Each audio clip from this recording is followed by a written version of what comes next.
27 electoral college votes so far, with 105 electoral college votes for Donald Trump. That's where things stand. Exit poll data is also out. The exit polls overall predict a 1% lead for Kamala Harris as things have stood. The question, of course, is what's going to happen in the Electoral College, state by state, and of course, county by county. So far, in Georgia, which is a swing state, Donald Trump has the lead and a 7-point lead as things stand. Trump has reportedly been predicted to take the state of Arkansas. We are expecting that Trump is leading in Florida as well. He has won the state of South Carolina. We are also expecting that results will be in from Pennsylvania shortly. North Carolina, we are expecting a bit of a delay in results as things stand. Huge issues where 71% of those who have been surveyed in various exit polls in the United States of America are suggesting that they feel American democracy is under threat, and that is the biggest issue. 14% of people who have been polled by the pollsters as they were exiting the polling stations have said abortion has been an issue. Donald Trump, meanwhile, has won the state of Tennessee. Kamala Harris is expected to win Maryland. We're expecting Harris to also win Massachusetts as well as the District of Columbia. Alabama is expected to go the way of Donald Trump. Oklahoma expected to go the way of Donald Trump. Missouri expected to go the way of Donald Trump. Fascinating developments taking place. Let me open up this telecast and start getting reactions because as we speak, joining us on the broadcast is Spencer Critchley. He is a communication strategist, leans Democrat. Scott Faulkner is with us this morning as well. Berzin Wagmar is with us from SOAS. And JJ Bhardwaj, editor-in-chief of the Australia Today, joining us this morning here in New Delhi. It's into the morning in Australia and still late into the evening in the United States. Spencer Critchley, how are things shaping up as you are observing the elections where you are? Well, so far it seems roughly predictable. None of the states that have gone for Donald Trump or appear to be about to go for Donald Trump are surprising, and neither are any of the states that I'm aware of that have gone for Kamala Harris a big surprise. There are one or two other notable events. Mark Robinson, who was running for governor in North Carolina and who notoriously was discovered allegedly having posted on porn websites expressing his enthusiasm for Adolf Hitler and his own desire to own slaves, despite himself being an African American, has gone down to a stunning defeat in North Carolina. I guess I shouldn't call it stunning. It's not surprising. And in fact, I would say it's reassuring that apparently there is a limit. A GOP voter lawsuit in Georgia has been rejected by a Trump-appointed Republican judge. That's also reassuring to me. Apart from any partisanship, what's reassuring to me is that both of those instances represent people upholding basic democratic values, whether they're on the right or the left. And that is actually my principal concern this evening. I think of myself less as a Democrat and more as part of the pro-democracy coalition. Okay, let's look at those swing states and the important states as well. Wisconsin, Harris leading Trump by 3 points. In Michigan, Harris leading Trump by 3 points. In Georgia, Harris leading Trump by 3 points. In Arizona, it's neck to neck. In Nevada, neck to neck. In Pennsylvania, perhaps a slight lead for Donald Trump as per the exit polls. In North Carolina, a lead for Harris as per the exit polls. The actual situation on the ground I've just read out to you, where in states on the eastern seaboard right now, which are of course already showcasing early trends in Oklahoma, in Arkansas, in Massachusetts, in Alabama, in Tennessee, as well as the big state of Florida. We are expecting Donald Trump to take the entire chunk of the Electoral College votes. In Illinois, expecting it to go down predicted lines and go for the Democrats and Kamala Harris. Let me get Scott Faulkner in. Scott Faulkner, your thoughts as you're observing the election results coming in.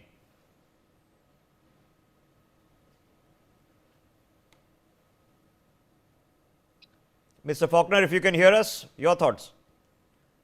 Okay, I think there's a microphone issue. We'll get that sorted out from there in just a second. Let me read out more results as I'm waiting to see the rest of our guests who are joining us this morning on my screen in front of me. Scott, okay, we have you. Let's see you. Your thoughts, please. Yeah. So there's a lot of noise behind me because I'm at the headquarters for election night in West Virginia, which is the most Republican state in America. Trump swept it. We have a new Senate seat. Republican justice crushed his opposition, and I'm actually with the governor-elect Patrick Morrisey, who has also won by a landslide. So this is we've done a sweep of the congressional seat, the Senate seat, the governorship, and the presidency here in West Virginia. A very raucous night, a very happy night here in West Virginia. In terms of the overall country, I think one of the key things which we're going to be watching tonight is that, and I have contacts and sources within the Democratic National Committee as well, that there was a lively debate about whether Kamala Harris was going to double or triple down on abortion and women's rights issue and basically forsake all the other groups. She's underperforming with both black women and black men, especially in Philadelphia and in the Atlanta area.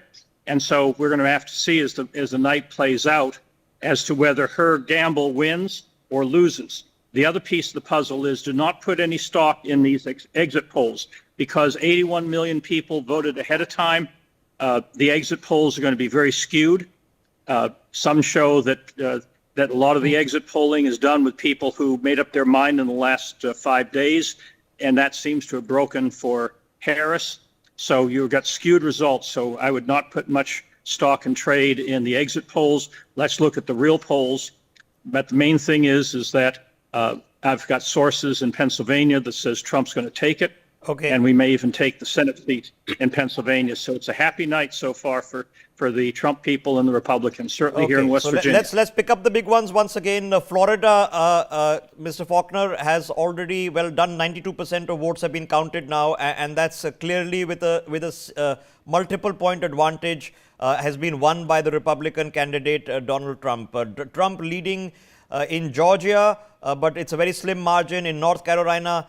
As well as Ohio. Pennsylvania, as for the counting, only 11% of votes and polling stations are reporting at this point of time, currently showing a lead for Harris, as well as a lead for Harris in Michigan, with only 6% of votes counted and reporting so far. So let me quickly get in perspectives as quickly as I can. Mr. Wagmar, what do you make of this sitting a bit further away in London? Are we expecting a Trump lead through the course of the day today? Mr. Faulkner is correct in what he mentioned, that we should not place much credence on what is just coming in after polls have closed at Central Standard Time, 8 p.m. In the U.S. You see, early voting in the preceding months will lead to a slow count, but what will be faster is ballot tallying. That is going to occur. There are 6 battleground states, and when all is said and done by daybreak on the eastern seaboard, it really comes down to a decisive victory predicated on 7 states. What will occur, or what I should surmise at this point in time, is this. Ms. Harris has a 93% chance of becoming the president if she grabs Pennsylvania. Mr. Trump can look forward to a second term if he garners 95% of the votes in Michigan. That can be at least stated with certitude at this point in time. Nothing much. And please note also that traditional urban voters, college voters as such as they're put in American parlance, who tend to lean towards the Democrats, are always slower to count, which is why you will see very brisk Republican victories at this point in time too. Maryland, Massachusetts, and the District of Columbia has declared for Ms. Harris. As far as Mr. Trump goes, it has been Florida, Missouri, Oklahoma, Alabama, and Tennessee. And also another surmise which I would hazard is this. If Virginia does not declare soon, Mr. Trump can look forward to a good night. But the converse holds true if it's Ohio. So these are the points I would put out just now with a modicum of certitude. Okay, all right. So for keep your an eye viewers out at on large. Virginia for sure. Keep an eye out on Ohio for sure. Florida, which has been the big one, which is reported, which is done and dusted. Quick reporting there as always. So that's already finished, and that chunk of electoral college votes are already in the bag for Donald Trump. Pennsylvania still too close to call, and only 11% of votes reporting and counted, with a slight edge so far to Kamala Harris. We will have to wait and watch. Let's get a perspective from the complete other side of the world. JJ Bhardwaj, how are you observing this early in the morning where you're sitting in Australia? Definitely, there is a buzz around, and most Australian politicians, if you talk about the Labour politicians, they are kind of supporting Kamala Harris here. Victorian Premier Jacinta Allen has openly endorsed her as a women of color candidate, and she's saying that she wants to see more and more women leaders around the world, and Kamala Harris should be the one who should be leading the whole outfit. So people are eager, but it's not that Donald Trump doesn't have support here in Australia. He has a sizable number of people who are supporting him. But in terms of political class, if we talk about, Okay. they are not openly coming to support Donald Trump as yet. Okay, all right. Spencer Critchley, has something fundamentally shifted since we've been last speaking over the course of the last 9 to 10 hours that is now giving us an indication, or do you still feel it's pretty neck to neck? It's still too close to call? That it's too close to call, and I agree with the other speakers who've noted that these early results are not anything to count on. When John Kerry was running for president as the Democratic candidate, it looked early in the evening as if he was clearly going to win, and he lost to George W. Bush. Same thing happened with Hillary Clinton. Early in the evening, it looked like she was a definite certainty as the next president, and of course that worked out very differently. And it is true, there is what's called an early red wave on election night typically, because the absentee ballots, the mail-in ballots, tend to trend towards the Democrats. So very often what happens is it looks like the Republican is winning actually as the results come in. And then there's a shift later in the night and in succeeding days. Now, one big concern is that Donald Trump exploited that, knowing it would happen last time, and claimed that the reason that shift happened was because of cheating, which was absolutely not the case. And he's, of course, never been able to offer any credible evidence remotely supporting that. We're all very worried, at least those of us in the pro-democracy coalition, that he's going to do it again tonight. It's an extremely irresponsible and damaging thing to do. Let's hope that he doesn't. Okay, but what do you make of the fact that across all the polling agencies, across all the media networks, more than 70% of those who have been polled in the exit polls are saying that they feel democracy is under threat? That means people across all party lines, from their own perspective, feel that the other fellows are putting democracy under threat.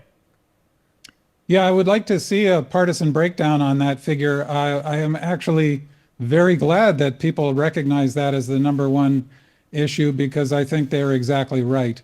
As I've said many times now, this is not a normal election between the right and left in a liberal democracy, the United States being the world's first and until recently most successful liberal democracy. This is a contest between people who are in favor of democracy, many of whom are Republicans voting for Harris, and people who think liberal democracy's time has run out and want to try something different with Donald Trump leading. And this reflects a trend in democracies across the world, which I find extremely alarming. Whatever one feels about it, it's a fundamentally important decision that's being made right now. All right. A bit of a controversy once again, Scott Faulkner, in Philadelphia. Not for the first time, Donald Trump has suggested that there's cheating going on. Now, is that just a bit of rhetoric that goes, we're going through the motions? Well, right now you've already got 200 court challenges that were filed starting yesterday across the spectrum for a variety of reasons. Several court cases were actually bipartisan because of some problems with registration and staffing of polling places in Pennsylvania and other places. So I think the key is let's watch the votes come in. Early voting, I mean, let's look at Virginia as a good example. It's usually the rural areas that come in early, which are Republican, and then Northern Virginia is the heartbreaker for Republicans because that's government employees and government contractors. So we've had many Republicans for governor and Senate who are leading up until midnight, and then Fairfax, Arlington, Northern Virginia come in. Again, you can hear the music. We've got the governor-elect about to come into the room, and it's a raucous time here in West Virginia. So unfortunately, I have to find another place that's a little quieter.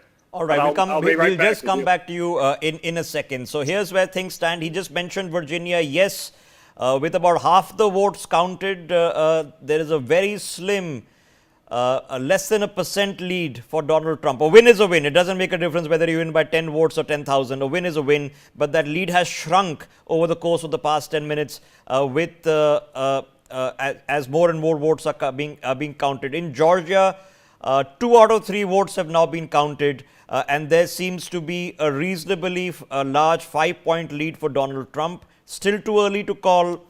We get closer to that in just a bit. Florida is almost done. 9 out of 10 votes have been counted with a multiple point lead for Donald Trump. So that is now done. That's in the bag. No surprises there. No flip there. No shocker there.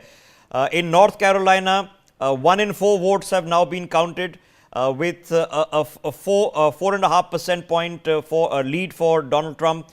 So that will be good news. But again, still too early to call. In Ohio, 1 in 2 votes are counted, showing a slight edge for Donald Trump. Still too early to call. We don't know what's going to happen there. On the other side, in Michigan, less than 1 out of 10 votes have been counted. Long way to go. In Pennsylvania, just about 12% of the votes have been counted with the lead for Harris, but still a long way to go. These states, ladies and gentlemen, are pretty much going to decide who becomes the next president of the United States of America. Let me get Spencer Critchley back in. Spencer, now, the allegations are happening both sides. Do we expect this to be a long, drawn-out contest? And if so, is it going to be state by state, or is it going to be on a national picture that we're going to see challenges going ahead? Well, I don't think we should expect the flood of legal challenges that we're already seeing from the Trump side coming from the Democratic side, because the Democrats all the way along have been operating on evidence when it comes to suspicions about voter fraud. And there is no evidence to support those suspicions. There is only paranoia fanned by Trump and his enablers. These court challenges that have been filed, Scott mentioned 200 of them. This is part of a deliberate strategy to lay the groundwork to once again sow doubt in the minds of Trump supporters, to create the impression that there's something wrong with these elections. That impression depending only on these bogus lawsuits. This is exactly the same thing as happened during the last election, except at a larger scale. You'll probably remember there were something like 63 lawsuits filed on behalf of Trump challenging the results of the 2020 presidential election. Every one of them failed except for one which succeeded on a technicality that's escaping me now that had no impact. And Republican judges, including Trump-appointed Republican judges, threw these lawsuits out, often for what's called lack of standing. Now, Trump calls that a technicality. No, what that meant was you have not provided any evidence that you suffered any harm. So that's unfortunately what we're seeing happening now, and it's entirely typical of Trump.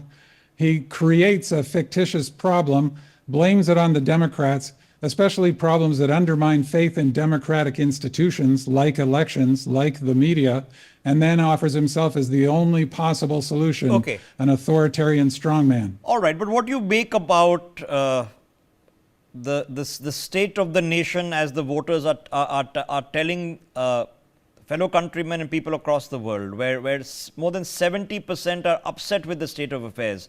Joe Biden, nobody's happy with how he's been running the place for the last 4 years with less than a 40% approval rating as America has voted. What do you make of these stats? Well, unfortunately, this is another case of reality not matching people's emotional impressions. Now, of course, people are free to prefer Joe Biden's policies or not prefer Joe Biden's policies, but the fact remains that his economy is what The Economist has just called on a cover story, the envy of the world. The state of our international alliances, by every measure, America is succeeding to a rare degree in American history. He's actually been one of the most effective presidents in American history. Now, that doesn't count for much in politics if people don't believe it's true. A lot of that can be blamed on attacks coming from the other side. I would say some of it can also be blamed on Democrats' difficulty in communicating simple, emotionally compelling stories to let people know that that's in fact what's been happening. Okay, just stay with me. Zachary Brown joining us on the broadcast this morning here, where I'm sitting halfway across the world, but late into the evening in the United States of America. He's the Republican Senate candidate for North Carolina. We spoke with him a couple of days ago. I'm expecting John Bolton to be joining us very shortly, also former NSA to Donald Trump. Zachary, thanks very much. How's the fight going? I mean, it was close in 2020. What are you making of what the exit poll and the early results and trends are showing us? In your state, at least. With the Yes. presence that I have personally seen, especially being in a major city. So I myself am a resident of Wilmington, North Carolina, approaching, I want to say 750,000 residents. They were here quite often. They as in, the political rallies. So Biden, Vance, Harris did not see walls as much. I've seen them all over. I know that people are divided in some areas, but overall, the majority of North Carolina is what you would expect. It's a red state with blue ideologies in some cases that really care about its people, such as passing legislation for women's protections from violent assaults and children from violent assaults. I would honestly expect the media to portray it as they have, which is that North Carolina is a close challenge. But would expect the results to be as it normally is in North Carolina. All right, but what do you think has what again? So how would you now say what's different this time in terms of the reason people are voting? Because the exit polls have told us that 2 out of 3, in fact more than 2 out of 3, closer to 3 out of 4 Americans across party lines are pretty upset about the state of democracy in America.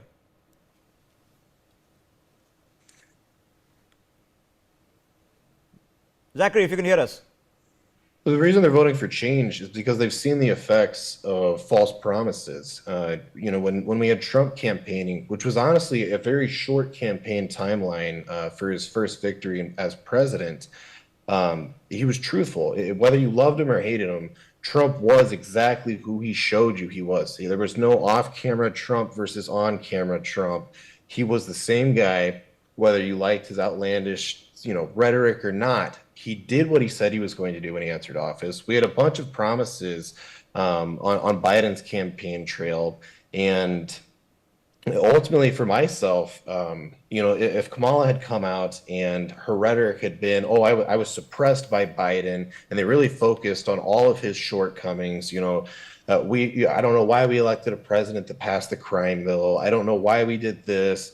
Instead, our failures are open borders, a fentanyl crisis like no one's seen in this country. We have unaffordable housing. Every time we have the Fed meetings, the only thing that people are happy about is that our economy is artificially inflated. The failures were in totality following their entire careers.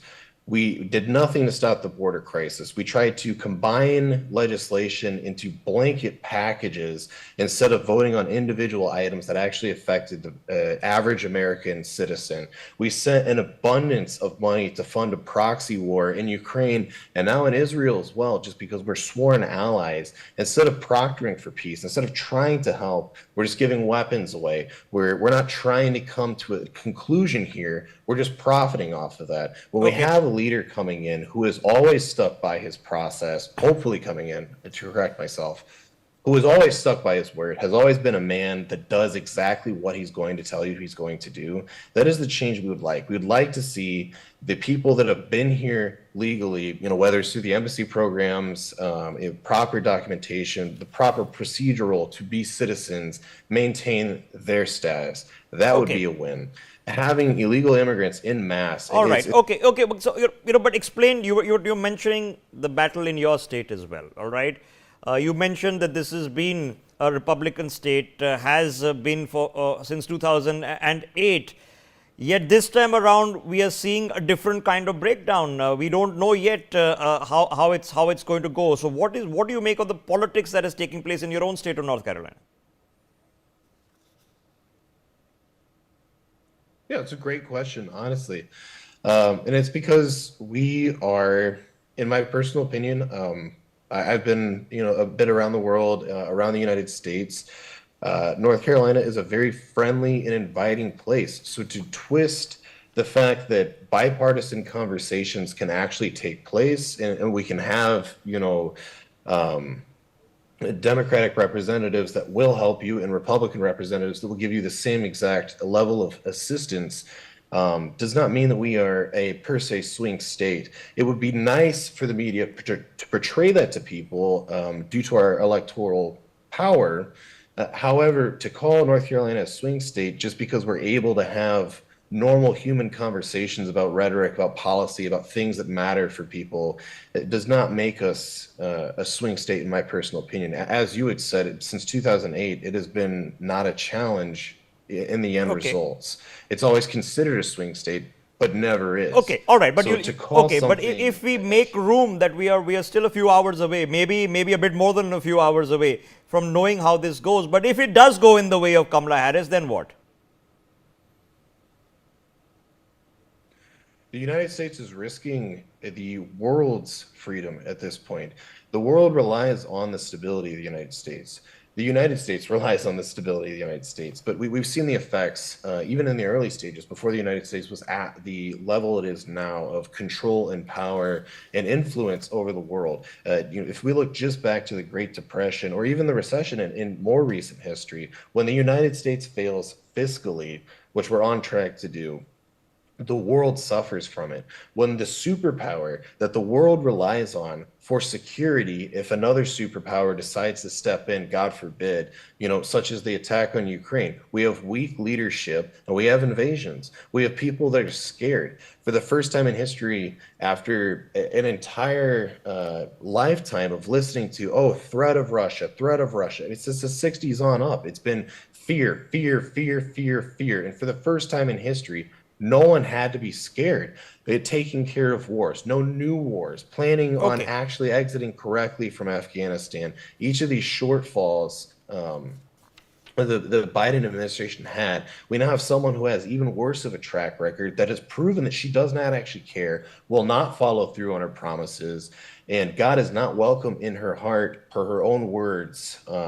I do not believe that as a leader we need. Strong words. It's not a leader that is respected. Okay, all right. Strong words, and I know emotions are going to run high for the next 24 hours at least. There will be heartbreak for some, and there will be jubilation for others. It is a big battle in democracies. I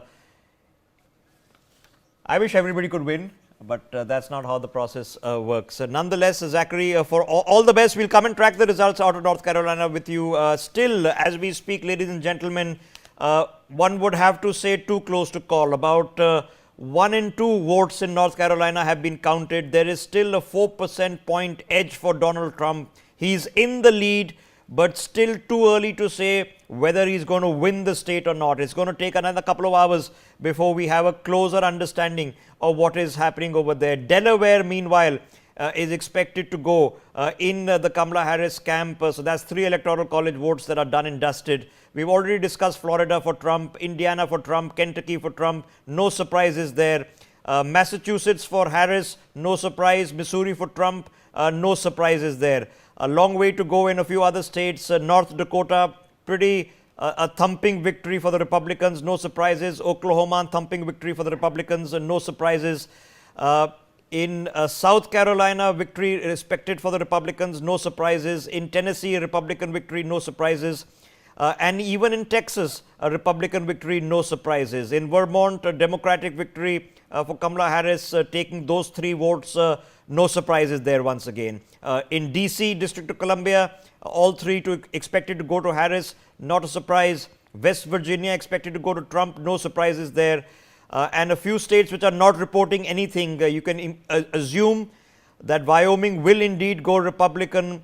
You can reasonably assume that states like Maryland will go Democratic. Long way to go, a long way to go. This is where it stacks up on the popular percentage of the national vote. 23 million votes for Donald Trump, 19.6 million for Kamala Harris.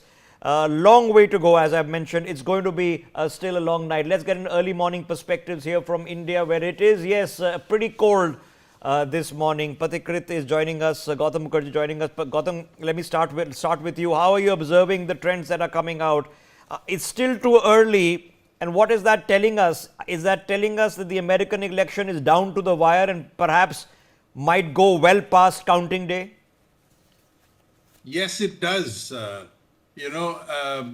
Up to now, both the candidates are holding up. There is no clear trend as to who is doing better. What is remarkable is the total polarity in the electorate. Those who back Harris have their reasons and keep trotting them out, and those who back Trump. Likewise, the main difference, and which may just see Trump win, is the fact that Kamala Harris has been very, data light. She's been saying generalities about how she's going to help everyone and make the country go forward and so on. But the clear lack of experience is, quite glaring. And whether that will go against her or not is the question. Trump has many things that people criticize him for, mainly his sharp tongue with regard to the opposition. But he does seem to have a better grip on where he wants to take the country. So let us see. Okay, let's see. Polls are about to close in Arizona, Michigan, Wisconsin. We are expecting Donald Trump to indeed win Wyoming. No surprises. North Dakota, no surprises. And South Dakota, no surprises there. We'll have to keep an eye out on what is happening still in Pennsylvania. That's going to be one of the early reporters that is going to be a swing state. Yes, Kamala Harris needs to win that one. And if Donald Trump manages to flip it, hoping he can. It's going to be difficult then climbing out of this for the Democratic candidate over the course of the next few hours. Well, ladies and gentlemen, Nebraska for Donald Trump, no surprises there either. Let me quickly get a view from Patikrit. Patikrit, this is the third election in a row where it's been impossible to call. With Clinton, she was expected to win. Donald Trump won it. Donald Trump was the incumbent. Joe Biden took it in a close election. How are we here 12 years later and we are still seeing America pretty much split down the middle? Maybe a percentage of 2 votes the difference. Rishabh, good morning. Patikrit, take that, please. Yes. Yeah, Rishabh, am I audible? Yes, you are. Go ahead.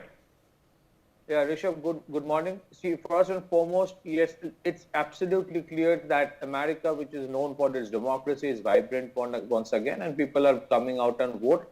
And it's also very clear that certain elements did not want Donald Trump to win this election. So all kinds of efforts were made to ensure that he is literally chucked out. But it did not happen that way. I mean, one has to respect and the resilience that Donald Trump has shown. This election is very important, irrespective of whoever wins.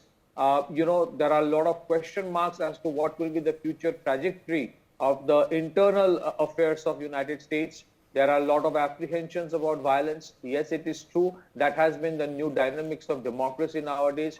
Even in India, it has been very difficult to call out the elections and to find out who actually is winning before the results are out. But a lot of people, there are two aspects to it. This election is important for various reasons, especially the conflicts that are going on in the world, the extent of interference that comes from United States, the manner in which things are working out in the world. I think there's a certain level of frustration now in the world. I think things that Okay, need but to yeah, but change.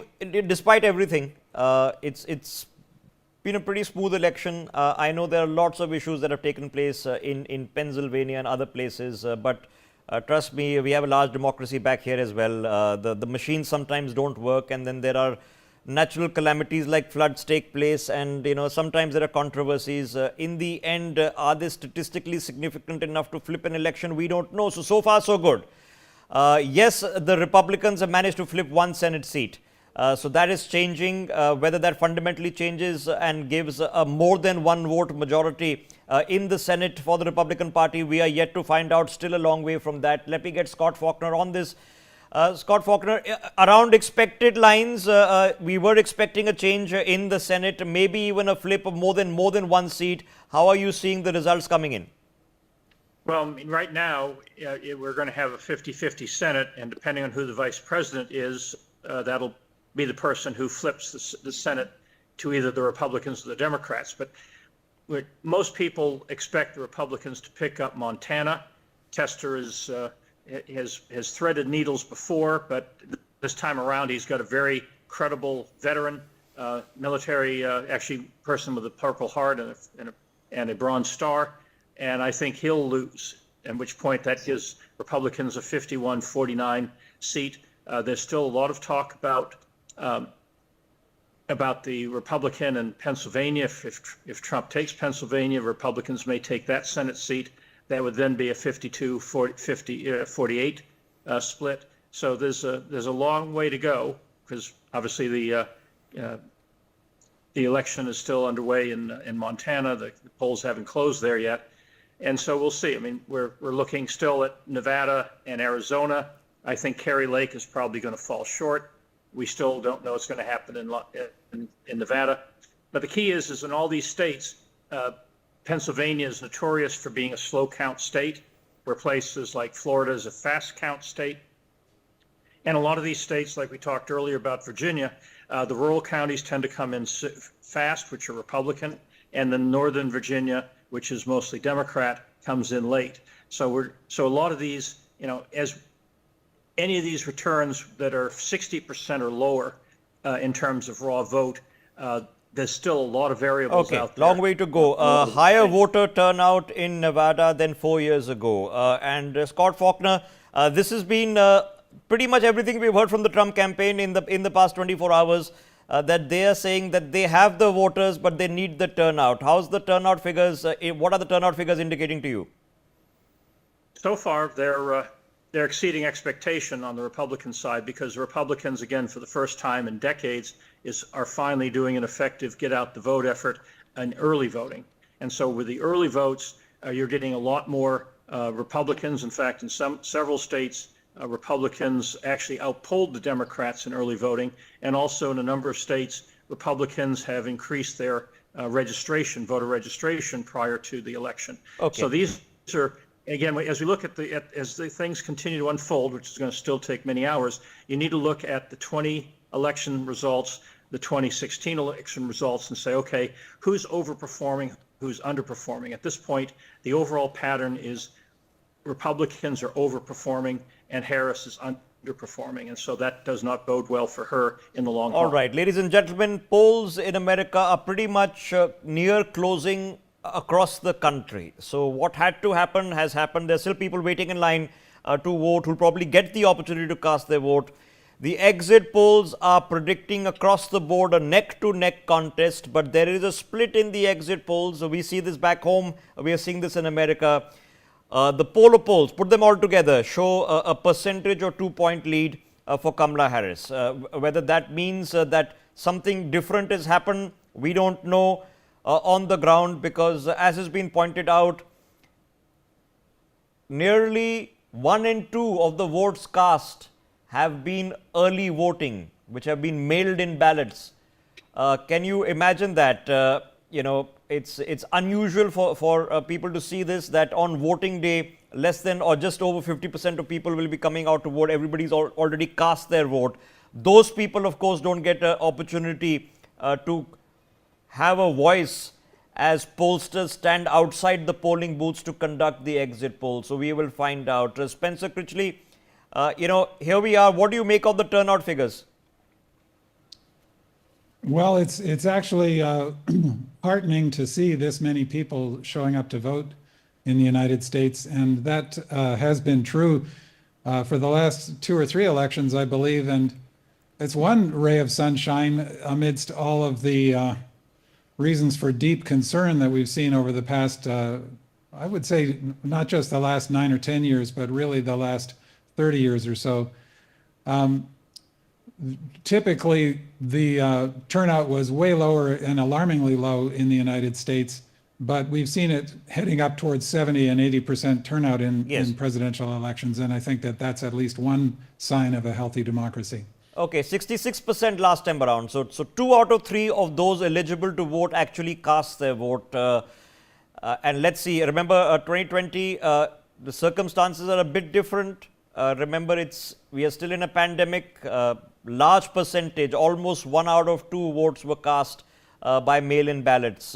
This time around, expect a similar percentage, but will it be a record voter turnout? Will it beat the 66% mark? We're going to find out very shortly, because the last number of people casting their votes are not yet done. They're still in line to finish up over there. Let me get a quick perspective from Berzin back in. Berzin, what do you make of the high octane cycle? Have we just gotten swept up in it? And we sometimes forget that all elections are pretty high octane. There's a lot of rhetoric. There's a lot of name calling. There's a lot of emotion. But that's pretty par for the course, or have we seen something different this time around? It only speaks to American vibrancy in politics, and that is a very healthy sign. There's no question that America is in retreat. I've never bought into that nonsense that is consistently put out by so many others elsewhere, or that it's a decadent place, or that it's on the wane and China and others are on the way towards a multipolar world and all that rubbish. I have never bought into this. This election shows once again American vibrancy. And Spence mentioned about the economy being vibrant. Yes, I must also say that it was vibrant during Trump 1.0, when Mr. Trump admirably deregulated the economy, and it was a very fast, healthy economy as such, which Mr. Biden inherited.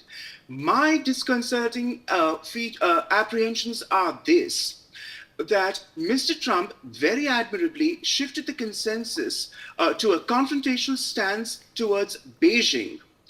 And he was excellent when it came to taking down Qasem Soleimani of the IRGC. Those two were absolutely admirable as far as I'm concerned, sitting in London and as someone who pursues Iranian studies. I cannot for the life of me understand this sanguine attitude among Republicans towards Putin and Ukraine. That is deplorable. When J.D. Vance this September floated the so-called peace plan, what was it but nothing dressed up in Moscow and distributed by Mr. Vance, when he says that Ukraine has to commit itself to not securing NATO membership or security guarantees from the West, cut its losses and let its territory go. Kiev is not going to accede to that, and it needs to be pointed out, and I do wish the Republicans were not so sanguine in that they consistently and very correctly perceive China as a threat. They give Russia a slap on the wrist and are consistently willing to be even downright apologetic for Putin, which creates jitters across Europe, and not just Europe. It holds ramifications for Taiwan, because China is watching this election to see how Trump and his neo-isolationist streaks would come to the fore, would he carry the office. And that would be in turn disconcerting to other Asian allies of the US too, namely Vietnam, with whom the US has just signed a joint comprehensive strategic partnership. In fact, Mr. Biden left Delhi after the G20 summit to sign that in Hanoi, to say nothing of South Korea and Japan and Philippines as well. Okay, all right. Hang a second. Let me give more updates. In North Carolina now, 1 out of 2 votes, 50% of votes have now been counted. with just a 2-point lead for Donald Trump. That has come out very, very sharply. As we've been speaking for the last 15 minutes, he was sitting on a 6-point lead with about 40% of the votes counted just 15 minutes ago. Vote counting has now begun in Wisconsin. So we are still waiting for the polls to close in Nevada. We are still waiting for more developments out of Pennsylvania. You've just heard Pennsylvania count slowly. So the results are only trickling in so far. The lead that Kamala Harris was holding in Pennsylvania with 10% of the votes counted was north of 60%. As 20% of the votes have been counted, it's come down to 58%. Keep an eye on that. Louisiana expected to go in the Donald Trump camp. No big surprises over there. Let me quickly get in a different perspective here. Patikrit, let me ask you the same question. Have we just got swept up in the emotion of it as well? And generally, all elections, no matter where they're happening, they are high octane, they're high stakes. So this is par for the course, or is this something exceptional? Is something different happen? As both sides will tell you, is democracy at stake?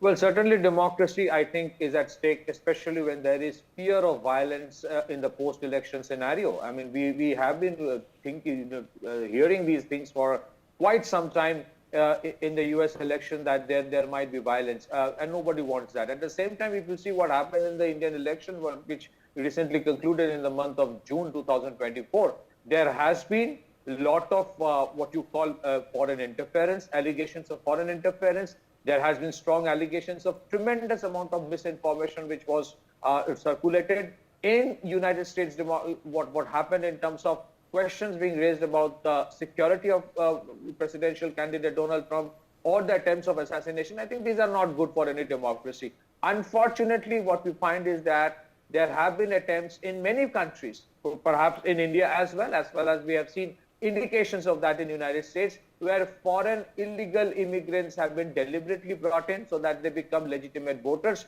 to swing certain states in a particular direction. This is an issue in India as well. So democracy in its own vibrancy is very important. It is extremely important for both India and United States and other democratic countries to have those democratic principles at place, but there are certain elements of democratic philosophies that I think with time has eroded, and that needs to be brought back. Well, easy to suspect, difficult to prove, but the issues, I promise you, are very similar the world over. If the Americans watching this broadcast feel immigration is an issue in the United States, believe it or not, it's an issue here where I'm sitting as well. In a different context, as you've just heard from Patikrit. Gautam Mukherjee, but let me ask you the question. Has it been a really, really more than emotional, perhaps fundamentally polarizing electoral cycle, worse than we've seen before? Because we've seen very intense polarization in America. Is that a trend that's established, or has this been exceptional? No, I think it is a trend. America is at something of a crossroads. It's losing power globally. Its economy is not doing quite as well as before. Its writ does not run all over the world like it was. And you've got basically in this election, Harris is being counted in terms of Biden's policies because her own are not clear. She's only had 3 months on the election trail,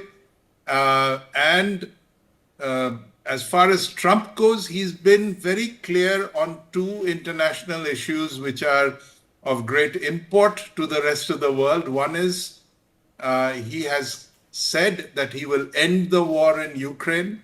It has put a lot of jitters up the NATO countries because it basically means that he's going to turn off the tap and force a settlement.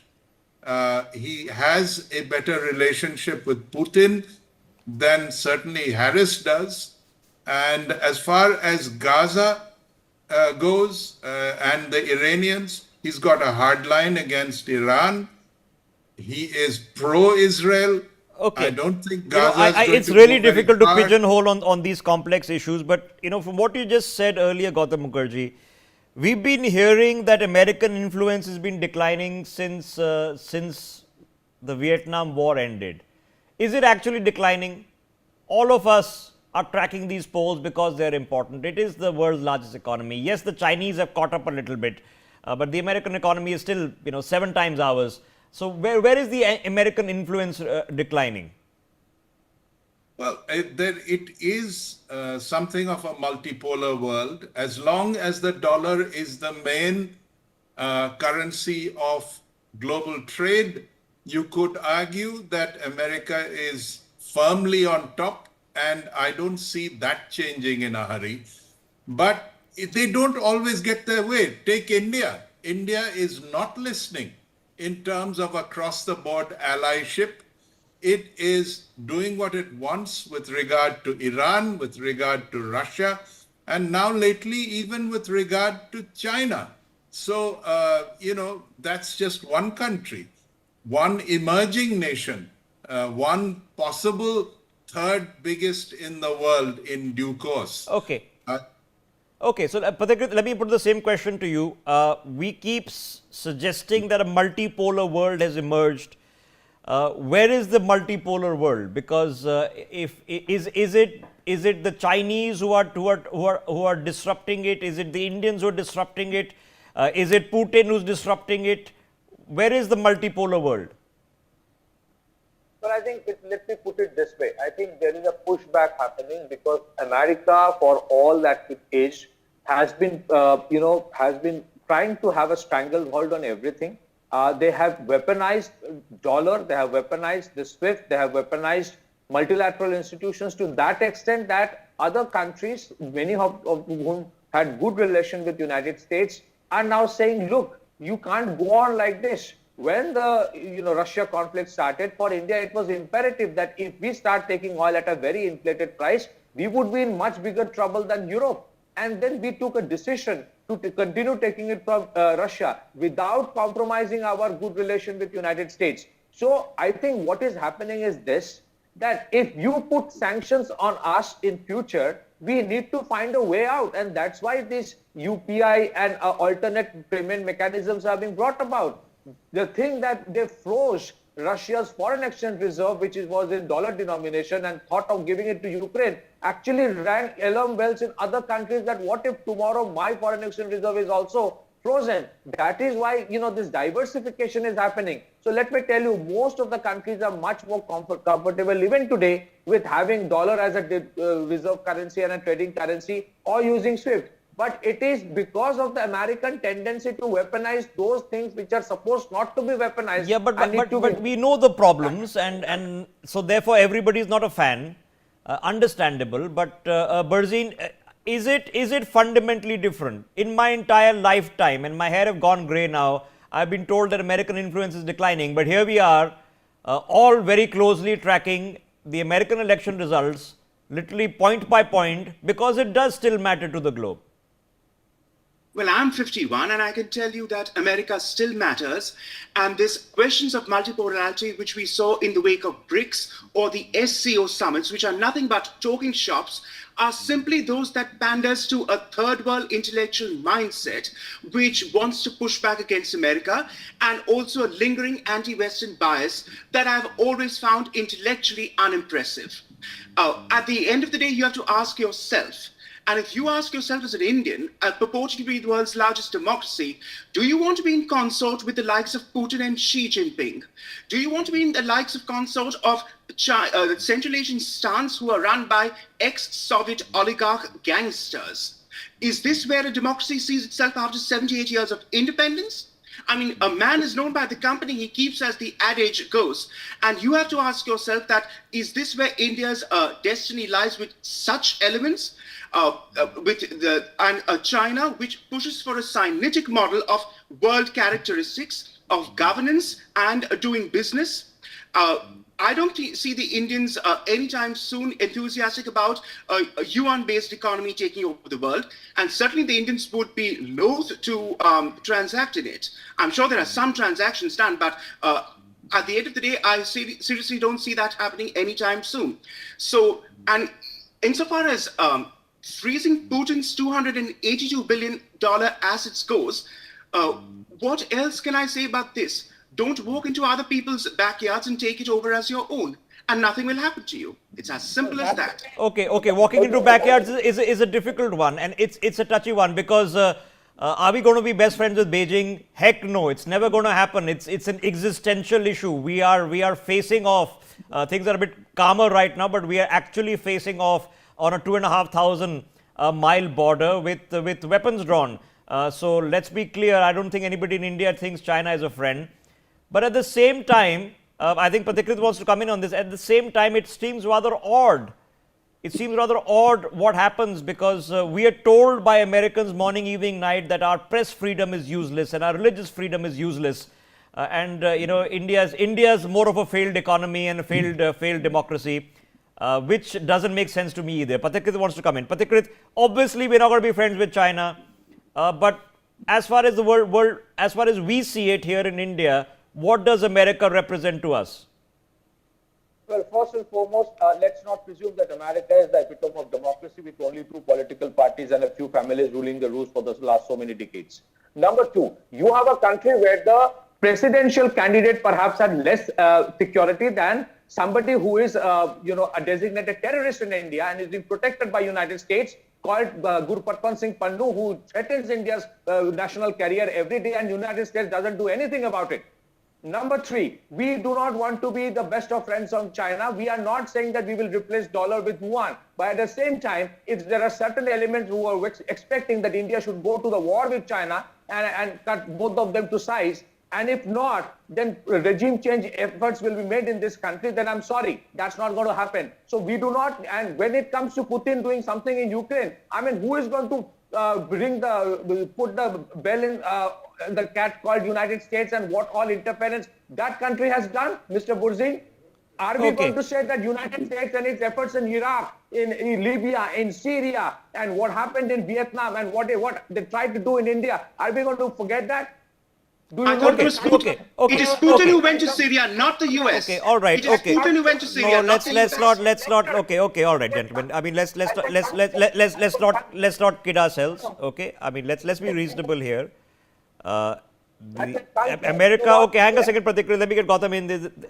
America is here for America's self-interest. Okay, there is an altruistic purpose, a larger purpose, which we should all have, especially those in democracies. I would like to believe that when we say that the world is a family and we should all be working together, that we mean it also. But then India should be there for India's self-interest. That realpolitik of the world is not going to change very soon, nor should it change. There should be a larger binding purpose. Liberal economies tell you that everybody should be batting for their own self-interest, and that's in the self-interest of the world. That's perfectly fine. I have no objection to that. Are there inconsistencies in America's policy? Of course they are. You can count them out from the Bay of Pigs onwards. Gautam Mukherjee, so in the current situation, right, here we are sitting in a perspective where we are seeing our country change rather quickly. It's unrecognizable as I knew it 20 years ago. You'll be a $5 trillion economy by the end of next year, probably overtake Germany within 18 months. That'll put you at number 4 in the world. But at the end of the day, your economic progress for all the oil in Russia and Iran is going to be tied to technology from America. How would you gauge the Indo-American relationship as things stand on the eve of these results? Well, what is worrisome is the American tendency to run with the hares and hunt with the hounds. On the one hand, they call us a strategic partner. On the other hand, they encourage the deep state to attack us. They themselves make, laws such as, not laws, but if you like, administrative acts that put sanctions on some of our companies for dealing with Russia. Now, we are friends with Russia, and Russia, unlike America, has been incredibly consistent in their relationship with us. And we are not going to throw that over just because America says so and the Europeans toe the American line. Now, they do this with country after country. They regard most of the emerging nations as pawns on a chessboard that they can change as they like. The CIA is the largest covert organization in the world and is very active in all countries, including India. This is a dual policy which is aggravating. They are not, able to be consistent in terms of their relationships, even with their allies, even with their NATO allies.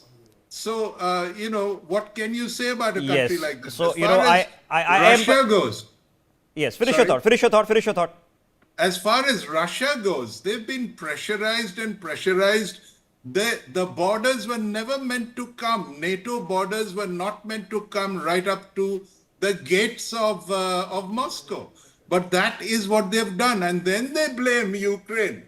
Then they blame Putin for attacking Ukraine.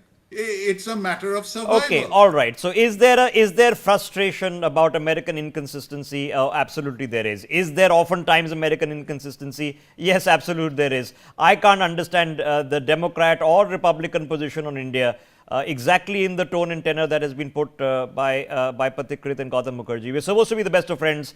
We are not a death to America country, never have been.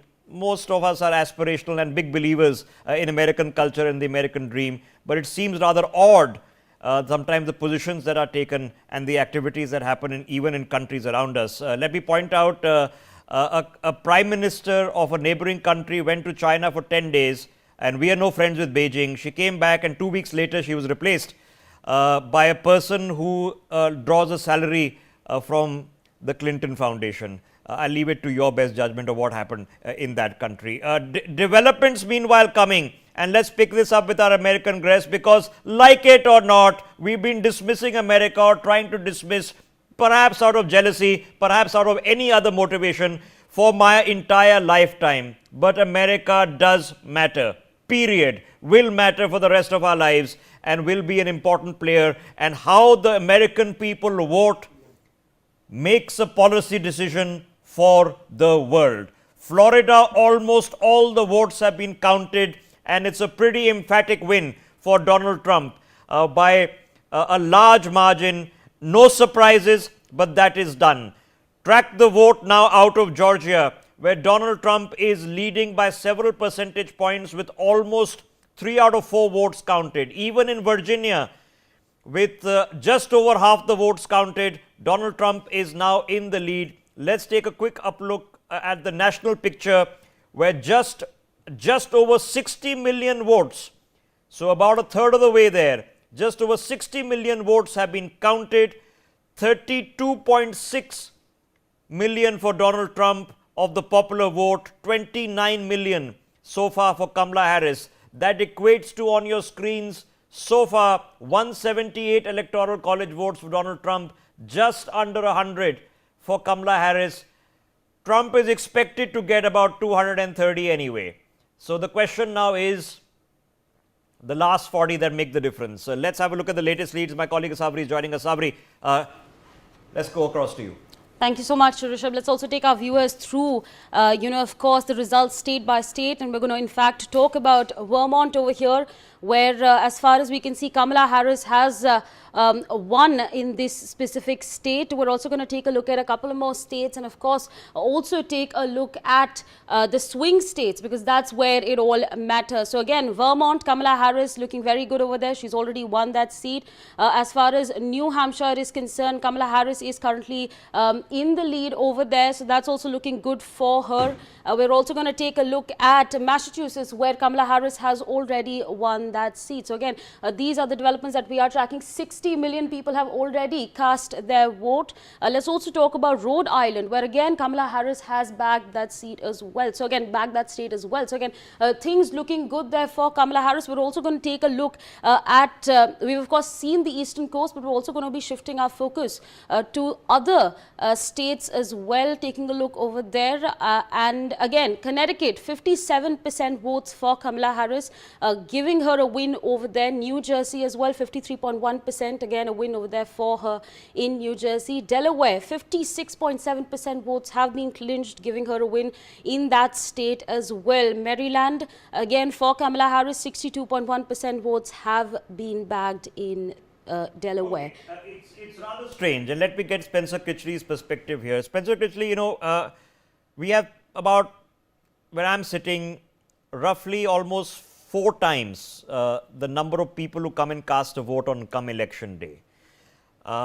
Yet, even state by state in this federation, it's almost impossible to predict how the states are going to go.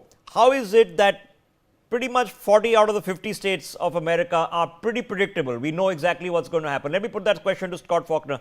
Mr. Faulkner, how is it that now election after election, 4 years by 4 years, we are seeing a majority of American states that are pretty already decided? It comes down to less than half a dozen. Mr. Faulkner, if you can hear us.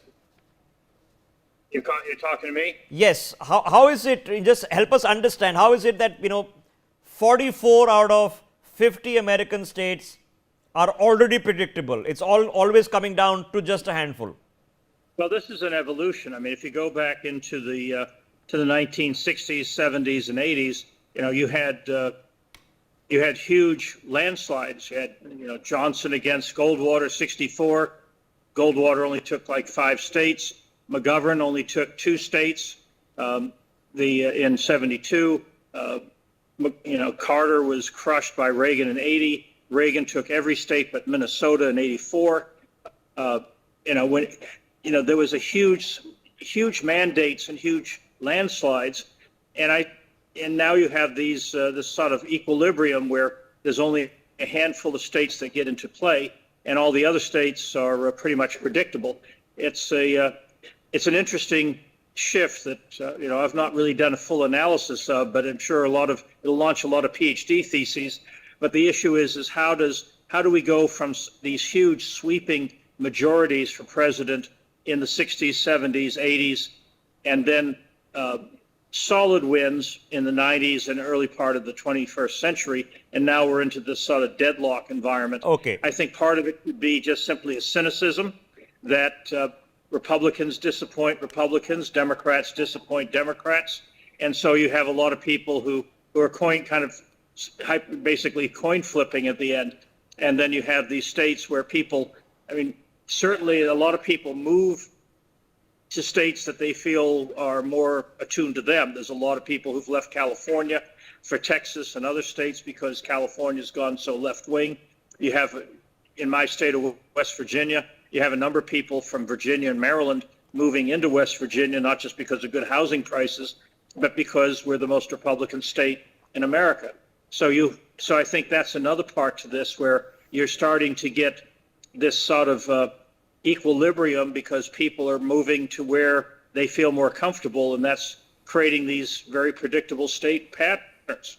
Okay, if it makes you feel better, the delimitation exercises that take place in America every 10 years after there is a decennial census are also about to happen in my country next year, and it's going to be as much of a nightmare when you redraw polling boundaries that can affect the progress of elections. But Scott Faulkner, let me bring you back to results now in the battleground states, because North Carolina, 2 out of 3 votes cast have now been counted. 61% of the returns are in, and there is still a 4-point lead for Donald Trump. How do you see this one going?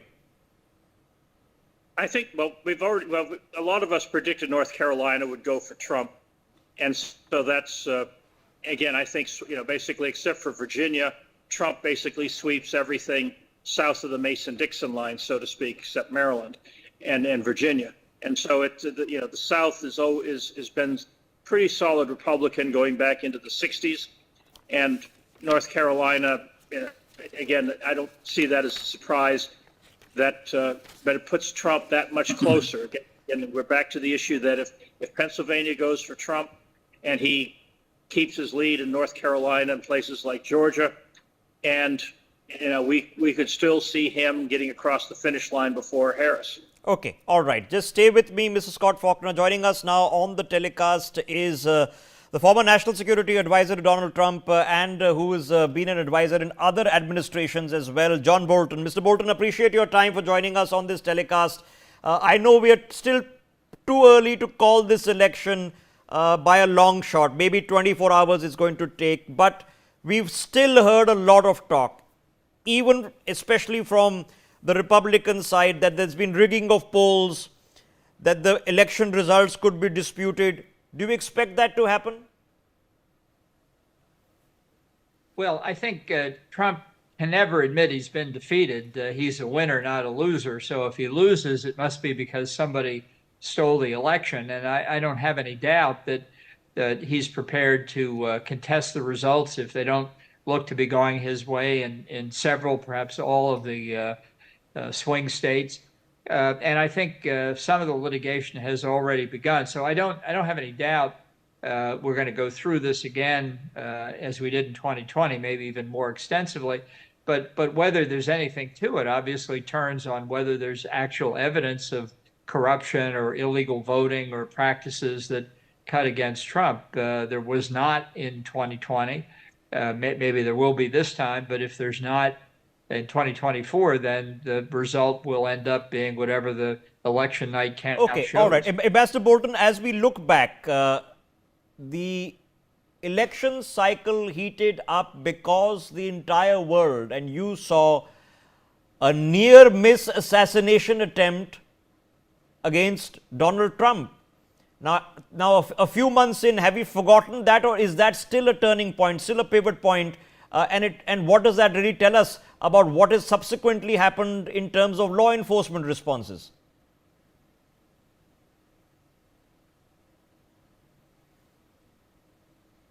Well, I certainly hope not. With respect to the two attempts against Trump, we don't have all the information the police have at this point, but what's been publicly reported seems to indicate in both cases there was no political motivation, that there were maybe emotional problems of the shooters, and this is unfortunately something that's fairly frequent when a famous person is involved.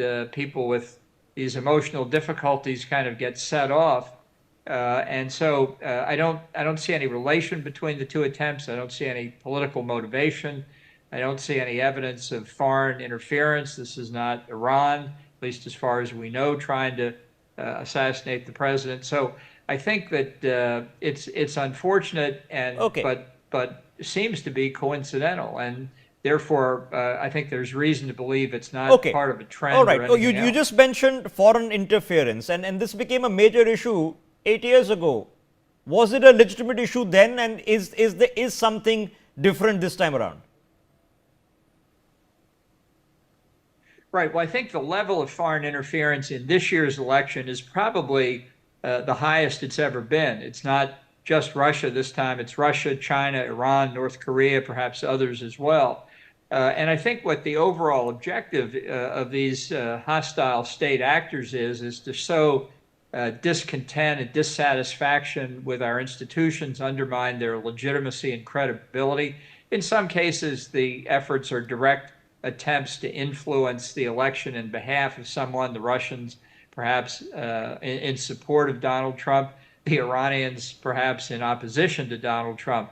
But the real long-term objective, I think, is to sow doubt in the American people about the integrity of the vote count, the whole political process, because the country's currently in a very partisan state of division, and the more feelings of illegitimacy and even illegality foreigners can create, the harder it is to make the society work. I think there have been some pretty good successes in countering these foreign efforts, and I think including some steps we took when I was in the government in an interagency process to allow more offensive cyber operations, so that we're not just defending, certainly in cyberspace, we're not just defending against external attack. We're able to take steps that cause harm to the operations, whether they're state operations or nominally independent, that are trying to interfere in the election and show that there's going to be a price to be paid for this kind of thing. Hopefully that creates structures of deterrence that minimize the risk in the future. All right.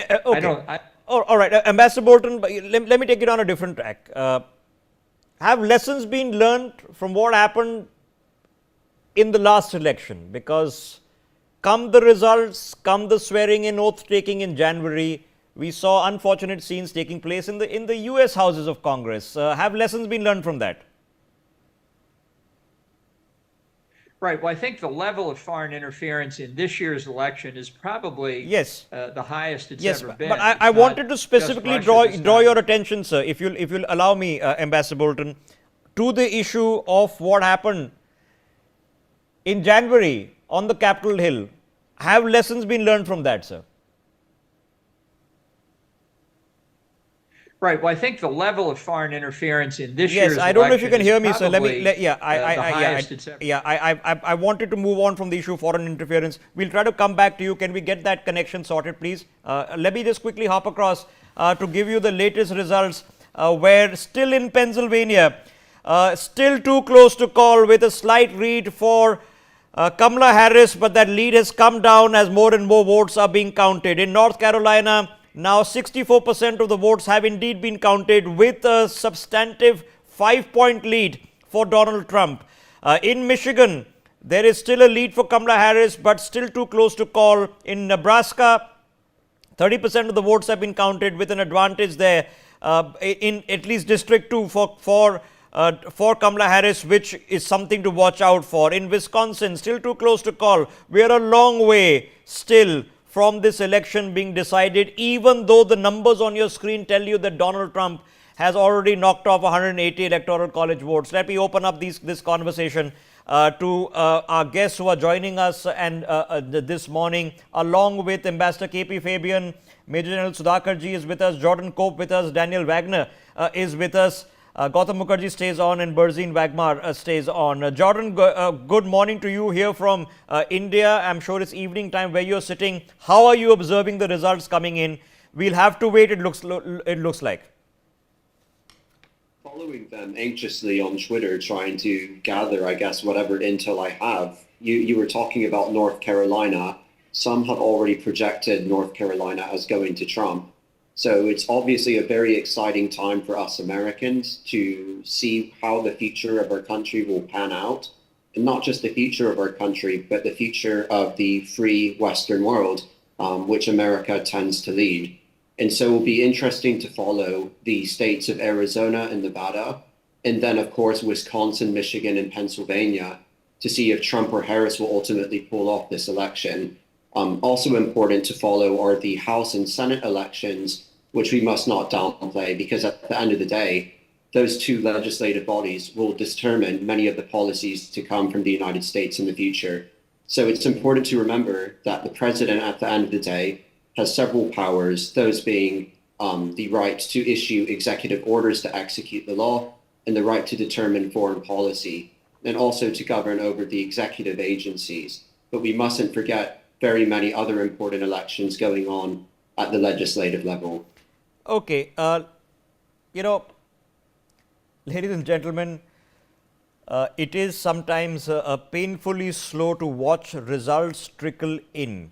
And the reason is painfully slow because of this very interesting situation that America is polarized. It's so close down the middle in terms of perceptions that less than 6 states are going to decide who becomes the president of the United States of America come a day or two from now.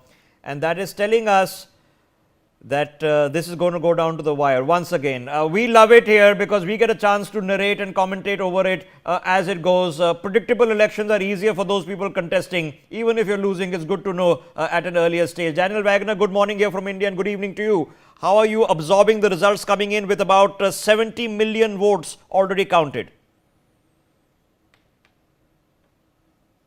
What we ordinarily see in the early period of the cycle, and that is that one candidate will pretty swiftly take the lead, and it doesn't necessarily mean that that lead is going to be held. In this case, if you look at the electoral map, you'll see that it is largely red. The southeast, the south central part of the country is certainly red. Northeast is blue for Democrats. The far west is going to be blue. The whole west coast will be blue.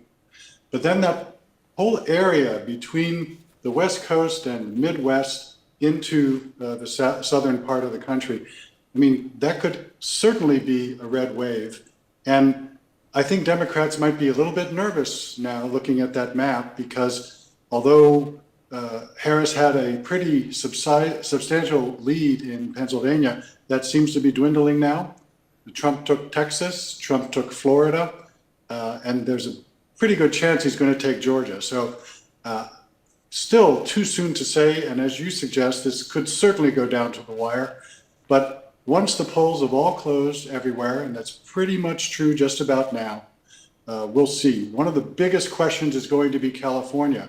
With its 54 electoral votes, that's certainly expected to go Democratic. That'll certainly boost Harris's numbers. It could be a nail biter. Yeah, okay, but there are leads now.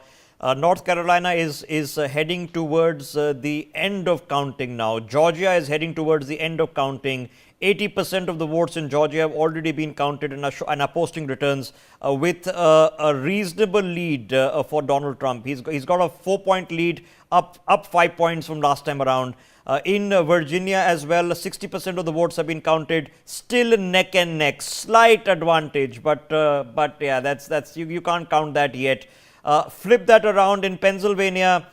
Kamala Harris was leading by 11 points come a couple of hours ago. As more votes have been counted, now nearly half the votes have been counted. That has slipped to just over a percentage point. In Michigan, it looks a little bit better, but a long way to go. Only 14% of the votes have so far been counted. In Wisconsin, it's still too close. It's within a tenth of a percent with one out of 3 votes counted. It's going down to the wire, ladies and gentlemen. And it's still a long way to go, as I keep saying. Jordan Cope, what do you make of what is happening there in terms of the election still being decided by perhaps less than 6 states? Well, it's a common tendency every presidential election that some swing states will play the penultimate role in deciding the future president of the United States. And it's quite interesting right now. The New York Times, at least according to its ticker, seems to suggest that Trump is likelier to pull out with this election. And right now, the New York Times seems to be predicting, at least in this current moment, that Trump might actually be able to pull off Michigan as well. And so we anxiously await all the results as they come in. It could take many hours, perhaps even more than 24, to figure out where some of these swing states will go. But a very riveting moment for many Americans as we continue to follow these elections as they unfold. It looks like the easiest path for Trump to achieve victory would be to win Arizona, Nevada, North Carolina, Georgia, and one of those pivotal 3 swing states in the Rust Belt, whether that be Michigan, Wisconsin, or Pennsylvania. And so obviously many different classes and demographics involved in these voters, but definitely all of whom contribute very much to the American fabric and to American democracy. It's close, ladies and gentlemen. It's close. I've done this long enough in elections all over the world, including elections in my country, which seem to take place every 2 months, because we, believe it or not, also have 30 states and have multiple elections every year. That it's often too close to call, and sometimes there's a huge upset. But is this indicating that there is a dramatic change of wave in America? I don't know. Both in terms of the popular vote, which is the only way we can gauge a wave difference, because the Electoral College wave is more predictable, but the popular vote is going to tell you whether Donald Trump, who became the United States president despite losing the popular vote by 2 percentage points, are there more Americans in favor of him come 8 years later or not? Let's get a different perspective. Ambassador KP Fabian joining us on the broadcast. Ambassador Fabian, we don't know how this goes, but if indeed it goes the way of Donald Trump, what will that be telling us about the message that the American voter is sending out to not only themselves but the rest of the world? Well, it would mean that despite the lies and exaggerations which Donald Trump has resorted to, American electorate or, a substantial section of them, because as you said, it may not be the majority, want him to be their next president, which means that there is something wrong with the whole system, because as you said, one can lose the popular vote and still be elected. And that is because the framers of the Constitution were in an elitist mentality, who didn't want to trust the common voters, had this electoral college imposed upon in the system. So that would mean that America is not, well, shall I say, far from being a perfect democracy. Okay, well, you don't want to know how they rate India as a democracy, sir. Press freedom in my country, where I'm sitting in my chair as an editor-in-chief of a news network that employs 1,200 journalists and runs 9 news channels and 5 newspapers, I'm told we are worse than Afghanistan by the American Press Freedom Index. But I'll leave my opinions on that separately. Let me just, given a chance and get in a different perspective for people watching this broadcast all over the world. Major General Sudhakar ji, Ambassador Fabian clearly no fan of Donald Trump. But if indeed he comes back, wisdom tells us the recent Republican presidents have been good for the Indo-U.S. relationship, more so than the others who tell us that we are doing a genocide of Muslims in this country. Yeah, Rishabh, good morning. Thank you for getting me to your show. Compliments to Ambassador and the previous co-panelists. My daughter has been traveling a lot in US. To respond to your query, when I asked her, she's presently just come back from Michigan and almost all the 7 swing states. When I spoke to her day before yesterday, I said, what's up? Who's heading? Who's likely to be? So she tells me, Papa, don't quote me. It's all going in favor of Trump. You just quoted her. I really can't say. I don't know. I have been to US 2/3 of my time in a year. I travel in the US. Okay. Been to the grassroots level. The grass, I would say, swell is in favor of Trump. But now coming to the question that you're asking, whether Trump is good or Harris is going to be good, then neither of them are good. Because as I look at Rishabh, it's a superpower. Whether they accept it or not, it's a declining superpower. It's very interesting to read a book, Monsoon, if I recall correctly, Indian Ocean, the future of American power. It's very well researched. It's Dr. Robert Kaplan has written this book, and what he says is very interesting. That in 21st century, the entire global order, although it's gravitated away from geopolitics to geoeconomics, surprisingly, it is gravitating further to one region, that is the Indian Ocean. Okay. And in the Indian Ocean, the south, the subcontinent India. So under this premise, with a short preamble, let me try and answer to your question, who's going to be good and who's going to be bad. India as on today is a very attractive option because it has got one of the largest consumer base, more than 500 million people spending $12. It is by the UN agency, $12 a day. China is topping the list, but by 2032-35, we will be overtaking them. Okay. Number 2, the youth bulge which we have and the average age population of the median age population, the working population, and look at the cost of the labor. And look at the free trade within. If you look at the India as a subcontinent, okay, well, between the states, there are no barriers and compare it with Southeast Asia. So there are many plus points in favor of India, which is going to attract the attention.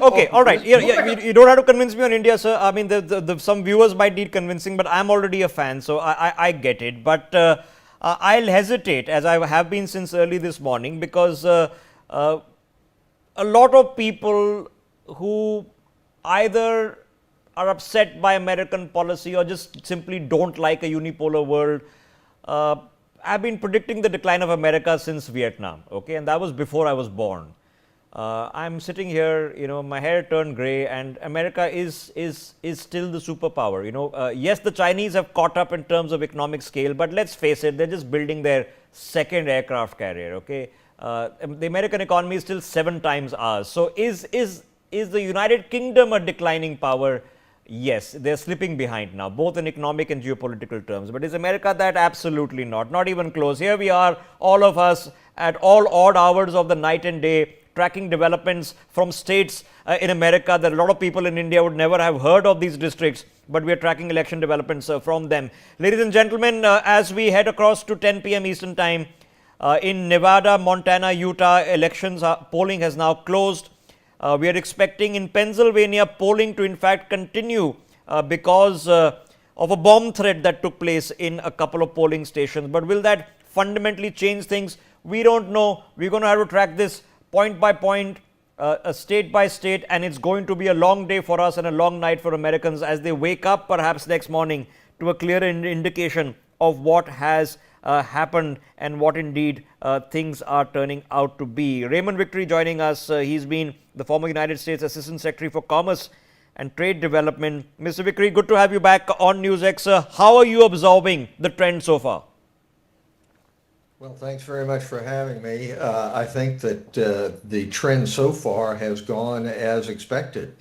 There really haven't been any surprises thus far. Everybody said it's going to come down to the wire, and that's certainly what's happening. But I think, the good news here is that the election is full and fair as it possibly can be. And if you're a great democracy like India or a great democracy like the United States, I think you have to applaud that, even as you may be concerned about the outcome and who's going to win. I do think that those who want to see the United States draw back and not be active abroad as it has been will be gratified if Donald Trump wins. They'll get their wishes. I'm not so sure that's going to be in the interest of India or the United States. It seems to me that we're better off working together as partners, particularly on common interests like the containment of China, getting China to observe international rules, than if we just say we are triumphant and we're the greatest nation on earth, and we don't really need to work with other people. And I think that that's a major difference, really, for me, between Harris and Trump. Trump wants to draw back, build Fortress America. On the economic side, as you point out, I was Assistant Secretary for Trade Development. Trump doesn't want trade development. What he wants to do is across the board impose tariffs, which will pull people further apart. And that applies to India, a good friend and partner, just as it does to adversaries in his view. Somehow that we can just go it alone. And I'm sure there are people in India who feel the same way. Well, we don't need the rest of the world. We can go along and we'll do it ourselves. But as you have rightly pointed out, that's not the best way forward. There have been many people who've counted out the United States many times. I'm old enough to have lived through the 60s, through the assassinations which took place and the difficulties there. The truth is, the economy is strong. The truth is our institutions at this point are strong. What remains to be seen is what will be the effect after the election.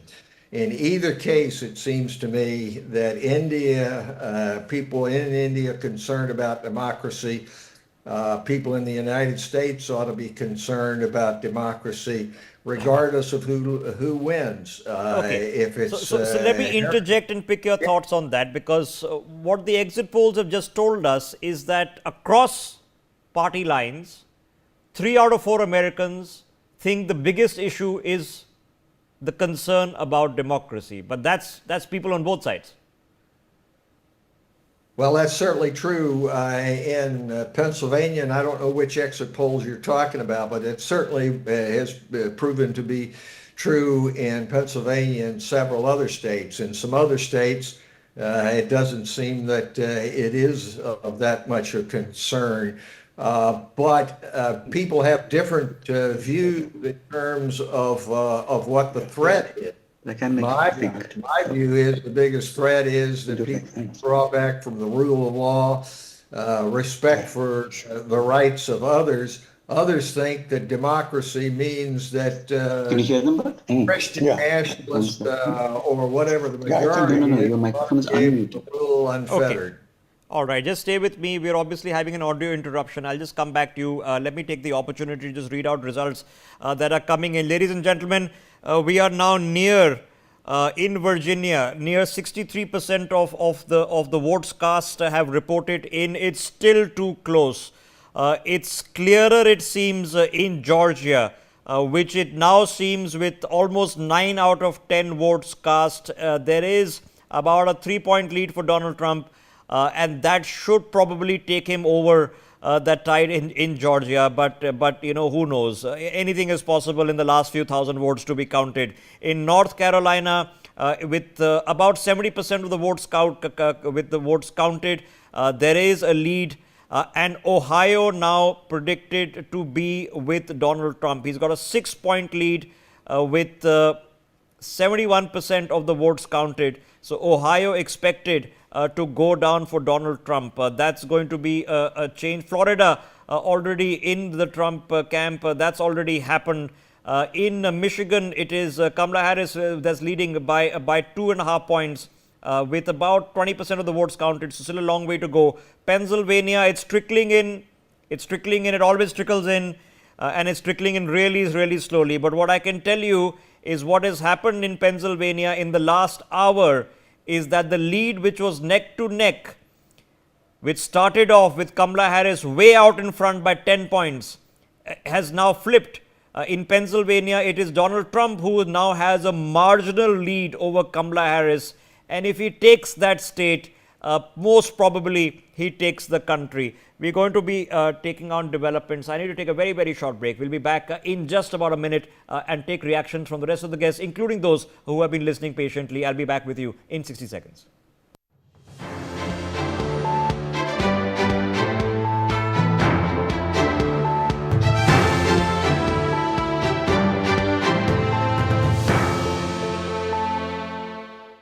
Co-powered by PolicyBazaar.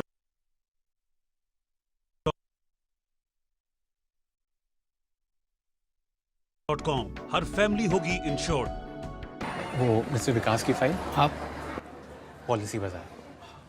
Ma'am, आपका health insurance claim approve हो गया है। अब आप sir को घर ले जा सकती हैं। क्लेम के टाइम पे हमेशा आपकी हेल्प को तैयार। पॉलिसी बाजार, 1 करोड़ का हेल्थ इंश्योरेंस सिर्फ 390 रुपए महीने से शुरू।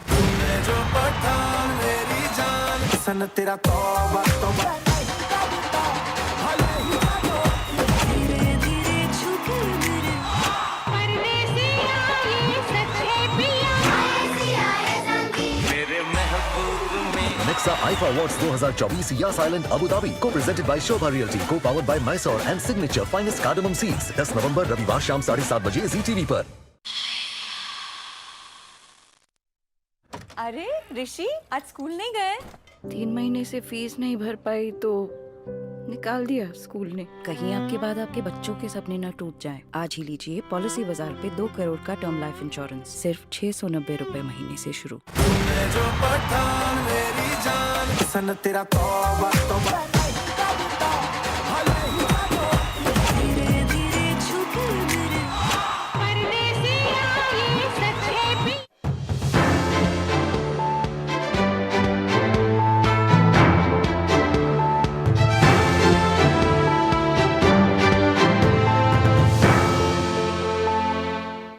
Welcome back. You're watching Newsx. I'm Rishabh Gulati. And yes, ladies and gentlemen, polling is pretty much closed in the United States of America as we head into 10 p.m. Eastern Time. It's done and dusted. What had to happen has happened, but we don't know what the results are yet.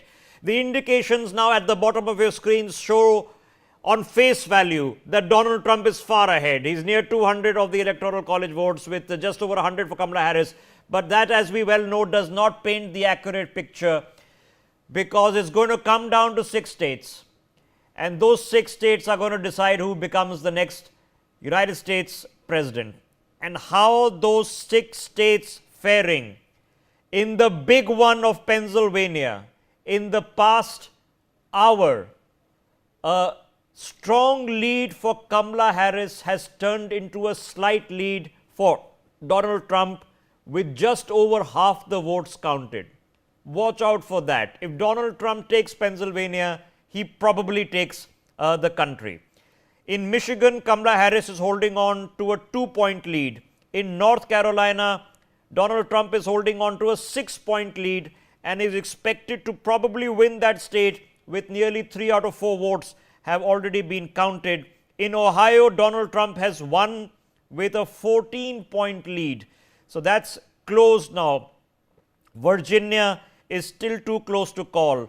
But keep a lookout on Georgia. Georgia, about 90% of the votes have now been counted, with a 4.5-point lead for Donald Trump. It's close because the number of votes are less, which means that every vote does count in Georgia. Don't go by the percentage term. Just a few hundred votes, a few thousand votes could flip percentages in Georgia. But nonetheless, a 5-point lead with 90% of the votes counted would make Republicans feel confident that Georgia is headed with their way. In Wisconsin, it's a 0.1% lead. It's that close, with the advantage for Kamala Harris. And Donald Trump, with almost all the votes counted in Florida, has won Florida with a thumping 14-point lead. So at this point of time, it's still very early, with us multiple hours away from the Western Seaboard reporting, where of course California had expected is going to go with its 55 votes to go into Kamala Harris's bank.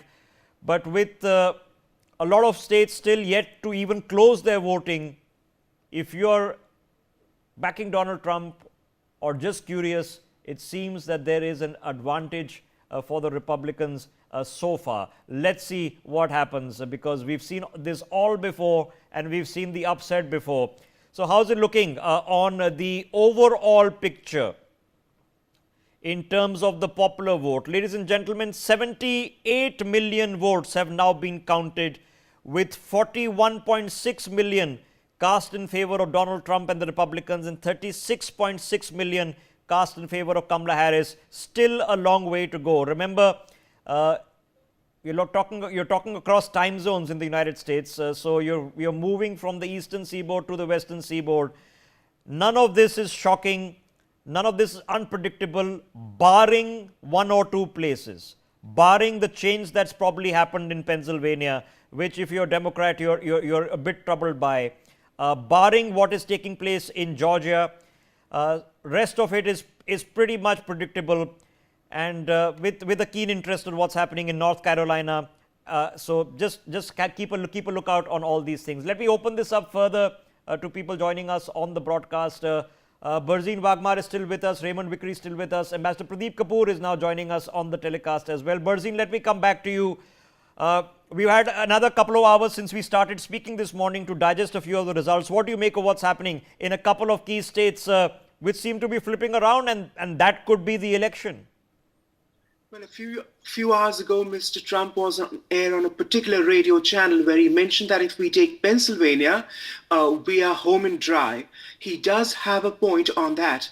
And as trends are coming in from Michigan, to iterate what I said at the start of the program to you, Rishabh, is that if Mr. Trump carries 95% of the vote Mr. Trump has 95% chance of becoming president if he carries Michigan. So if that is a harbinger of things to come, then Mr. Trump is looking forward to a good night. And there would be considerable consternation within the Harris camp as such. Putting that aside, Ambassador Vickery mentioned about the ramifications of trade and what Mr. Trump would purport to posit. Now, this goes back to a neo-isolationist streak in American history and politics. And Mr. Trump is reviving something which we didn't see since the 30s, and in the pre-war era when America was very much isolationist in its tone and temperament. This is what Mr. Trump harks back to nostalgically, a worldview. But the question is this. The world has changed so much since then, despite Mr. Trump and his supporters talking about having robust tariffs, economic protectionism, having nationalist policies, which made America the workshop of the world, and particularly in the aftermath of 1945 and the war when it was the strongest economy. All very well.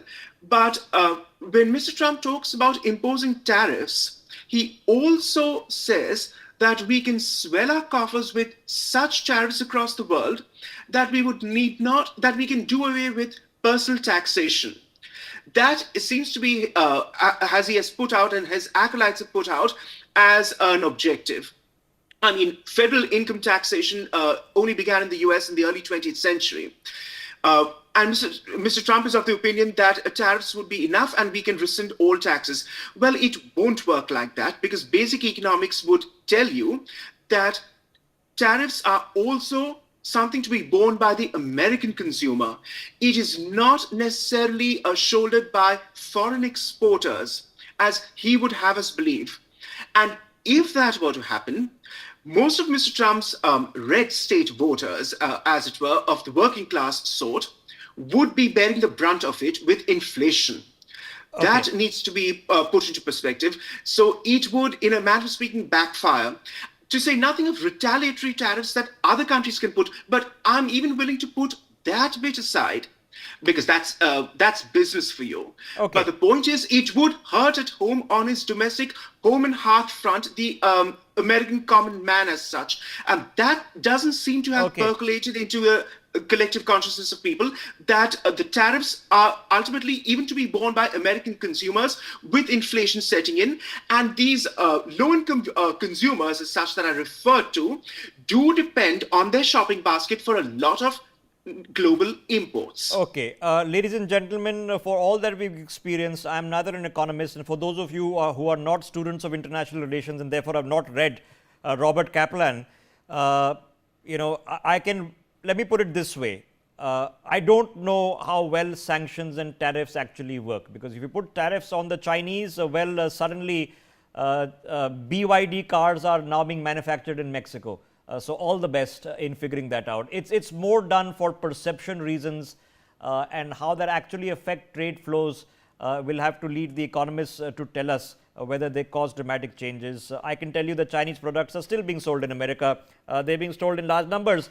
And if it makes Americans feel better, BYD cars are now available in India as well. They are undercutting the EV market. So I don't know whether to be happy about the fact that India is going EV, which is good news for the environment, or be troubled about the fact that even the Chinese know where I'm going to be parking my car. I'm disturbed. I think the locks in my house and the CCTV cameras that we are using in this country also are manufactured by Chinese companies. Does that scare me? Yes, a little bit it does. Ambassador Pradeep Kapoor is with us. He happens to be sitting in Washington as we speak. Good evening to you, Ambassador Kapoor. What do you make of this? Because we can have the policy conversation. Right now, it's about the results. And the results are telling you that Pennsylvania is shifting. It's shifting with more than half the votes counted. Thank you, Rishabh. It's a very interesting evolution going on. And we have to see where it ultimately lands.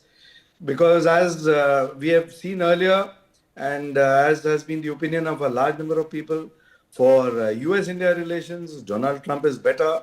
And we are not at all sure as to who will be the ultimate winner, as the other panelists have also said. Because as you move towards the West Coast, with the big, electoral vote from California coming in, those will suddenly shift the map completely. So Pennsylvania is definitely a very, very important state in the calculus. And if that goes to either candidate, for that candidate then to surge ahead becomes a lot easier. Okay, I'm sorry So to I think- interrupt you. We have more returns coming in. I'm coming straight back to you, Ambassador Kapoor. Okay, ladies and gentlemen, let's count this out. Of the 7 swing states, in Arizona, in Georgia, in North Carolina, in Pennsylvania, in Michigan, and in Wisconsin, in Georgia, Donald Trump's lead is about 4 points with 90% of the votes counted. It's still too close to call. In Arizona, believe it or not, the difference between the two candidates as we speak is 100 votes. Can you imagine that? It's that close. 100 votes is the difference as we speak, with still half the votes yet to be counted. So that can go either way easily. But it has definitely firmed up in North Carolina, where Donald Trump, with 3 out of the 4 votes counted, is sitting on a 7-point lead. So that one in Georgia, it seems to be going in the direction of Donald Trump with almost all the votes counted. In North Carolina, it seems to be going in the direction of Donald Trump with almost all the votes counted. In Pennsylvania, with nearly 60% of the votes counted, Donald Trump now has a 3-point lead. And have a look at this. In Wisconsin, Donald Trump has now slipped into the lead by less than a point. By less than a point. The rest of the states are going down predicted lines. But have a look. This is where it's going to be the difference in Pennsylvania, in Wisconsin, in Georgia, and in North Carolina. If Donald Trump takes 3 out of those 4, he's home and dry. Let's go back and pick this up with Jordan. Jordan, if you're still with us now, I mean, we are still few hours into this. We can't call it a wave or a trend, especially if states are still counting votes in their hundreds, and that's the difference. But are you seeing a momentum shift? Well, I'm currently been scouting really all of the swing states on the New York Times to see where they're putting their ticker at and where the predictions lie with the New York Times. And it seems that this source is ultimately leaning towards Donald Trump in terms of their election outcome predictions. And so, of course, we have to wait patiently for all the mail-in ballots to come. But it definitely seems that there is a shift more and more towards Trump's momentum. Okay. Ladies and gentlemen, just over 80 million votes have been counted in the popular vote, which is giving an indication that Donald Trump is leading the popular vote right now by 5 million votes. Long way to go. So we are still not even at halfway house in the American election results. I'm going to take quick reaction before I have to take another very, very short break. Let me get Daniel Wagner back in. Daniel Wagner, what do you make of what is happening as we speak? Well, if you look at from the moment that the votes started to be counted, it was pretty clear that Trump had momentum from the very beginning. The question I find myself asking is, to what extent voters believe that all of the promises that he has made over the last 2 years will actually come to fruition? They appear to believe that most, if not all, of what he has said and most, if not all, of what he has promised will indeed be delivered. Now, anyone sitting in the White House is ultimately dependent on the composition of Congress to be able to do that. And that is, in my mind, the biggest question mark still lingering over us, apart from who's going to be president, of course. The Republicans are widely expected to take the Senate. The Democrats are widely expected to take the House. So we're going to have a divided Congress, which would certainly impact Trump's ability to deliver should he be in the White House. And I don't know if he's taken that into consideration. I don't know if the voters have taken that into consideration. Okay. But what also appears to be the case is that we've come to a pretty familiar cycle in American political history, and that is that we've gone from having a shift in one direction on the Democrat side to another direction on the Republican side. This used to be the way things were routinely in American presidential politics. And we've gone from 2 cycles with a George W. Bush, 2 cycles with an Obama, to a cycle now where we tend to be on the pendulum again, swinging from one side to another. Americans appear to be tired of business as usual in terms of what the Biden administration has delivered. And they appear to be shifting in the direction of Donald Trump. Let's see, because yes, and Pennsylvania, with early counting, Kamala Harris is sitting on an 11-point lead. Ladies and gentlemen, it's still a few hundred votes in major states. That is the difference between who's taking them and not. But if Donald Trump takes Pennsylvania, if he takes Georgia, he should be okay. Let's do a quick mathematical check before I go back to Raymond Vickery. Alabama is closed. No surprises. A thumping victory for the Republicans and Donald Trump. Alaska yet to count, but expected to go into the same camp. In Arizona, it's literally 100 votes either way. It is percentages of percentages that are still being counted. It's that close. Arkansas is close. It's done. California, we know which way it's going to go, but it's not started counting yet. That's going to be for Kamala Harris. But Colorado, Republican, no surprises. In Connecticut, probably still too close to call. In Delaware, it's for Kamala Harris by 14 points. That's done. Florida is done. All the votes have been counted. And Donald Trump has swept Florida by again 14 points. In Georgia, Donald Trump is leading by 4.5 points with 85% of the votes now counted. He should take that state, and that's one of the bellwether states. Hawaii is still to start counting. That's going to be a long time coming. Don't be surprised about what's happening in Idaho. Don't be surprised about what's happening in Illinois, where Kamala Harris is expecting to take that states by 11 points. Indiana, Iowa, Kansas, Kentucky, Louisiana, no surprises, have gone the way they were expected to go. In Maine, the 3 votes there are still being counted, probably still too close to call, but predictably heading in one way. In Maryland and in Massachusetts, for Kamala Harris and the Democrats. Michigan then is the tight one. Which we don't yet know. Minnesota has just started counting. Only 3% of the vote counting is in. Long way to go. In Mississippi, Missouri, Montana, that's gone Republican. No surprises. Nebraska should go Republican in the 4 seats that we're counting. Nevada, long way to go before we start counting there. In New York, it's gone Democrat, no surprise. North Dakota has gone Republican, no surprise, as is Ohio and Oklahoma, no surprises, including South Dakota, South Carolina, Tennessee, Texas. It's expected, of course, Utah will also go Republican, and Vermont and Rhode Island will go the way of Kamala Harris. So no surprises there except for what we have just been tracking. And let me get Raymond Vickery in. Raymond Vickery, it's boiling down to Pennsylvania, and it seems that Donald Trump has got a 4-point lead as we speak. Yes, I think it's the momentum switching at this point. It's far from over.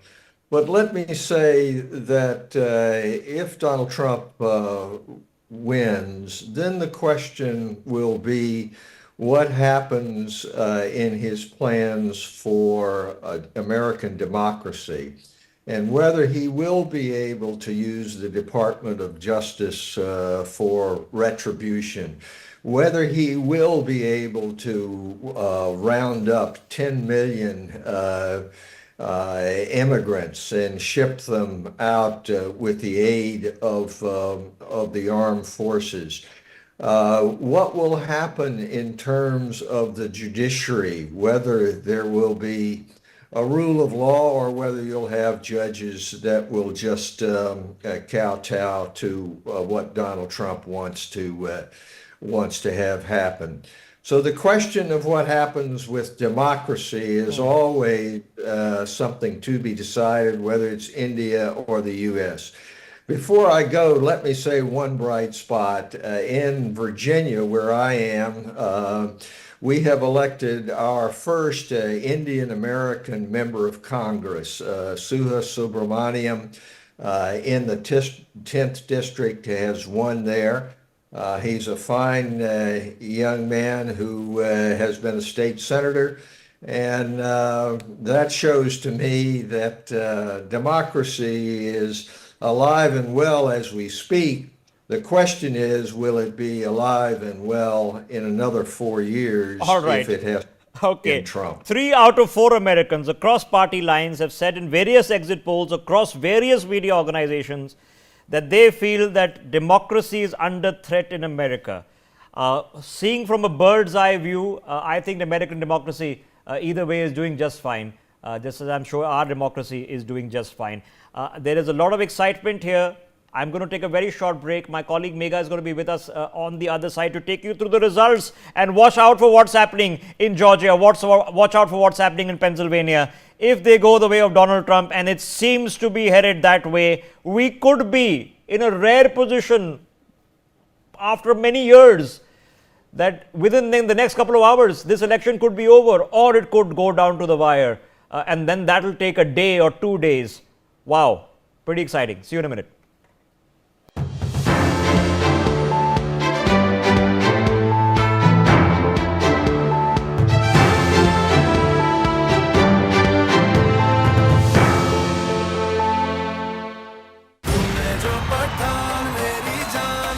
तेरा तौबा तौबा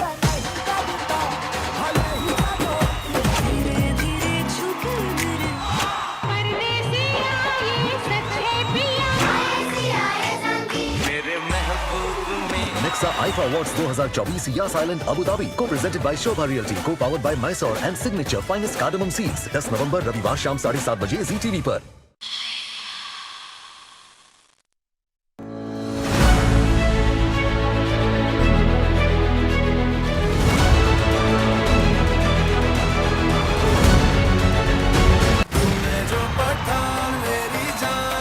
तेरा तौबा तौबा धीरे धीरे झुके मेरे परदेसिया ये सच है पिया मेरे महबूब में Nexa IFA Awards 2024 Yas Island Abu Dhabi co-presented by Shobha Realty, co-powered by Mysore and Signature Finest Cardamom Seeds. 10 नवंबर रविवार शाम 7:30 बजे जी टीवी पर।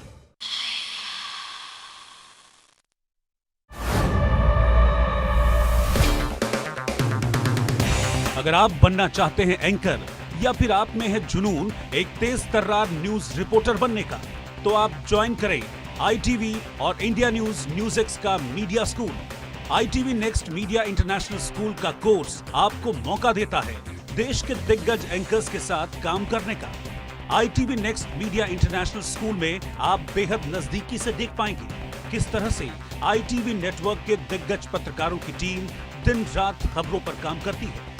इस कोर्स के दौरान आप सीखेंगे एंकरिंग की एक एक बारीकी उन एंकर्स के साथ जो देश को रखते हैं हर खबर से बाखबर। ITV next media international school का ये कोर्स आपके एंकरिंग स्किल्स को करेगा इतना सशक्त मजबूत, जिससे आप बनेंगे पत्रकारिता की दुनिया का वो चमकता चेहरा जो दुनिया देखेगी और पसंद करेगी। जो पठान मेरी जान सन तेरा तौबा तौबा धीरे धीरे झुके मेरे परदेसिया ये सच है पिया मेरे महबूब में Nexa IFA Awards 2024 Yas Island Abu Dhabi co-presented by Shobha Realty, co-powered by Mysore and Signature Finest Cardamom Seeds. 10 नवंबर रविवार शाम 7:30 बजे जी टीवी पर।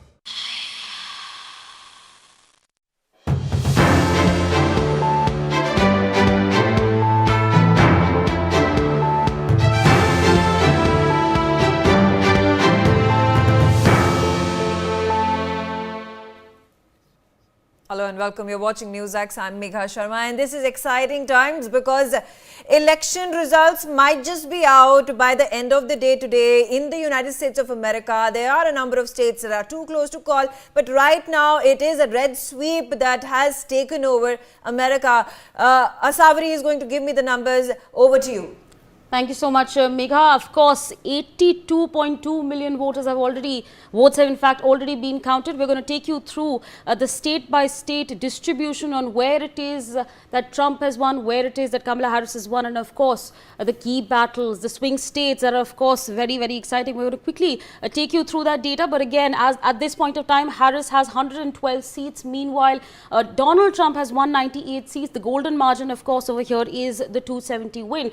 Starting off with Georgia, which is of course a swing state, we of course see a very small margin over here. Donald Trump up by roughly 4% over there. North Carolina, again a swing state, Donald Trump up by roughly 2%, 50.8. Pennsylvania, again, Donald Trump in the lead and by less than a 2% margin. Michigan, again, Donald Trump up by less than 1% of a margin. Wisconsin, Donald Trump up by less than a 1% margin. Arizona, again, a very close fight, a 0.2% margin we see over there. So again, you see those details right on your screens. Arizona now, in fact, it's a neck-to-neck battle, 49.6%, 49.6% for both Trump and Harris. So again, we're expecting, as far as Nevada is concerned, the results to be out soon. We're learning that it's going to be out by 9:30 roughly. Utah, again, Trump has won that state, but again, we're waiting for the results over there.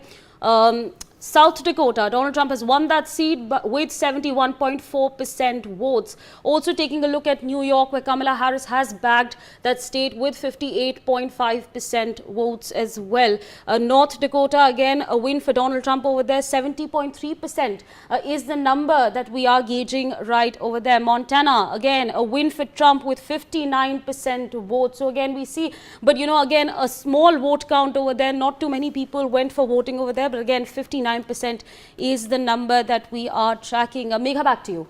Okay, all right. Thanks, Savri. And let's bring in our panelists. Elizabeth Loris, how do you understand there is a red wave in 2020 also? We saw this scenario up until the postal ballots were counted.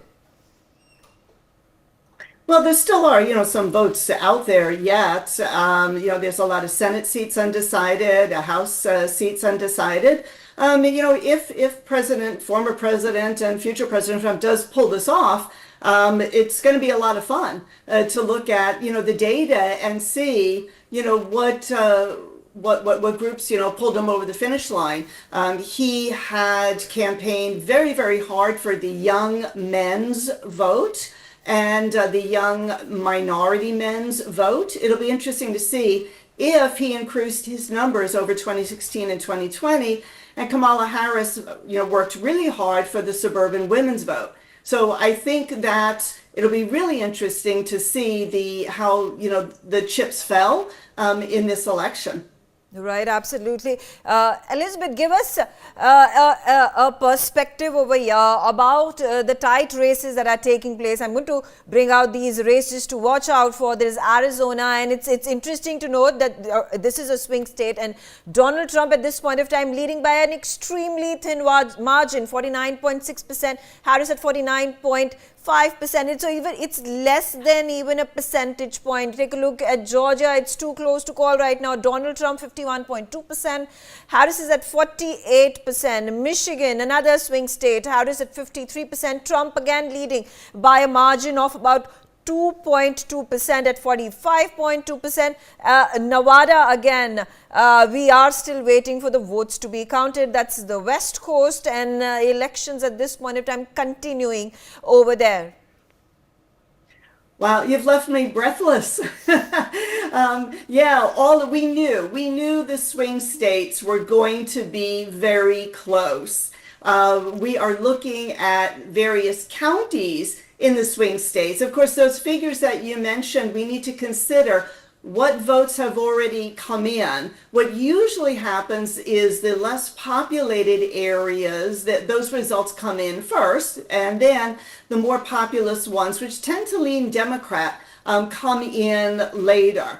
And so it depends on what counties, what areas, what districts those numbers are coming from. I'm actually watching Virginia very closely. I know that is not on your list of swing states, but President Trump was here in Virginia on Saturday. That was a surprise, indicating that maybe internal polling indicated that he might, swing that. I don't know. I'm not a betting man. I am not putting money on any of these races. Again, it comes down to, were the candidates, Trump and Harris, able to convince those low propensity voters, people who didn't vote in 2020, maybe people who didn't vote in 2016, to come out for them. So this is going to be a great election for the political scientists to parse through all these numbers. These are the elections where political scientists make their careers. Right, absolutely. In fact, you spoke about Virginia, and there we have the numbers. Kamala Harris at this point of time leading by about 11,000 votes. Donald Trump behind over there. I also have with me Adrian Calamel. How do you at this point of time perceive the election results? There are leads that have been taken over as it was the case in 2020 elections, particularly in the swing states. Joe Biden had been able to take control of the swing states, but the margin was extremely thin. And something similar that is playing out today as well.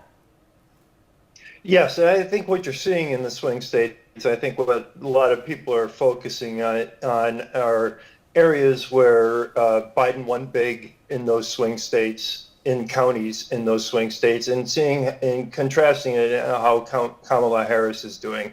And what they're really seeing is kind of she's underperforming in those areas, in Pennsylvania, in areas of Michigan, areas of Wisconsin.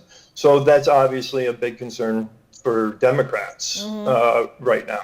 Right, absolutely. And talking about the other states, and we'll talk about Virginia, 11,000 plus votes is with Kamala Harris is leading. Why is this state important? It's a lot of people didn't think it was in play. It is in play. I thought it was in play, especially since Trump was campaigning there. You look at now, Tim Kaine won his race. He's an incumbent, and he won it by a very, very slim margin, which makes you look at certain counties that voted very heavily Democrat in Virginia, Northern Virginia. They're not in 2020. The results are underperforming for Harris in 2024. That's with what they're looking at right now. Let's also, decode the numbers. Now, it all boils down to the electoral college votes. And if we look at California with the maximum number of votes, which is 54, there are other bigger states. There's Nevada, there's Arizona, and we already spoke about Florida, which has gone Trump's way. Texas at this point of time is going to Trump's way. So how do we at this point of time break down in anticipation of the results going? Well, I as Elizabeth said, I'm not a betting person either, especially when it comes to elections. I'm just not. But right now, I expect Georgia and North Carolina to go towards Trump. Virginia, I think, is still in play. With the Pennsylvania, Michigan, Wisconsin, I believe that Trump will be able to flip one of those states. With Wisconsin, that voting, I think we should pay attention to that, because we may not know the results until tomorrow morning. There's 30,000 votes that need to be recalculated and retabulated because of some malfunction there. Yeah. So that's still out. And then Arizona, obviously, is a big one. Out west. Nevada, we have to look that if you're standing in the polls at 7 o'clock, if you're in line, you still get to vote. And that's the state law. So votes could be trickling in that state as well. Okay, all right. Let's also, I'm going to also bring in Jordan Cope. And Jordan, again, do you think it is going to be the postal votes and the early voting votes that might just change the fate of the two candidates? I'm not so sure if it's going to be the early votes as much as it will be the independent voters who made their last minute decisions. I mean, we will really get to see ultimately in the coming hours, I guess, how most Americans were affected. But the primary issues that were motivating most Americans going to the polls were only a few. It was primarily the status and stealth of American democracy, economics, inflation, abortion, and then on top of that, foreign policy. Several of these issues the president doesn't even have a direct say over, such as abortion, for instance.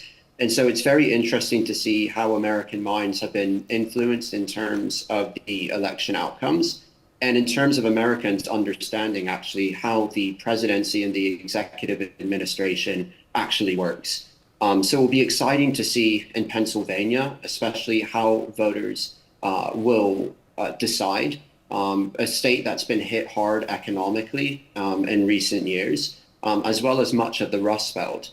And I think if much of the Rust Belt, if all of the states in the Rust Belt pivot towards Trump, I really do think that that's an indicator that economics actually was a factor that was more important than people gave credit for.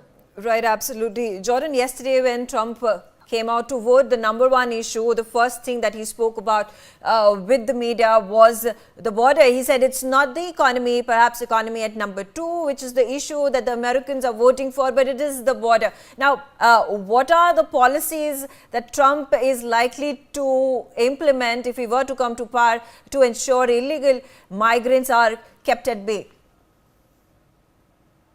Well, if you look at just the Biden administration, just by the disparity in results, for better or for worse, effectively 10 million undocumented migrants have moved into the United States just over the last 4 years. That's a significant demographic change to the US population. And it definitely will have an impact on American economics in one way or another. Some people will argue that the influx of population into the United States in an uncontrolled manner has resulted in increased prices when it comes to property, when it comes to housing. America already is suffering significant inflation right now. Salaries that were once considered reasonable in America now struggle to pay for basic necessities. And so immigration also has many benefits when it comes to affordable labor, when it comes to bringing new attitudes to the country and whatnot. But for one thing for sure is it seems that Trump, if elected, will certainly be more in favor of deporting more undocumented immigrants, and perhaps on also fortifying the border and making sure that it's better manned by American officials and agents, whom currently just seem to be allowing more and more people across the border. Okay, if you make that calculation, you know, California with 54 votes, this is likely to go Kamala Harris's way, and still the total is 267. Donald Trump stands at 210 votes already. So is it at this point of time, it's something that should now be presumed and assumed that Donald Trump is very close to victory? I don't think Trump's immigration policy is really going to affect California much. I think California is a sold blue state, as effectively as blue as it gets. I think it might have more of an impact on the states of Arizona, which also is directly on the border, and Nevada, which borders Arizona just to the north. These are very critical swing states currently in the mix right now, called the Sun Belt states, and they very much are impacted by immigration, and very much might be influenced according to how they seem to be shifting towards Trump in this current election. Jayant Krishna also on the telecast, senior fellow CSIS. Jayant, how do you read the election results? There are a number of states that are leaning towards the Republicans, a handful of them leaning towards the Democrats.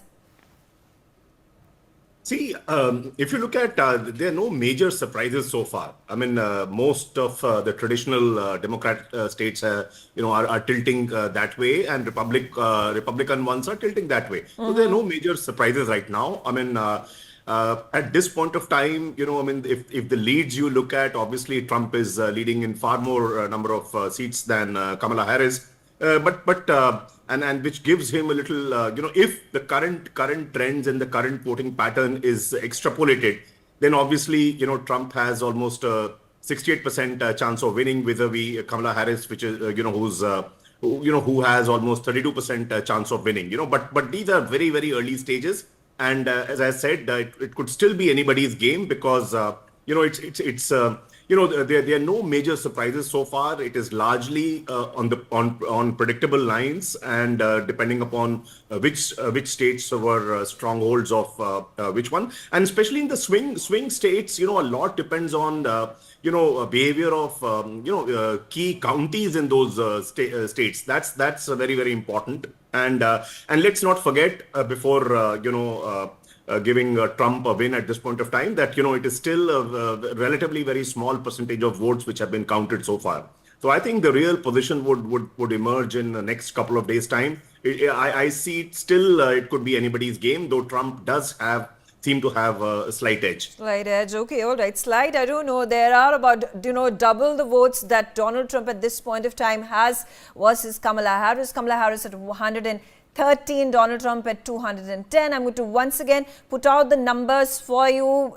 States that are too close to call the swing states. So Pennsylvania, Harris at this point of time is trailing Trump and 48.3% for Harris, Trump at 50.7%, so just about little less than 2 percentage points. Georgia, again, Trump is leading by a very small margin. Michigan, it is Harris that is leading Trump. Let's take a look at Wisconsin. Trump is at 49.8%, Harris at 48.6%. So the margin is less than 1 percentage point. Arizona at 49.6% for Trump, Harris is at 49.5%. So, 0.01% is what Kamala Harris and Trump's difference of votes is. So this is going to be, less than 100 votes. That is going to decide the fate of the candidates, Republican and Democrat in Arizona. Again, putting out numbers for you. Nevada, at this point of time, counting has not started.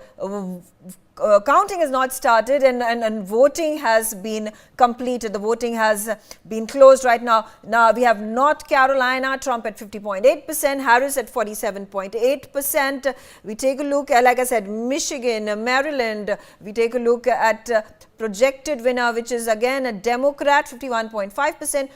We have the Republican Hogan at 46 percentage points. Purnima on the telecast with me. She's a Republican leader. Purnima, you are a happy woman today.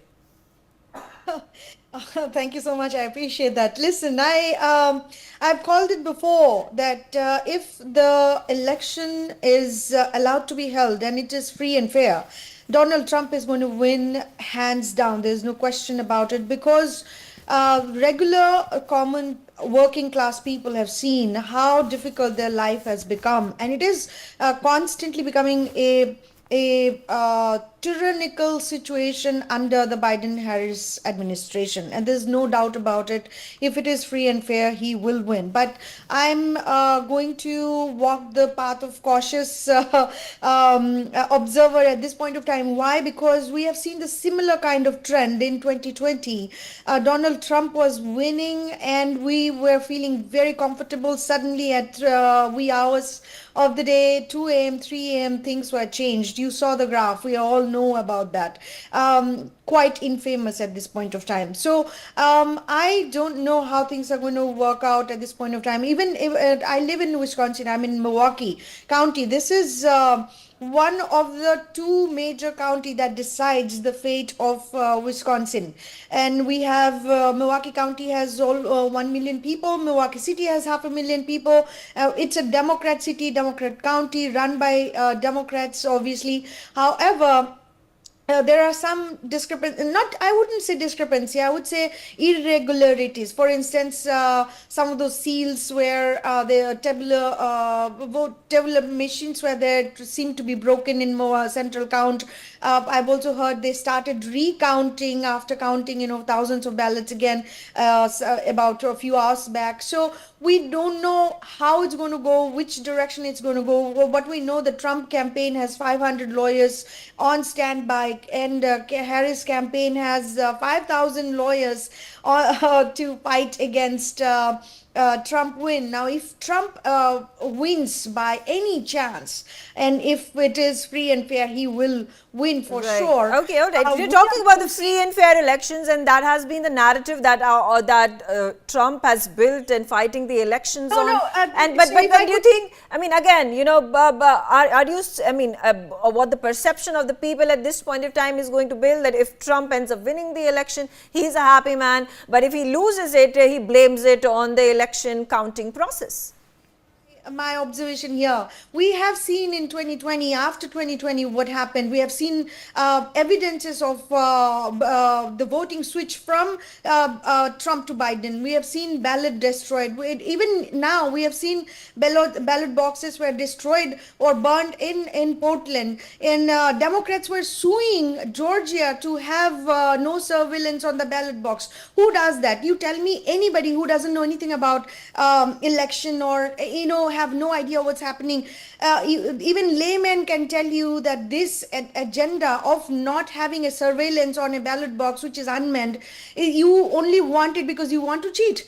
And in California, it is even illegal to ask for voter ID at this point of time. And in Virginia, they sued Virginia governor to make sure that the voter rolls are not cleaned off of the non-citizens. You think about from perspective of India, the Ghuspetias, those illegal Bangladeshis and Rohingyas are coming, and you have about 30-40 million, similar to our illegal situation over here in America. If they are the one who's actually getting fake Aadhaar card and voting in Indian election, being settled in the border states and actually electing CMs and panchayats and the PMs of India, is that going to be fair for India? Similarly, I would say that this we have seen irregularities and we haven't seen any kind of narrative to make sure that our election is safe and free and fair. Okay, Elizabeth, Loris, elections free and fair, what can we at this point of time assume and presume, keeping in mind this narrative continues for the Republicans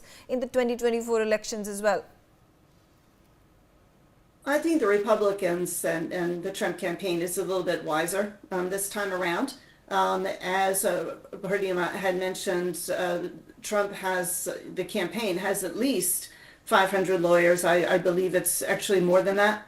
And so they're looking very closely at opportunities for cheating. If you're a poll watcher and you notice anything suspicious, you call a hotline. So I think that this time around, sure, there can be cheating. It certainly does happen, but not on the scale that it allegedly happened in 2020. And Trump is saying his campaign goal was essentially to be too big to fail. And right now things are still kind of close at the margins, but again, there's still a lot of reporting to come in. So we will see if it will be too big to cheat to fail. Okay, Adrian, your take particularly, I'm still, do you think there is a reason to be at this point in time cautious? The votes that Trump has gotten, there is a 100% increase over there for Trump versus Kamala Harris. 81 million votes that have already been counted, but there are another 81 million plus votes that have been cast through early voting. Yeah, and that's the one thing that the Trump campaign did, and Republicans out of character did this election. It was to get out the vote and get it out early. Republicans generally vote on the day of elections. So that is something that they did. And so they came into this with a lead, which is the first time this has happened in a long time. And it's always felt like they were fighting against the current, so to speak. As far as any type of irregularities, the only thing that really kind of, I would say, rankles me to a certain degree is that if you look in Wisconsin, why is Robert F. Kennedy still on the ballot? He's pulling away votes from Donald Trump right now. They've tried to sue. He wanted off the ballot. They tried to sue to get him off the ballot, and he stayed on the ballot. And he's still collecting, 5,000 votes here. It's kind of ludicrous at this point. So those things need to be taken care of. I mean, it's just common sense. Let's have an honest voting system and not try and pull one on the over on the other. Really, it's about getting out the vote and having a clear, consistent message. And frankly, we haven't seen that from the Harris campaign. It's been about the future, but we really don't know what the future is. And it's about distancing yourself from the past 4 years. So there's no accountability there. And it's about the economy, really. It comes down to the economy. And Jordan brought up a great point. Immigration is important in Arizona, so we'll see how that impacts that state and how it votes. Okay, Jayant, it's about economy. Donald Trump at this point of time says it is about immigration and he's going to take strong steps. But the Democrats and the analysts who are pro-Democratic Party have time and again said that under Joe Biden, the economy has prospered. 2020, we are already being able to reach the levels of the GDP growth that were prior to to the COVID, the pandemic that hit the world, and America was no exception. Do you think this is just the brand that has been created by Donald Trump that is influencing the average American, or do we understand that the American who is coming out to vote is more intelligent than that? See, I mean, if you look at, Joe Biden, in the last 4 years, I think economy has done reasonably well. I mean, it could have done better, but I think the performance on the economy front has been reasonably good. And the inflation control has been, initially he started with the, inflation going out of hand, but last couple of years has seen a good amount of control on on inflation. But let's look at some of the economic proposals of Trump. He has talked about duty, the import duty to be increased across the board, and especially he's talked about goods coming from China and India, their duty to be jacked up and so on and so forth. So while he says that he's doing it to protect the domestic industry, but let us be very clear. I mean, these kind of tariff barriers that one creates in the country, they help the domestic industry only to a certain extent, because a lot of them would still remain dependent on imports and pay higher duty to get those imports as a part of their manufacturing supply chain. And if that happens, my fear is inflation may again go out of control. That's one thing. And other thing which I feel that Donald Trump has talked about is his proposals, if you study deeper, they will surely result into a greater quantum of government borrowings. And we all know, we have seen it across the world. If government borrowings, go up in scale and volume, then the rate of interest goes up because people find it riskier. And if rate of interest goes up substantially, that surely means that the U.S. government will have to do substantially more to be able to service those borrowings, those debts.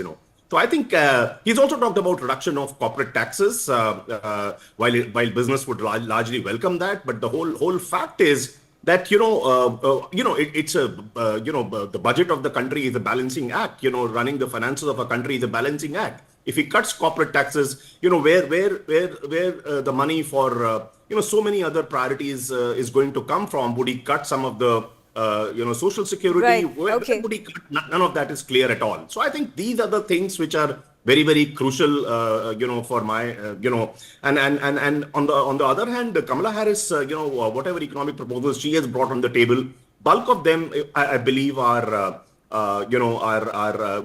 would be a continuity in policy and no major change. One thing which India as a country, has to be worried about is what Trump has talked about, curtailing the visas and so on and so forth. Although, after some time when he went to the Indian diaspora, he also talked about a simpler way of getting green cards for them. But, so he's been inconsistent on this front. But very clearly, if there is a cut on visas, the number of visas U.S. grants, and a large chunk of that is used by Indians. I think that would not be that would be detrimental to the interest of Indians. But let's understand, U.S. by giving visas to Indians, they don't do us any favor.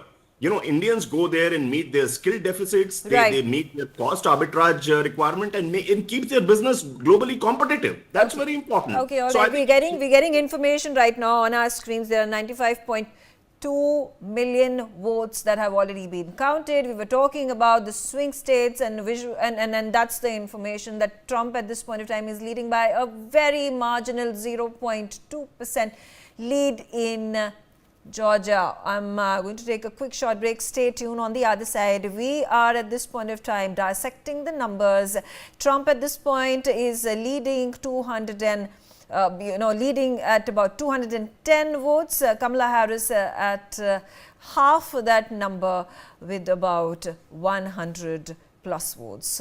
I'll take a short break. Thanks for watching.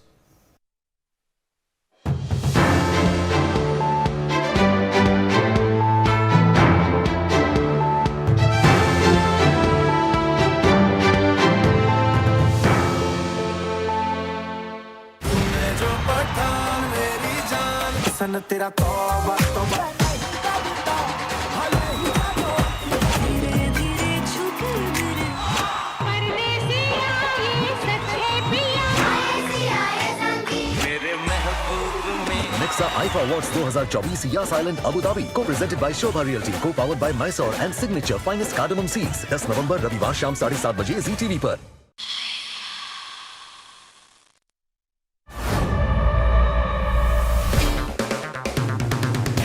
अगर आप बनना चाहते हैं anchor या फिर आप में है जुनून एक तेज तर्रार न्यूज रिपोर्टर बनने का, तो आप ज्वाइन करें ITV और इंडिया न्यूज़ का media school. ITV next media international school का कोर्स आपको मौका देता है देश के दिग्गज एंकर्स के साथ काम करने का। ITV next media international school में आप बेहद नजदीकी से देख पाएंगे किस तरह से ITV नेटवर्क के दिग्गज पत्रकारों की टीम दिन रात खबरों पर काम करती है। इस कोर्स के दौरान आप सीखेंगे एंकरिंग की एक एक बारीकी उन एंकर्स के साथ जो देश को रखते हैं हर खबर से बाखबर। ITV next media international school का ये कोर्स आपके एंकरिंग स्किल्स को करेगा इतना सशक्त मजबूत, जिससे आप बनेंगे पत्रकारिता की दुनिया का वो चमकता चेहरा जो दुनिया देखेगी और पसंद करेगी।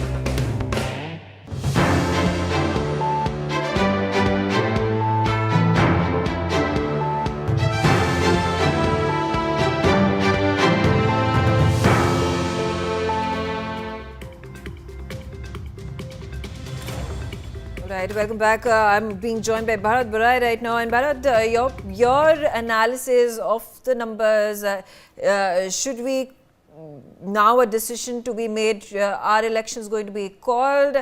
Is it going to take just about a few hours from now, end of the day in the United States of America? Is it too early to call the election?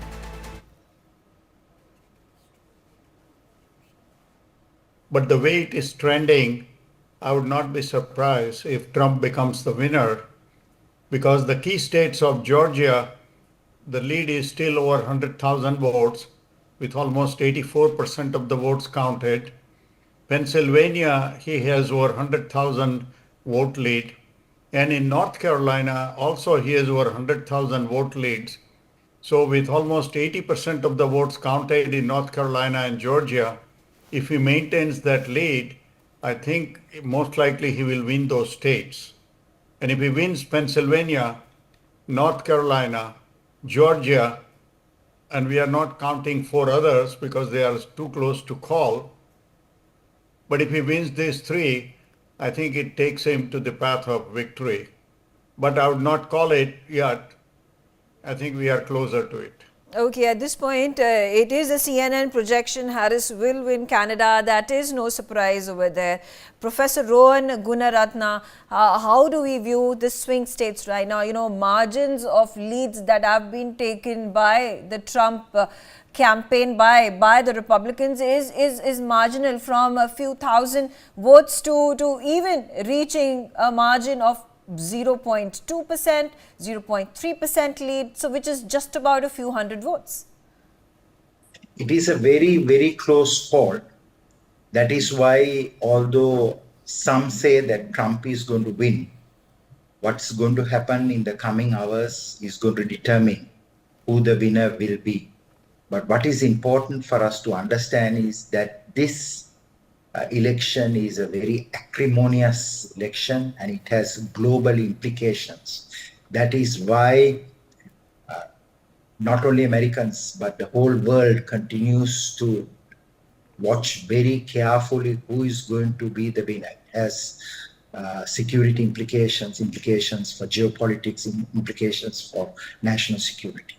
And let's take a look at the CNN numbers, because they're right now predicting, saying that Harris has reached the 145 mark. Trump continues to stay at 210. But the CNN projection also talks about Trump, who has won Idaho. It is, like I said already, the CNN projection, Harris will be winning California. Oregon and Washington have closed their voting. Also on the telecast with me and Adrian Calamel, how do we at this point of time predict who is going to win the election? Again, I asked Bharat Barai, is it too early to declare who is winning the election? Yeah, I think it's too early to declare who's going to win it. I think there are some trends that are definitely favoring Trump when you look at the 2020 election versus 2024 election in areas where Kamala Harris is underperforming compared to Joe Biden. It's in those swing states, and the Pennsylvanias, the Michigans, and the Wisconsins. Wisconsin will probably not know till the wee hours as to what the result's going to be there, because they're still going through 30,000 ballots that they need to recount. So Arizona is a big one that we need to be watching, and you're absolutely right. The left coast or the west coast, that's going to go completely blue. So we're going to be watching these. These are really tight races. It's too early to tell, but I would say if people were a Trump supporter looking at certain numbers, they would be feeling fairly positive. But 2020, they're probably feeling pretty positive right about this point. Again, Also. the West Coast, you're absolutely right. Washington, Oregon, California, Nevada, you have, I think, barring Arizona, you also see North Mexico, New Mexico. So those are the numbers, those are the visuals on your screens. The West Coast turning blue, its lead margins for Kamala Harris are higher than Donald Trump. Numbers on your screens right now, Kamala Harris at 179 of those electoral college votes, Trump at 214. So a marginal increase of 4 electoral votes for Trump. At this point of time, Kamala Harris has increased her vote share. I'm also going to give you information. There are 100 million plus votes that have already been counted. Last time around, there was an unprecedented surge in the number of voters who cast their vote. 158 million plus voters had cast their vote. Is it going to cross the voter mark this term, the voter turnout mark this time around? Bharat, how do you have to predict whether there have been more number of voters that have exceeded expectations from the 2020 voter turnout? 66% of the voters had cast their vote last time around. I think the number will be fairly close to it. One thing I want to make a correction. Nevada is not counted in the Democratic side. In fact, in the pre-polling, Nevada was more Republican, though by a small margin of about 2 to 3 percentage votes. So it's a toss-up state along with Arizona. Yeah. Yeah, but then What like I was said, surprising, I'm just reading the yes, map right now. So it's Nevada at this point of time, Democrat leaning. It's Kamala Harris who's leading in Nevada, and of course this could, like you said, it could flip any time as the votes are going to be counted. I start counting more seriously once at least 50% or more votes are counted, and as more and more votes are counted, 70%, 80%. If there is a substantial lead, like 100,000 or so, that will make me to believe that this is likely to result in victory. Like in Minnesota, Minnesota should go to Governor Walz, who is from Minnesota, but Trump is leading. Now, I don't think that Trump lead is going to persist, because only 12% of the votes were counted when Trump was being shown 60% votes. So I think in Nevada, if at all, it will be a very close race, even though it might show Democratic with so few votes counted. Generally, when the urban area votes are counted, the Democrats lead. When the rural and suburban area votes are counted, Republicans lead. Another interesting thing, CNN pointed out, as my friend Adrian pointed out, they looked at the Latino votes. What percentage of Latino votes Trump had obtained 4 years ago, and how is the exit poll showing Latino votes going to Trump versus Harris. Now in Wisconsin, it is roughly same, but in Michigan, there is 15% deficit as compared to Trump. And I think in Pennsylvania also, one state, it was like 25% deficit.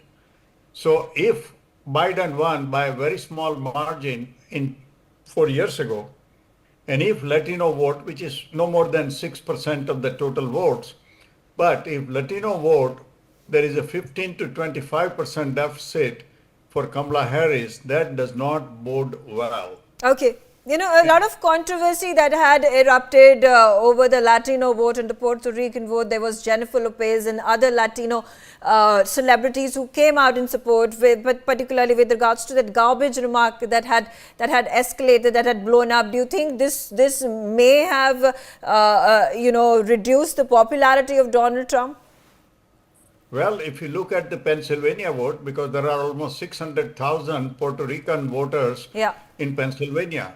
And yet, in Pennsylvania, by the exit poll, there is 15% deficit for Kamala Harris as compared to what Biden did 4 years ago. So apparently, it does not seem that it has mattered significantly.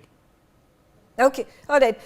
Professor Rohan Gunaratna, I'm going to again, put out these figures and the particular states that are Republican leaning or have been won by Donald Trump versus how Democrats are faring. And take a look at the West Coast. They have Maine, where once again Democrats are leading. There's no surprise over there. There at this point of time is New York, is what we had mentioned, a very safe Democrat state. It has traditionally voted for the Democrats over several decades, and then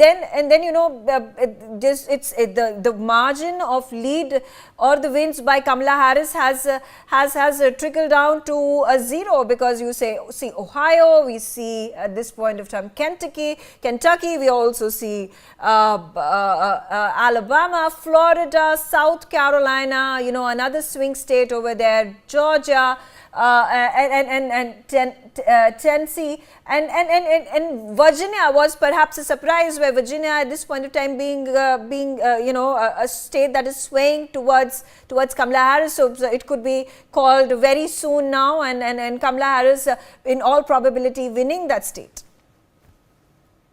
Overall, Donald Trump is on the lead, but in the coming hours, this could change. That is why it is very important that we do not make a decisive statement as to who is going to be the winning candidate. What is most significant is that the American people, their traditional voter base continues to be maintained for both parties, as in many other elections around the world. Okay, again, I'm going to put out the numbers. Once again, Harris has closed up in her number of votes that she's got, 153 versus Donald Trump at 211. Do you think this margin could be further reduced, Adrian? Yeah, I expect it to be reduced rather quickly. I'm seeing some other places where they're showing 216 to 193 in favor of Trump. Yeah. So I mean, we just have to factor in that Washington, Oregon, California, they're all going to go in that direction, and Correct. they just haven't been tapped yet.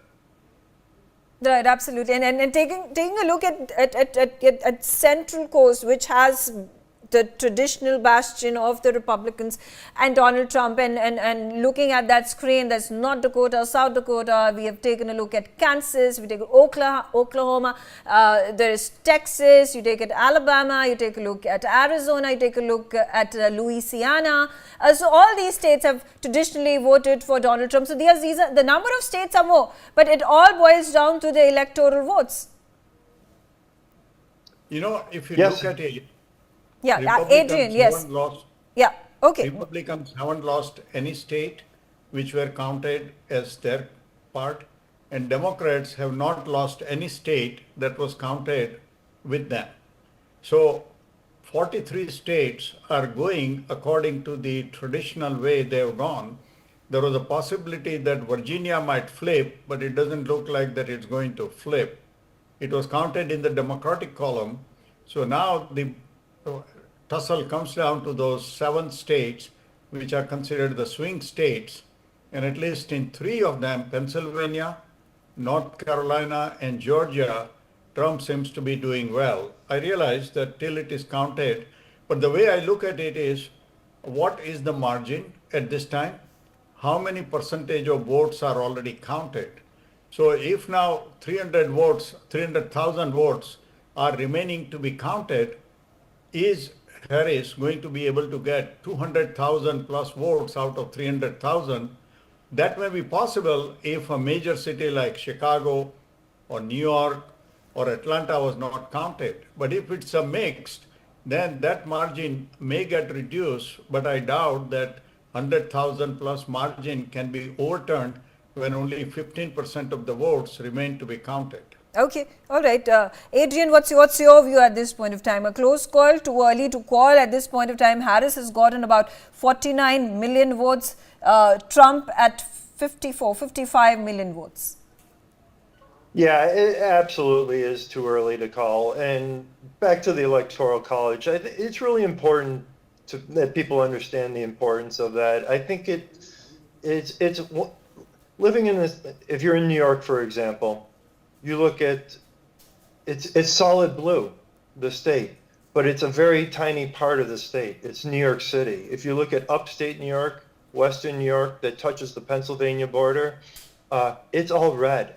It's an all red state. So these things need to be put in place to kind of protect us from what somebody like Plato would call the tyranny of the majority in this type of situation. And so the Electoral College, I know people complain about it, go to the popular vote, but beginning of this election, we heard Republicans saying, oh, we should go to the popular vote. Now Democrats saying maybe we should go to the popular vote.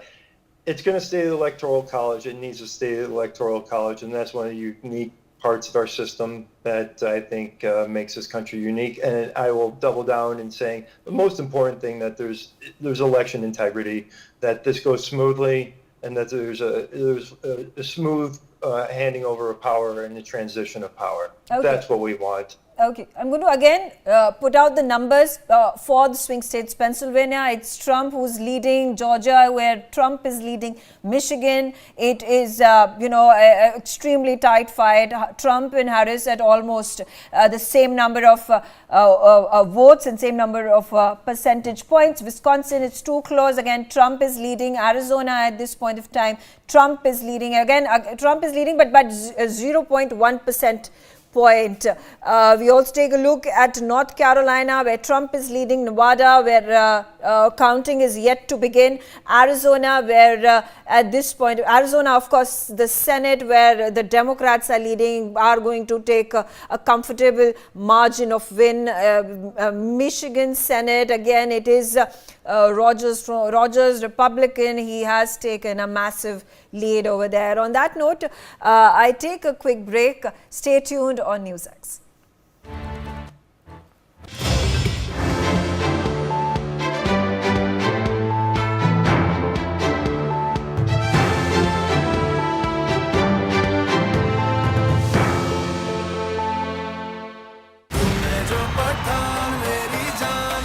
तेरा तौबा तौबा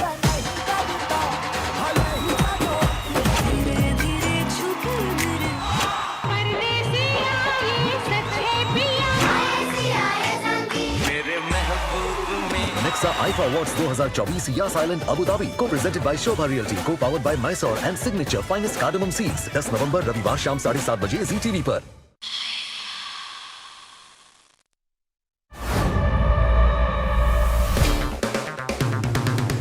अगर आप बनना चाहते हैं anchor या फिर आप में है जुनून एक तेज तर्रार न्यूज रिपोर्टर बनने का, तो आप ज्वाइन करें ITV और इंडिया न्यूज न्यूज़ का media school. ITV next media international school का कोर्स आपको मौका देता है देश के दिग्गज एंकर्स के साथ काम करने का। ITV next media international school में आप बेहद नजदीकी से देख पाएंगे किस तरह से ITV नेटवर्क के दिग्गज पत्रकारों की टीम दिन रात खबरों पर काम करती है। इस कोर्स के दौरान आप सीखेंगे एंकरिंग की एक एक बारीकी उन एंकर्स के साथ जो देश को रखते हैं हर खबर से बाखबर।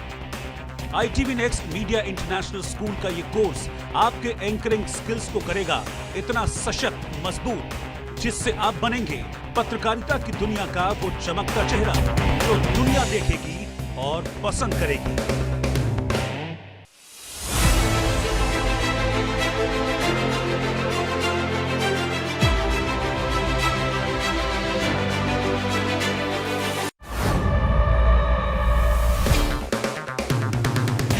अगर आप बनना चाहते हैं एंकर या फिर आप में है जुनून एक तेज तर्रार न्यूज रिपोर्टर बनने का, तो आप ज्वाइन करें ITV और इंडिया न्यूज़ का मीडिया स्कूल।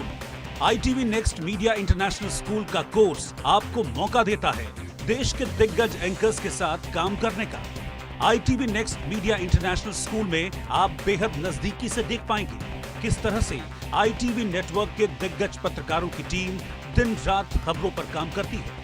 इस कोर्स के दौरान आप सीखेंगे एंकरिंग की एक एक बारीकी उन एंकर्स के साथ जो देश को रखते हैं हर खबर से बाखबर।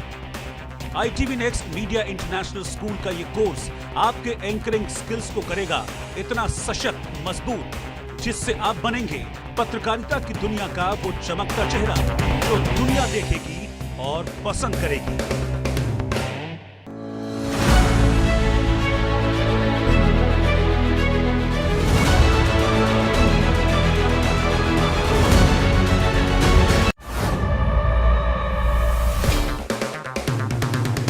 अगर आप बनना चाहते हैं एंकर या फिर आप में है जुनून एक तेज तर्रार न्यूज रिपोर्टर बनने का, तो आप ज्वाइन करें ITV और इंडिया न्यूज़ का media school.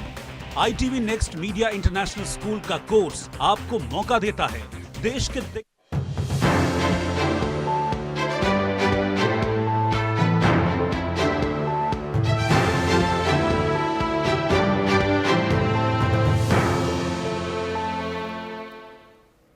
Welcome back. You're watching Newsx. I'm Megha Sharma, and it's all about the numbers today. Harris at 153. She has gotten some 51 million votes. Trump is at 211, 56 million votes. Asavri is going to give me the numbers state-wise breakdown. Asavri.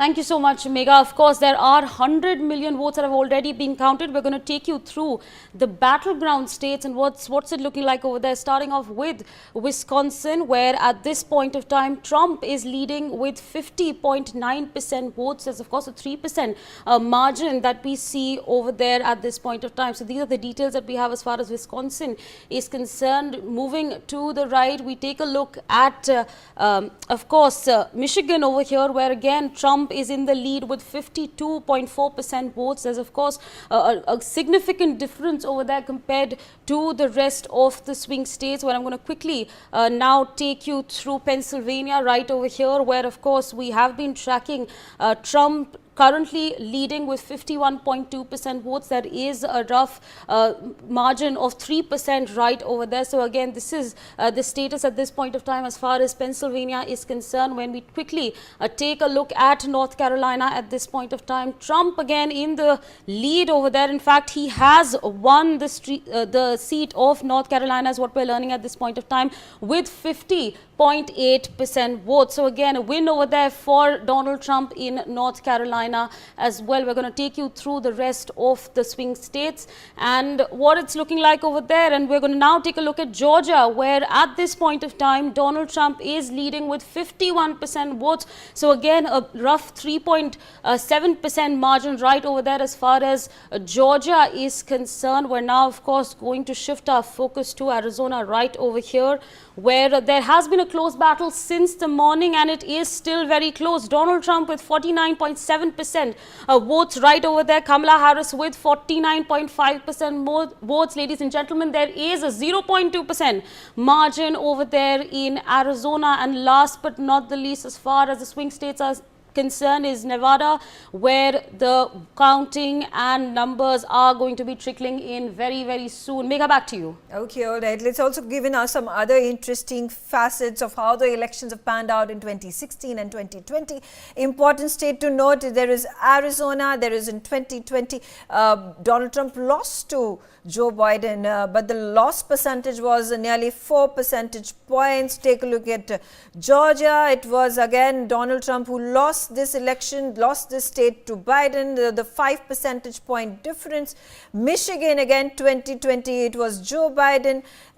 Trump lost the vote by 3 percentage points. Nebraska over there, Donald Trump won the district in 2020, lost it to Biden in 2016, lost it to Biden in 2020. So all these numbers at this point of time turning in favor of Donald Trump. As we see the numbers, 230 of those electoral vote seats. These are the important, crucial, some of them flip states, some of them battleground states, and how they at this point in time are favoring Donald Trump. He had lost these states by 4 percentage points, 5 percentage points, sometimes also 0.2 percentage points, but it is all turning in favor of Donald Trump if those numbers are to anything to go by. On the telecast with me is Saturo Nagao, fellow Hudson Institute. Saturo, how do you view the election results? What is your perception, and how is Japan looking at if Trump were to come to power?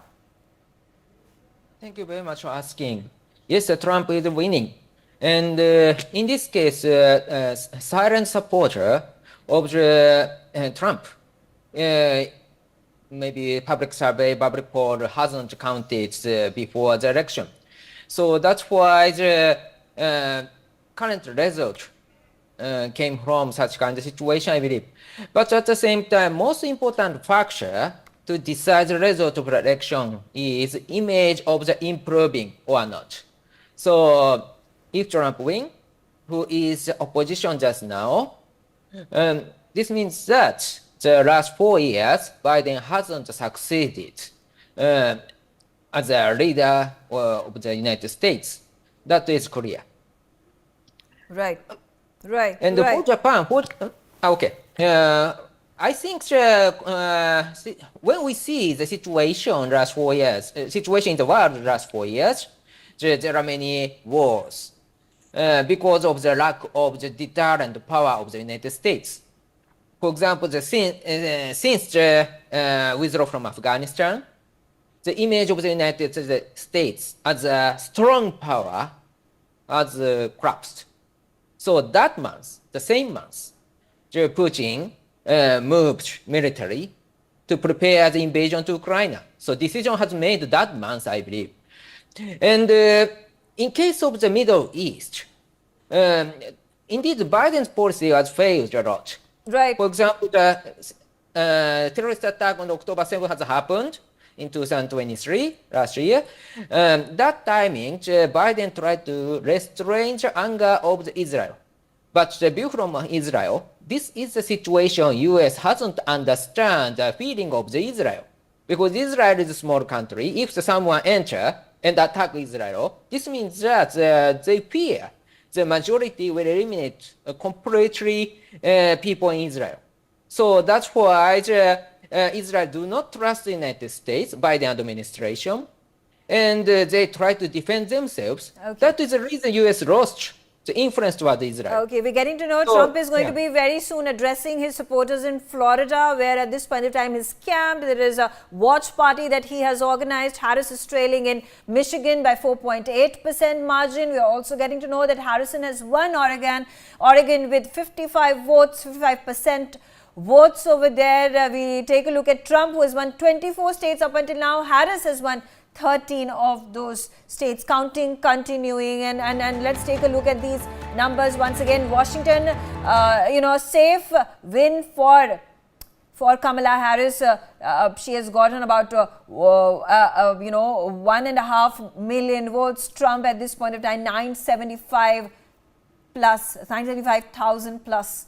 Those votes are going to count. Those states that Kamala Harris and the Democrats are going to win will most definitely coin. Patikrit, again, your reaction, the number at this point of time, Kamala Harris is inching forward, closing the gap, it seems. There are, I think, 179 votes, votes that have worked for Kamala Harris, electoral votes that have worked for Kamala Harris. Trump at this point in time, 230 plus.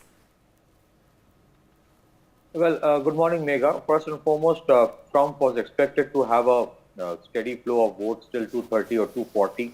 The challenge would be the remaining 30 votes. And as it seems that the swing states where either sides were banking upon, as of what it seems right now, most of the swing states have voted or have tilted towards the Republicans, especially those states where the Republicans were actually lagging behind in the previous election of 2020. So even if you look at it in terms of numerical numbers, Trump is having an edge, no doubt, and a lot of people would perhaps want him to continue with the edge but I think neither side will call the elections right now. Even the Trump side would also be, the team Trump would also be will be on their tenter hooks and hoping that they can just ensure that the last mile is sailed through safely. So that's why I think the last mile or the remaining few hours would be very critical in terms of whether Kamala Harris catches up or not. Because what is important to understand that elections in United States, are not decided by the popular vote that one candidate gets. It is based on the electoral numbers and the electoral votes each state has. So in terms of that, yes, 230 is the number which Trump was expected to get. He does have an edge as of yet. There's no denial of that. The remaining 40 may or may not be a challenge, but I think Trump is also waiting with bated breath as to what happens. So it's too early even now to call the election. Okay, even Sumit, coming to you. Behind. Sumit, coming to you over here again. Let's just do, these quick calculations. Let's put out the figures. Trump at this point of time is at 230. The numbers are going to go up shortly. Kamala Harris at 179. She's reached 192 is what we're getting to know. So which means she has narrowed down the margin. There are some, 30 votes which Trump at this point of time, 40 of those votes that Trump at this point of time requires, but if things go Kamala Harris's way, she may just cross the 270 mark. Megha ji, good morning. Thanks for having me on your show. Well, mathematically, if you look at what are the remaining votes, and if you are at even at 190, if you have to go to 270, you need around 100 votes. Right, plus minus. So, at this point of stage, when you are at 230 and somebody is 190, if you add the board, where are you going to get the 100 votes from? Because that is a very difficult stage right now, but it's too close to call. As we expected, it will be a, very near election. It won't be a kind of a one-way election, but looks like, in my opinion, at this point of time, to go to 270, you have to really do a magic. Looking at the number of seats available, looking at the number of votes available for, in that matter, when you talk in the context of United States of America, you're talking of somewhere around 100 votes plus minus. Well, I don't think that is going to happen right now. It's very difficult mathematically, but let's watch, keep our fingers crossed. I don't think it's going to happen now. Okay, Bharat Barai, again, your prediction right now, when you take a look, I'm going to put out the numbers as well, because this, the Senate and the House votes are also being counted simultaneously. So Harris at this point, we're getting to know, is 192 of those votes that have been cast in favor of Kamala Harris.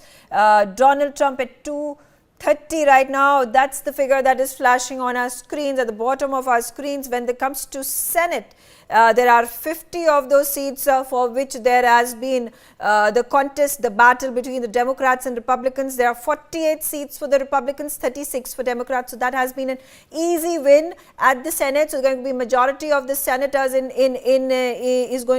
going to be Republican. There is one seat that has flipped in favor of the Republicans. When it comes to the House of Representatives, there are 218 seats to win. Democrats are at 124.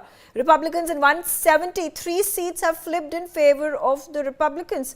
Bharat Barai, there was a popular perception when poll projections we put out that the House of Representatives is going to go in favor of the Democrats. Senate will go Republicans' way. Now it all looks like the Republicans are taking all the seats. What happened was 1/3 of the Senate is elected every 2 years. So this time, out of the 34 senators that are being elected, the Democrats had to defend 20 seats, while Republicans had to defend only 13 seats.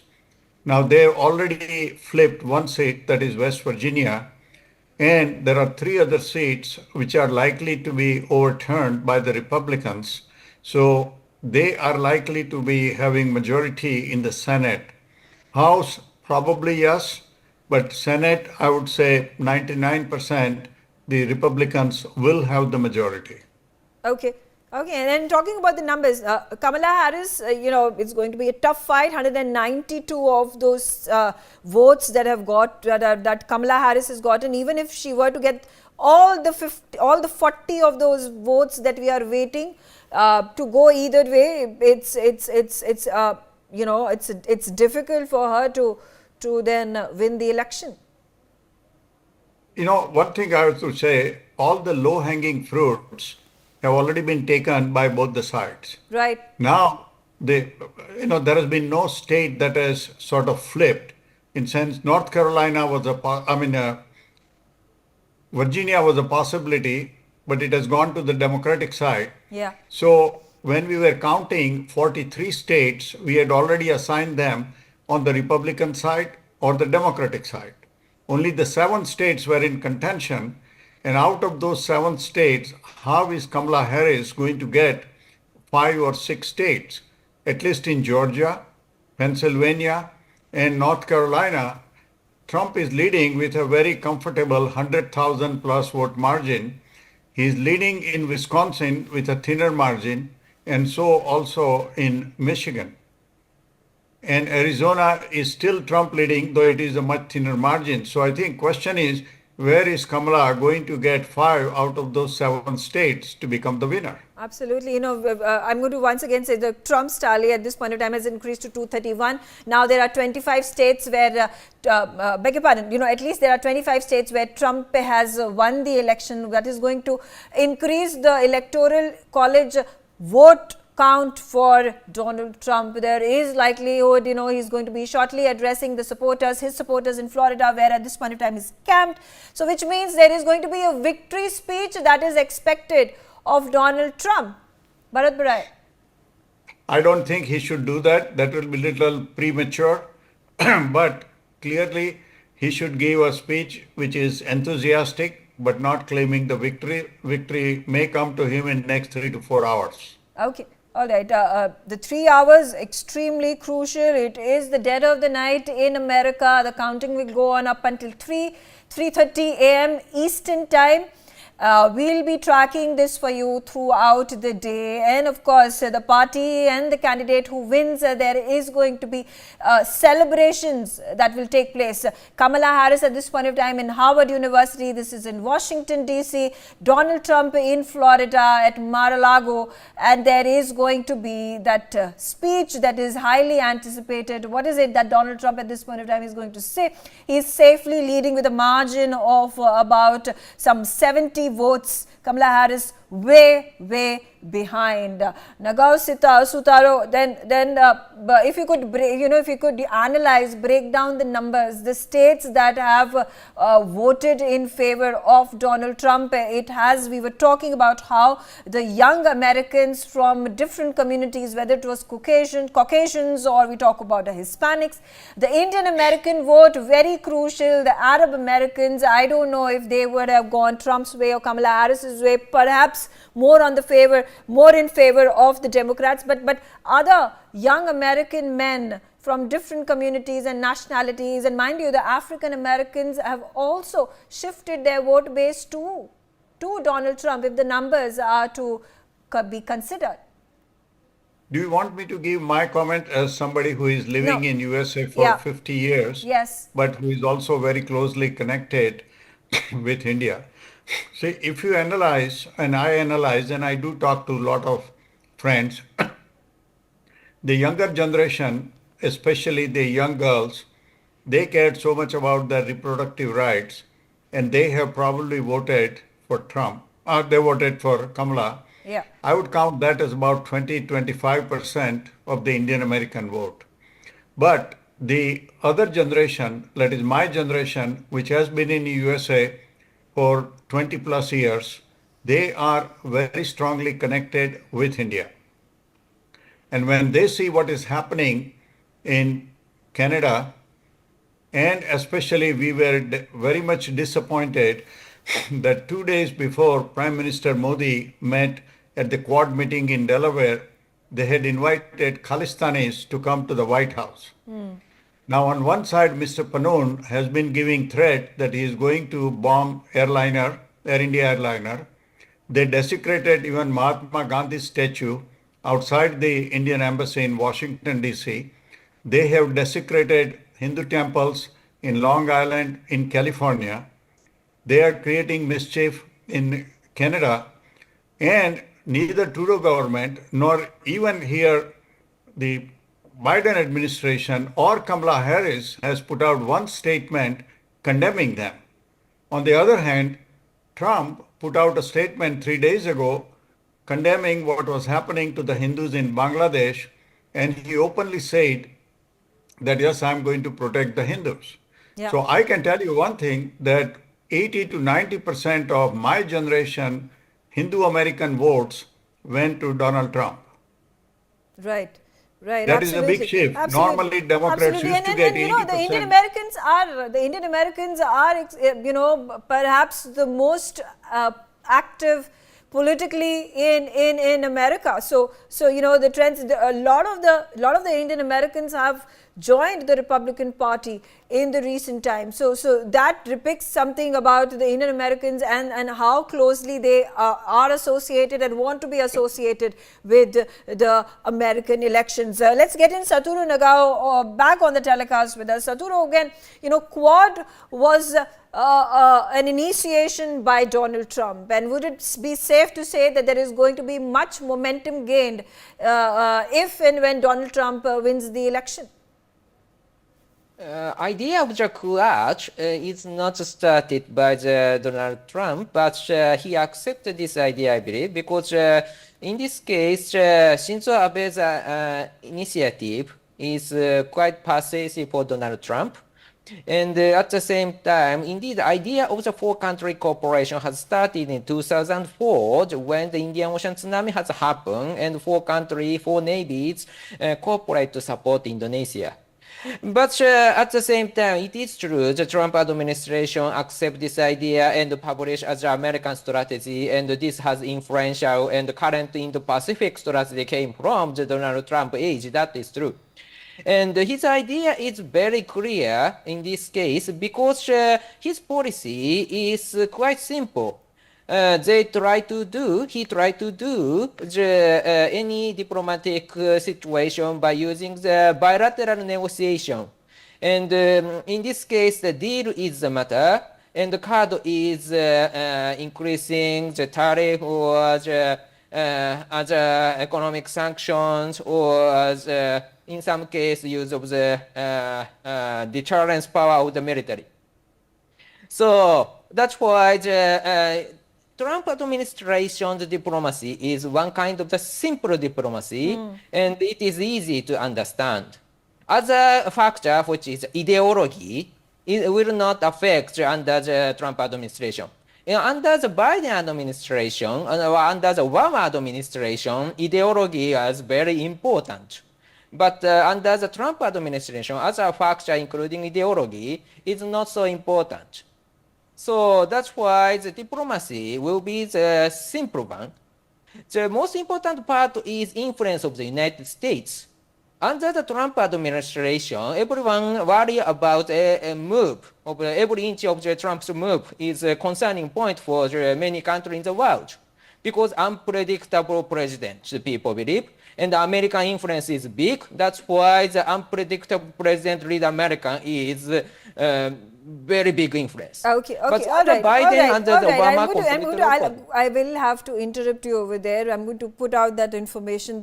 All polls in all the states, barring two, have been closed. Counting is underway in some of the states. There is already victory declared by Donald Trump in several of them. 25 states is where Donald Trump has won. There are about 16 states where Kamala Harris has won, has been declared victorious. And then there are these some Republican leaning states. There are others that are Democratic leaning states, and I'm going to talk about Arizona, which at this point of time is favoring the Democrats. There's Pennsylvania again leaning to, beg your pardon, it's Arizona which is leaning towards the Republican Party. There is Georgia leaning towards Republican Party, Pennsylvania leaning towards Republican Party. These are important states. Wisconsin, Michigan, there is of course like I said, Georgia. So these are all battleground states, so very important. Will they be able to, will the Democrats, will Kamala Harris be able to snatch these states away from Donald Trump? At this point of time, does not seem likely. So that tally of Donald Trump at 230 is then going to go higher up. He wants those 40 of those votes to be in his favor to be declared the president of the United States of America. Pathikrit, let's hear it from you. The situation at this point of time, there has been much spoken about Bharat Barai and the state of Hindus in America, in Bangladesh, where Trump has come out and spoken and been very vocal of how he is going to work and safeguard the interests and security of the Hindus around the world. Canada has been a prickly thorn for India. Under the Biden administration, as Bharat Barai said, has been a difficult negotiation for India to have. Again, the Pannu issue is a difficult issue that the Biden administration has been continuing to pressure India on. Do you think things are going to change? Are they going to ameliorate if Trump comes to power? Well, I think Trump is more like an outlier and an exception, because if you look at in the last 30, 40 years, neither the Republicans nor the Democrats had any policy of helping any minority unless that minority is a Christian or a Muslim. So Hindus have been consistently neglected for the 30, 40 years by, it's almost like a bipartisan consensus.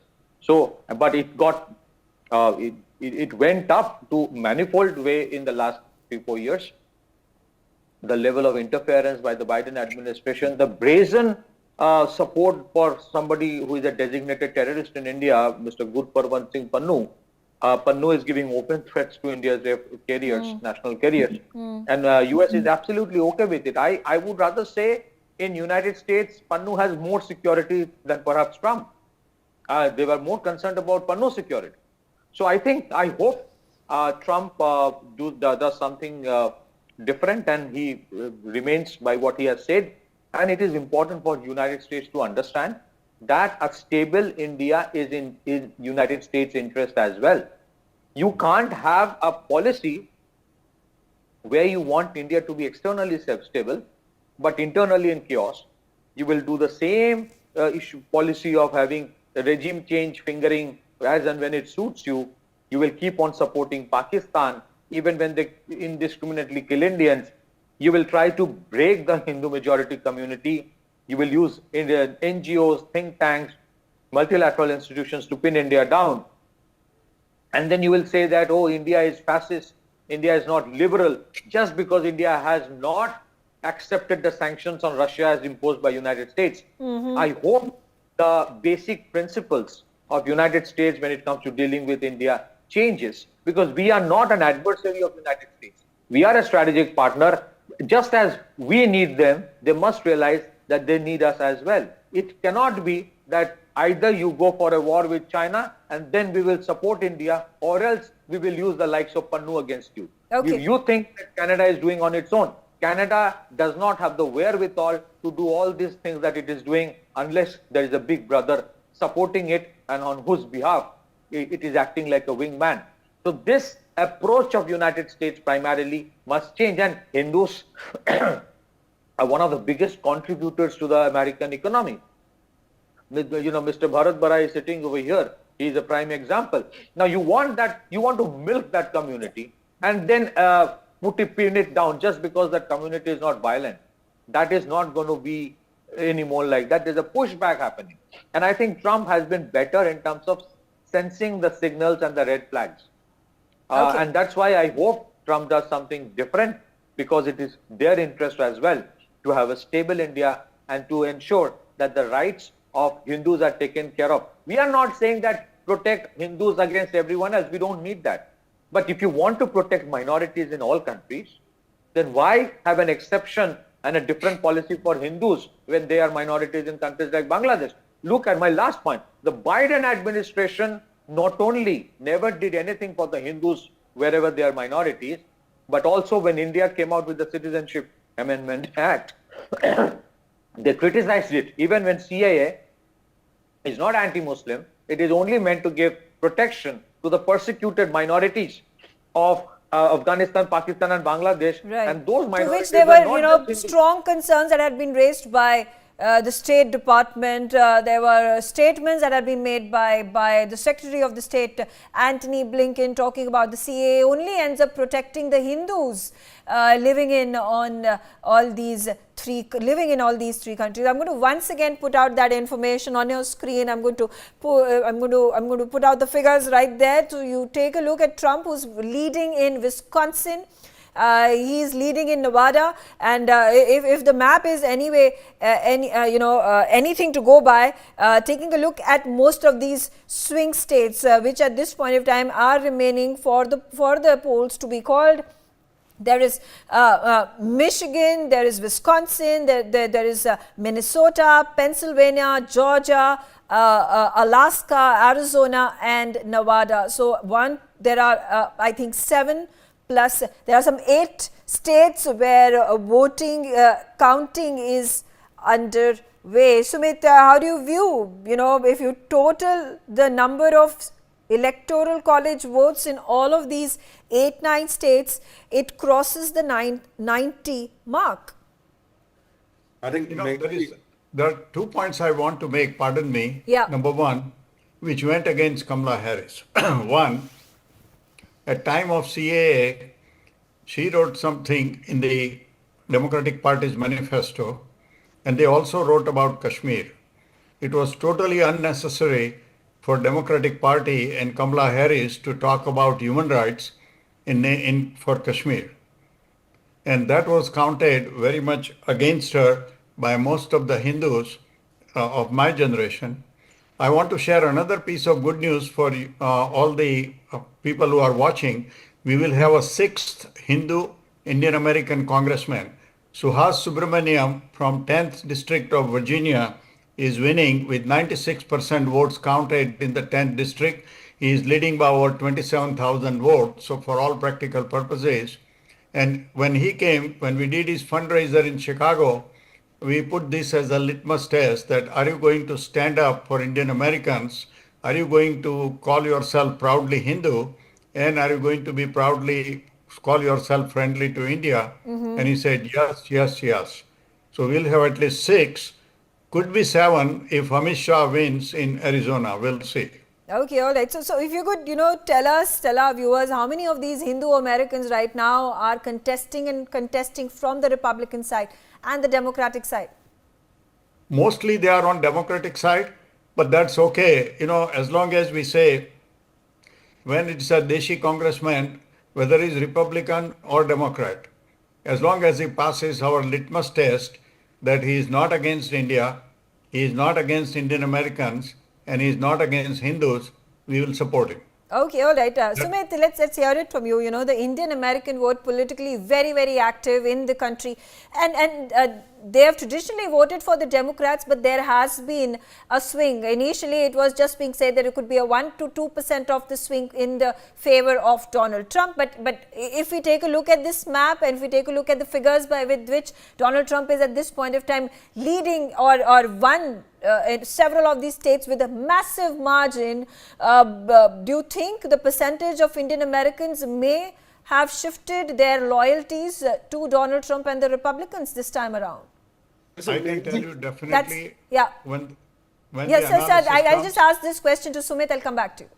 Megha, when you look at the numbers around, a lot of people have shifted their loyalties to Trump, because if you look at the predictions which we're seeing a month back, and if you see that the reality now, a lot has happened in last 30 days, and a lot has happened geopolitically last 30 days. So people are waking up and smelling coffee, because even if you look at the Indian Americans, there might be now what Sir was saying, there might be that age-based division which was there. There are people who are young, there are people who are in middle age, and there are people who are senior citizens.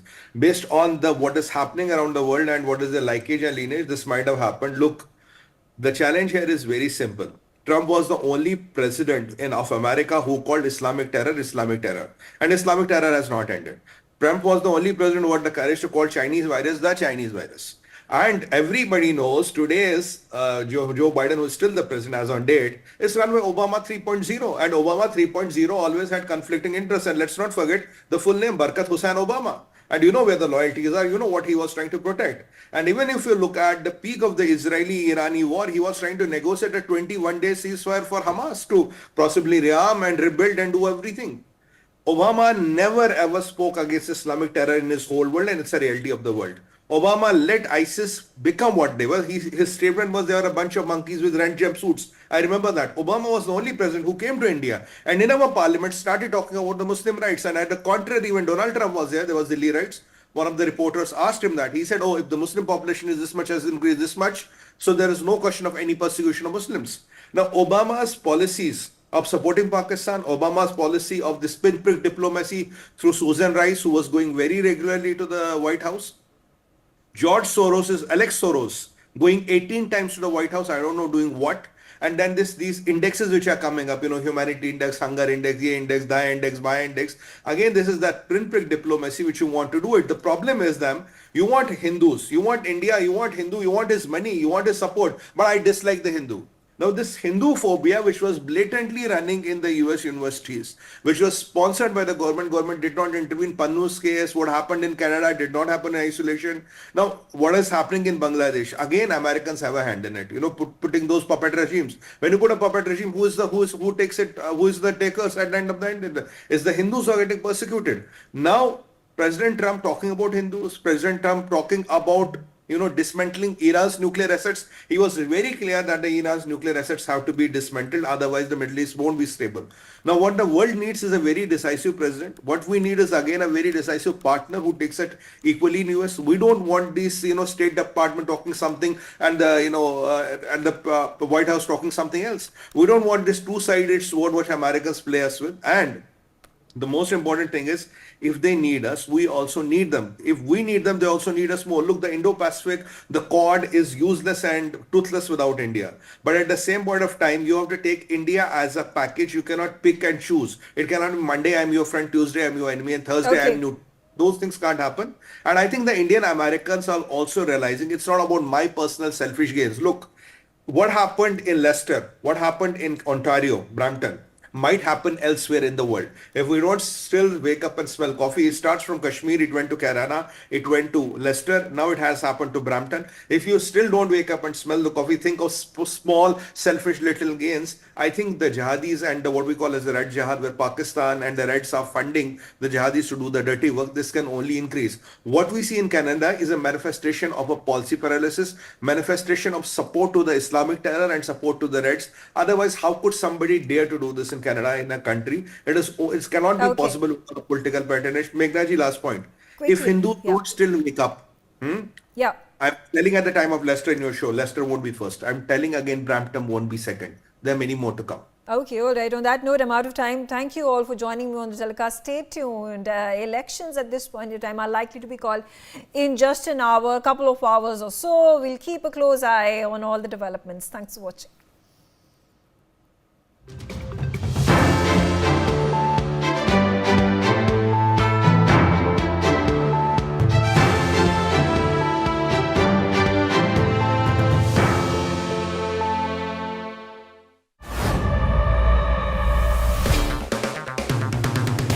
अगर आप बनना चाहते हैं anchor या फिर आप में है जुनून एक तेज तर्रार न्यूज रिपोर्टर बनने का, तो आप ज्वाइन करें ITV और इंडिया न्यूज़ का media school. ITV next media international school का कोर्स आपको मौका देता है देश के दिग्गज एंकर्स के साथ काम करने का। ITV next media international school में आप बेहद नजदीकी से देख पाएंगे किस तरह से ITV नेटवर्क के दिग्गज पत्रकारों की टीम दिन रात खबरों पर काम करती है। इस कोर्स के दौरान आप सीखेंगे एंकरिंग की एक एक बारीकी उन एंकर्स के साथ जो देश को रखते हैं हर खबर से बाखबर। ITV next media international school का ये कोर्स आपके एंकरिंग स्किल्स को करेगा इतना सशक्त, मजबूत, जिससे आप बनेंगे पत्रकारिता की दुनिया का वो चमकता चेहरा जो दुनिया देखेगी और पसंद करेगी। The 2024 US presidential elections are down to the wire. Newsx reports from Ground Zero. Hello, I'm Hira. अगर आप बनना चाहते हैं एंकर या फिर आप में है जुनून एक तेज तर्रार न्यूज रिपोर्टर बनने का, तो आप ज्वाइन करें ITV और इंडिया न्यूज़ का media school. ITV next media international school का कोर्स आपको मौका देता है देश के दिग्गज एंकर्स के साथ काम करने का। ITV next media international school में आप बेहद नजदीकी से देख पाएंगे किस तरह से ITV नेटवर्क के दिग्गज पत्रकारों की टीम दिन रात खबरों पर काम करती है। इस कोर्स के दौरान आप सीखेंगे एंकरिंग की एक एक बारीकी उन एंकर्स के साथ जो देश को रखते हैं हर खबर से बाखबर। ITV next media international school का ये कोर्स आपके एंकरिंग स्किल्स को करेगा इतना सशक्त, मजबूत, जिससे आप बनेंगे पत्रकारिता की दुनिया का वो चमकता चेहरा जो दुनिया देखेगी और पसंद करेगी।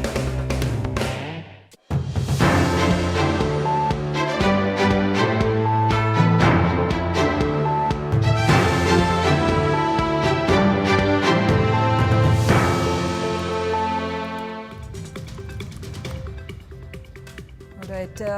Coming back, there is more information pouring in. It's being projected that the Republicans are going to take control of the Senate.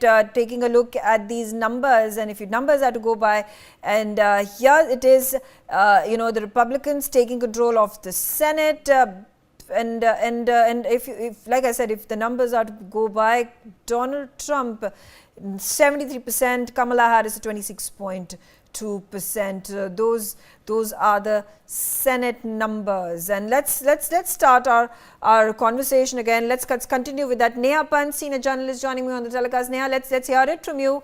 We're getting to know that Trump is leading in all the 7 states, the swing states, the battleground states. Yes, that is what I'm also looking at the current projection, and that seems, Trump is leading. And, the thing is, the Pennsylvania is very crucial for Kamala Harris and the Democratic Party.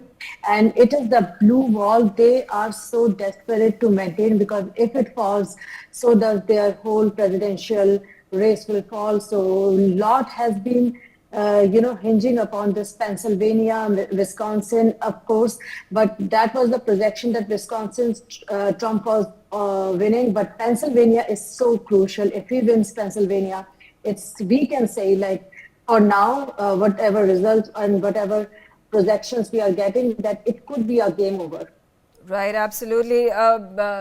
Coming back to you, Patikrit, here's a look. All the 7 swing states in favor of Donald Trump right now. Donald Trump is leading in all those battleground states.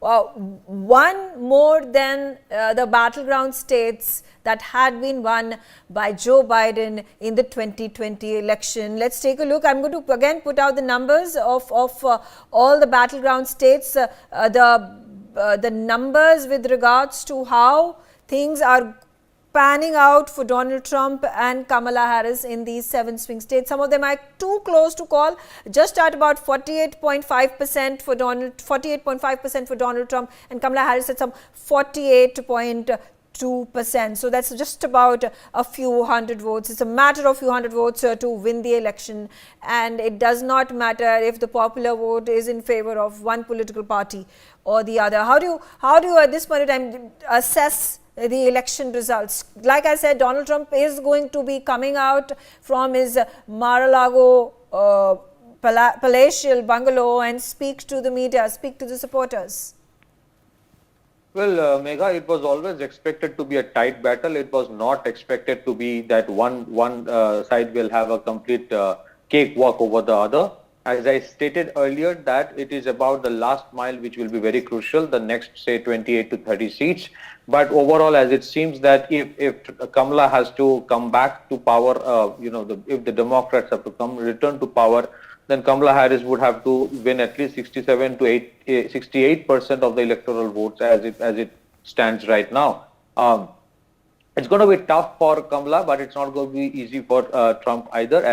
As has been projected earlier, that 230 was something that Trump was expected to win. It's only the remaining 40 which will be pretty challenging. See, the swing states are the ones where Trump actually lost by probably 1 or 2% last time, and that's why this time, apart from the traditional voters, the Trump camp actually focused on the Hindu or the Indian votes as well, because the Indians traditionally were Democrat voters, but I think as things stand today, the Democrats cannot take the Indian votes for granted, and if there is only one organization or one entity they have to blame for all of this, is the Biden administration itself, the way Indians have moved away from them gradually, if not entirely.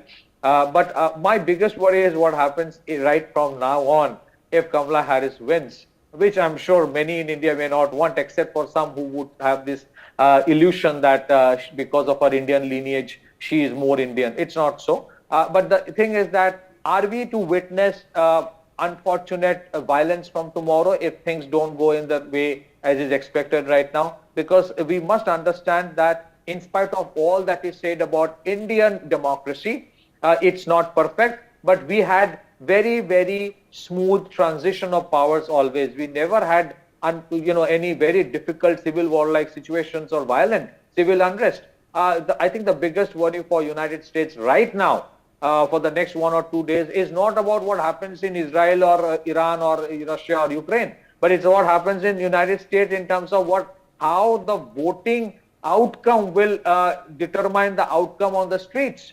And let me tell you one thing, with all due respect, the United States is one of the most heavily armed countries in the world in terms of civilians owning arms. So what if it spills over into the streets? It's not something that can be controlled and contained, and emotions are running very deep. It's a deeply it's going to polarized be society interesting to today. watch because there might be moral victory that could be taken by the Democrats. Insurrection that happened at the Capitol Hill in 2021, there were Trump supporters that barged into the Capitol Hill, the Secretariat, and we saw what happened. There was violence that was witnessed, and yesterday in the Indian Standard Time, which is early morning in America when the voting started, we saw there were barricades that had been put up, there were boats that were being set up, the security was extremely tight in Washington DC and at the Secretariat as well. In being cautionary and assuming at this point of time and perhaps a possibility that there could be a riot-like situation, there could be protests, there could be violence that could be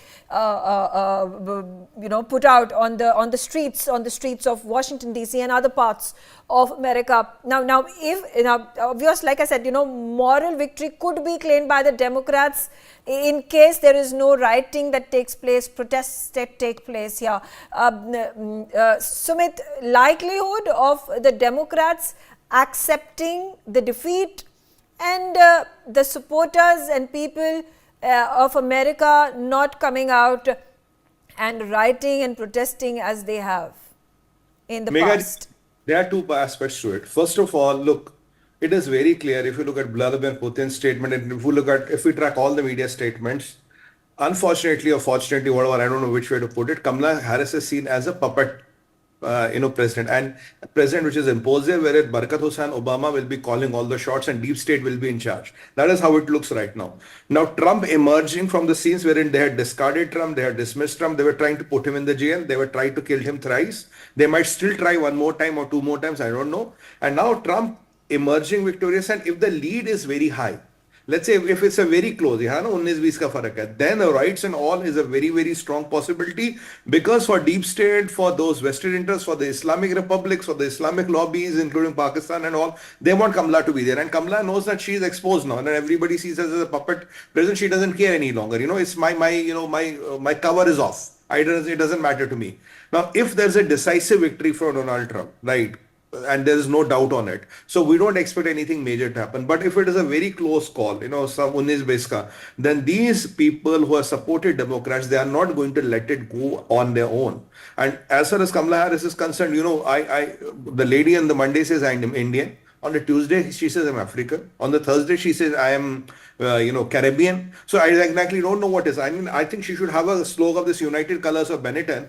Monday, Tuesday, Wednesday, Thursday, Friday. She can pick up one thing and just say what I'm here. Okay. The illusion and the delusion about being an Indian does not hold there. We want a decisive president in United States of America who works for Indian and Hindu interests. We don't want wars to erupt and go unconditional. It will be a recession and war. I'm going to come back. I'm going to come back to this discussion, particularly about whether in fear of there could be violence or there could be, violent protests that are taking place. If they are taking place, if the Democrats end up losing the election, like I said, the likelihood is expected to be low because Kamala Harris and the Democrat campaign has been harping upon the point time and again that it is Donald Trump who's a fascist, he's a Nazi, a dictator, bringing out the 2021 insurrection that took place at Capitol Hill. So if any face save has to be brought by Kamala Harris and her supporters, a riot-like situation would be something that is going to be embarrassing for the Democrats. Neha, would you like to comment on that?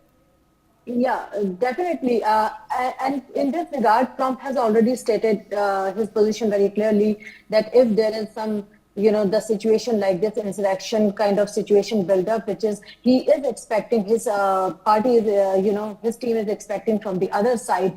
So he said, like, my team is not going to be. There is no riot, nothing of this sort gonna be happen from our side. But if their side might do something like that, some mischief like that, we are gonna handle it.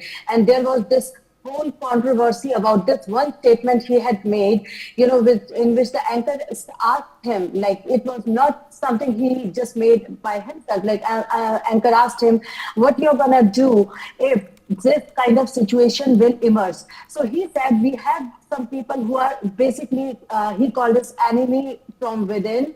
And if this kind of situation will appear, he will call, not only he will call National Guard, but if necessary, he will call the military upon it to control the situation.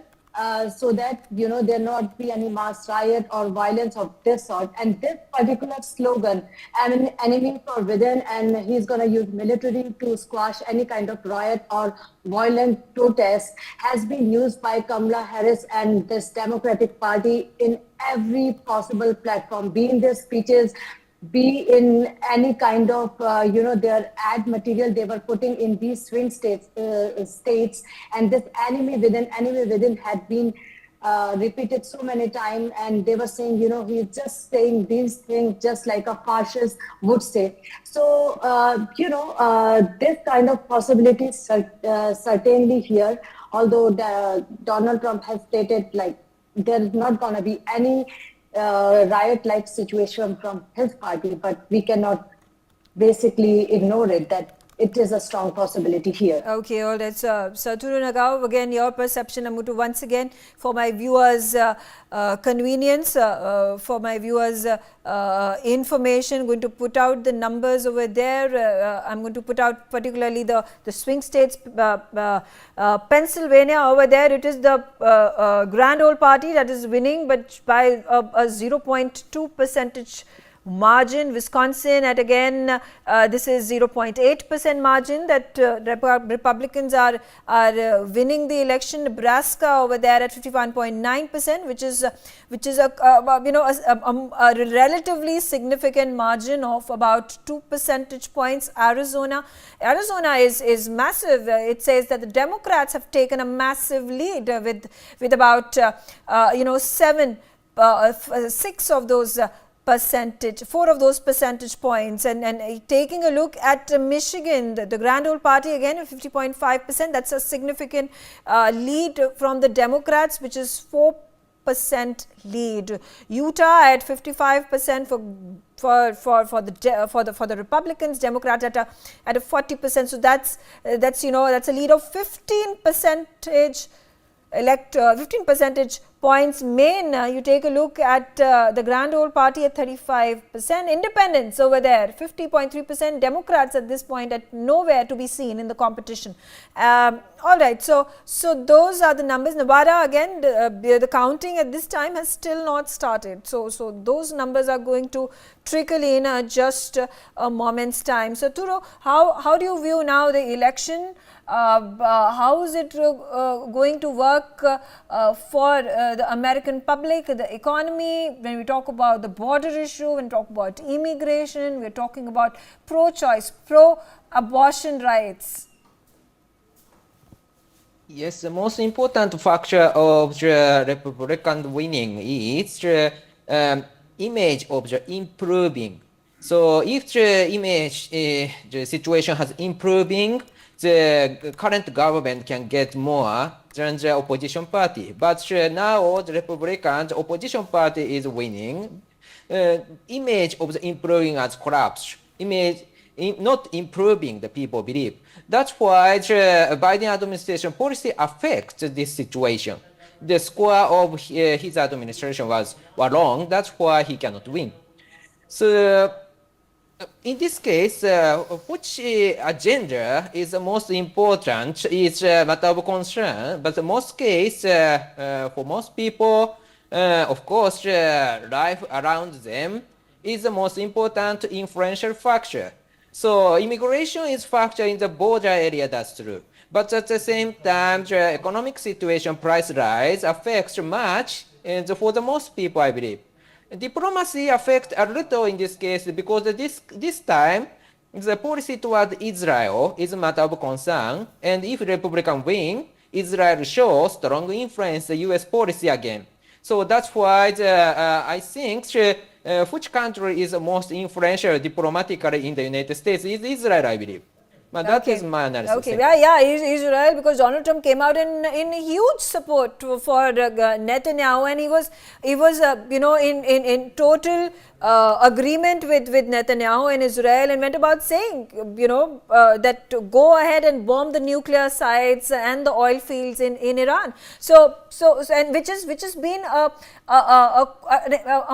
an extreme contrast to the way Democrats and Kamala Harris have been extremely cautious in making such statements, whether it is under the Biden administration. And just a couple of days ago, she was at a campaign, reaching out to the Arab Americans, and said that she is going to ensure that the Gaza crisis and the safeguarding of the Palestinians happens under her watch if she were to become president. Patikriti, would you like to comment on this? Look, I have a different take on this issue. I think the Democrats wanted the vote of the leftists and at the same time wanted the fund from the Jewish lobby. So they tried to keep both sides happy. No real effort was ever made to prevent the conflicts or to prevent the dispute from taking the shape of a conflict or to contain the conflict. The Americans under Biden administration have been funding the Israelis and arming the Israelis, and at the same time providing some kind of all these aid to the Palestinians. It's like hunting with the hound and running with the hare.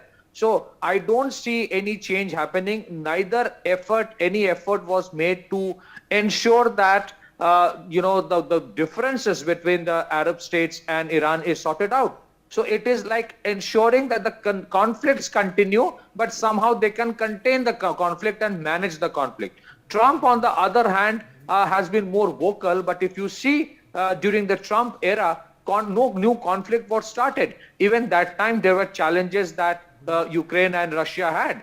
But during the Trump era, you did not have the conflicts, new conflicts shaping up. So there is a difference, On the rhetoric, the Democrats will try to project that they're extremely liberal, that they're extremely democratic, that they're extremely anti-fascist.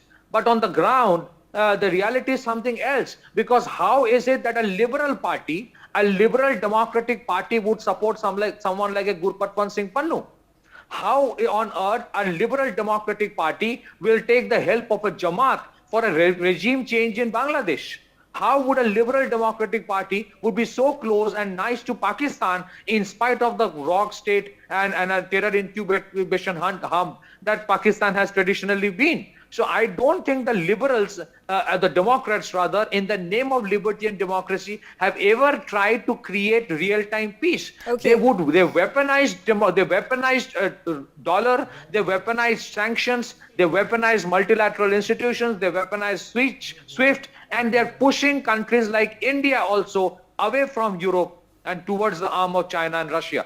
They must understand they have to practice what they preach. I don't think Kamala Harris actually is pro-peace. Because if she had been a pro-peace person, 4 years was enough time for both Biden and Kamala to prevent conflicts. And if they could not prevent conflicts, that means either they are incapable or somebody else was running the show. Yeah, absolutely. Nothing else. Absolutely. And also, a very important point that I need to highlight over here, there were some tech companies that were run by Indians and there was an allegation that they were supporting the Putin government in Russia in the war against Ukraine. And why have we stopped short of calling out America, Sumit, when there are these fighter jets and arms and ammunition and financial aid that comes from United States of America given to Pakistan, which Pakistan then uses to attack India? Look, this administration, would I call it, is not a Joe Biden administration. This is Obama 3.0. He is the person, along with Susan Rice, who was calling a lot of shots. A lot of policy shifts, rights and lefts in the America were happening because of them. And you know where the Obama's lineage are. Even his name is Barack Hussain Obama. People called him Barack Obama. That is the reality of the world. The challenge here is, look, these people want Indian money, but they hate India. They want the Hindu aura, Hindu hard work, but they hate Hindus. That is what they've been trying to do. They've been trying to get close to the Islamic world. They've been trying to cozy up to Pakistan. They've been trying to do everything which doesn't work in the interest of India, but at the same time want India to go and possibly guard your interests in the Indo-Pacific, go and want India to be the reliable pillar of the Quad. But at the same time, look, I wanted to do what favors me today. Because today the challenge with this Joe Biden and Kamala Harris is there is no policy. Look, we can't have for example, look at the Middle East. You have a country which talks about that I am building these terror proxies which are 1 million in number. I am giving them hundreds and thousands of rockets and missiles. And what is their objective? I want you to go and kill every Jew, because the day of Qiyamah and Akhirat will not come. For that, every Jew has to be killed. And this administration is still talking with them. Look what Obama did and what these Democrats did. Iran was with $4 billion of cash left. He lifted all the sanctions. He did a nuclear deal with them, gave them $88 billion. Today, they are threatening the whole of Middle East. They are threatening Saudis. They are threatening everybody in the Middle East. Now, when these kind of regimes are let grow, and sorry, Meghaji, a mullah wearing a black cape cannot decide who lives and who dies. Okay. Who the hell to decide that a country should be wiped out because they're Jews? Okay. I mean, look at one last point. Look at Naeem Qasim. They recently appointed Hezbollah chief. 2 days back, he was talking about Kashmir. What the hell is his business in Kashmir? What is his got to do with Kashmir? Now, these are the kind of people which are being nurtured silently by Democrats and made the Frankensteins of the whole world. Okay, all right. All right. I'm out of time. I thank all of you for joining me on the telecast. And on that note, it is going to be very interesting to compare the Kamala Harris campaign to the Hillary Clinton campaign, and then whether Kamala has performed better than Hillary, although both the Democrats, women candidates vying for the position of the US president have fallen short of the expectations that were marked by the projections. The exit polls completely wrong, missing the mark, and it is Donald Trump that is on his way to victory and becoming the 47th president of America, his second term that is going to start very soon in January now. On that note, I slip into a short break. Thanks for watching.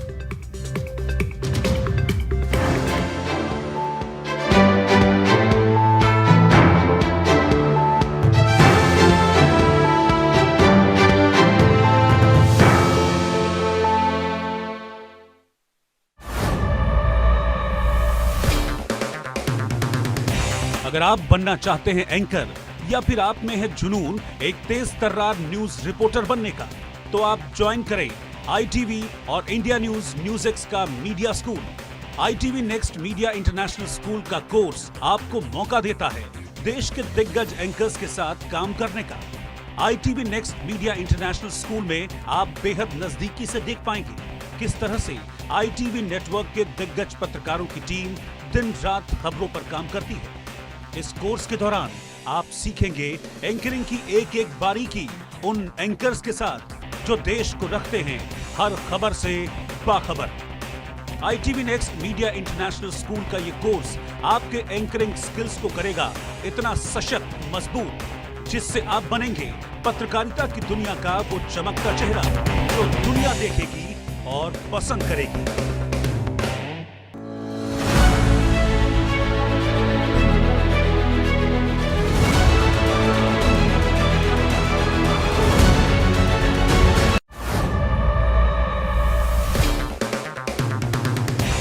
आप बनना चाहते हैं anchor या फिर आप में है जुनून एक तेज तर्रार न्यूज रिपोर्टर बनने का, तो आप ज्वाइन करें ITV और इंडिया न्यूज़ का media school. ITV next media international school का कोर्स आपको मौका देता है देश के दिग्गज एंकर्स के साथ काम करने का। ITV next media international school में आप बेहद नजदीकी से देख पाएंगे किस तरह से ITV नेटवर्क के दिग्गज पत्रकारों की टीम दिन रात खबरों पर काम करती है। इस कोर्स के दौरान आप सीखेंगे एंकरिंग की एक एक बारीकी उन एंकर्स के साथ जो देश को रखते हैं हर खबर से बाखबर। ITV next media international school का ये कोर्स आपके एंकरिंग स्किल्स को करेगा इतना सशक्त मजबूत, जिससे आप बनेंगे पत्रकारिता की दुनिया का वो चमकता चेहरा जो दुनिया देखेगी और पसंद करेगी। The 2024 US presidential elections are down to the wire. Newsx reports from Ground Zero. Hello, I'm Hira. अगर आप बनना चाहते हैं एंकर या फिर आप में है जुनून एक तेज तर्रार न्यूज रिपोर्टर बनने का, तो आप ज्वाइन करें ITV और इंडिया न्यूज़ का media school. ITV next media international school का कोर्स आपको मौका देता है देश के दिग्गज एंकर्स के साथ काम करने का। ITV next media international school में आप बेहद नजदीकी से देख पाएंगे किस तरह से ITV नेटवर्क के दिग्गज पत्रकारों की टीम दिन रात खबरों पर काम करती है। इस कोर्स के दौरान आप सीखेंगे एंकरिंग की एक एक बारीकी उन एंकर्स के साथ जो देश को रखते हैं हर खबर से बाखबर। ITV next media international school का ये कोर्स आपके एंकरिंग स्किल्स को करेगा इतना सशक्त मजबूत, जिससे आप बनेंगे पत्रकारिता की दुनिया का वो चमकता चेहरा जो दुनिया देखेगी और पसंद करेगी।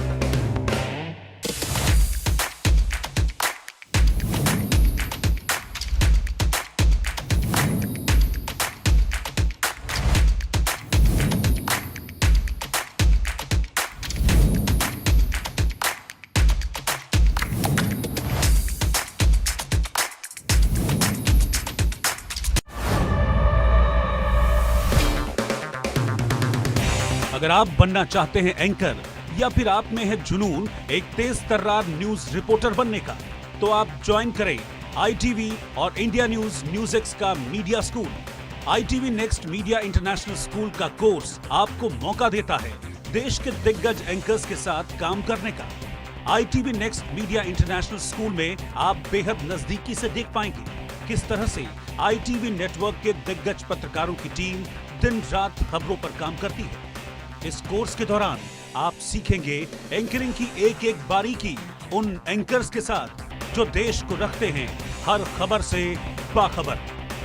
ITV next media international school का ये कोर्स आपके एंकरिंग स्किल्स को करेगा इतना सशक्त मजबूत, जिससे आप बनेंगे पत्रकारिता की दुनिया का वो चमकता चेहरा जो दुनिया देखेगी और पसंद करेगी। The US presidential elections 2024. Very slight edge to Harris, 50%, and Donald Trump at 49%. Donald Trump is leading amongst Arab American voters. What do you want to see resolved when the next president comes into the White House? He has a better understanding of our country than Kamala Harris. I love Puerto Rico, and Puerto Rico loves me. The Harris administration, as well as the media, really ramped up using the Nazi label. So a lot of what he says is nonsensical and does not stand up to a moment's scrutiny. It's projected that Donald Trump is going to...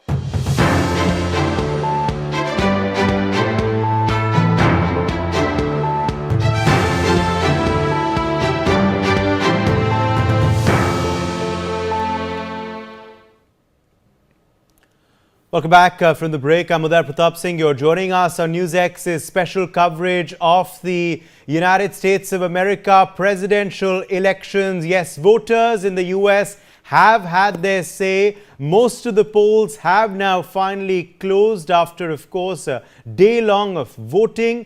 Many days of campaigning, of course, came to an end, and now we have a clear picture emerging. No one candidate so far has crossed the 270 mark, but you can see, according to the latest projections and trends that have come in, that Donald Trump, the Republican presidential candidate, is ahead of his Democratic rival in Kamala Harris. Kamala Harris is currently behind Donald Trump. It's of course been a close election, but now Donald Trump is extending his lead with each passing hour. What are the latest figures coming in from across the United States of America? What's happening in the swing states, and what are the margins currently looking like?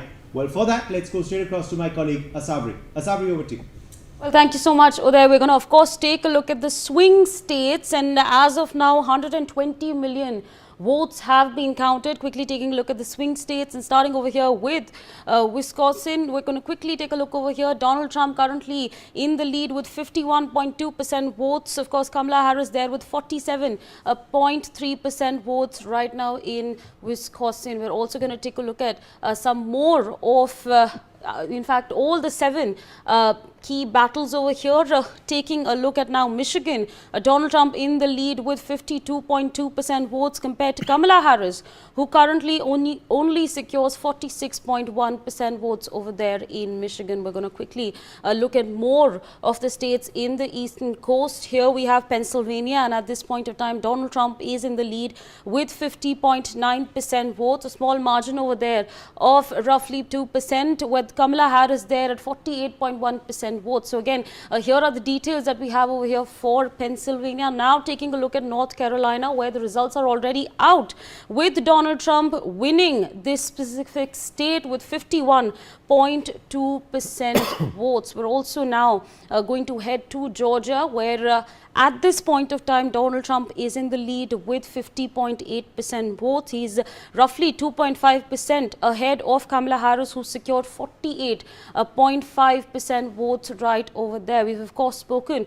about all these over here, but now let's shift our focus to Arizona, where at this point of time, Donald Trump is in the lead. He has 50% votes, but then again, a very small margin over there. It was 0.2% earlier. Now, of course, we see a 0.8 difference over there. And as far as Nevada is concerned, Donald Trump is currently in the lead. Oda, back to you. All right, we'll keep coming back to you, of course, Asabri, for those updates. Remember, of course, out of the swing states, one swing state has already been called for Donald Trump, that is North Carolina. North Carolina is a state that Donald Trump is projected to take. However, of course, the others have not been called just yet because the margins are slim and there is still some result, of course, left to be counted. But Donald Trump is, of course, leading in a majority of those swing states, as Sabri just told you, which obviously is making his camp very, very confident that he is on course to win the U.S. presidential election 2024. However, if you look at the numbers in the last hour now have become close. The gap has closed up between Kamala Harris and Donald Trump.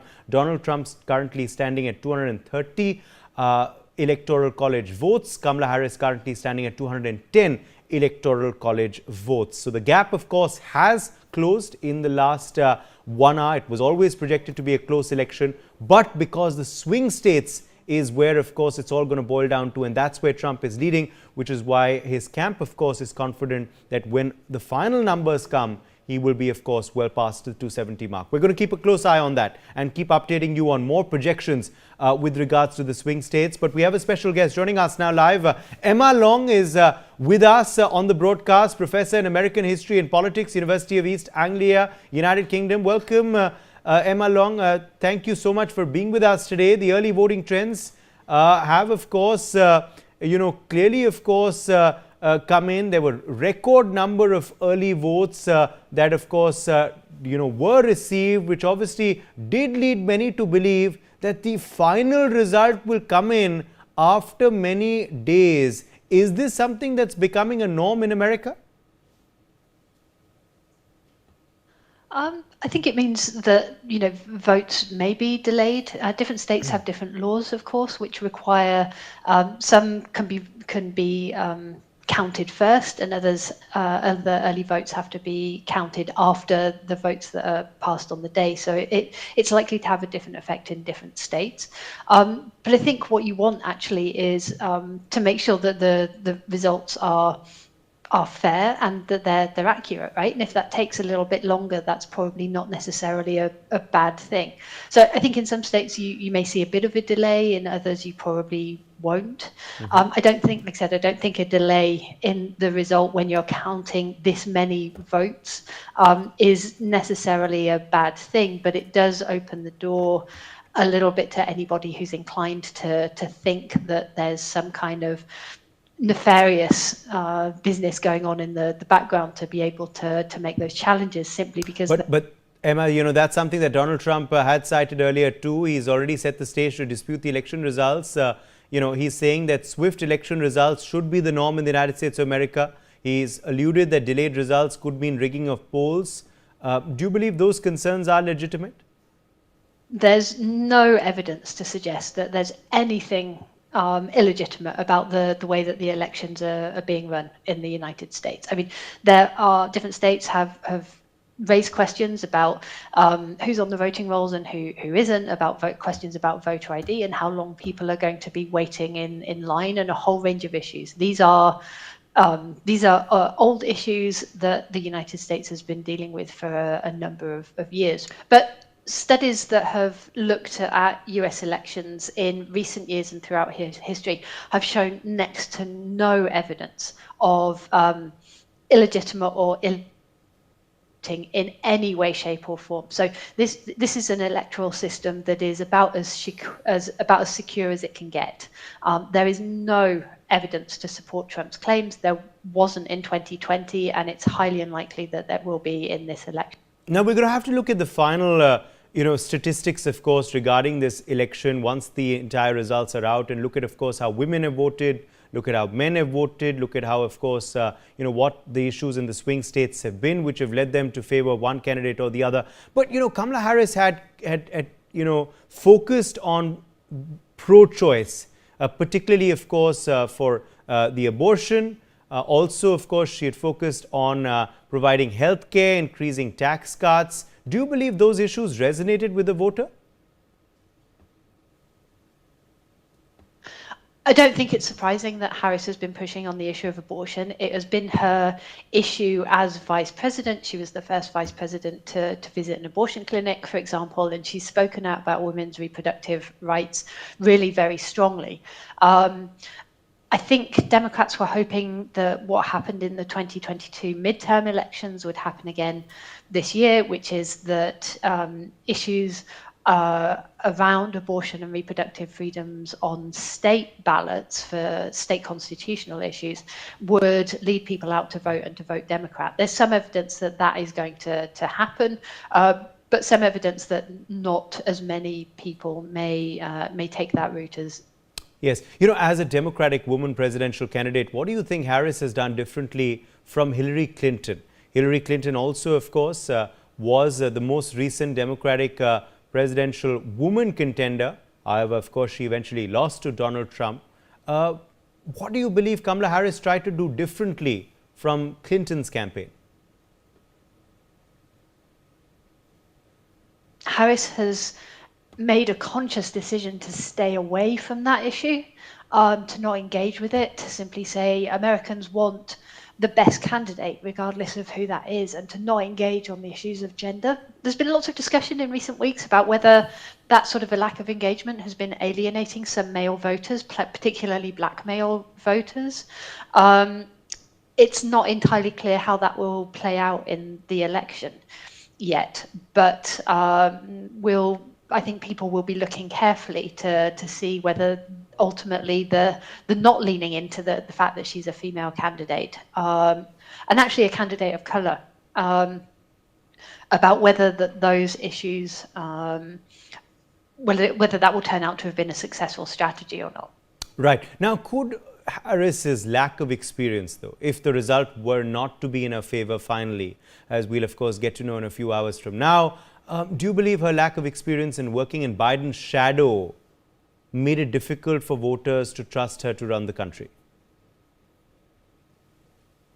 Yes, I think because there's such a a sort of lack of enthusiasm in many ways about the Biden administration, and the fact that people don't feel better off economically, which is a big part of shaping the way that people vote, and the fact that Harris has she's distanced herself a little bit from the Biden administration, but not massively. In fact, there's that sort of famous interview where she said she wouldn't have changed anything. So Harris is sort of having to deal with the legacy of the Biden administration, or at least the perception of the legacy of the Biden administration, which is not necessarily that positive in some quarters. That's sort of a big hurdle for her to overcome, and I think she's been trying to do that in part by talking about different issues, the issues that she's confident about, that she feels strongly about. But at the same time, she's having to kind of, in the way that an incumbent president running again has to deal with kind of what they did in the previous 4 years. Harris is sort of having to deal with that from the Biden administration as well. Right. You know, Donald Trump, of course, has been getting a lot of traction on his immigration and economic policies. In fact, those have been the big issues that he concentrated on his entire election campaign. If he were to win, do you believe those would be the issues that have resonated with the voter? Emma? One is to suggest that there are elements of racism playing a role here.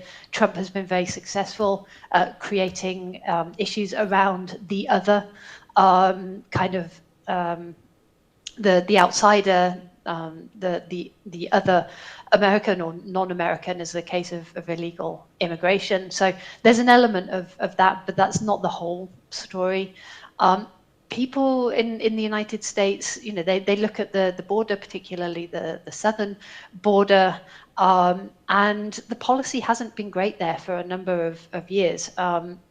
Different people will point out what's wrong with the policy on the border, but it is somewhat of a mess.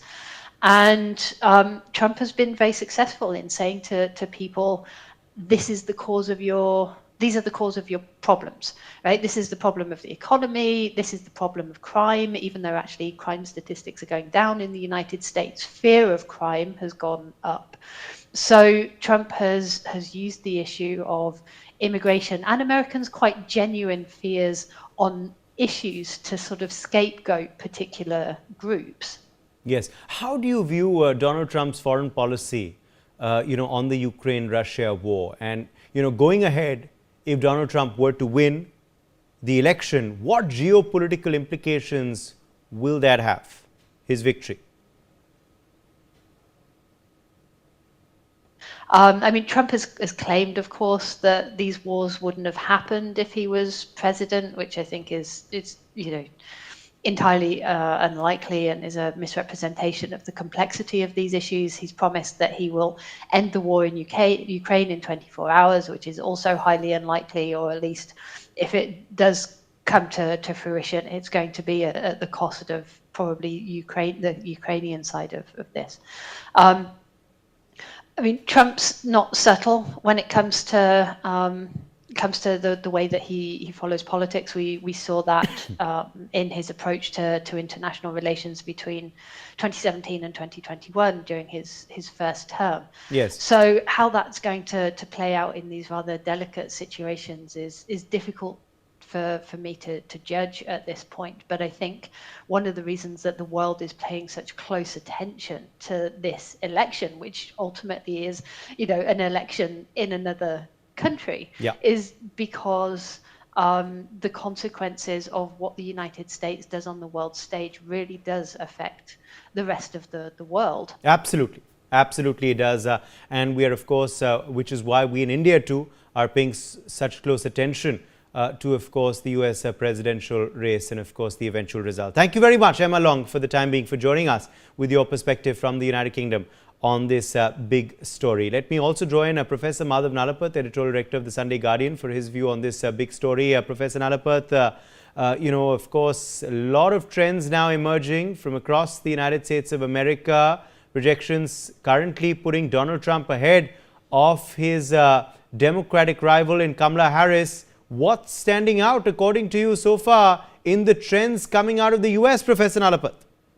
Look, Uday, yesterday I had told Devika Chopra on Newsx that Trump wins, it will be a blowout victory. 300 plus, or at least near 300 electoral college seats he's going to get. And frankly, being, that was the closest I got to being politically correct and forecasting, a Trump win. And I had mentioned that it will be illegal immigration, that will be a very central point, and it will be inflation. And a lot of that inflation has been caused by the Ukraine war and the Biden sanctions on Ukraine. On Russia.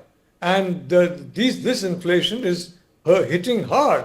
So the economy and immigration, if these two factors are important to the US voter, as they clearly are, then if Trump wins, it will be a blowout. If Harris wins, it will be a very narrow victory. Now, that is the closest I could get to saying very clearly my view for quite some time that Trump is going to win. But in these very toxic times, it's difficult to say that. Now you can pass it off as Harris's race and other things. But the reality is Obama was elected president twice. It's not a question of race. It's a question of illegal immigration, and it's a question of the inflation and the other economic shocks, largely caused by Biden's relentless pursuit of an impossible goal, which is trying to get Russia to withdraw from territories that it had effectively controlled from 2014.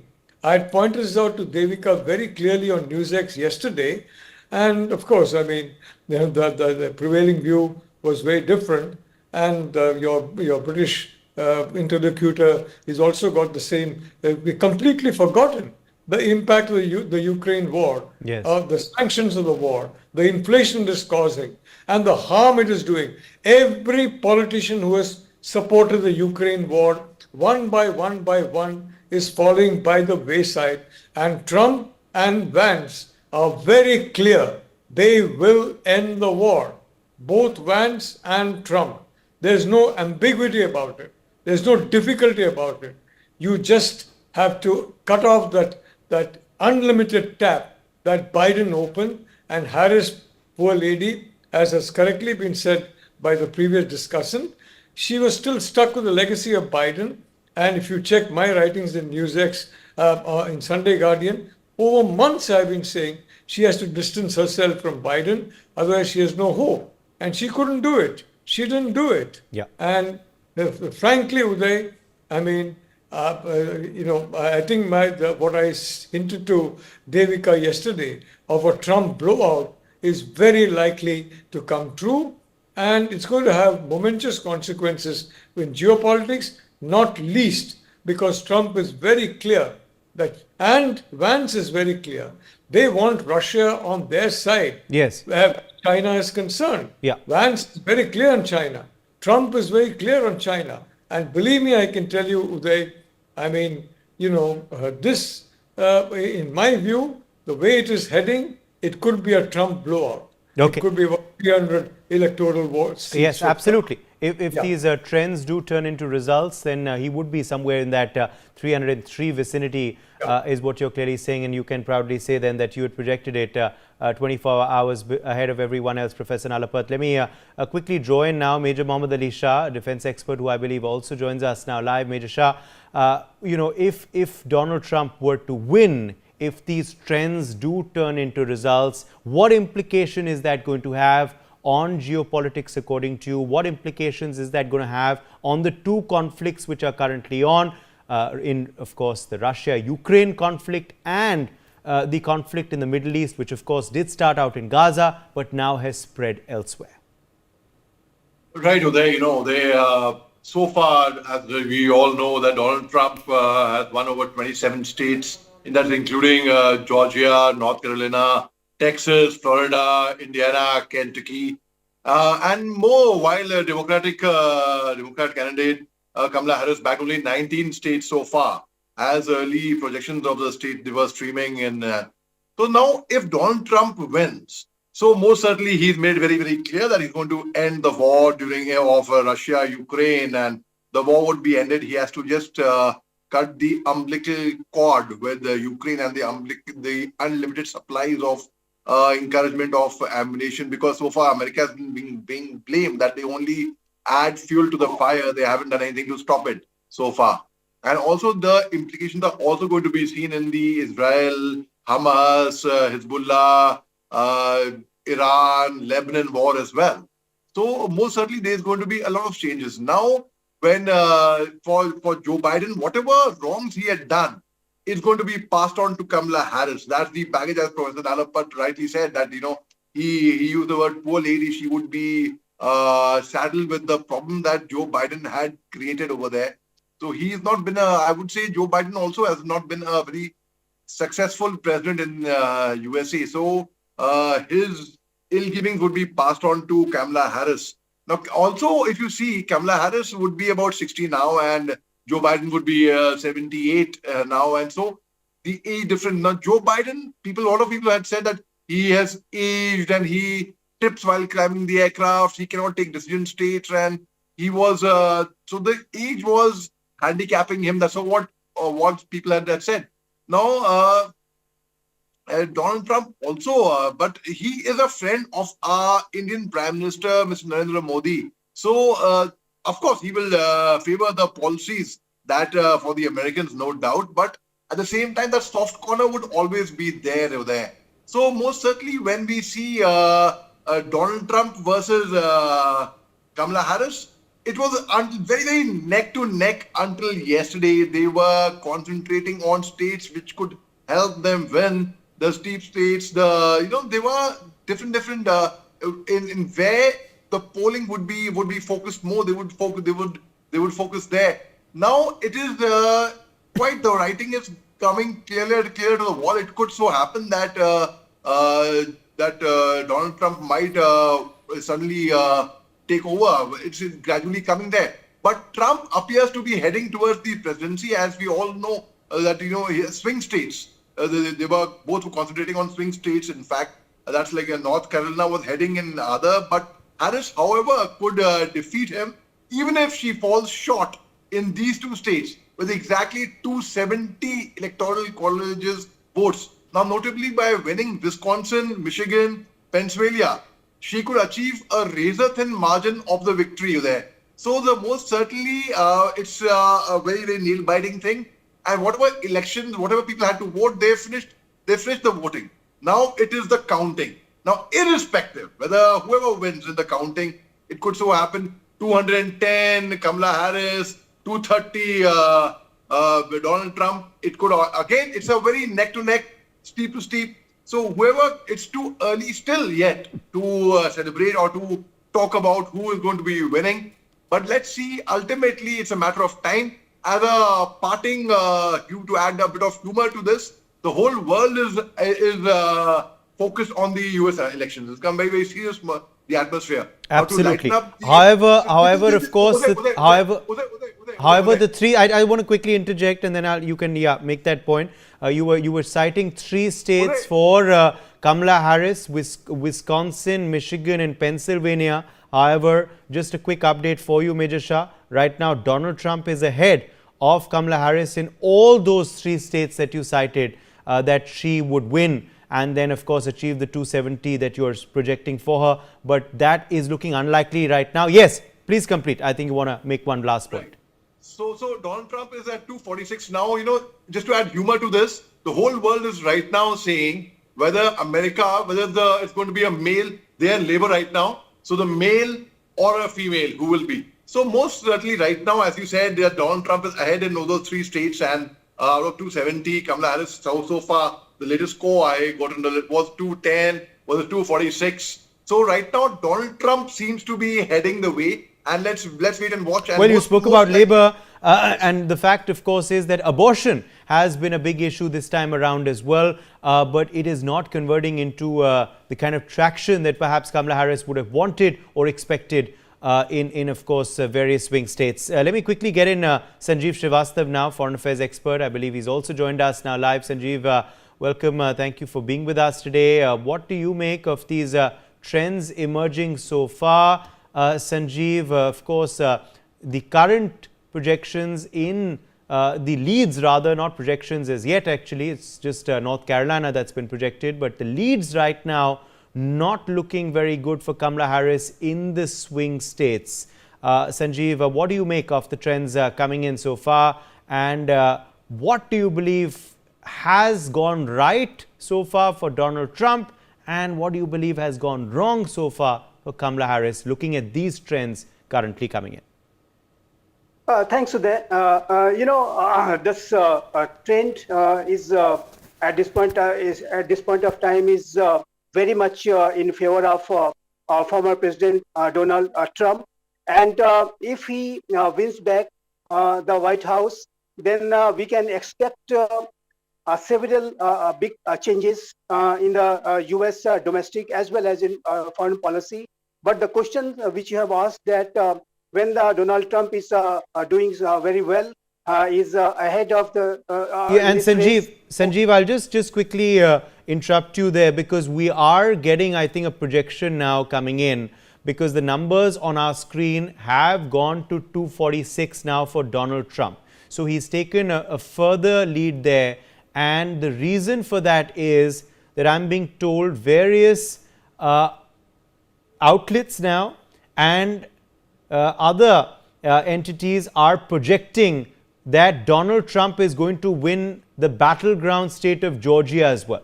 So Georgia is likely to go in Donald Trump's kitty. That's a projection now that many international agencies and publications are now making, that looking at the trends coming in so far, and of course the margins, and also how much vote now is left, Donald Trump is expected to take Georgia as well. So that's now the second battleground state that Donald Trump is projected to win. The first was North Carolina, the second is Georgia.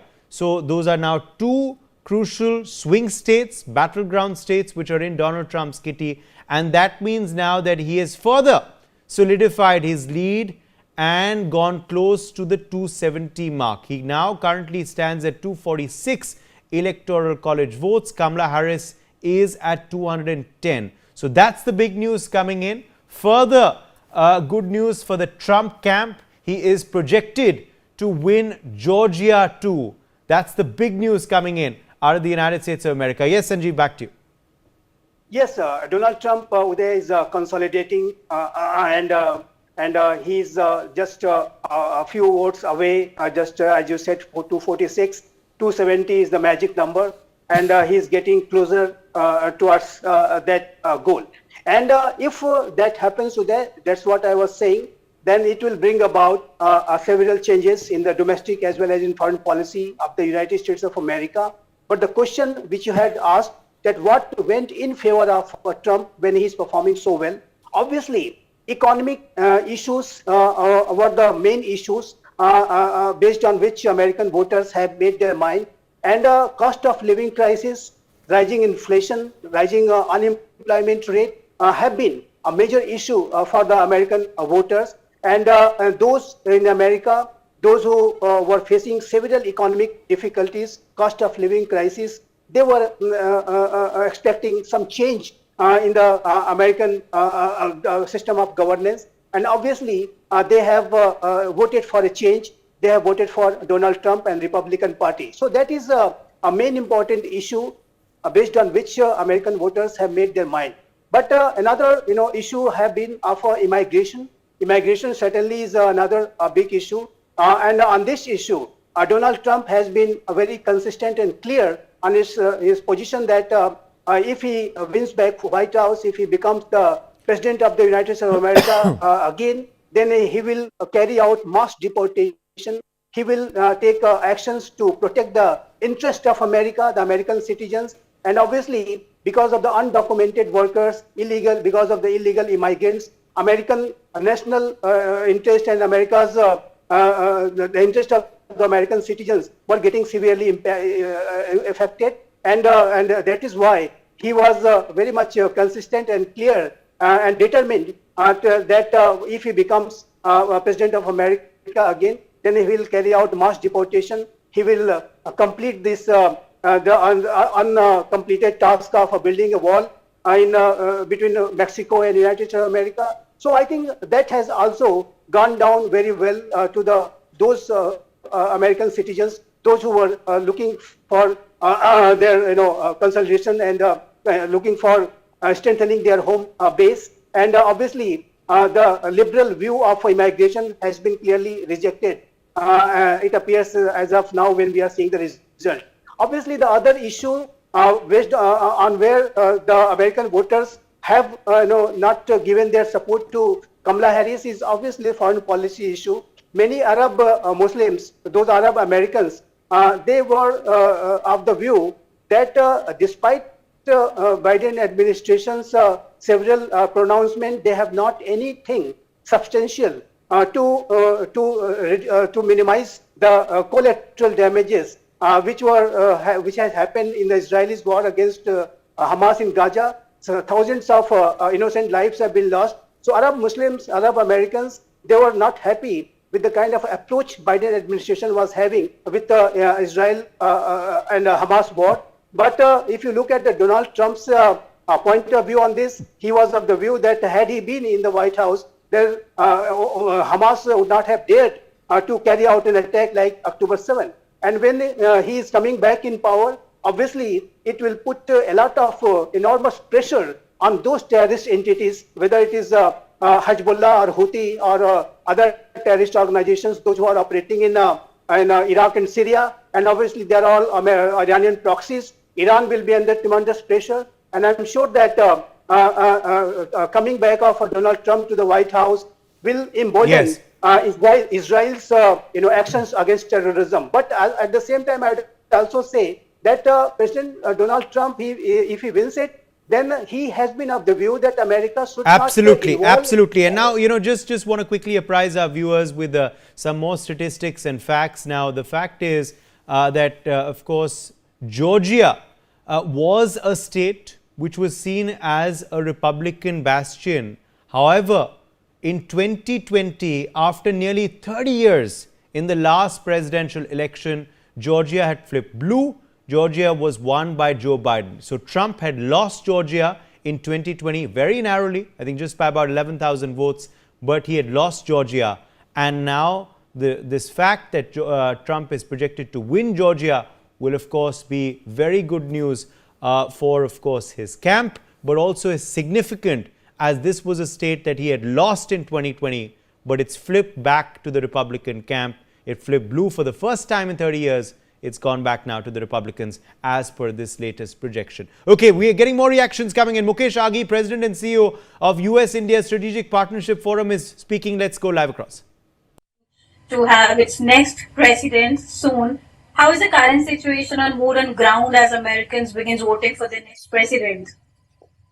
Well, I think there's a sense of anxiety, there's a sense of uncertainty as to the outcome of the result. We are feeling like young parents outside the delivery room. We don't know if it's going to be a boy or a girl, or is it Kamala Harris or Trump itself. But I think the impact of the election result is not just having an impact on the United States, it has a global impact. So we are all waiting. We do expect this to be a very close race. We do expect that it will go beyond Tuesday night, evening end result, because some of the states counting will slow down. So it will take a couple of days for us to finally understand who is the winner of the current election. Right. So you said that it is going to be a very close battle. It is a neck and neck battle between Democratic candidate Kamala Harris and Republican nominee Donald Trump.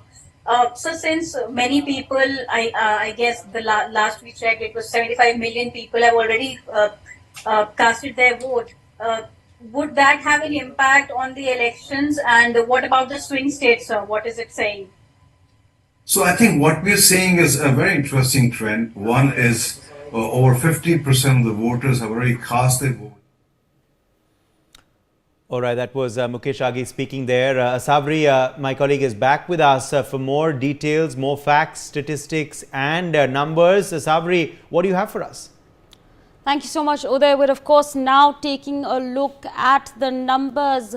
210 is the projection for Kamala Harris. A good jump over here, closing, in fact, getting close to the 270 golden mark over here. 247 is the number that we are in fact tracking at this point of time. Let's talk about Montana at this point of time, where 55%, with 55% votes, Donald Trump has now clinched that state. So that's of course the latest development that we are tracking at this point of time. Let's quickly take a look at the key battles over here, starting off with Wisconsin, where at this point of time Donald Trump is leading with 51.4% votes. This is of course, there is a significant margin over there with Kamala Harris clinching 47.2% votes over there in Wisconsin. Taking a look at Michigan and developments over there as well. Donald Trump leading at this point of time with 52.3% votes compared to Kamala Harris, who has 45.9% votes over there. So again, roughly a 6 to 7% margin is what we see at this point of time in Michigan. We're now of course going to be taking a look at Pennsylvania.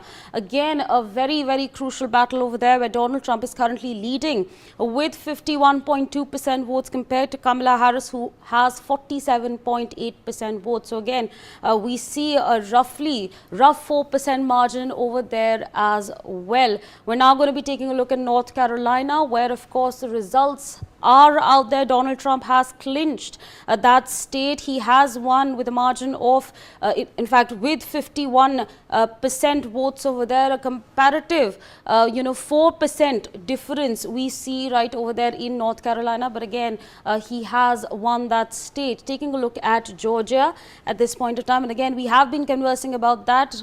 Of course, we have the results right over here flashing on our screens. 50.9% votes for Donald Trump compared to Kamala Harris, who had 48.4% votes. Again, a very close contest is what we saw over here in Georgia as well. We're now of course going to be shifting to Arizona, where currently Donald Trump has 50% votes compared to Kamala Harris, who has 49.2% votes. A very small margin over there of 0.8%. So again, those are the details and the numbers that are trickling in. Uday, back to you. Absolutely. It's very, very close. It's very, very close, of course, right now in certain swing states that you just read out, Asabri. But the fact, of course, overall is that Donald Trump, of course, currently ahead. He's leading on 247.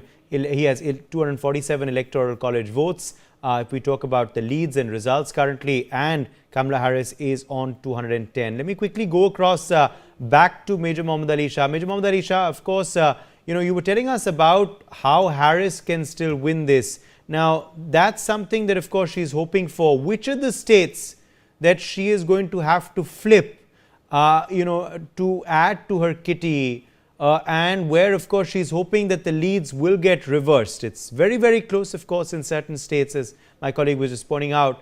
But which states now would her camp be concentrating on and looking at very, very closely as the results continue to trickle in? Well, Uday, she could achieve a razor-thin margin. The three states which we just mentioned sometime, like, Michigan, Pennsylvania, Wisconsin. Of course, Donald Trump has taken a lead now, and it's every second, minute is too long. Every second it's changing, So the very fact is now, sometime back, like you mentioned about 243 seats sometime back, and now it's increasing further, and the races, the magic number is 270 electoral college votes. So now the writing on the wall so far for everyone, if I go on WhatsApp and if I see people, America, whether it's in labor, a boy or a girl, everyone's saying, it's going to be a boy right now. And still I would say slightly a bit premature, slightly a bit too early, though writing on the wall, most certainly right now, at this point of time as we speak, it says boy, which means Donald Trump right now. But let's wait and watch. It could prove otherwise and as well, because in the swing states, again, Donald Trump has emerged victorious, like North Carolina especially. And let's see, let's wait and watch exactly how it goes, because sometime back it was 27 states for Donald Trump Yes. win and 19 Also, it states for seems, Kamala. Sanjeev Srivastava, if we talk now about the Senate and the House, it seems that Republicans have almost regained control of the Senate. They're very, very close to the majority mark as we speak. That's a big development as well, isn't it? Gaining a majority in the Senate once again, flipping the Senate back to the red zone would also be a big achievement for Trump and, of course, a big deal for the Republican Party. Certainly, Uday. I think it is going to be helpful for Donald Trump if he comes back in White House, and whatever the policy implementation he will do, it will get a very easy approval from the Senate, which is a very powerful, house, and the Republican Party there will certainly be very, very much helpful for Donald Trump. That is for sure. And I think that in senatorial race, Republican Party is, as you said very correctly, they are also performing there well, and it is all good news for Republican Party thus far. And with regard to the presidential race, obviously the swing states are the key decision maker in the U.S. presidential elections, as we all know. And in this case, Donald Trump is leading in swing states. So I think last time he lost six of those 7 swing states, but now this time he is leading. So it is a very good news for Trump, and it is most likely that he will clinch the magic number of 270, and he will win back White House. But one point I would like to add, Uday, what I was mentioning before, that if Donald Trump becomes the President of the United States of America again, then on foreign policy front, we can expect certain developments, constructive developments, I would say. With regard to Russia-Ukraine war, there will be a possibility of a ceasefire, and also there will be a possibility of a peace deal, because Donald Trump has been consistently during his campaign trail saying that if he becomes the U.S. president again, then he will end this Russia-Ukraine war, and he will take a big step within 24 hours of taking over. And that is let's just talk a bit of, yes, Sanjeev, let's just talk a bit now about Pennsylvania for a second. And we are seeing now visuals coming in. I think this is from West Palm Beach, Florida. Those are Trump camp supporters. They've, of course, been camped either in Mar-a-Lago or, of course, at the convention center. Mar-a-Lago has, of course, been the viewing party. They've been, of course, watching the results there. And the convention center there is where Donald Trump is expected to speak shortly. He's, of course, going to be addressing jubilant supporters. But I just want to quickly talk about Pennsylvania, because Pennsylvania is now a state that Kamala Harris is going to have to win to keep her presidential hopes alive. This is a state she cannot lose. This is a state she has to win to keep her presidential hopes alive, because even if she carries Wisconsin and Michigan and Nevada and some of the other states, the other swing states, of course, where we don't know the final result just yet, she will still not reach 270 unless she has Pennsylvania, because Georgia now has also gone in Donald Trump's kitty. So what's happening in Pennsylvania? In Pennsylvania currently, it's 51.2% votes in favor of Donald Trump and 47.8% votes in favor of Kamala Harris. So those are the statistics right now in Pennsylvania. This is a do or die state for Kamala Harris, Sanjeev. But unfortunately, she's trailing Donald Trump currently by over 3%. That's quite a big deal. Yes, certainly. Pennsylvania is the most important state among the swing states, 19 electors. And obviously, if Kamala Harris has to keep her hopes alive, then she must necessarily win this key state of Pennsylvania. But again, Donald Trump is leading there too. And if he continues that lead, then obviously he will take another 19 of those seats and the electoral college vote, and that will consolidate his position further, and that will give him the hope of Kamala Harris to continue with this race. So I think Kamala Harris and Democratic Party, thus far the news has not been good. they are obviously they must be disappointed to see the result what has come so far. But still, they must be keeping their fingers crossed because United States of America's election till the time the entire results comes out, uncertainties will remain. And so in next few hours, I think the position will be quite clear. And I believe that thus far, the kind of reports from Pennsylvania is coming. Donald Trump and the Republican Party, they must be very jubilant and happy to see that result of the key state of Pennsylvania. And it is most likely that Pennsylvania will also go in favor of Trump. Uday, another point I wanted to make about President Donald Trump's new term of presidency.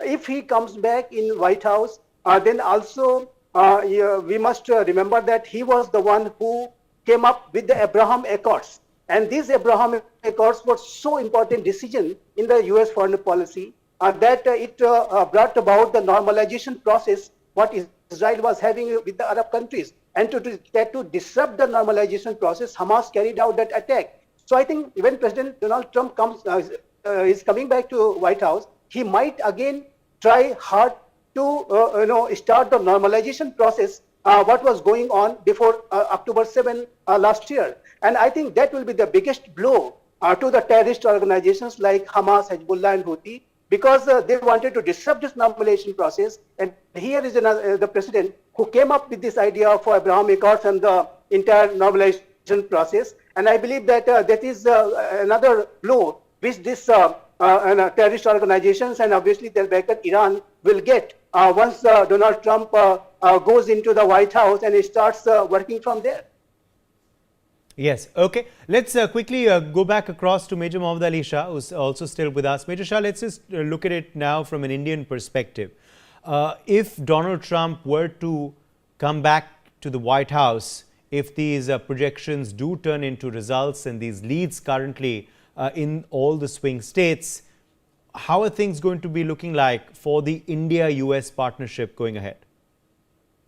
Right, Uday, as we all know that Donald Trump has been a very good friend of our Prime Minister, Mr. Narendra Modi. And of course, he will, as I mentioned earlier, he will favor the policies favoring his country, America, most certainly, but he will most certainly have a soft corner there. So whatever policy he takes will be favoring us. It will not be against us. It will not be. So a lot of Indian diaspora in America, because Kamala Harris is from Indian origin, they will not vote for her. Rather, I would say they have not voted for her, not because she's of Indian origin, but they will see perhaps what would favor them more. Now, regarding as far as Donald Trump's, if at all he wins, his stand towards India would be always firm. India would, because America is a super power right now. It is the #1 power in the world. So when we have the support, we will certainly have support. It goes without saying. So it is something which the Indian diaspora also over there in US and the Indians over here, they would be hoping for Donald Trump to win. And let's see, whatever it is, but I feel the Indian relationship, whether it's Kamala Harris, right now chances seem bleak at the moment, but one cannot say till the end, till the final results are announced.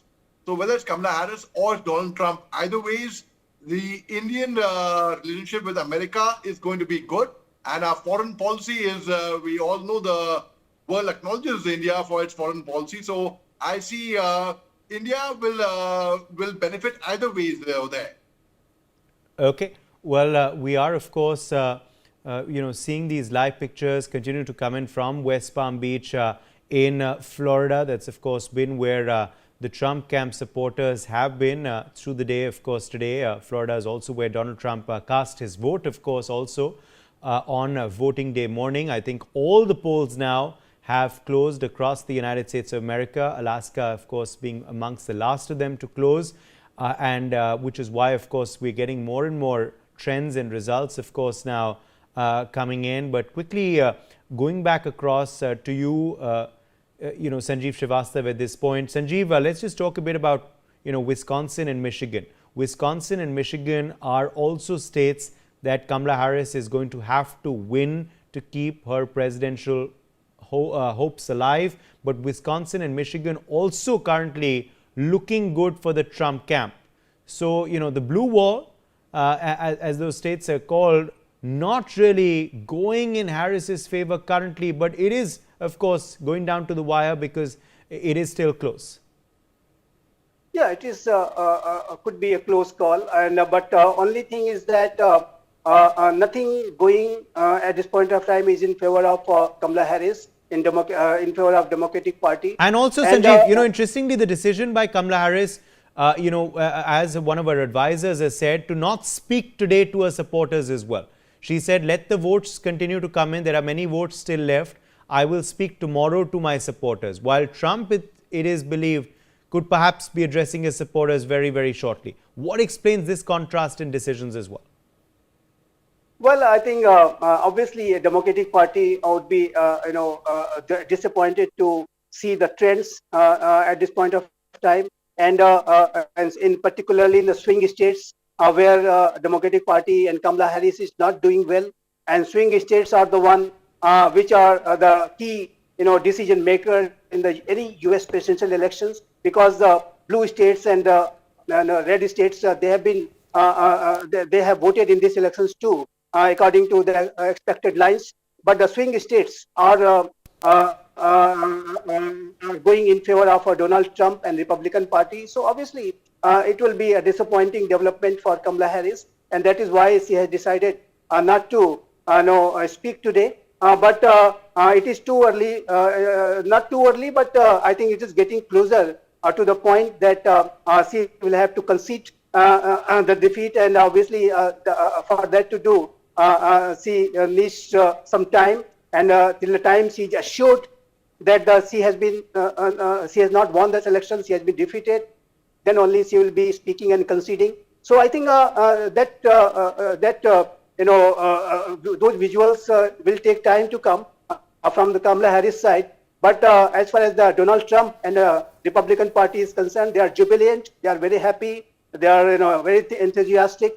We have seen the Trump supporters, they are known for their celebration and their joyful expressions. They are dancing, and obviously all news which has come thus far has gone in favor of Donald Trump and his supporters. So I think Kamala Harris is waiting and watching, and but news is not coming good for her. So I think whenever she speaks, she will have to do that speak for the conceding this defeat. Okay, let's get in Jayajit Bhattacharya, digital policy expert as well, onto the broadcast. Jayajit Bhattacharya, the markets so far have reacted positively to the Trump lead, both of course in the US with a very strong dollar today, but also markets elsewhere, including in India. How do you view this from the economic point of view, the trends emerging so far from the United States of America? Even though Trump is believed to be pro-business and therefore, will work towards, as one of the panelists was saying, peace in the Middle East so that business takes precedence over wars and over ideologies. So clearly, there would be a move towards more business focus. But also his recent utterances, which were anti-India from a trade perspective, should be of concern. He went ahead and said that India is an abuser of trade, whereas in that same week, a 630% anti-dumping duty was put on an Indian product. There are 200 Indian products on which US has put anti-dumping duties, whereas India has put anti-dumping duty on only one product. He also has this pet peeve of 80% duties on American automobiles and on bikes, and he was trying to push the Davidson bikes, the Harley Davidson bikes into India, which obviously they were not competitive enough and they could not succeed, whereas other bikes have succeeded. Cutting the long story short, essentially there seems to be a I wouldn't say India, anti rest of the world stance that US has, that Trump has, and therefore will that be helpful to the domestic economy becomes a question mark. The way Trump's presidency will be helpful to the Indian domestic economy is if he brings in peace to the rest of the world.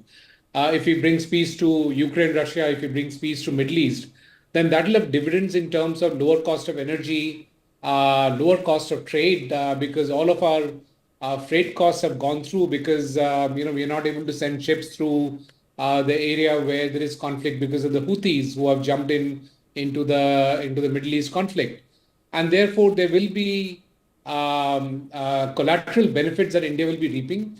But in a direct US to India kind of a relationship in terms of trade, I think it will be a very a rough patch that we might be facing under the Trump presidency if Trump wins in this election. Okay. Well, let me quickly also join Himanshu Bhatt now, a senior journalist who's also joined us. And before I get you in here, Himanshu Bhatt, now another big development is coming in. Another big development is coming in, which is going to be very good news for the Donald Trump camp. We're being told that Fox News has called Pennsylvania for Donald Trump. So Fox News has projected that Pennsylvania will be won by Donald Trump. They've called Pennsylvania for Donald Trump. That's a big development coming in because that is almost going to erase now Kamala Harris's chances of coming back to the White House. She would have had to win Pennsylvania apart from the other battleground states which haven't been called yet to have any chance of clawing back in the race and going ahead of Donald Trump. But now the big news coming in is that Fox News has called Pennsylvania for Donald Trump. This is not going to be good news at all for the Harris camp. Donald Trump, if he wins Pennsylvania, is pretty much certain of crossing the 270 mark because he also leads in several other swing states. So this is big news coming in. Fox News' projection has come in for Donald Trump to win Pennsylvania as well. Remember, multiple outlets right now, a few outlets have still not called Pennsylvania. Fox is, of course, called Pennsylvania, looking at the trend so far. But all other outlets and international media entities have called 2 states already. So 2 swing states have been called already, that is Georgia and North Carolina. They're both in Trump's kitty. And now this is the third other big swing state which is also being projected now to be won by Donald Trump by Fox News. This would mean, if this is correct, that Donald Trump is now extremely likely to be the next president of the United States of America. Asavri has more details on this big development. Asavri, over to you. Absolutely. Uday, adding to what you were just talking about, we are, of course, talking about Pennsylvania. And at this point of time, Donald Trump is in the lead with 51.2% compared to Kamala Harris, who has 47.8%. Now, why is this important? Because this is, of course, again, when we talk about the margin at this point of time, here is the margin at this point of time. Projection for Kamala Harris 214, for Donald Trump 247, and of course the golden mark right over here 270, the big win right now, with of course Fox News calling Georgia, Pennsylvania for Donald Trump for that camp. This number is of course going to see a significant jump. And again, Uday, as you were saying, the probability Pennsylvania has how many electoral college votes? Pennsylvania, Uday, at this point of time has Pennsylvania in total has 19 electoral votes. So yes. Again, so it has 19 electoral votes. So if that does go to Donald Trump's kitty, then he gets very close to 270. Very close. So again, the probability. And I just want to add one more thing to that, Asavri, that I believe 92.74% of the results are now in. So just about 7.3% remain to be counted. Right, absolutely. Uday, we're getting very close to, of course, the results. 19 electoral votes, as you were mentioning. For, again, Donald Trump currently has 247, accumulating that number. We're, of course, going to see a 256 flashing very soon. Again, 270 there being the big mark. We were, of course, talking about Pennsylvania, where at this point of time, 51% votes for Donald Trump, and again Fox News has called it out. They have said that Donald Trump and that camp is going to be clinching this state as well. They're back to you. Yes, absolutely, which would mean that Donald Trump would go up to about 266 in this current tally. So that's just 4 short of 270, of course, as I was saying earlier. this is very, very good news for Donald Trump indeed if these trends do turn into results. And Fox News' projection, of course, has now come in. In fact, Trump War Room also now claiming Pennsylvania for Trump. Let me go across to Himanshu Bhatt now. Himanshu Bhatt, senior journalist, also with us. Himanshu, come in here on these, of course, latest trends emerging overall, but also this projection now coming in for Pennsylvania. If Pennsylvania also goes Trump's way, then it's but certain that he's becoming president, isn't it? It looks like so. But let's not call anything, till it is done. Because in US elections, funny things do happen. The funny things always do happen. And it's a time, when the race is very, very close, then these funny things will start happening. And it can happen. The way figures are projected right now, the way people are saying, the way all agencies are saying, he's going to win it. That's one thing. But then, will the other side accept the defeat? My basic worry here is this, This election is not going to be a smooth ride for any side.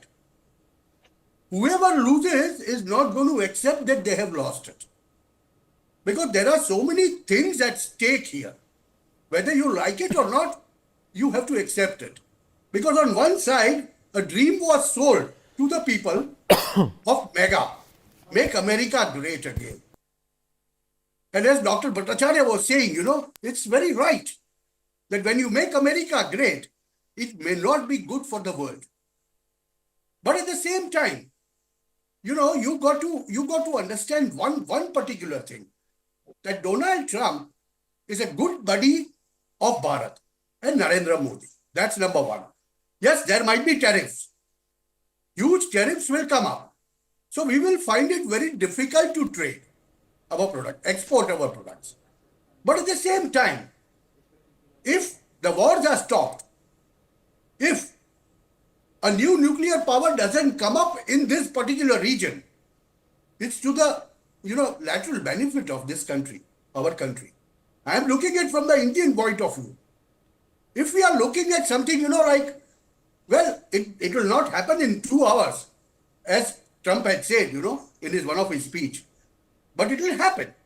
That is, he will dry out Ukraine. That's going to happen. The focus is going to be on China, as it was there in his first term. So that will be an indirect benefit as far as Bharat is concerned. At the same time, Bibi Netanyahu in Israel will breathe easy. Because if you remember the words of Netanyahu, what he has said, Barack Hussein Obama for 8 years gave me nightmares, which he will not have to go through it again. So let's understand all these things in perspective. Let's put all these things in perspective. And when we do that, we do understand that Trump winning is going to be good for Americans and good in a larger sense for a country like Bharat. That's what I have my initial submission.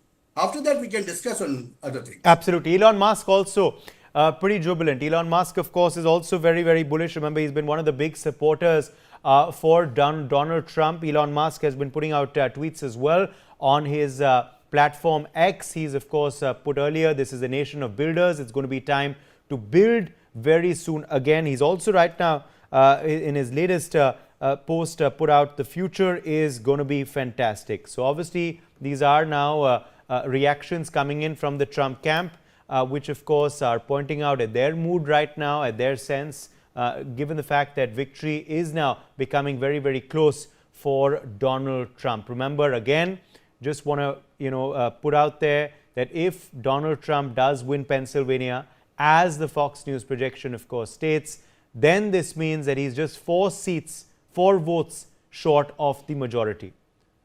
And remember, he's currently leading in many of the other swing states. What's the scenario in those swing states? Let's go straight across to Asabri, who has the latest numbers as how things stand right now on ground. Absolutely.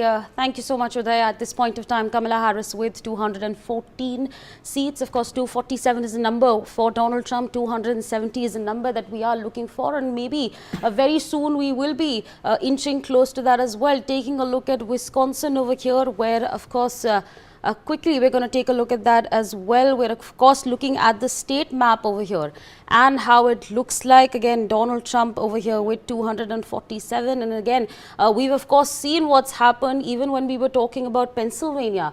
There were roughly 50% votes, so 51% Let's try and look votes at over there. Michigan meanwhile, if we can. Absolutely. Yeah, absolutely. Okay, I'll come back to you. Yeah. I'll come back to you in a second, Asabri. Let me get in Major General Sudhakarji as well, who's also joined us now live. Major General Sudhakarji, you know, big news, of course, coming in from the United States of America. Donald Trump currently leading over his rival Kamala Harris. It's of course close in many of the swing states, but he is now expanding his lead slowly but surely. What is your take on these trends emerging from the US and the factors that you believe have led to this picture coming out? Uday, good morning, good afternoon. Thank you for getting me to your show. Little while back, I was with Rishabh, and I told him 2 days back my daughter had spoken to me after having gone around the swing states, and she quoted that, Papa, this time the sway is in favor of Donald Trump, don't quote me. So with this background, all I would say is that miles to go before Donald Trump goes to sleep. There are a lot of responsibilities, domestic constituency, the regional and the transatlantic and the global. So if we actually look at all these aspects globally, I think he's made the right kind of noise and given assurances, particularly the capital of Arab people in America. I think Michigan is the capital where you have majority of the Arab population, 300,000 such people. And I have heard his interview and speaking to the voters, where he assured them that the war in Middle East will come to an end, contrary to my belief and understanding. That here is a man who is going to hammer Iran nice and properly on the nuclear assets. But the kind of assuring statement he gave to the voters during his campaigning season is very remarkable, and that would bring some kind of a peace and harmony to this war-torn region. Coming to the Ukraine, I personally feel he's the man who is going to bring about ceasefire and finally some kind of a resolution. What kind of resolution? It is easier said than done. They have tried out Minsk I, Minsk II accord, and we leave it to him and his wisdom, how he brings about. But he appears to be very confident. And there also the conflict will come to an end. Now is left with the Indo-Pacific. This is the global roundels. I'm trying to give a very brief touchdown. Indo-Pacific, things are very, very hot and hostile in the South China Sea. There we need to see, because it is he who had rejuvenated the very concept of Indo-Pacific in 2007. And if you recall, after Prime Minister Abe, may his soul rest in peace, gave the new concept in the Parliament of India in 2007, there was a dormancy phase of concept of Indo-Pacific. It is he who had given a kind of momentum to the whole concept. I think he's definitely going to make very serious efforts to contain and also carry out some kind of a strategic encirclement and compete with China, impose stringent measures that the CHIP Act has been already enforced, so as the tariffs. He's going to go ruthless as far as my assessment goes and tighten the loop around China. This is the global dimension. Now come to the Europe. He's already clearly indicated that the NATO forces, they have to survive on their own. The defense budgets have to be increased. I know they're getting nightmares at the very conceptual thought process of Donald Trump, but that's the way to live. That brings us to the domestic constituency across the Atlantic. Uday, his concept is MAGA, Make America Great Again, meaning he wants to address the core issues. Absolutely. Sanjeev Srivastava, stay with us. I beg your pardon, Major Sudhakarji, stay with us. I just want to quickly now apprise our viewers with what the scenario is in the various swing states. Remember, it's all boiling now down to the swing states.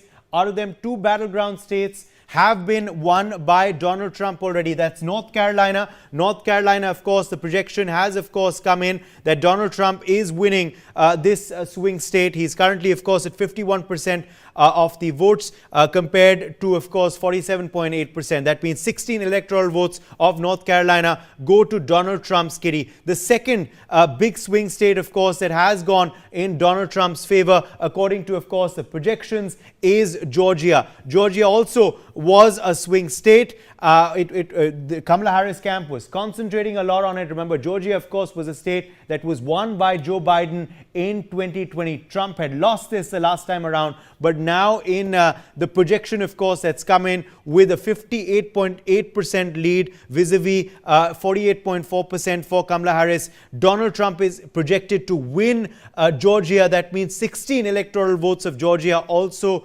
go to his kitty. Remember, this is all, of course, what has now led to Donald Trump's tally reaching 247 electoral college votes vis-a-vis Kamala Harris's 214. And remember, now let's talk about the other states, because Pennsylvania, of course, was the one state that Kamala Harris would have had to win if she had any chance of course, reaching Donald Trump's commanding lead currently. But now, according to the Fox News projection, it's also likely to go in Trump's kitty. Why is that? That is because Donald Trump, although, of course, AP, CNN and other outlets have not called this state yet, but why is Fox News so bullish that Donald Trump is going to win Pennsylvania? That is because almost 93% of the votes have been counted, and this is how things stand currently in Pennsylvania.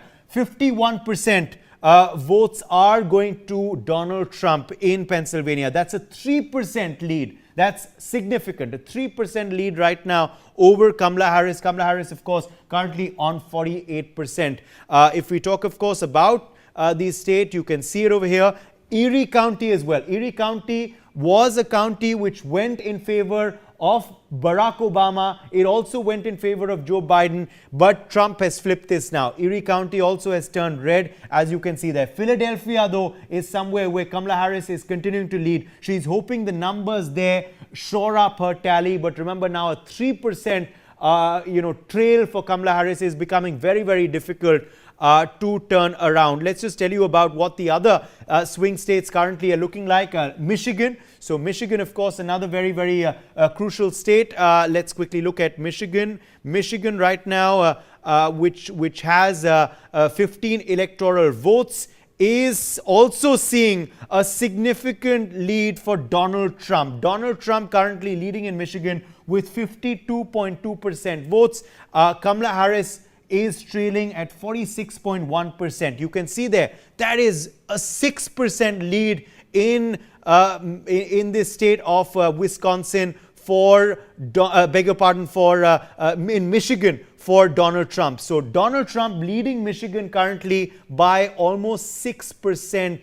Let's tell you about what the scenario in Wisconsin is. So Wisconsin, again, another swing state which has 10 electoral votes, is also seeing Trump in the lead. Donald Trump currently, remember, Wisconsin and Michigan have still not been called just yet because there is still a lot of counting to be done. But in Wisconsin, currently Donald Trump is also ahead. He's at 51.4% votes.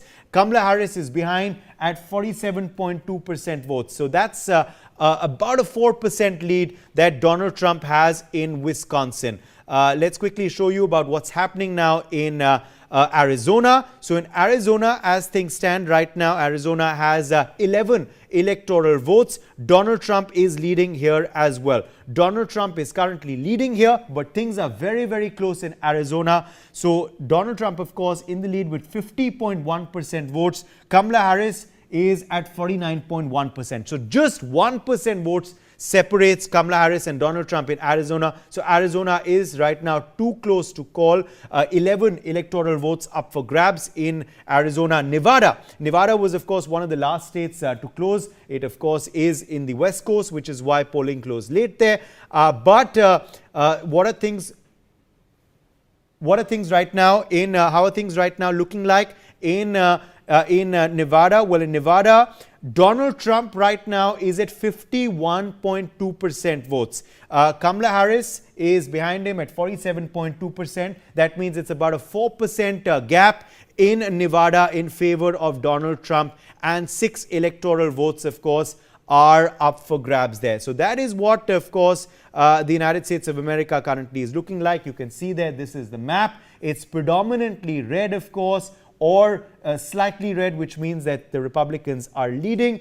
And of course, the number of blue states has gone down significantly. Not good news, of course, for Kamala Harris if these projections would turn into results. Now, I'm getting another big development coming in this hour, and that is that Fox News now is projecting. Okay, big news coming in. According to Fox News, Donald Trump is going to be the next president of the United States of America. They've made the big projection that Trump will become the 47th president of the United States of America, because according to Fox News, Donald Trump currently stands at 277 electoral college votes. Yes, that means he's past the 270 mark. Kamala Harris currently on 226 according to Fox News. Fox News is perhaps the first big United States media house to project that Donald Trump will become the 47th president of the United States of America. Donald Trump currently at 277 according to Fox News. That means he's of course crossed the magic figure required to become the next president. Donald Trump right now is leading in all swing states. He's leading in Nevada, he's leading in Arizona, he's leading in Wisconsin, he's leading in Michigan, as I just showed you, of course, on that big screen. And Harris, though, now has won Hawaii in the latest update coming in. So some good news for Kamala Harris in Hawaii, but remember, Hawaii has just 4 electoral votes, so her tally just goes up marginally. Let me quickly go back across to our panel that's live with us. This is big news coming in so far, isn't it, Sanjeev Srivastav? Donald Trump leading in all swing states, and you have now a big media house there, Fox News, project that he will be the next president, because according to them, he has crossed the 270 mark.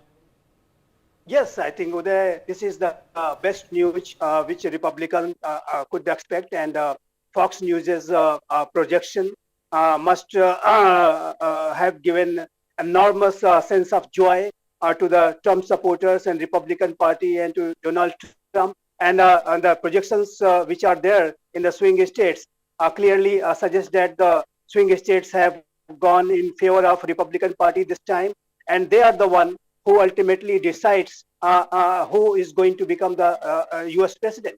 So I think this time has been no exception. Again, swing states have played the most important role, the key deciding role in determining the next U.S. president. And this is the best news has come, and it is it's very much clear that Donald Trump will be the next president of the United States of America, 47th president of the United States of America. And his presidency, the next president of the United States of America, will bring about a lot of opportunities, but also he has a lot of challenges to deal with on domestic front. Obviously, on economy related issues, his focus will be the key, because the American people, the American citizens, they have been facing the cost of living crisis. The inflation numbers were rising. In the latest developments, unemployment rates they have been rising. So I think a lot of economic difficulties the American people have been facing, and because of which I think Donald Trump's main focus will be to bring about change, to bring about reforms and bring about the better policies what the current administration was having. And I think the economy will be the key issue for him. But on the issue of immigration, on the issue of the abortion right, etc., we might expect some kind of some decisions, some key decisions from Donald Trump's side, especially on the immigration issue, when he has been saying that he will do a mass deportation. He will complete the uncompleted task of building a wall between U.S. and Mexico. So that is another task he is going to be, completing. And obviously, on foreign policy front, there is a great possibility of a ceasefire now between Russia and Ukraine war, because he has been saying consistently throughout his campaign trail that he becomes president of the United States of America again, then he will bring about and he will take a big step within 24 hours, and he will bring this entire conflict to the close. So I think that is another big possibility which is emerging when Donald Trump is going to become the next president.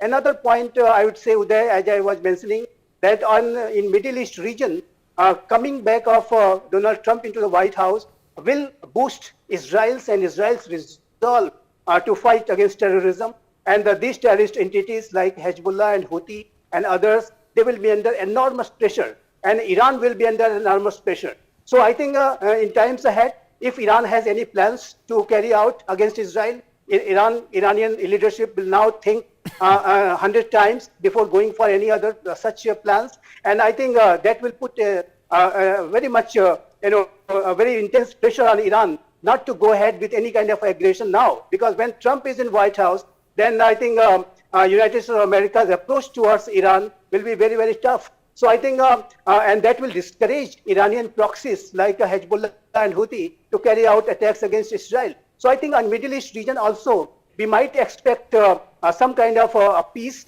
And there is also, I see the possibility of a ceasefire because this terror outfits and their supporter Iran will be under enormous pressure because of the Trump's presidency. So I think on those fronts where the two big wars are going on, Yes. I expect some constructive and positive development. Okay, stay with us, Sanjeev Srivastava, because I just want to quickly apprise our viewers with that big Fox News projection. This is the Fox News projection. They have put out very, very clearly that Donald Trump projected to become the 47th president of the United States of America. That is what Fox News currently is saying. They projected that he will be, of course, well past the magic figure of 270. In fact, they're currently putting him at 277. They're also putting out, so they're projecting, of course, Donald Trump defeats Kamala Harris to become 47th president of the United States of America. They're also saying that Republicans are projected to take control of the Senate with at least 51 seats required for outright majority. So two big projections by Fox, of course, giving control also of the Senate to the Republicans. Remember, this also would be a very, very significant development, of course, if that happens, because it would mean that, of course, Donald Trump would, it would be much easier for his administration to pass legislations with them getting control of the Senate as well. Let me quickly bring in now Major General Sudhakarji back onto the broadcast. Major General Sudhakarji, if it is indeed a Trump presidency, as Fox News is saying, and as the numbers so far are looking like slowly but surely, what impact will this Trump presidency have on geopolitics, on the Russia-Ukraine conflict, also on the war in the Middle East, on the conflict, of course, in Gaza, and also on the India-U.S. relationship? Perfect. As I have already articulated in the past conversation, he is definitely going to bring ceasefire immediately. People say within 24 hours. Well, it's a tall order, and we pray for the best that something good happens and the conflict in the Central Europe comes to an end. And when we talk about this end, it could be based on as is, where is basis, something on the concept that we have line of control between India and Pakistan, wherever the Russians are, and at the last line, battle line, they have to form in, and that becomes the dividing boundary between two countries, and no expansion of NATO to Ukraine, because if that chapter is opened, again the warfare is going to take a new opening. So therefore, it will do him good if he brings everything to a closure and lifts all the sanctions against Russia, because we have lost sight of one important fact, whether it is Biden administration or otherwise. The Western alliances, by virtue of supporting Ukraine, they have pushed Russia into a deep embrace with China, which is contradictory to the national security strategy which was formulated and came out in black and white in October 2022, that China is enemy number one. It has to be contained, it has to be contested, it has to be competed against. So therefore, in order to make congruent effort, they will do good if the war in Central Europe comes to an end. All the sanctions imposed, if not all selectively, and I would say the majority ones should be lifted against Russia, and Russia's deep embrace with China should be gradually pulled back so that it falls back to its normal status. Number two, coming to the Europe situation, they are nightmarish about Trump coming back to power, because it is Trump who has actually told them that they have to be self-dependent. They can no longer enjoy or bask in the glory of the previous NATO agreement. The defense expenditure has to be increased, and they have to survive, defend themselves from any kind of aggression. Now you come to the Middle East. Middle East, I personally feel that Iran is really dreadful of Donald Trump, because it is only Donald Trump time and again, repeatedly, consistently has been threatening that if he comes back. Okay, I think we've lost that connection with Sanjeev there and with the Major General Sudhakarji. But I'll come back to our guest panel. I just want to quickly apprise our viewers with the latest news now coming in from the poll tracker. Of course, remember, this is where things currently stand. Donald Trump at 248 electoral college votes, vis-a-vis, of course, Kamala Harris at 214. She is still trailing Donald Trump, of course. If we look at the overall picture in the United States of America, Donald Trump, of course, currently, if we talk about the entire U.S., even in popular votes, is ahead. He's at 51.2% of the votes, and Kamala Harris is, of course, at 47.4%. So about a 4% trail for Harris if we talk about the overall picture. Quite interesting. Green Party, of course, Jill Stein there, no electoral votes for her. She's at 554,000 votes. But I just want to point out something very, very interesting. Independent candidate for president of the United States of America, Robert Kennedy, remember, he pulled out of the race.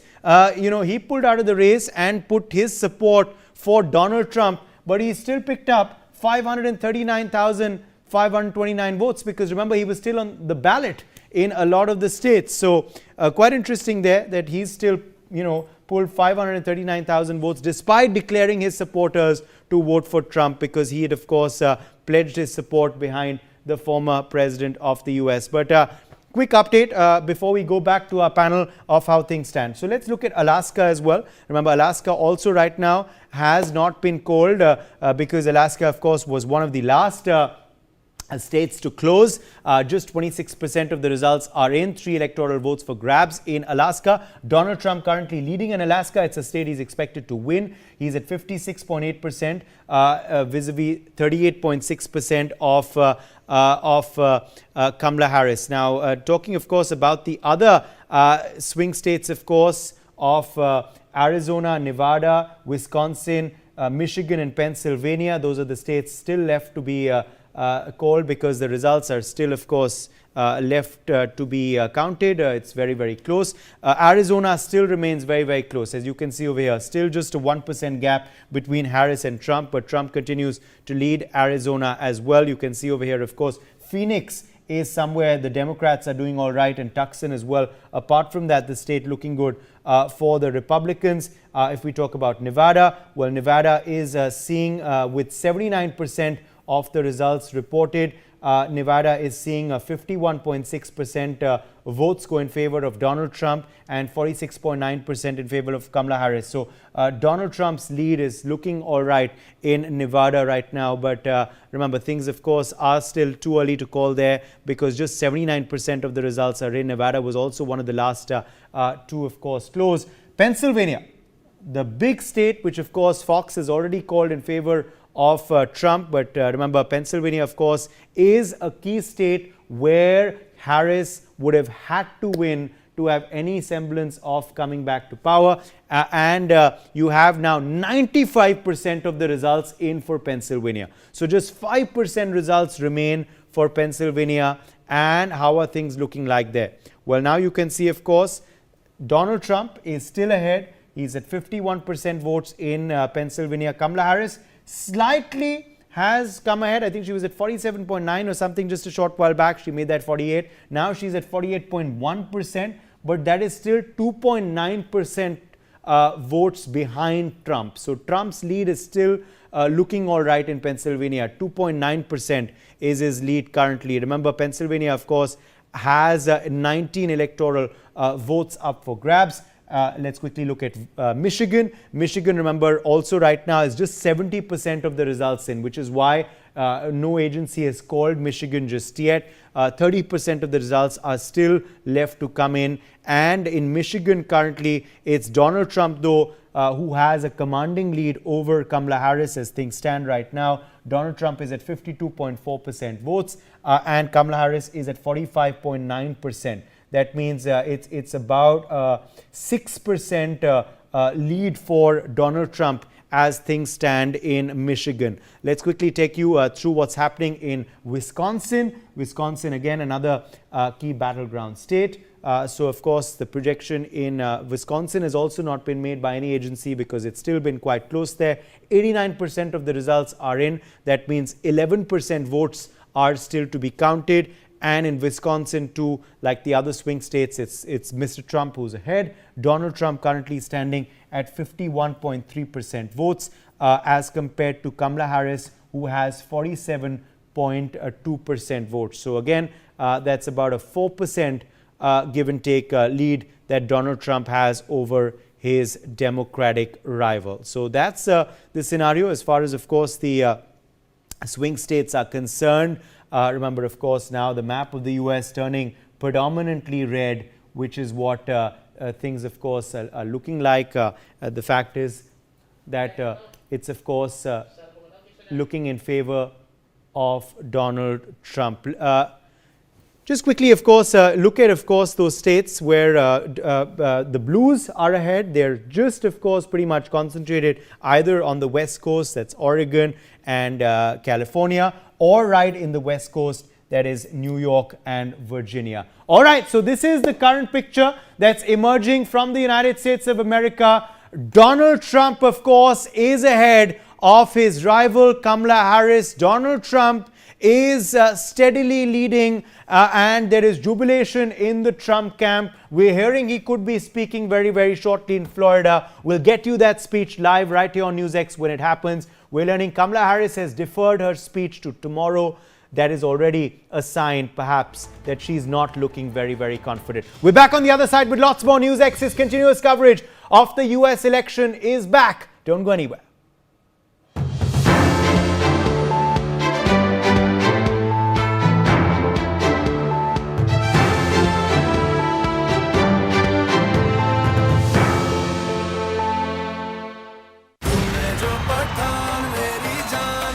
तेरा तौबा तौबा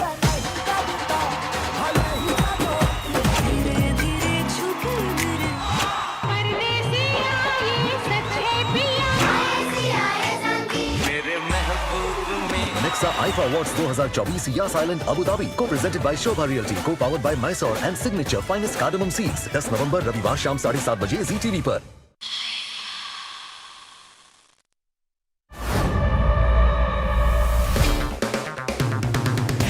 अगर आप बनना चाहते हैं anchor या फिर आप में है जुनून एक तेज तर्रार न्यूज रिपोर्टर बनने का, तो आप ज्वाइन करें ITV और इंडिया न्यूज़ का media school. ITV next media international school का कोर्स आपको मौका देता है देश के दिग्गज एंकर्स के साथ काम करने का। ITV next media international school में आप बेहद नजदीकी से देख पाएंगे किस तरह से ITV नेटवर्क के दिग्गज पत्रकारों की टीम दिन रात खबरों पर काम करती है। इस कोर्स के दौरान आप सीखेंगे एंकरिंग की एक एक बारीकी उन एंकर्स के साथ जो देश को रखते हैं हर खबर से बाखबर। ITV next media international school का ये कोर्स आपके एंकरिंग स्किल्स को करेगा इतना सशक्त, मजबूत, जिससे आप बनेंगे पत्रकारिता की दुनिया का वो चमकता चेहरा जो दुनिया देखेगी और पसंद करेगी।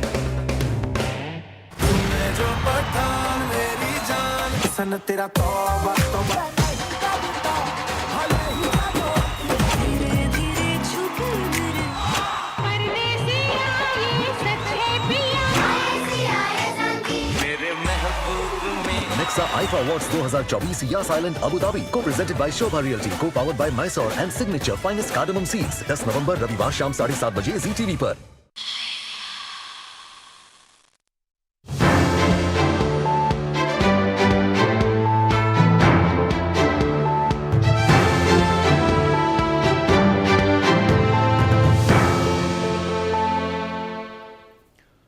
Welcome back from the break. You're watching Newsx's continuous coverage of the United States presidential election results. I'm Uday Pratap Singh, and now we have another big breaking development coming in. Another big media house in the United States of America, that is NBC, has projected that Donald Trump is winning Pennsylvania. So the big projection from NBC also is that Trump wins Pennsylvania. Remember, this of course means that Donald Trump now, according to NBC, goes up to 266. That is just 4 short of majority according to NBC. Remember, of course, other outlets like Fox News have already given him the presidency, putting him at 277. But right now, according to NBC, another outlet, Trump wins Pennsylvania. Remember, this is big news, as this makes Kamala Harris's chances now completely almost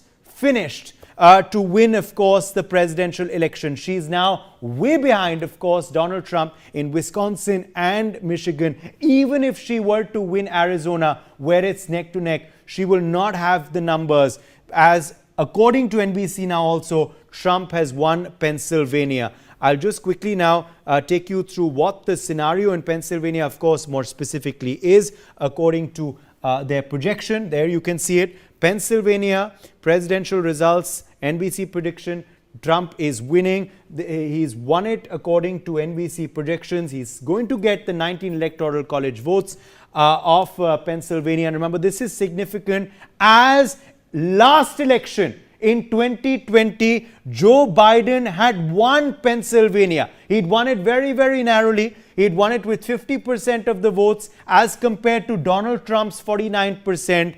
But it was a win for the Blues in Pennsylvania. It's flipped to red according to NBC's projection. In 2016, remember, also this was a state that Donald Trump had won. According to them, currently with a 50.9% lead as compared to Kamala Harris's 48%. It's, of course, a projection that Donald Trump is winning this state, and 95% of the results are estimated to be in. So just 5% votes are left to be counted, and with about a 3% lead, NBC now is projecting that Donald Trump is winning Pennsylvania. He's flipped the state according to them, and that means that Donald Trump, of course, is just now 4 seats short of the majority mark in the presidential contest. So that is big news indeed coming in from, of course, from, of course, the presidential contest. Let's quickly now tell you about some other states now, some very, very crucial states. And remember, these are the NBC projections. I just want to quickly add. So these are right now saying, of course, these were the swing states, these states right here. And according to them now, 4 states have been called by NBC. According to them, North Carolina goes to Donald Trump. Remember, that was the first big swing state that was called. They've also projected that Donald Trump will win Georgia, and North Carolina is 50.9% compared to Harris's 47.8%. Georgia, Trump is at 50.7% as compared to Harris at 48.5%. And now they've called Pennsylvania as well, which sees Trump at 50.9% as compared to Harris's 48%. They also, of course, gave Ohio, I beg your pardon, that's, of course, the Senate there. So these are the 4 swing states still left to be called. And what are those? Those are Michigan, where it's too close to call right now. Those are Wisconsin, where again it's too close to call right now. That's Nevada, where it's too close to call right now because a lot of the votes have still not been counted. And where it's Arizona, where things are just very, very neck to neck. So if we talk about Michigan, Michigan right now has, of course, a significant amount of votes left to be counted, but Trump is still ahead. He's at 52.3% compared to Harris's 45.8%. So that's about a 6% lead for him in Michigan. Wisconsin is seeing Trump at 51.2% over Harris at 47.2%. So that's about a 4% lead over there for Trump in Wisconsin. So he's leading, of course, the swing states, but these are those 4 which are too close. Nevada, Trump is at 51.4% over Harris at 47%. That's again a 4% lead for Trump there. And Arizona, where it's very, very close, it's 51.1% votes for Donald Trump and 49% votes for Harris there. So it's just, of course, a 1% difference with just 53% votes have been counted. So a lot of counting remains in Arizona and it's neck to neck. So that's somewhere where Kamala Harris is keeping her hopes high. But remember, of course, now with Pennsylvania also being called by NBC and Fox for Donald Trump, her hopes are, of course, now slimming and slimming. Let's quickly go across to Himanshu Bhatt now. Himanshu Bhatt, things, of course, looking good for Donald Trump currently. Pennsylvania being called now by NBC as well. Fox News had, of course, called it earlier for Donald Trump. That's 19 votes in his kitty. He's leading in all the swing states right now. But also, the big news coming in, Himanshu, is that the international and the US media houses are projecting that the Senate is going to have a Republican majority this time. That means it's going to be easy if Donald Trump were to become the president to get his legislations through. After a long time, it's going to happen. That the president's party will have the majority in both the houses. Yeah, in the House and the that Senate. that is what will give a decisive government if he really wants to run the government properly. And as he said, he was saying, he's a big proponent of make America great again, make it a manufacturing power again. And, the things what he is talking about on the immigration policy, what he has said, he'll throw everyone out, those who are illegals. And this was the swing states, 7 swing states where there was the biggest complaint of illegals coming in and voting. That was a ploy. That is what Republicans blamed, that Democrats have done this. They brought in people to vote for them. And that seemed to have not worked this time. If the results are right, if the results will go all the way this way, then things have not worked. So, the policies, here the best part is, both the parties were very, very clear right from the beginning in front of the world what they want to do. But my worry is something else, Uday. What I'm looking at is 2 months interim government. And in that, what will happen is a chaos across the world might be created for Trump to make, firefight at least couple of years out of his 4 years presidency. They will increase the amount of fires around the world which they will lighten up. I'm sorry to say that, but that's a fact of life. In Middle East, they have done. Ukraine, they have done.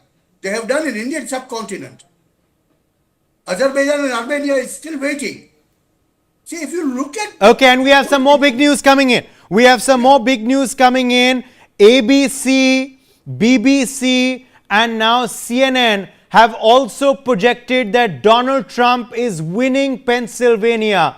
So ABC, BBC, and CNN are all now projecting that Donald Trump is winning Pennsylvania, which now takes his tally to 266. He is 4 seats short, 4 electoral college votes short of a majority in the US. So big news coming in now. More and more outlets projecting Pennsylvania is going to Trump, which means, in other words, that he's on the verge of a presidency. This is big news coming in. Jayajit Bhattacharya, Donald Trump on the verge of a historic presidency. It's going to be the second time that he will become president of the United States, not consecutively, but non-consecutively, of course. But he's 4 electoral college votes short, according to these latest projections now, with Pennsylvania also now a key battleground state going to the Republican kitty. Yeah, no, in fact, this is historical with the fact that this is the first president who sat out for a term and then came back. This is quite unprecedented. So if either of the candidates would have won, it would have created a historical record. And in this case, Trump will be creating the record if all the projections are true. I think the other interesting point to also note is that what will be Elon Musk's role now if Trump comes to power. And I think there will be an interesting play that will happen, given that there is also a business interest that both Trump and Elon Musk have from a geopolitical perspective. They've got business interests in China, they've got business interests in Middle East, in Eastern Europe, and so on and so forth. So how will business and geopolitics conflict, if I can use that word, and see how it plays out? A little while earlier, I said that a Trump presidency would probably bring in peace in the areas of conflicts that we have because there is a business driver to it. But the other part to that question will be at what cost will that peace be brought in? And it's very easy to bring in peace by throwing the Ukrainians under the truck. So you withdraw all the arms and Ukraine has got nothing to fight with. And within weeks they will fall and they'll be crushed by the Russians. So is that peace? Same in the Middle East, and same in Indo-Pacific. If Taiwan is given on a plate to China, then there is peace in Indo-Pacific. So at what cost will these peace be coming in? I think those will be the next set of questions that we have to start looking at as to what will be the nature of the peace that will come in. Also, US as a whole itself is a very transactional nature. It has the calling card of saying either you are with me or you are against me. There is no such thing as a strategic independence, which is what India has been maintaining, or strategic autonomy that India has been maintaining. Now, within that, Trump is even more transactional than what the rest of the US is. So it will be very interesting to note how the Indo-US relationships move forward under these kind of proclivities that Trump has. Absolutely. I just want to quickly talk again about Pennsylvania with you, Sanjeev Srivastav. Pennsylvania loss for Harris all but ends her hopes for winning this election, doesn't it? The fact is, Pennsylvania was a state that Joe Biden had won, Sanjeev, in 2020. He'd won by about 80,000 votes there. It's a state that Donald Trump, interestingly, had won in 2016. He'd become the first Republican to win that state since George H.W. Bush in 1988. So after 1988, Republicans had flipped the state only in 2016 with Trump. He lost it, though, in 2020. If he wins it, according now to all these projections from Fox, from NBC, from BBC, from CNN, and from ABC, that ends Harris's hopes, doesn't it, Sanjeev Srivastav? And what does this loss for the Democrats in Pennsylvania mean? What are the ramifications of this? Well, I think after Pennsylvania's victory, Donald Trump is going to be in White House, and Kamala Harris will have no other option but to come up and concede the defeat. So I think that is the only task will remain with Kamala Harris of conceding, and obviously Donald Trump and his supporters will be enjoying it, and they will be celebrating it. They have begun already their celebration, and Donald Trump's victory will be ensured because, the Pennsylvania with 19 electoral college vote is the most significant and most important swing state, and swing states are the key decision maker in the entire U.S. presidential elections, whether this time or the previous years. And I think again the Pennsylvania is going to be the key. And I think the projections which are there, as you have said, and you have shown that Pennsylvania is going into Trump's way, and the Republican Party is all set to form and to be in the White House, and President Donald Trump will be the next president of the United States of America. That is quite sure. And obviously, let me just say that this kind of prospect of Donald Trump becoming the president of the United States of America again will bring about enormous, big changes, whether on the domestic front as well as on the foreign policy front. On the domestic front, obviously, the economic issues he will be dealing with, and American citizens, they have shown their confidence in Trump's way of working, because the cost of living crisis have been getting deeper, and inflation rates numbers have been rising. In latest report, unemployment rate has also risen. So I think a lot of economic difficulties what the American people have been facing, they have chosen new government, they have chosen a change. And this time they have shown their confidence to Donald Trump again. And because of his business background, his transactional way of working, cost-benefit analysis, what he does while taking any decision, I think a lot of people in the United States of America, majority of them, they have been of the view of. All right, that's the big news coming in now from West Palm Beach, California, West Palm Beach, Florida, beg your pardon. Donald Trump has now reached, he's all smiles there with, of course, his wife Melania Trump. His family is on the stage at the convention center there. He's going to be addressing his supporters very, very shortly. A jubilant Donald Trump has arrived now at the convention center at West Palm Beach, Florida. You can see there Barron Trump and, of course, his other kids are all there. He's going to be addressing his supporters. Donald Trump on the verge of a U.S. presidency. Let's listen in now to what he's going to say. There's Donald Trump Jr. there, and there are, of course, his other kids and grandkids on the stage. Donald Trump, of course, addressing his supporters. He's looking extremely happy. He's smiling. His supporters are jubilant. He's just been projected to win Pennsylvania, which ends Harris's hopes of a presidency. She's deferred her speech to tomorrow, showing, of course, that obviously there's no jubilation in that camp. Let's go live across. Donald Trump. Down to Houston and New York to LA, where there's pride in every American heart, and it's time we stand and say that I'm proud to be an American, where at least I know I'm free, and I won't forget the men who died, who gave that right to me, and I gladly stand up next to you and defend her still today, 'cause there ain't no doubt I love this land. God bless the USA.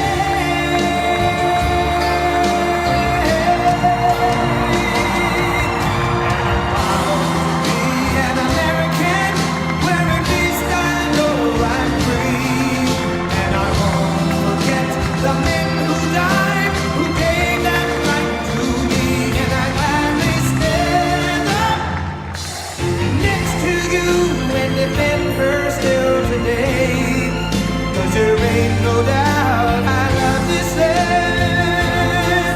God bless the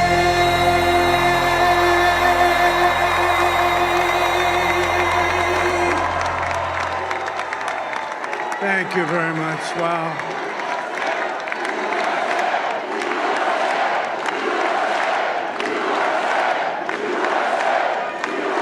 Well, I want to thank you all very much. This is great. These are our friends. We have thousands of friends in this incredible movement.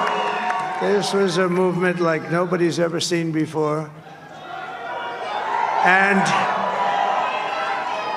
frankly, this was, I believe, the greatest political movement of all time. There's never been anything like this in this country, and maybe beyond. And now it's going to reach a new level of importance because we're going to help our country heal. We're going to help our country heal. We have a country that needs help, and it needs help very badly. We're going to fix our borders. We're going to fix everything about our country. And we made history for a reason tonight, and the reason is going to be just that. We overcame obstacles that nobody thought possible, and it is now clear that we've achieved the most incredible political thing. Look what happened. Is this crazy?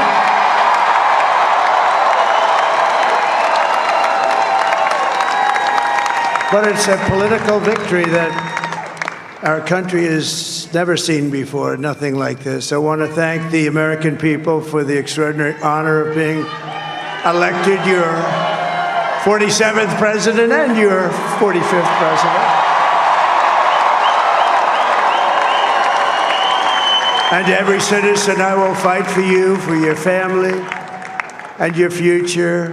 Every single day, I will be fighting for you, and with every breath in my body, I will not rest until we have delivered the strong, safe, and prosperous America that our children deserve and that you deserve. This will truly be the golden age of America. That's what we have to have. This is a magnificent victory for the American people that will allow us to make America great again. And in addition to having won the battleground states of North Carolina, I love these places, Georgia, Pennsylvania, and Wisconsin, we are now winning in Michigan, Arizona, Nevada, and Alaska, which would result in us carrying at least 315 electoral votes, but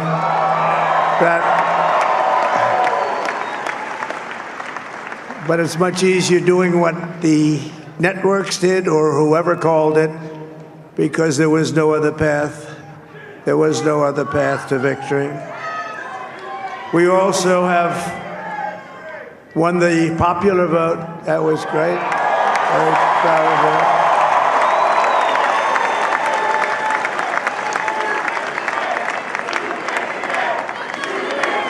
Thank you.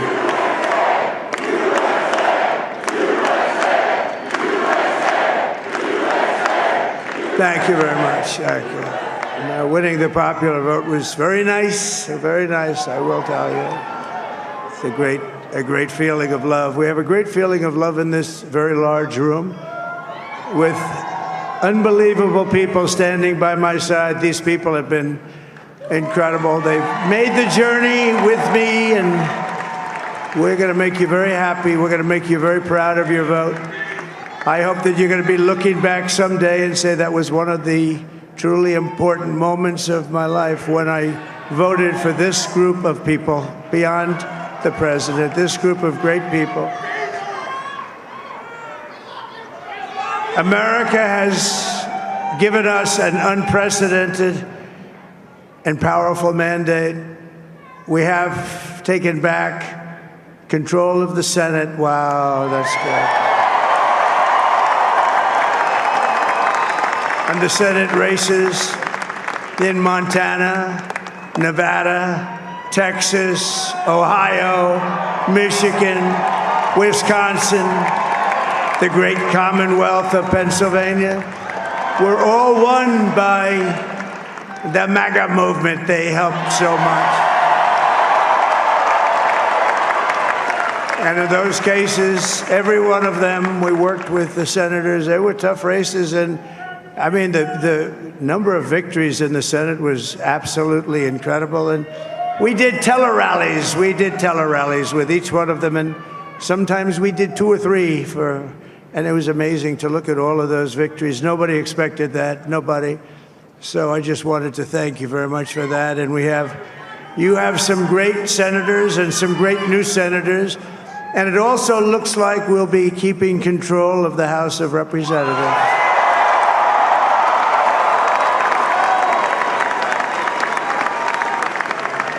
And I want to thank Mike Johnson. I think he's doing a terrific job. Terrific job. I want to also thank my beautiful wife, Melania, First Lady.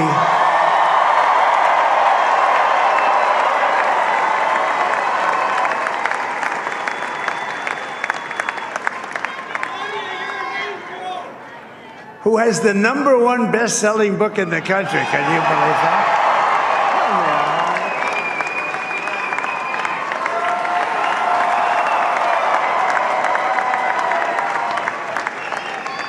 Oh, no, she's done a great job, works very hard to help people. So I just want to thank her. But I want to thank my whole family, my amazing children, and they are amazing children. Now, we all think our children are amazing. Everybody here thinks their children are amazing, but that's a good thing when you think they are. But Don, Eric, Ivanka, Tiffany, Barron, Laura, Jared, Kimberly, Michael, thank you all. What a help. What a great.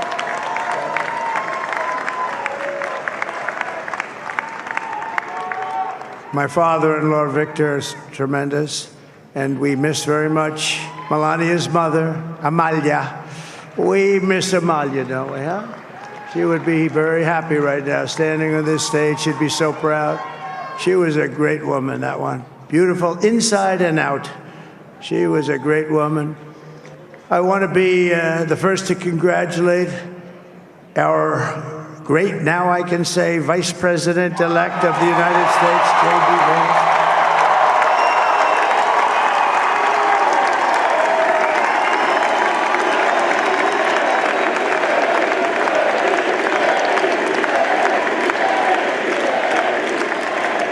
And his absolutely remarkable and beautiful wife, Usha Vance.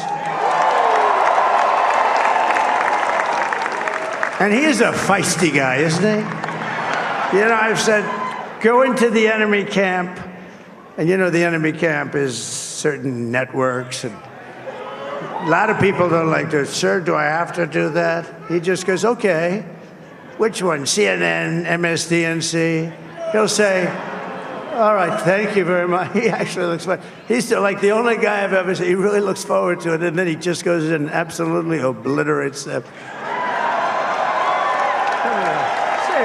Say a couple of words.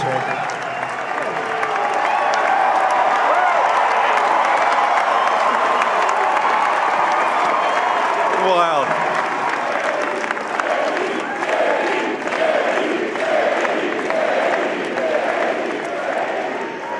Well, Mr. President, I appreciate you allowing me to join you on this incredible journey. I thank you for the trust that you placed in me. And I think that we just witnessed the greatest political comeback in the history of the United States of America.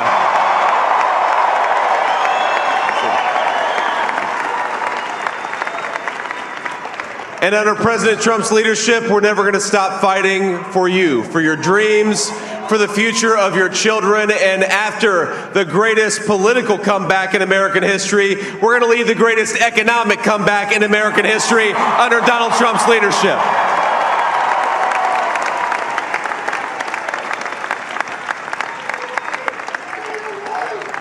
Thank you very much. He's turned out to be a good choice. I took a little heat at the beginning, but he was, I knew the brain was a good one, about as good as it gets. And we love the family, and we're going to have a great 4 years, and we're going to turn our country around, make it something very special. It lost that little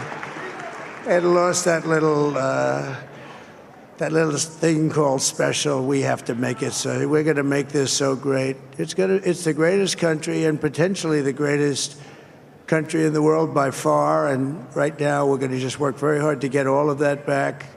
We're going to make it the best it's ever been. We can do that. If we had to wait longer, I don't know. It was going bad, and it was going bad fast. We're going to have to seal up those borders, and we're going to have to let people come into our country. We want people to come back in, but we have to let them come back in, but they have to come in legally. They have to come in legally. Let me also express my tremendous appreciation for Susie and Chris, the job you did. Susie, come here. Come here, Susie. Chris, come here, Chris. Susie likes to stay sort of in the back, let me tell you. The Ice Maiden, we call her the Ice Maiden. Come here, Chris. Susie likes to stay in the background. She's not in the background. Come here, say something. This wasn't expected, but I just want to thank, obviously, President Trump for this journey. It was a great one, and he's a hell of a candidate, and he's going to be a hell of a great 47th president. And this team that we had, the best team, and, of course, even my boss, Susie Wiles, the best. Thank you. Thank you, and thank you, Susie. Look at her, she's shy. I've never seen her be shy before. Susie. They're great. Everybody up here is great. Everybody up here is very special. But the Trump, who did you say? Oh, let me tell you, we have a new star. A star is born. Elon. Now he is. Now he's an amazing guy. We were sitting together tonight. You know, he spent 2 weeks in Philadelphia and different parts of Pennsylvania campaigning. You know, he sent the rocket up 2 weeks ago, and I saw that rocket, and I saw it coming down. I saw it. It was, when it left, it was beautiful, shiny white. When it came down, it didn't look so pretty. It was going 10,000 miles an hour, and it was burning like hell. I said, what happened to your paint job? He said, we've never made a paint that could withstand that kind of heat. And, but I saw it come down and turn around. And it was, you know, it's like 22 stories tall, by the way. It looks a little smaller than that, but it's big. And it came down, and you saw all that fire burning. And I'm saying, only Elon can do this. It must be an Elon. And I tell the story. I told it last night. I had a man on the phone.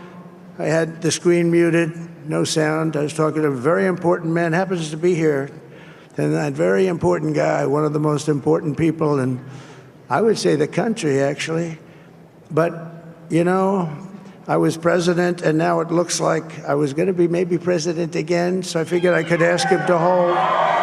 So I asked him to hold. And because, especially because you're going to be president again, they hold. So I took the phone down, and I'm looking at the screen. I'm seeing this crazy thing that's going around and coming down. It looks like it's going to crash into the gantry. And I said, oh, no. And I said, do me a favor, do you mind holding for a couple of minutes? I want to see this. I thought it was a space-age movie or something. I put the phone down. Bad part, I didn't pick it up for 45 minutes, and he was holding. But this spaceship came down, and I saw those engines firing, and it looked like it was over. It was going to smash, and then I saw the fire pour out from the left side, and I put it straight, and it came down so gently, and then it wrapped those arms around it, and it held it, and just like you hold your baby at night, your little baby.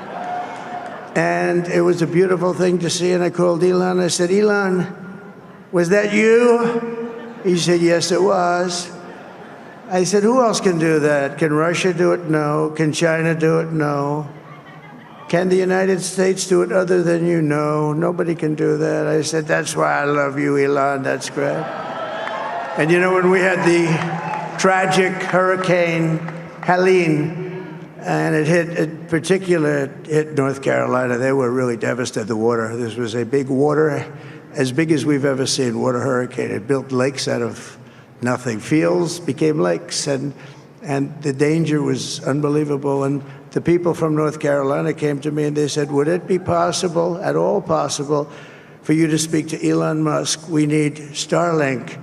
I said, what's Starlink? It's a form of communication. So I called Elon, and I'll tell you what, he had, and it was very dangerous. People would die. They had no communication. All the wires were down. I called Elon Musk. I said, Elon, you have something called Starlink. Is that right? Yes, I do. What the hell is it? He said, it's a communication system that's very good. I said, Elon, they need it really, really badly in North Carolina. Can you get it? He had that there so fast. It was incredible. So, and it was great. It saved a lot of lives. He saved a lot of lives. But he's a character. He's a special guy. He's a super genius. We have to protect our geniuses. We don't have that many of them. We have to protect our super geniuses. I want to thank some of the guys. You know, we have up here today the U.S. Open champion. He's a fantastic golfer, slightly longer than me. Hits the ball a little bit longer than me, just a little bit. Bryson DeChambeau is up here someplace. What happened to Bryson? Where is he? Bryson. Oh, he was shot. He's hitting balls. Oh, he's on the way. He's hitting balls. Bryson. Oh, look at him.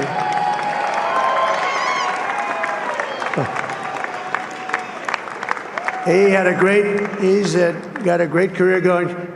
Great U.S. Open, Bryson. That's a fantastic job. And we also have a man, Dana White, who has done some job. He's a tough guy.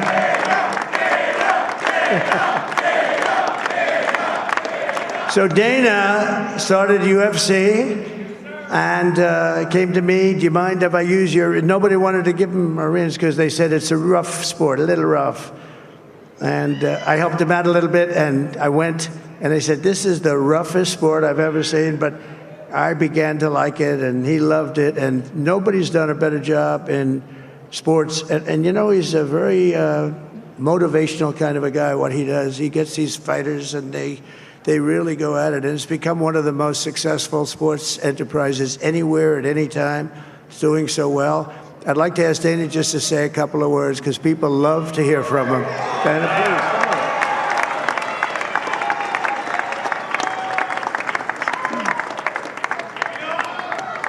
please. Nobody deserves this more than him, and nobody deserves this more than his family does.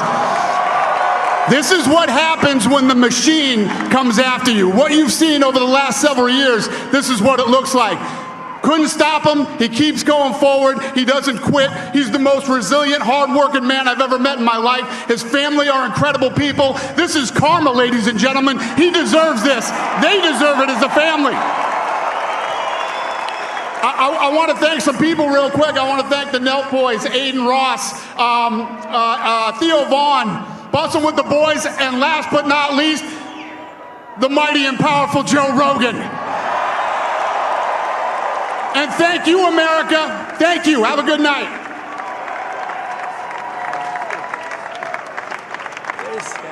That is a piece of work. No, he's really an amazing guy. But most of all, I want to thank the millions of hardworking Americans across the nation who have always been the heart and soul of this really great movement. We've been through so much together, and today you showed up in record numbers to deliver a victory like probably like no other. This was something special, and we're gonna pay you back. We're gonna do the best job. We're gonna turn it around. It's got to be turned around. It's got to be turned around fast, and we're gonna turn it around. We're gonna do it in every way, with so many ways, but we're gonna do it in every way. This will forever be remembered as the day the American people regained control of their country.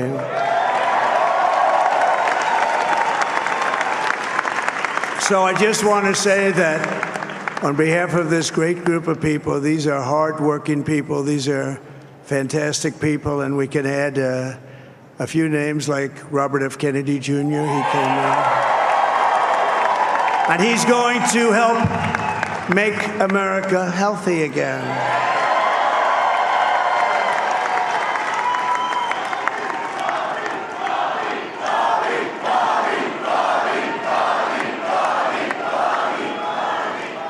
And now he's a great guy, and he really means it. He wants to do some things, and we're going to let him go to it. I just said, but Bobby, leave the oil to me. We have more liquid gold, oil and gas. We have more liquid gold than any country in the world, more than Saudi Arabia. We have more than Russia. Bobby, stay away from the liquid gold. Other than that, go have a good time, Bobby. We're going to be paying down debt. We're going to be reducing taxes. We can do things that nobody else can do. Nobody else is going to be able to do it. China doesn't have what we have. Nobody has what we have. But we have the greatest people also. Maybe that's the most important thing. This campaign has been so historic in so many ways. We've built the biggest, the broadest, the most unified coalition. They've never seen anything like it in all of American history. They've never seen it. Young and old, men and women, rural and urban. And we had them all helping us tonight. When you think, I mean, I was looking at it, I was watching it. They had some great analysis of the people that voted for us. Nobody's ever seen anything like that. They came from all corners, union, non-union, African American, Hispanic American, Asian American, Arab American, Muslim American. We had everybody, and it was beautiful. It was a historic realignment, uniting citizens of all backgrounds around a common core of common sense. You know, we're the party of common sense. We want to have borders. We want to have security. We want to have things be good, safe. We want great education. We want a strong and powerful military, and ideally we don't have to use it. You know, we had no wars, 4 years, we had no wars, except we defeated ISIS. We defeated ISIS in record time, but we had no wars. They said, he will start a war. I'm not going to start a war. I'm going to stop wars. But this is also a massive victory for democracy and for freedom. Together, we're going to unlock America's glorious destiny. We're going to achieve the most incredible future for our people. Yesterday, as I stood at my last stop on the campaign trail, I'll never be doing a rally again. Can you believe it? I think we've done 900 rallies approximately from them. Can you imagine? 900, 901, something, a lot of rallies. And it was sad. Everybody was sad. Many people, I said, this is our last rally. But now we're going on to something that's far more important, because the rallies were used for us to be put in this position where we can really help our country. That's what we're going to do. We're going to make our country better than it ever has been. And I said that many people have told me that God spared my life for a reason.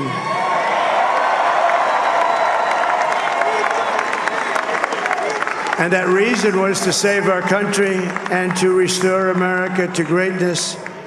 And now we are going to fulfill that mission together. We're going to fulfill that mission.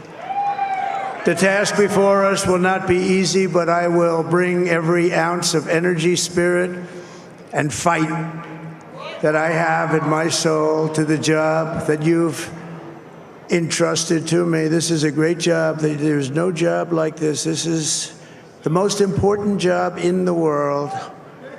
Just as I did in my first term, we had a great first term, a great first term.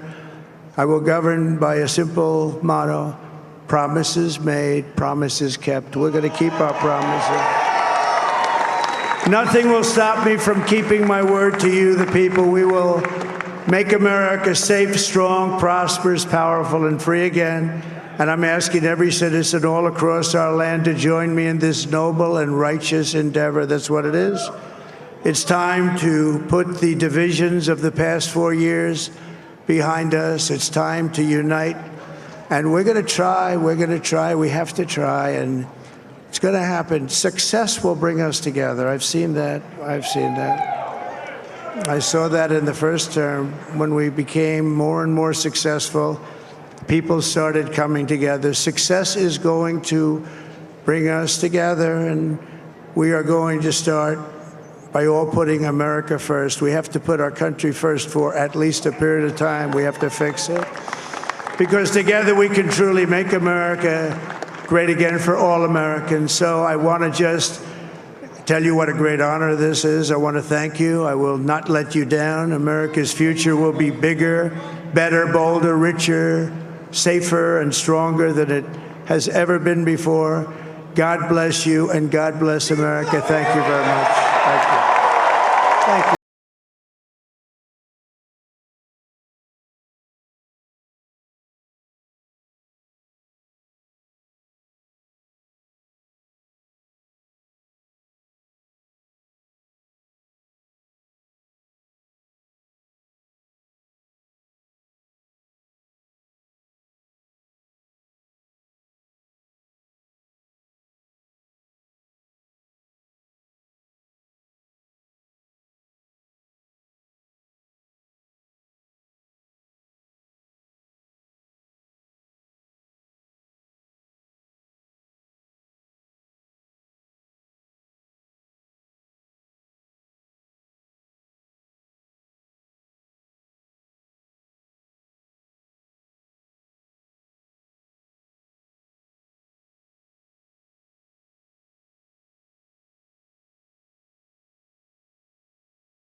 right, viewers, so there you've heard it. That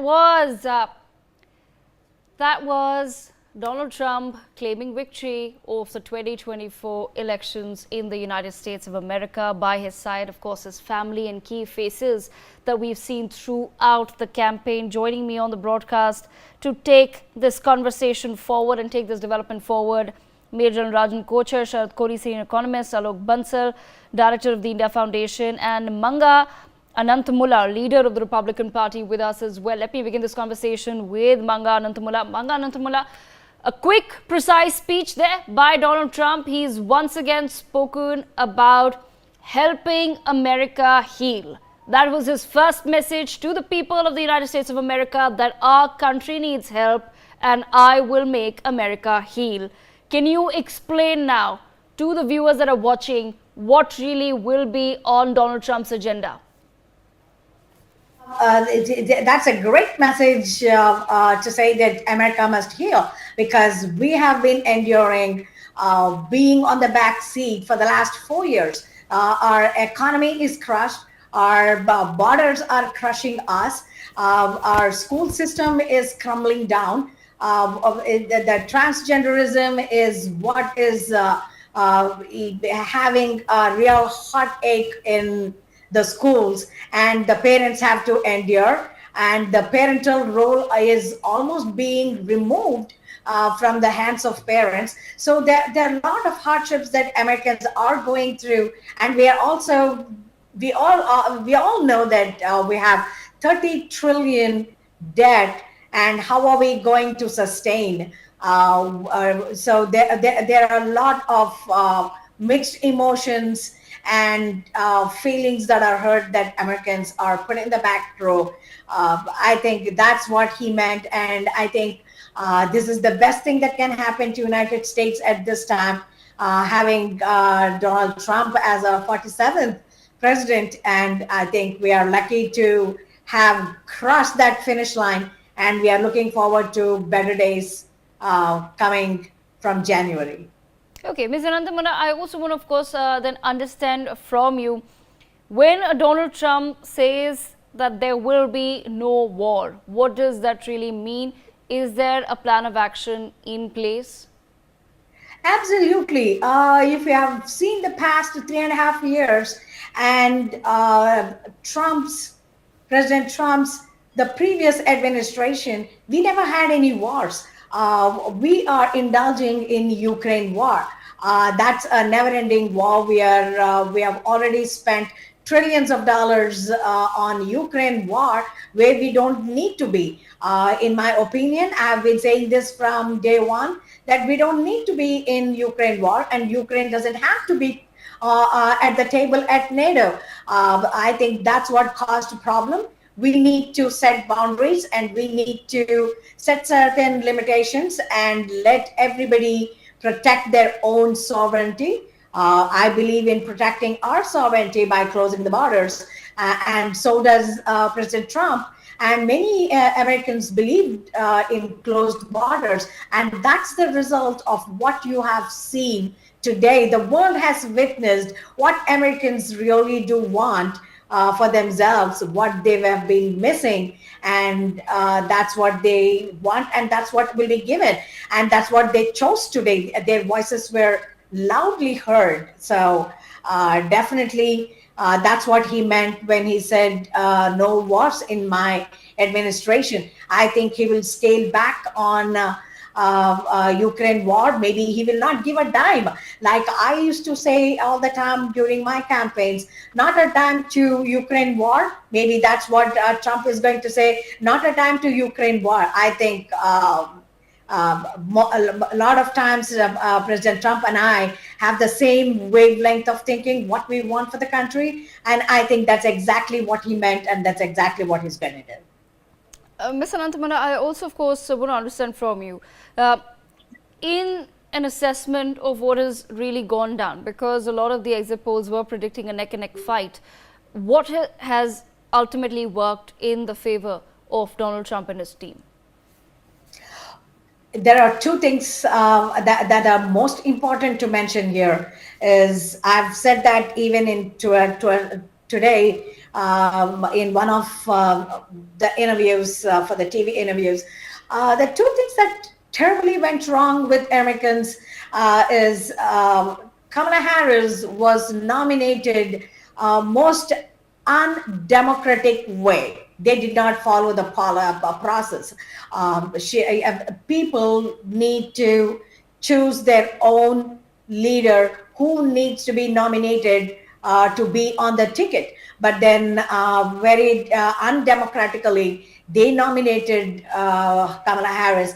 In the 11th hour, the big boss Obama and his two phony committee, which is Chuck Schumer and Nancy Pelosi, they decided they want to get rid of Biden. And until such time, they have been saying Biden was in the perfect mental health and everything, cognitive abilities. And all of a sudden, overnight, after the CNN debate, they said, oh, he's not in his best of his cognitive abilities. How did that change overnight? So that was a classic cook-up by DNC that just simply did not gel well with the Americans.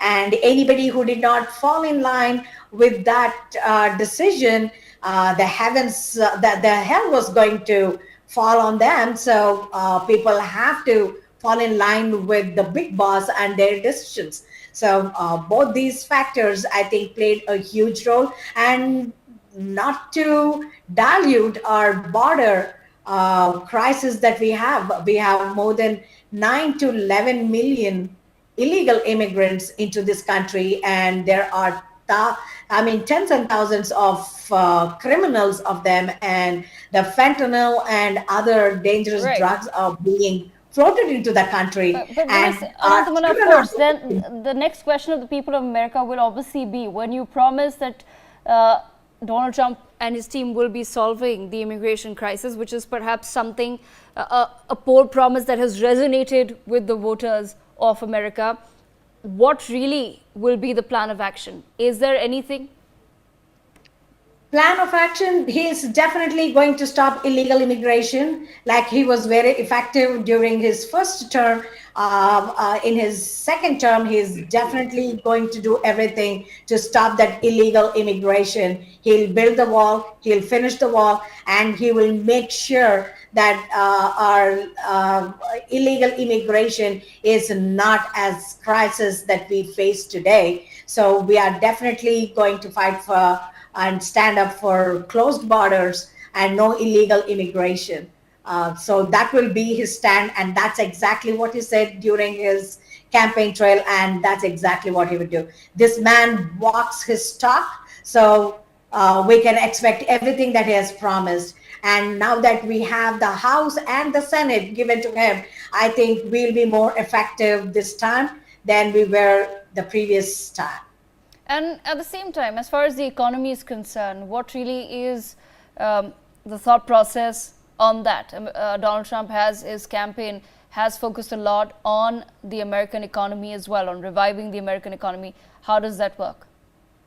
Well, two things will happen. Like I already mentioned, the trillions of dollars that we are spending on Ukraine, that will go away. So that is the saved money for Americans.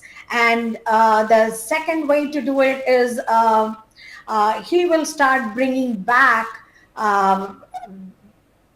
the market that for American businesses to grow indigenously and not be those businesses being shipped out to other countries. There'll always be the times when we have to have our manufacturing units outside. Maybe he will scale that down and bring back a lot of jobs back to United States. Okay, all right. Manga Ananthamula, thank you so much for joining us on the broadcast. Big day, of course, for your Thank party. you. Many congratulations to the Republicans on claiming victory in the 2024 USA elections. On that note, I bring in Indian voices back. Major General Rajan Kochar, Sharad Kohli and Alok Bansal with us on the broadcast. Major General Rajan Kochar, let me begin with you. One of the first aspects that Donald Trump also spoke about was war. he has emphasized once again. It was a very precise victory speech, a very short one, in fact, just about 20 to 23 minutes, in which he gave some space to J.D. Vance to come in and speak. He gave some space to Joe Rogan, mentioned Elon Musk, but within that, there were certain aspects that he really focused on, one of them being war. He emphasized on the fact there was no war under me, and look at what the Biden administration has done. We've just spoken to Manga Ananthamula of the Republican Party as well, and she's saying that one of the ways of reviving the American economy will be to stop pumping in money specifically to the Ukraine war. Major General Rajan Kochar, in your assessment, what does Trump's return to the White House now mean for the wars, starting with Russia-Ukraine? Thank you, Devika. I think I tend to agree what Manga has said. And Trump has also mentioned in his speech the first objective would be the Ukraine and the Russian war, because Trump has made this as part of his election campaign also. He has spoken about it. And I think he's a man who walks his talk. And definitely the funding of the Ukraine war is going to gradually stop. I don't think he'll be able to put a plug in 24 hours or 48 hours, as he has been mentioning in his speeches, but definitely it is going to be a gradual end to all the military aid what Ukraine is getting. But at the same time, I have my apprehensions with regard to the war in the Middle East, with regard to Israel and Hezbollah and the Hamas conflict, because here a long time enemy of Trump, which is Iran, is involved. And I have actually heard Trump's statement on Iran, and I don't think it is a statement which says that he will not employ assertive measures on Iran now, because already some sanctions are there on Iran. But I think in the Trump administration now, we'll have to wait who's going to be Secretary of State, because his team composition is going to be very important to know exactly, because he would not like to make the same mistakes as he made last time. He was known to change his team very frequently. Right. Major Rajan Kochar, I'll come to you in just a moment, sir. Some more important news coming in, flashing on your screens. Viewers, we're learning that the US dollar has surged post-Trump's victory. The US dollar has surged to its biggest daily rise since early 2023. The dollar index has climbed to a 4-month high. The dollar index surges to 1.6% to 105.19. Sharad Kohli, bring you into the conversation. Sharad, how exactly are the markets now responding and reacting to Donald Trump's victory? Well, good afternoon, Devika. Good afternoon to my fellow panelists. Indeed, a celebratory moment for the Republicans, and my congratulations to Manga and her Republican Party mates. I think it's a moment to celebrate. Yes, I think the dollar index seems to be celebrating as well, in a good or bad way, because a dollar index is a basket of about 6 currencies. And we were anticipating a stronger dollar after Donald Trump's return, than the Republican return. I mean, let's not forget Donald Trump is a true businessman. He knows how to run the economy. And I think if he's won today, if you ask me to prepare a checklist, I would put economy on the top. And I think Manga would agree with me, amongst migration, amongst all the other issues which were haunting the Americans for the last 4 years. The economy remains on the top. So the market, the equity markets are celebrating. In fact, the Dow Jones and the S&P and the Nasdaq, they were all up. The Indian equity market, for that matter, the BSE and the Nifty, they're all, I mean, as we talk now, the Nifty is up by about 250 points, celebrating, I would say. And we were projecting that if Trump comes back, equity market is, at least for temporarily, they're going to go forward. But, there's one thing, Devika, we need to keep in mind, that Donald Trump of 2016, when he was probably 70 years of age, and Donald Trump of 2024, he's probably 78 years of age. I think he's moved on 8 years from there. But he would be a changed man now, because geopolitically and geoeconomically, the world is a different place. The world has got divided into two different factions now. And on the economic front, the equations with China, the equations with the Middle East, West Asia, well, a lot of, as they say in English, a lot of water has flown under the bridge ever since then. So I think the Trump administration will have to frame the economic policies accordingly. That's my first take. I think they will have to make sure that the tariffs on China are back, because China was having a good run during the Democrat phase. The exports were surging, although there were voices being raised. But then President Trump is particularly protective of the economy. He's talking of creating jobs in America. The jobs should not go out of America, protect America, make Americans happy again, and so on and so forth.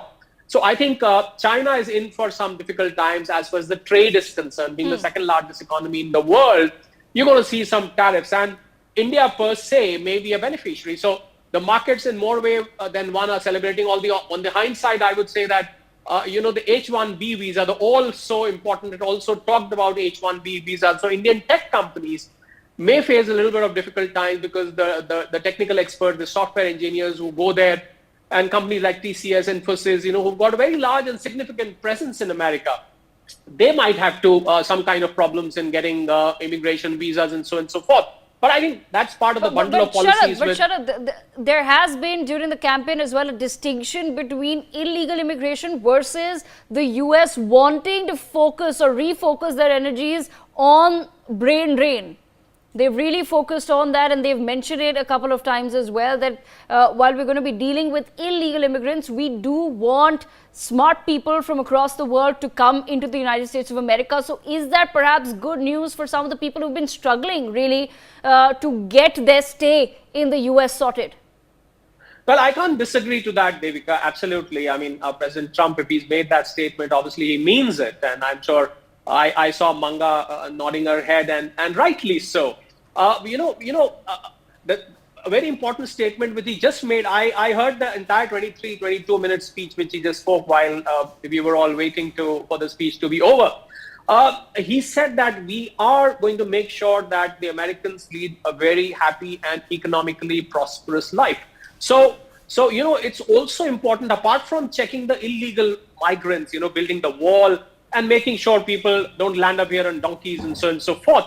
He also will make sure that the jobs in America, the legal jobs in America, also do not go to less smart or I would say more smart people. So I think the step to protect illegal immigrants is one, definitely there. But to a certain extent, I do feel that even for the experts, even for the people who are highly skilled, if they are compared with an American who's also skilled, I think President Trump will always prefer an American to get a job. If there may be a difference of 10-20% in somebody's skill force, but then the job will prefer to be given to Americans. So I do feel that some kind of restrictions and a squeeze may be felt on the migration, open migration, or H-1B visas for that matter. So I think the Indian tech companies need to be a bit concerned. But overall, I would say the relations with India in terms of the economy, you will see new supply chains building. You will see new strategic partnerships in sectors like automobile, in sectors like energy, in sectors like metal, and we'll see a new bonhomie between Prime Minister Modi and President Trump in the times to come, Devika. All right, we've already touched upon a little bit of the Russia-Ukraine war. Let's quickly put out our touchpads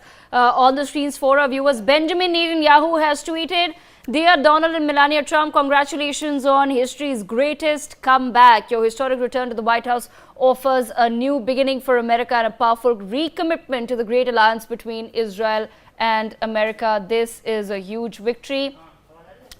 In true friendship, yours, Benjamin and Sarah Netanyahu." And of course, Netanyahu's also put out this photograph of himself and Trump when he was in fact president earlier as well. Let me bring in Alok Bansal into the conversation. Alok Bansal, Benjamin Netanyahu, one of the first leaders globally to put out a congratulatory message for Donald Trump. Like I said, we've already discussed a little bit about the impact on the Russia-Ukraine war, but as far as Israel is concerned, will there be a slightly different perspective or take of the Republican Party as far as the Israel-Hamas war is concerned compared to Russia-Ukraine? As far as it's concerned, not only Israel-Hamas war, the entire Middle East, you are going to see Israel would be supported back completely, and you would see greater aggression as far as Lebanon is concerned. And what is the most dangerous thing from my point of view is that it could aggravate into a conflict with Iran. And conflict with Iran could really lead into a problem, because at this point of time, Iran had a very liberal president who has been wanting to come to terms with the United States. They were very keen to renegotiate the Obama deal. But with Trump coming back to power, I don't think so. There is even an iota of chance of any negotiations with Iran. And that could lead to conflict. And conflict with Iran could be catastrophic for India, notwithstanding what Indian stock markets or others are celebrating. If Persian Gulf is closed, we will have a crisis in hand. So that's one uh, eventuality that we'll have to bother about, because I don't think so. While I'm quite optimistic that Ukraine war will come to an end. I think Trump would be successful in bringing this war to an end, because without the support of United States, I think Ukrainians would be more malleable and more agreeable to a solution. But on the other hand, Israel would become even more aggressive. It would not like to negotiate. To my mind, some of the recent aggression by Israel and some of the recent offensive postures by Israel were primarily meant to influence the US elections, because they realize that the more offensive they are, it will make the Democrats' position more untenable, because they had support from both extremes. They had Jewish support as well as university going Palestinian supporters who were voting for them. And I think they have lost out somewhere or the other. So this is one area where I think we'll have to be worried. The other area in any case is of H-1B visa. It's not a small issue. Most of our Okay, Alok Bansal, I'll come to that in just a moment. Joyita wants to chip in there as far as the wars are concerned, specifically the Israel-Hamas war. Joyita, Benjamin Netanyahu putting out this, on social media very quickly, congratulatory message, calling it a huge victory. You see, Devika, there is information that whatever they did, Israel, the aggressive posture that they took, it was basically controlled aggression. They didn't do even 1/10 of what they can do, and that was primarily because of under US pressure. There was, sheer pressure on Netanyahu that he should not be hitting, say for example, their energy installations. Definitely the nuclear installations are not going to be hit, and this is, senior people in Israel, they have told me, personally they have told me that there was pressure on us from them. But let's not forget, after November 5th, there is not going to be any pressure. So if Israel retaliates, we are going to hit back, and hit back in a very big way. But at the same time, let's not forget one thing about Donald Trump. He has come to be known as a no war president. Okay, so one of these things that he intends to take forward is no war, make business, do not make war. So that pressure is also going to come on to Israel, and more importantly, it's going to come on to Iran. There is going to be pressure on Iran. You see, if Iran retaliates, then Israel is going to hit them bad.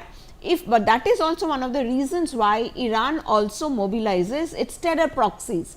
So yes, if there is pressure on war, I don't see the war escalating unless and until Iran retaliates. But given that it is in no position to retaliate right now, because its S-300s are gone, many of its whatever those sites are there, like right now sitting ducks right now. So Iran is not in a position to retaliate. But if they do, there is going to be a reply, a very bad reply. But everything, the ball is in Iran's court. Okay, Manga Ananthamula, you've heard what some of our Indian analysts have had to say as far as the war situation is concerned, specifically about the Middle East. What is it that you can share with us in terms of the apprehensions that have been raised right now? Definitely, US is looks at Israel as our best allies, and that we would never give up defending and protecting Israel. I mean, even if you ask my own personal opinion, I would say yes, I side with Israel, because if they do not fight for their sovereignty, then nobody else is going to fight for them. And of course, US has always been their good ally, and that will remain regardless of who the president is, but somehow the Democratic administration, previous administration, has fallen short of. And I think that's a very important war zone that President Trump will be paying a lot of attention to, and he absolutely knows how to keep Iran in its place. He knows how to negotiate. He knows how to crush the Hamas if need be. And Prime Minister Netanyahu is always a great friend for United States and Donald Trump in his previous administration. So definitely all these are going to play a very positive role in keeping checks and balances in the in that region and try to keep peace and not escalate any wars. I try to agree with Devika. Okay, all right. I'm also going to quickly put out Narendra Modi. Prime Minister Narendra Modi has now put out his heartiest congratulations as well. He says, congratulations, my friend Donald Trump, on your historic election victory. As you build on the successes of your previous term, I look forward to renewing our collaboration to further strengthen the India-US comprehensive global and strategic partnership. Together, let's work for the betterment of our people and to promote global peace, stability and prosperity. These are the words of Prime Minister Modi as well. I want to bring in Alok Bansal back. And Alok Bansal, you were raising a very important point for people who are interested in now working in the United States of America, the H-1B visa. Please go ahead. See, I have no doubts that the whole campaign of the Donald Trump has been premised on curtailing immigration. Though you may say illegal immigration, but even legalized immigration is going to be curtailed. Any job that a US citizen can do, you will not be allowed. Now that's been actually that process has been bypassed by many Indian companies to send people from India to US for work. Now that would come under pressure. He would also want US companies who have invested in production facilities abroad to bring them back to US to generate employment for the citizens in US. So in the long term, there could be lots of pitfalls as far as Indian economy is concerned. Though overall there is no doubt that Trump is for economy, he would want to improve the economy, economic well-being of US is to a very great extent assured. But the elections, finally I want to say one more thing is that one of the battleground states, North Carolina, voted for Donald Trump. The governor who got elected was a Democrat. Now this shows that the United States society is far more misogynistic than we believe it to be. That's all. That's my final comment.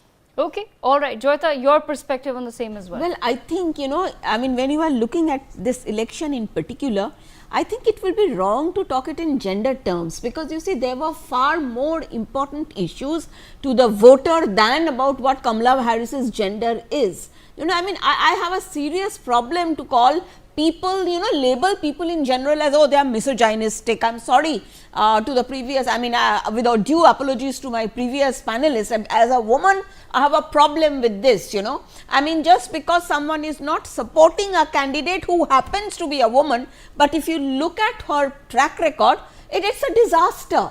All right. And the thing is that, okay, when we are talking about a woman president or a vice president, whatever it is, she is a DEI candidate. She is there because Donald Trump put her over there. You show some real achievements. I am certain the so-called misogynistic society also will elect her happily and readily as president over there. So let us not go into that area about who is misogynistic and not. Just because this kind of labeling has happened against the opponent, this is a fight back of all those people who have been labeled as evil, as garbage. This is what happens in India also. Yeah. So the more you label people like that, there will be a fight back and people will, this is the verdict you are going to get. Okay, I want to bring in Major General Rajan Kochhar back into the conversation. Major General Rajan Kochhar, I want to understand from you, what do you think in your perspective are the factors that eventually worked for a Donald Trump? Devika, I think the most important factor has been on the immigration, on the illegal immigration. I would say this, talk about H1 visa restrictions, they're already there. In Biden's time also, Biden has also laid restrictions on H1B visa. So I don't think that was election campaign as such. It was on the illegal immigration. A second most important aspect was the American economy was on the decline, and we were seeing the growth rate, the American growth rate, as far as the IMF was concerned, also it was brought down to around 3 to 3.5% growth rate. So the first factor or which went against Kamala Harris was that she was always associated with Biden. She had the legacy behind her, and people did not expect her to make very great economic revival. And Trump has been known to be a hard taskmaster.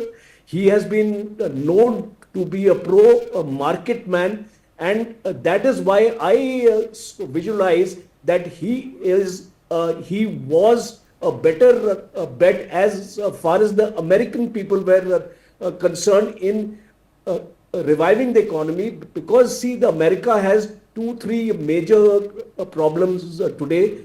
One is the employment generation, and the other is the economy, and the third is the industry. So he wants to revive all these 3 things, and that is why I say that his relationship with India is going to be a very, very major relationship. Already $77.52 billion of exports to India is taking place, and the US is the largest market for India, $42.2 billion in a year. So you can imagine this relationship, and also the personal relationship he has with Modi. Howdy Modi and Namaste Trump. We should not forget in 2019 and 2020, it was a very, very close relationship.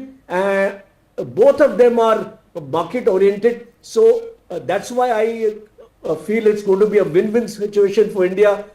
Some tariff issues are there. I think they will get resolved with the kind of understanding which US and India have. And lastly, the China's stance is going to benefit India. If the higher tariffs are imposed on China, I'm sure the manufacturing sector in India would get impetus. And in the times to come, I feel this is going to happen. I think Manga will also agree with me on this, that because of the anti-China stance and the China +1 policy which Trump has, it is going to benefit India. And we have a host of agreements on the defense with the United States, and most of them are emanated when Trump was the president. We have the BACA agreement, we have the COMCOSA agreement, we have the GSO-MIA agreement, we have the SOSA agreement. So there are plenty of agreements on which the US and the Indian friendship is actually cemented. So I feel in a very, very short while, there will be a visit of either Trump or Modi, and I think this relationship is going to go to the next level. Okay, all right. On that note, I have to step into a very, very quick break, but continue watching because we will continue our coverage of the US elections. A very short break, viewers.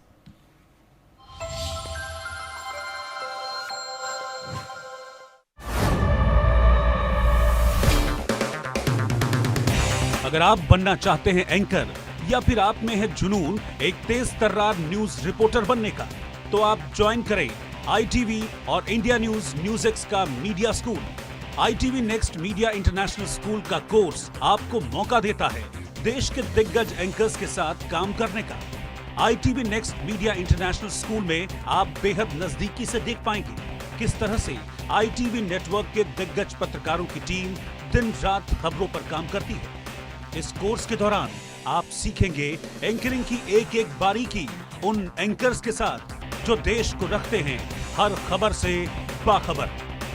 ITV next media international school का ये course आपके anchoring skills को करेगा इतना सशक्त, मजबूत, जिससे आप बनेंगे पत्रकारिता की दुनिया का वो चमकता चेहरा जो दुनिया देखेगी और पसंद करेगी।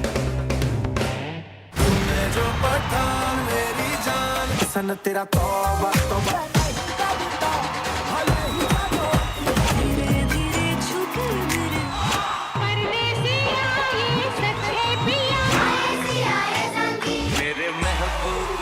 Nexa IFA Awards 2024 या साइलेंट अबू धाबी को प्रेजेंटेड बाय शोभा रियल्टी को powered by Mysore and signature finest cardamom seeds 10 नवंबर रविवार शाम 7:30 बजे जी टीवी पर।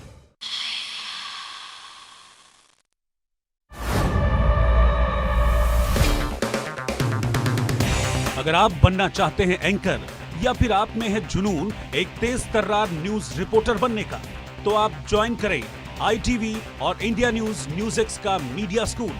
ITV next media international school का कोर्स आपको मौका देता है देश के दिग्गज एंकर्स के साथ काम करने का। ITV next media international school में आप बेहद नजदीकी से देख पाएंगे किस तरह से ITV नेटवर्क के दिग्गज पत्रकारों की टीम दिन रात खबरों पर काम करती है। इस कोर्स के दौरान आप सीखेंगे एंकरिंग की एक एक बारीकी उन एंकर्स के साथ जो देश को रखते हैं हर खबर से बाखबर। ITV next media international school का ये कोर्स आपके एंकरिंग स्किल्स को करेगा इतना सशक्त मजबूत, जिससे आप बनेंगे पत्रकारिता की दुनिया का वो चमकता चेहरा जो दुनिया देखेगी और पसंद करेगी। जो पठान मेरी जान सन तेरा तौबा तौबा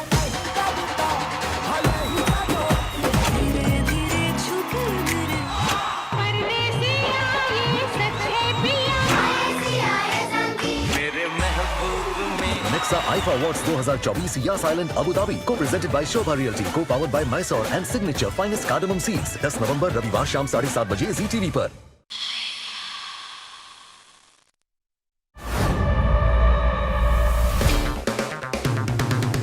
अगर आप बनना चाहते हैं एंकर या फिर आप में है जुनून एक तेज तर्रार न्यूज रिपोर्टर बनने का, तो आप ज्वाइन करें ITV और इंडिया न्यूज़ का media school. ITV next media international school का कोर्स आपको मौका देता है देश के दिग्गज एंकर्स के साथ काम करने का। ITV next media international school में आप बेहद नजदीकी से देख पाएंगे किस तरह से ITV नेटवर्क के दिग्गज पत्रकारों की टीम दिन रात खबरों पर काम करती है। इस कोर्स के दौरान आप सीखेंगे एंकरिंग की एक एक बारीकी उन एंकर्स के साथ जो देश को रखते हैं हर खबर से।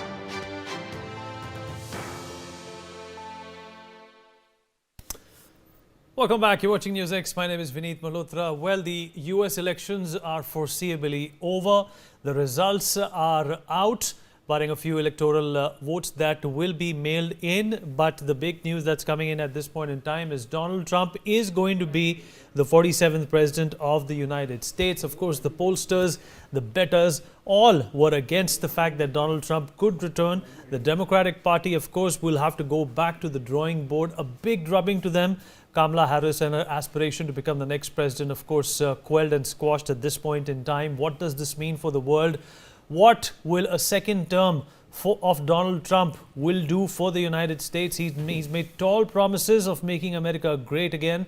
And of course, he's been supported by some of the big wigs, some of the stalwarts, some of the people who in fact are responsible for contributing immensely to the US economy. One of them being, of course, Elon Musk, who stood by his side, was also one of the first few people who was pictured as soon as the early trends of his victory started coming in on social media. We'll talk about this. Dr. Erin Watson, international public policy expert, with us on the program.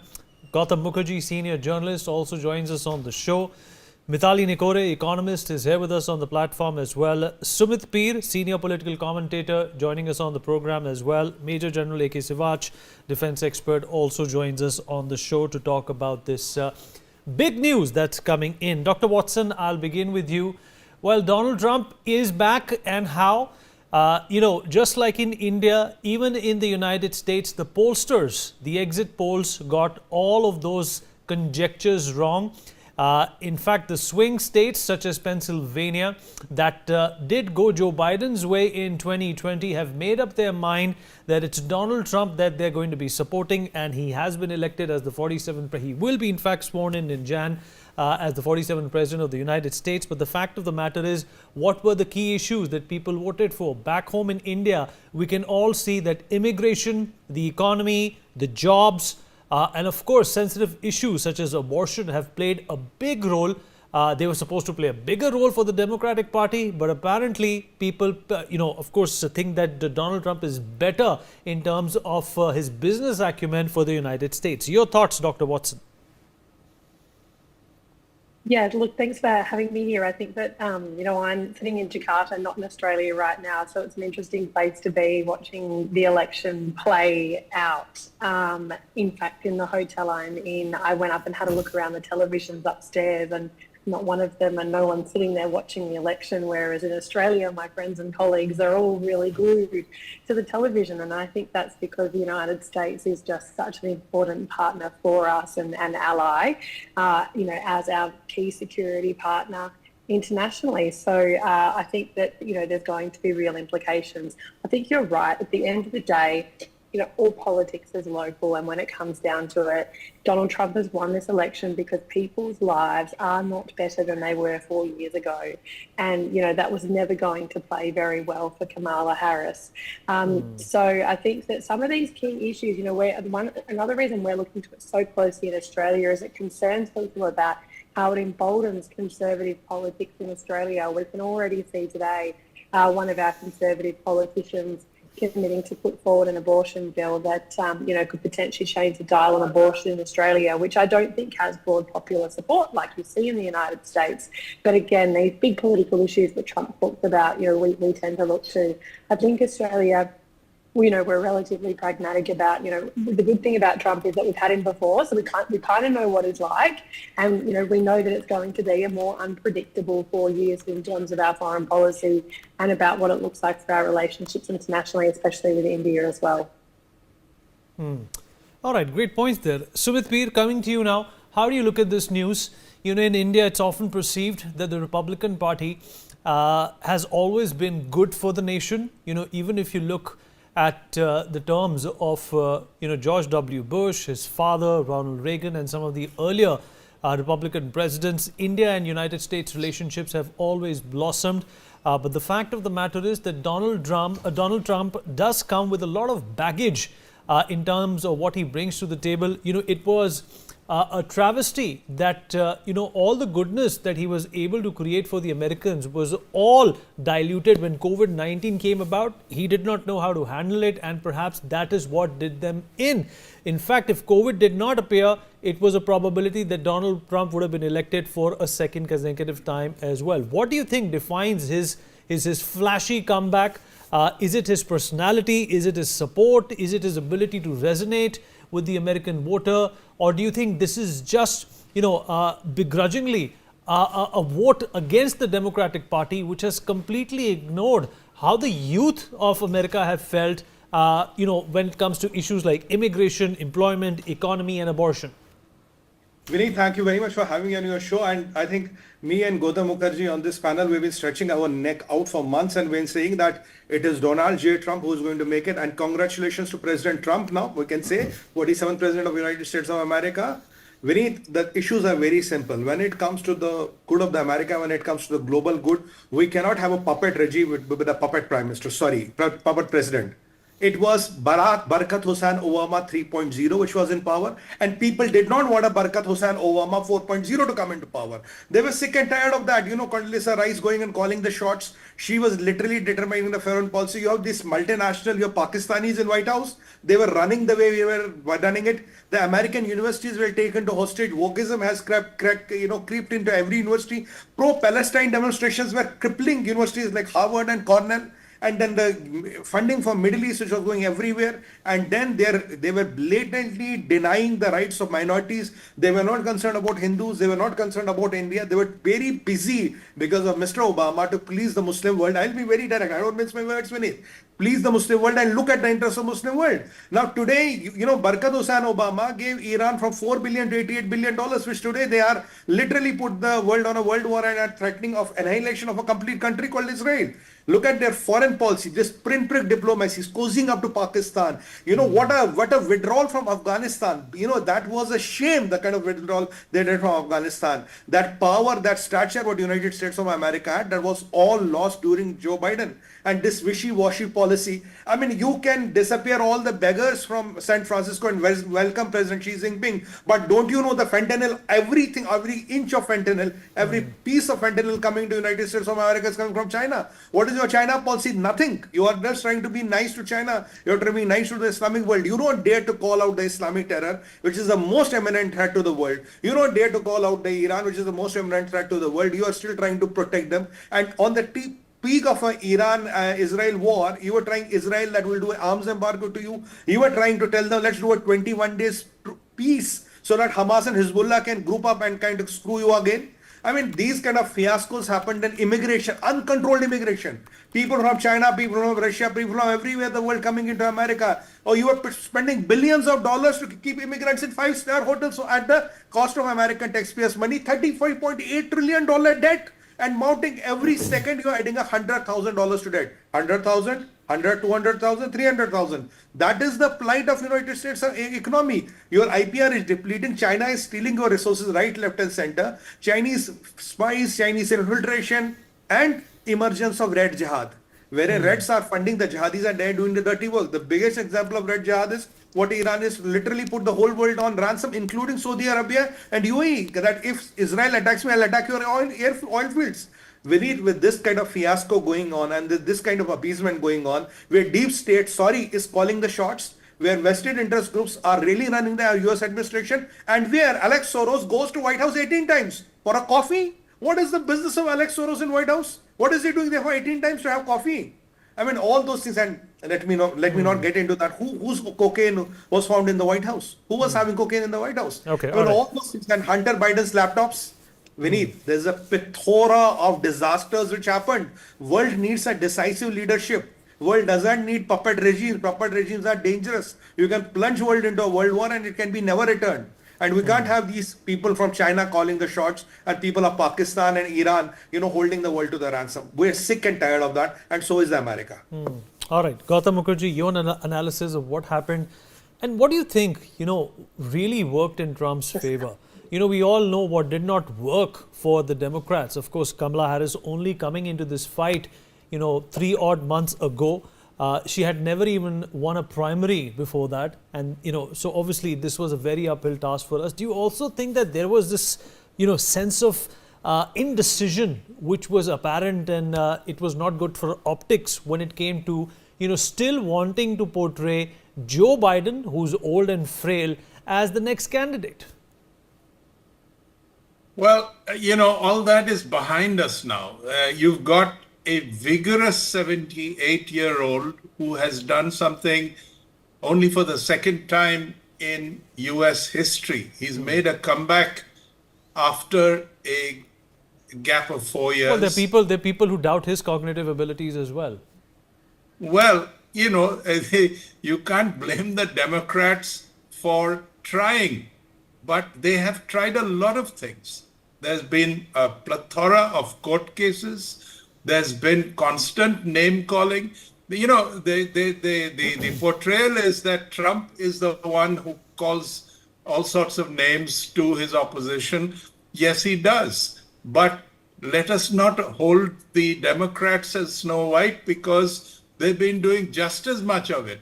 The last speech that Harris made before the elections was to call him unhinged for the nth time. So with all that, and with the power of an incumbent presidency, they have failed. It isn't a close race. It is a sweep that Donald Trump has achieved. He has got this by the backing of all the ethnic groups, particularly the young people and the men. So the abortion issue just didn't resonate. I think in the end, the glaring inexperience of Harris, who came into it very late in the day, was decisive in terms of how the public voted. Now, Vineet, in terms of how it will affect India, I am so relieved that we have a clear-cut win with Trump winning both the popular vote as well as the electoral vote. And the fact that he gets on with our regime under Modi. Modi has already sent him an exuberant message of congratulations with pictures of him, hugging him and other such, warm pictures. I think we will do very well with America under Trump. I do not see the tariffs becoming a big barrier because, just two things. Okay, there'll be some tariffs on exports. He can't single us out for favorable treatment. But he, at the same time, will cut taxes, which will improve the yields of all our IT people, which, after all, is one of our most potent exports and one of the most profitable exports. So, it swings and roundabouts that way. I think China will be worried because of the deep, basic chemistry between Modi and Trump, and J.D. Vance as well, who is a vigorous vice president. As Trump said in his victory speech, that I think I did well here. I chose a man with a brain, and he also has an Indian wife, which can't be bad, and an Indian wife who's quite proud of being Indian, unlike Harris. So, whatever portion of Harris is Indian, she put that under the carpet and tried her best to portray herself as an African American. The problem is many African Americans voted for Trump. Many Hispanics voted for Trump. Indians may not have voted for Trump in that large percentages, but you'd be surprised. The Arabs in Michigan voted for Trump. But that's how the Indian diaspora is. They've always been, leaning towards the Democrats vis-a-vis the Republicans. And General Sivach, an important question for you at this point in time. Well, Trump is going to be, in fact, inheriting a presidency which is marred and plagued by a number of tough decisions. When I say tough decisions, he also have to look at the two continuing wars in the Middle East and, of course, Russia and Ukraine. Vladimir Putin has showed elaborate support for Donald Trump, coming back and saying that if Trump wants, we can reach a settlement. What do you think his presidency will mean for geopolitics in these respective areas? General Sivach? Can you? I can hear you now, sir. Okay. So the point is there are two wars which are going on, especially Russia-Ukraine war is 3 years old and almost about a year plus is the war which is there between Israel and against Iran and other proxies of Iran. Now the point is, if we take it, these two wars are ruining the economy of the world. The food, fuel, fertilizers have become very costly. The supply chain have been erupted, and the business which used to go very smoothly from Asia to Europe via Red Sea, Mediterranean, and then coming to the most of the European country is taking almost double the time. So overall, if you see the situation today is pathetic, and it required a change. Let's see if Kamala Harris would have come, would there have been any change? See, she would have taken the same line which Joe Biden had taken. These wars should and could have continued. Because the reason is simple, that how do you stop Russia-Ukraine war? It is a frozen conflict. Russia has already taken 80 to 20% of the marshland of Ukraine. Whether it is Donbass, Zaporizhia or Kherson, it has taken Crimea in 2014. Is Ukraine capable of taking it back? You keep on giving weapons, keep on pumping anything and everything into Ukraine. The war can prolong, but the war fate can't be changed. So therefore, there is only one solution. Somehow ever stop this war. And the only person who can do it, it is Donald Trump. And he's been claiming that the day he takes over, the next day the war will finish. How it will finish? Obviously, he is going to make sure that he speaks to Russian President Putin, also put pressure on Ukraine. If you don't give weapon to Ukraine, he will be more amenable for talks. The talks have to take place, ceasefire has to take place. Now come to the second war which is taking place between Israel and the rest of the Muslim world, especially the one which is Iran, mainly the Shia militant groups. The question coming is, it is not selection of Israel to go for a war. What happened on 7th October was a genocide. It was not called by Israel, it was put on Israel, thrust on Israel by Hamas. Now the question comes is, what impact is Donald Trump going to make? The Donald Trump fear will be generated that he will go all out to support Israel. He is the one who moved their basically embassy from Tel Aviv to Jerusalem, and he is going to give a loose rope to Israel.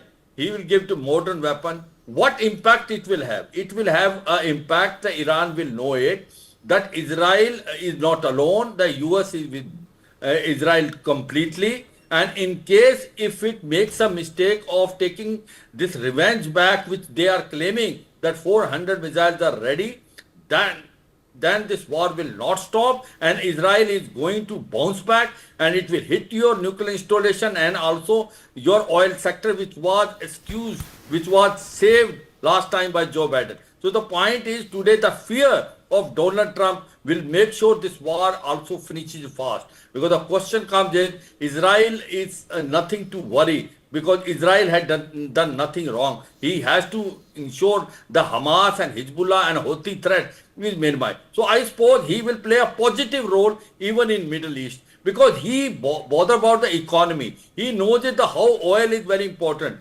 Saudi Arabia, UAE, Oman, they are all with US. And I'm very certain that Donald Trump personality will make a difference. All right. Now the third question is Indian.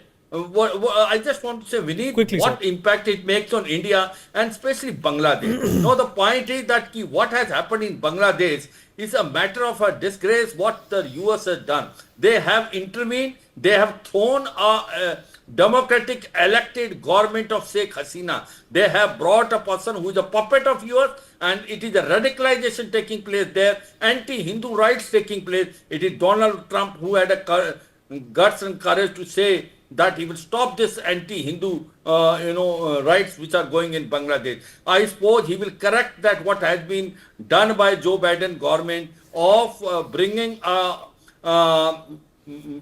Mahmood, who has come there, Yunus Mahmood, who is a puppet of US and who is spreading hatred for Hindu community there. I suppose that will make a difference. The another thing which will happen. Okay, all right. So I also have to rope in Mithali now.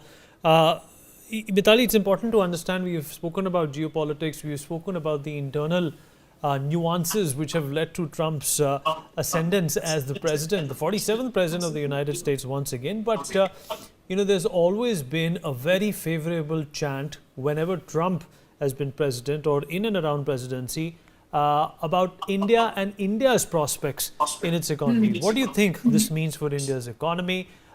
Markets will soar, and that was already projected that if Trump wins, markets are going to do well. It's good for the business community, it's good for the business environment. But of course, there are also drawbacks to Trump, looking at India from the taxation angle, which Gautam also highlighted. Absolutely, absolutely, Vineet, and thank you for bringing me into the discussion. I think overall, when we read this victory today, it's a clear message that's coming from the US electorate that they are most concerned about the economy, and all of the other issues are pretty much secondary in the minds of a majority of Americans. Because when we look at the cost of living and the cost of living crisis that, the common Americans are facing, when we look at housing and the fact that, affordable housing is one of the biggest concerns today in the US, especially amongst the youth.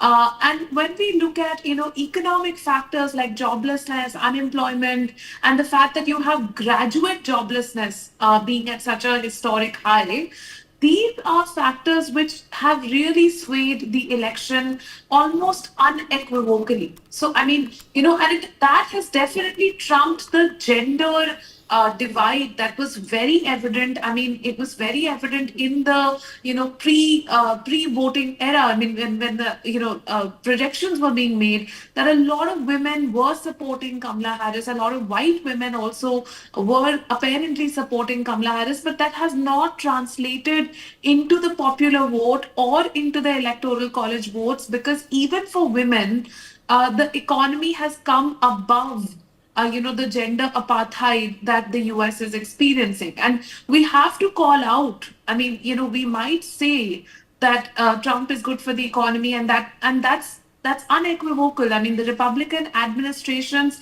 have been better for the economy and have been better for the global economy. But at the same time, I think it's a responsibility now for the president to really take this vote that women have given him to ensure that the equality and gender equality issues that the US is now facing are addressed and also redressed in that sense during this presidency.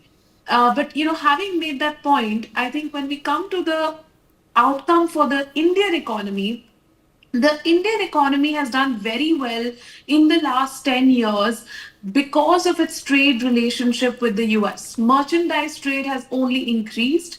Our trade, in services has increased, especially in the IT sector, but also in financial services. And for the IT sector, this is a golden opportunity for us to work closer together in the tech space, because a lot of Indian tech startups and AI-based startups now need to work closely with American counterparts to come up the curve to improve their service offering. So this is really a golden opportunity for India in the finance sector, in the renewable energy sector, and in the tech sector. Dr. Watson, also important takeaway from this election would be, a couple of them. One, of course, where does this leave the Democratic Party, who does not seem to be having, a clear successor. Joe Biden is going to go. Is it going to be Kamala Harris? Is it going to be somebody else? And secondly, this is also highlighting a very crucial problem in the United States, that despite, all the problems that Donald Trump had going on for him, including the court cases and the indictments, and those documents missing from the White House and found in his place, what really people care about is some of the social economic causes that continue to prevail in the United States, and that's why they have voted for Trump. So, excuse me, I'll make a couple of comments. First of all, I think that when we're talking about anything to do with politics, I think it's really unhelpful to, speak of different groups of people in really racist terms. Like if we talk about people of the Islamic world, I'm sitting in the world's most populous Islamic country right now, fantastic country full of fantastic people. I understand the political dynamics in South Asia, but I just want to make that point that it's just a completely unhelpful, very, very Trumpian way of speaking about the world. And that's why so many people actually also dislike Trump. And because of these narratives that push that push populist and politics that uses identity politics against groups of people and whips up so much hatred. We see it online, we see it in political discourse, just like we have on this panel already tonight. So the second point that I want to make is about the Democrats. So I think that the thing was about Kamala is that she was the successor, right? So that's going to be really interesting to see how that plays out now. Are they going to double down on Kamala, or are they going to look for somebody else? Now, I don't know who that successor is. I don't have the answers for you there. What I think is, I think that, the point has already been made by Natalie. At the end of the day, and I said this earlier, this has been an economic election where people actually don't really care probably much about what's going on in the world, like just to be really frank. But what's interesting about the United States is there's barely any social protection system. There, you do not have value unless you contribute economically through work. and then you still don't get paid properly in the United States. People do not have universal access to healthcare. It is a really fundamentally broken system that should be a blight on the Western world. That's not the standard of living we should be aspiring to. Women have very few rights. There are these social issues too. So, I think that that's going to be something really interesting to watch internally in the United States, how that plays out over the next few years. Are people's lives actually going to get better? Because to me, what a better life looks like is being able to go to the hospital, no matter what your background, and be able to get healthcare like you can in Australia under our Medicare system. It is about going and getting a really good education and not being bankrupt for the rest of your life and trapped in a post-capitalist system that means you have very little choices and no value once you lose your job. So, when we say, we're voting for Trump and it's on economic terms, we want to have a better life, well, what's that going to look like? So there's a lot that we're going to be able to unpack over the next 4 years. Trump's going to keep a lot of think tankers and a lot of economists and a lot of policy makers in work as we all try to unravel what's going to go on. And for Australia, the United States is our key security partner. We do have our many natural arrangements, including with India, and so there's going to be a bit of unpredictability there. But for us, AUKUS, for example, what is Trump going to do with AUKUS? AUKUS was signed under a conservative government here, but under the Biden administration in the US. So, will the United States honour that commitment? What will that continue to look like? It's gone off in all of these different directions, but actually we don't see any support on the US side. There's a lot of unknowns. I think that's the key point, and I think we'll continue to be talking about it here over the next few years. Absolutely. And Sumit, let's also not forget the elephant in the room, Donald Trump and his support for Israel. The ongoing problems with Iran as well. He's always blamed the Obama administration for strengthening where Iran is today. They obviously, just a decade ago, perhaps when Obama was still, the president, Iran was under severe sanctions. It was on the verge of becoming a third world country. But here it is again, revived and resurgent, even daring to take on the United States. Is that something Trump would want to change as soon as he gets in? Vineet, if you want the world and Middle East not to erupt, you have to settle Iran. I'm using the word settle Iran, whatever it takes.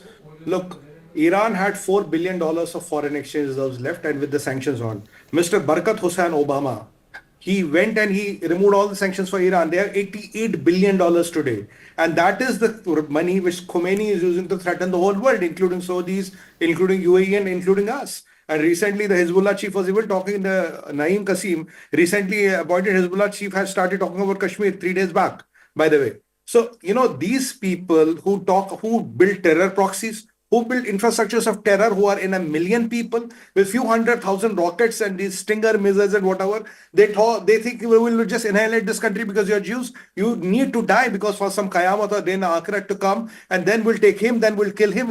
This perpetual killing regimes which build military networks for it, and there was an American president who tried to do a deal with them. And what did Iran tell him? Oh, we will not enrich the uranium. Now today, if you look at what IEA has permitted them, they've enriched 800 times more uranium than that. Iran is on a verge of making a nuclear bomb. Raisi went to Pakistan along with his foreign defense minister to former external affairs minister to get the blueprints of the bomb. This is what the Irani senator has coached. And let me take you to Times of Israel a couple of days back, around 2 weeks back, wherein they said, Yaha Sanawa wrote a plan of 7th October 2023 to Khomeini. Khomeini approved the plan, sir. Sent him $10 million and told him, I will send you $20 million every day. That whole project cost was $500 million. I'm quoting Times of Israel newspaper, the most reputed newspaper. So when these kind of regimes are happening, where regimes are paying others to slaughter people just because of their religious identities and all, so these people are very dangerous. And if these people are not controlled, they become immediate threat to the whole world, because for the sake of God, just for a second, if the Israel is gone, what next? They will go to Europe, they will come to India, they will go to America. Israel is a dam which is stopping a lot of, crap which is on the other side of the divide. If that dam is broken, it will start flowing everywhere. And let me tell you, if you look at the American economy today, $35.8 trillion of debt. Vineet, America gets $4.92 trillion of tax revenue. And you know what is the debt servicing cost today, sir? The debt servicing cost today is $1.132 billion. So that means 20% of the total revenue, 22% of the total revenue almost goes to serving the debt. And next year, if the things continue like that, it is going to go to $1.7 trillion out of around $5 trillion which will get in revenue. So there's a lot of problem vis-a-vis debt servicing costs. There's a lot of problem vis-a-vis the leverage. And how much is 1.13 of the Federal Reserve? 17%.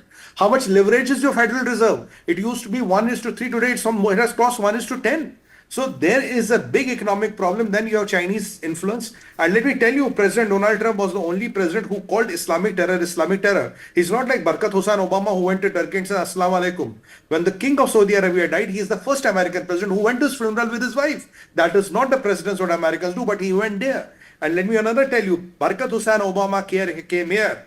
In our hostility, in our parliament, he said Muslims are being persecuted in India. He had the courage to talk that in India while President Trump was here, and somebody asked him, there was a Delhi riot which was orchestrated at the day he landed. He told him, no, the Muslim population is rising and second highest Muslim population in the world. So this all does not hold good. So, and who is the person who called Chinese virus the Chinese virus? And that reminds me, Vineet, we have been talking about a investigation which Joe Biden ordered with the American intelligence. They were supposed to give a report in 3 months. Where did the virus come from? I think that report went to Hydromedia or Saturn or Uranus. It's taking a bit of time to come in. It never came in.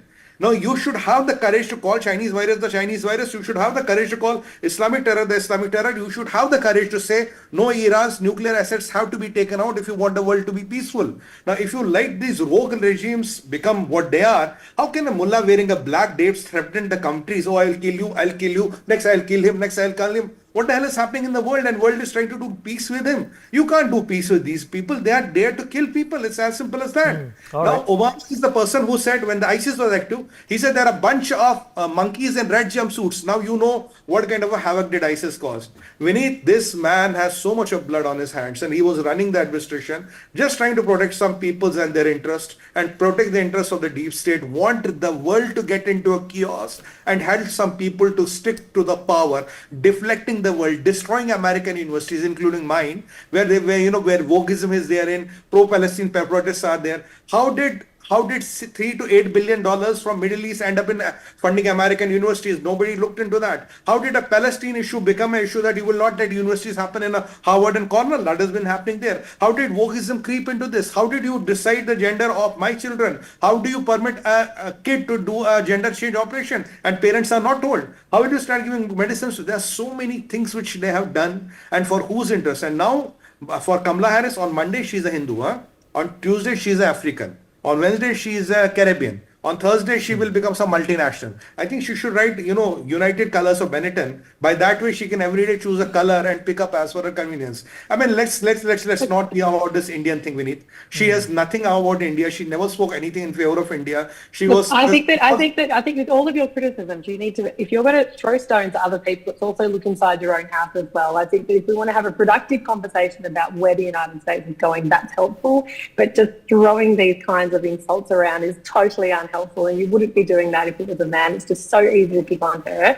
And, we've got to look internally as well. And I would say the same thing about Australia. We have our flaws. India has its flaws. The United States has its flaws too. But I don't want to run around. That's not a productive conversation at all. To call Kamala Harris the United States. Dr. Watson, I don't take brief from you what I say. And mind it, I have done more than 5,000 debates on TV. I don't take dictation on what you say. Okay, all right, let's calm down. I will say whatever. Let's calm down. All right. Hold on, Sumit, hold on your horses. So don't start. Dr. Watson, point taken. What she's trying to say, Sumit, is that perhaps focus on the constructive and let's not get into a debate where we have to highlight the negatives of what the previous administration did. But, this is politics. If there is going to be mudslinging, but Gautam, at the same time, let's also look at some of the aspects and tangents that only Donald Trump has always touched upon. And, that in some sort of a way also, makes him a standout president. He was perhaps the first one to extend that olive branch to North Korea as well. He's perhaps one of the first few people, in the political echelons of the United States who thought about the Hindus in Bangladesh. If you look at that angle, then Donald Trump is definitely, looking at scenarios from a 360-degree perspective, which is good for India. Well, the point about being helpful is that you look ahead.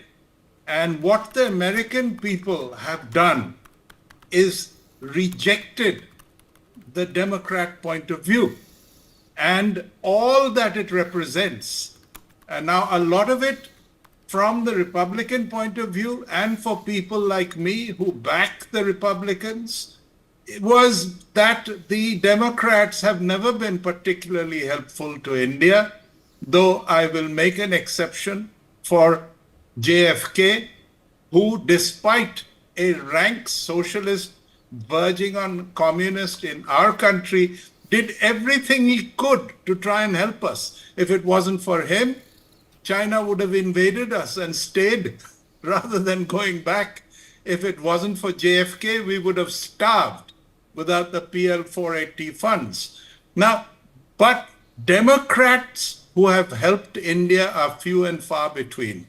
More often than not, they do sly things like the last government, which has been sniping at India by using the deep state and Canada, while at the same time promoting the idea of the India-U.S. Strategic partnership. Now, this kind of thing disappears and you get a one-barrel thing instead of a double-barrel effort when the Republicans come. We would not have been allowed to make nuclear power plants if it wasn't for George W. Bush. Reagan, was a little before the time, and he was focused more on bringing down the Berlin Wall in terms of and reducing the number of nuclear warheads and so on. He didn't do very much for India, but he was quite benign. He did us no harm. So I can't think of a Republican president except for Nixon who went out of his way to do us down. And that was thanks to Kissinger, who was pro-Pakistan and had a very different attitude and opened the door to China. And that was the Republican president who didn't like us and did everything possible and set the template for years and years because of our, if you like, closeness to the USSR. Today, I'm looking forward to a Trump who has the courage, as Sumit has pointed out, to change the world. I think he's going to discipline NATO into stopping this war. I think he's going to back Israel, but at the same time be fair to the Arabs in Gaza. I think he's going to stand up to Iran and tell them where they get off, but it's not the Iranian people. India has always got on with Iran. It goes back centuries.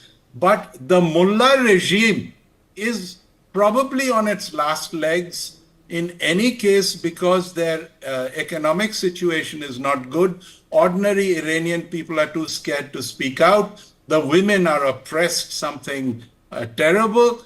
But if there is a regime change required anywhere, it is probably Iran, where the top leadership has been, ever since the Shah left, a matter of these mullahs running the place and promoting hatred against Sunnis, who are fellow Muslims, as well as, of course, the Yehudis, who are Israelis, and the Americans, the great Satan. I mean, this is ridiculous. It's medieval.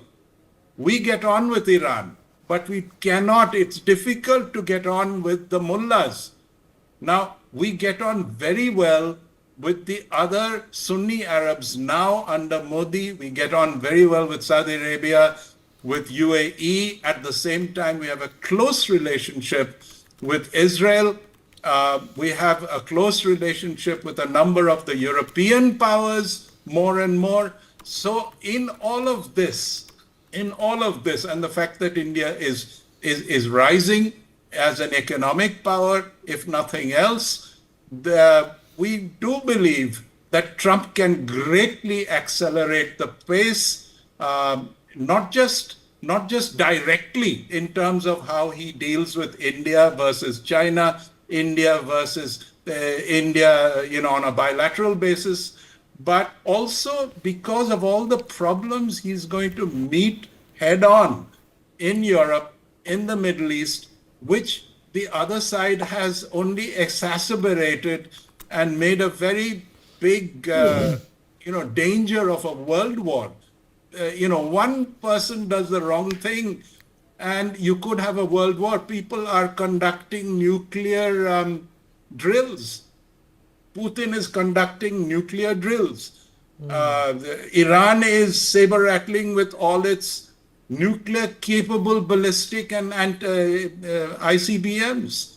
America is sending hordes and hordes of bombers and aircraft carriers and so on to the Mediterranean. Right, and General Sivaj, from a defense perspective, as very rightly and promptly highlighted by Gautam Mukherjee, what kind of change can we expect as soon as Donald Trump takes over? Obviously, Iran, we all know, has deep-seated facilities which are being developed at this point in time.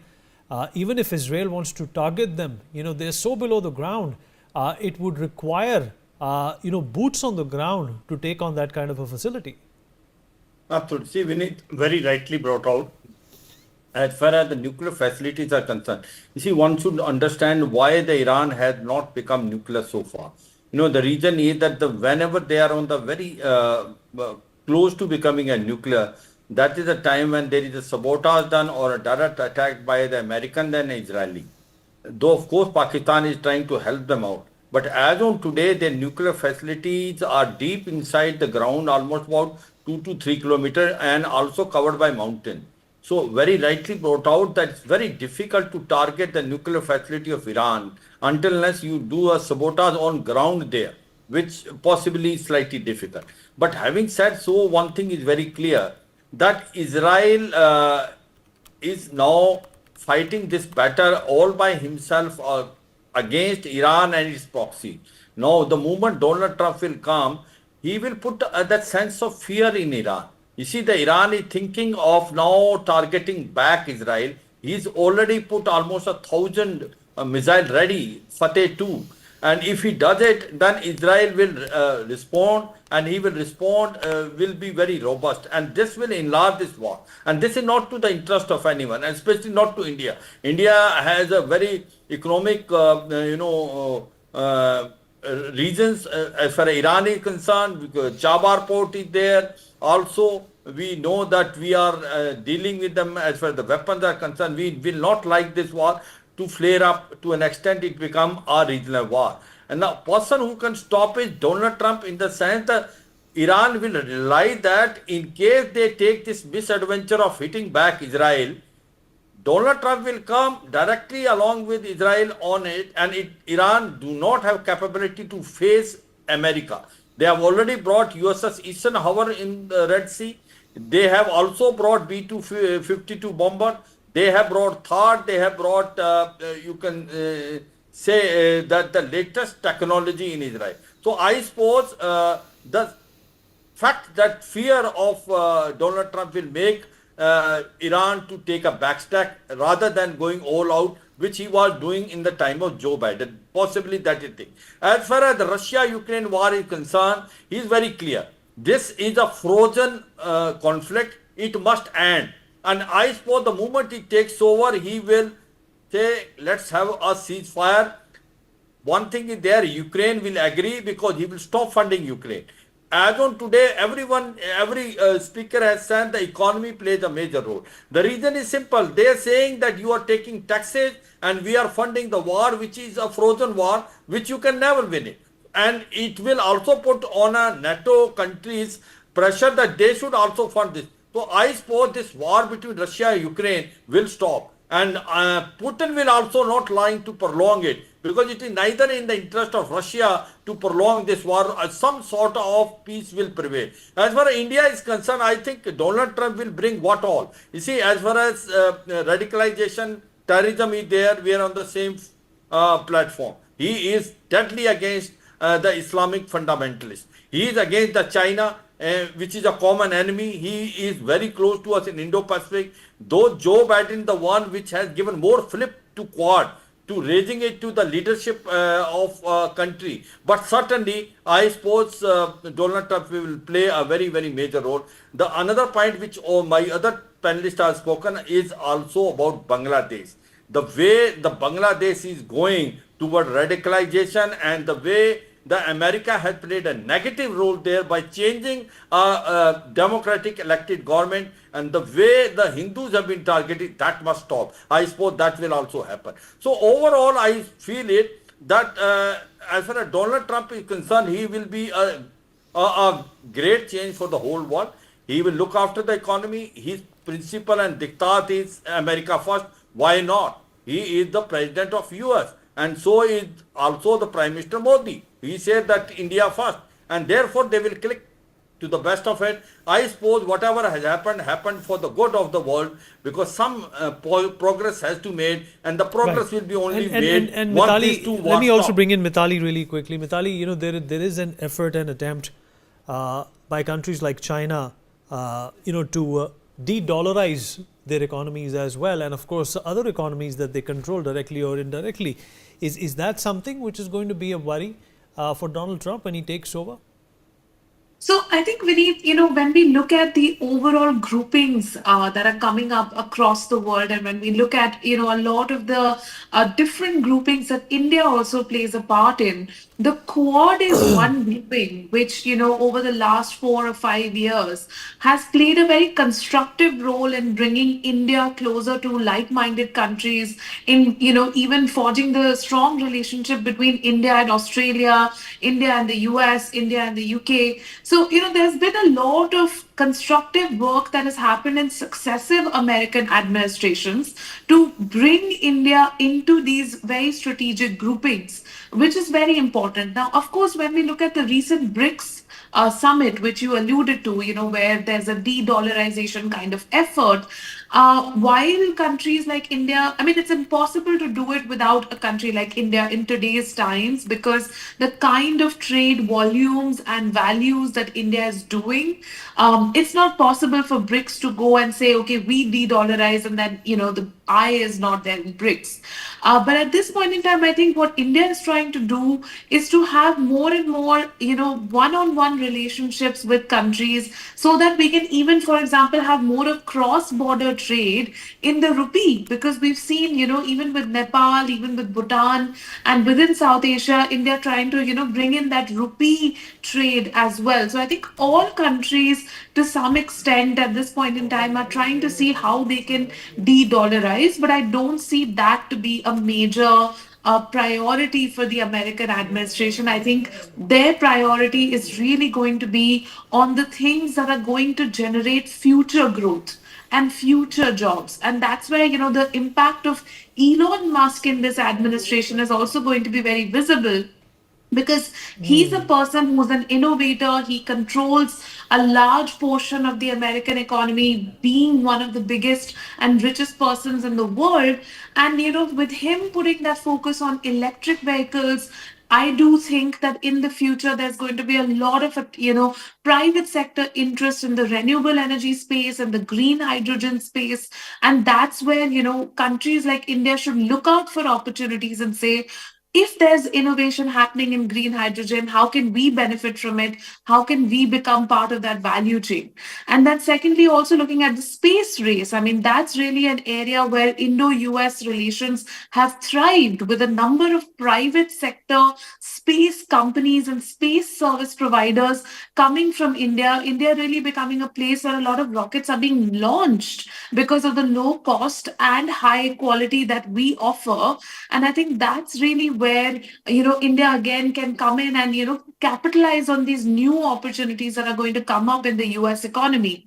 And then, of course, as I was saying, in the tech sector, that is really where we need to see a lot more innovation, a number of AI-based startups already coming in. Again, someone like Elon Musk, his focus is going to be on the tech sector. And Okay, how the Mithali, tech one sector- second. We have a paucity of time. Let me quickly get some concluding thoughts from Dr. Watson as well.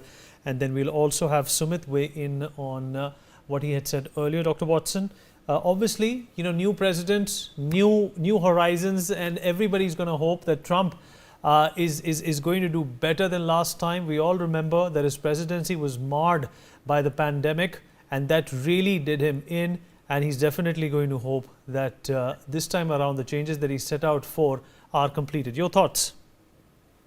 Yeah, I mean, I think that he's going to have to be a man of action on all of the things that he's promised, and he's really going to have to come through on those day-to-day economic issues that people have voted him in on. I think that one thing that's going to be really interesting, you asked me before about, who's going to be Kamala's successor. Who's going to be Trump's successor now, and who do they start to set up over the next 4 years, because obviously he can't run again. So I think that that's going to be interesting to watch, and that'll really sort of show us which direction the Republican Party will go into the future, because Trump has in many ways, as we've seen, been an anomaly.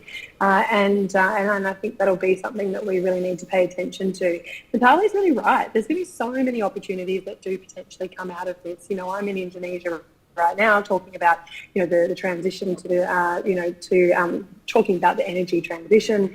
There's a whole range of digital issues which India leads on, but a whole range of digital issues that will come from the tech sector. So there's going to be this really interesting industrial piece that comes through in the next few years as well, with Elon Musk so close to President Trump. So they're the couple of things that I think will be really interesting to watch, and they're genuinely things we can watch as they evolve over time. All right. Sumit, quickly, we have just a minute left. I want to answer 2 or 3 things. First of all, when you're talking about the de-dollarization, was a very important aspect. Let me give you some numbers. Today, 89% of global trade happens in US dollars. I'm talking today. Today, if you look at the reserves of the world, 58.97% is in US dollars, another 20% is in euros. So between dollar and euro, they control 80% of the reserves. So if you talk of a de-dollarization and a BRICS currency, it's a far-off dream. And even if it's backed by gold, we can't. India has clearly said we are not interested in BRICS currency, because look, currency cannot have 5 fathers. You cannot do anything where you have to be in bed with China and depend on China's whims and fancies. What India is proposing is why don't we trade in our local currencies, which is a more viable and a sustainable option. That is still a possibility, but dollar is not there to go. And we need, if you are United States, or if I am United States of America, I'll be very clear on one thing. Nobody fears American dollar, nobody fears American diplomacy, but everybody fears American dhamaka. You know what is dhamaka in Hindi? So, when push comes to shove, they will bomb a country, they will buy a country, they'll do whatever it takes, the dollar is going to stay, it's not going to go anywhere in the near future. Yes, 10 years, 15 years down the line, we don't know what will happen, but today, it's not going anywhere.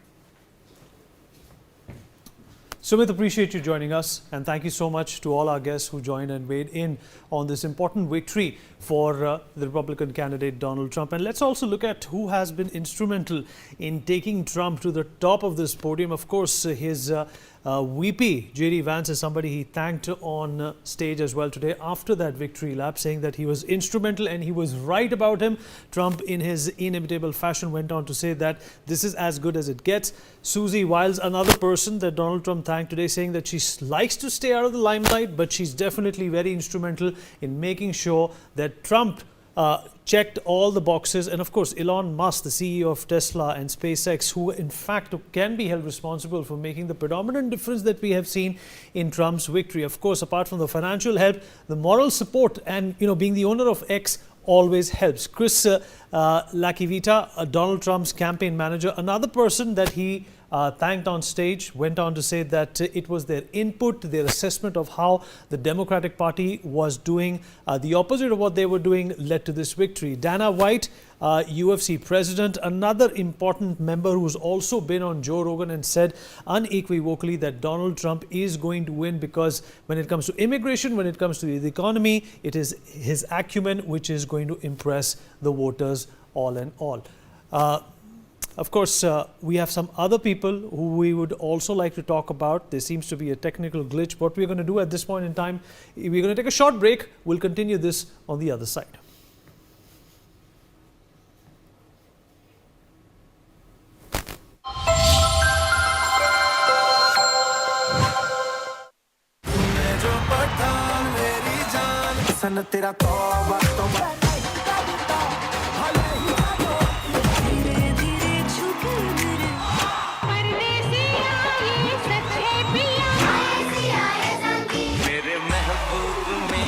IIFA awards 2024 Yas Island Abu Dhabi को presented by Shobha Realty को powered by Mysore and signature finest cardamom seeds 10 नवंबर रविवार शाम 7:30 बजे जी TV पर।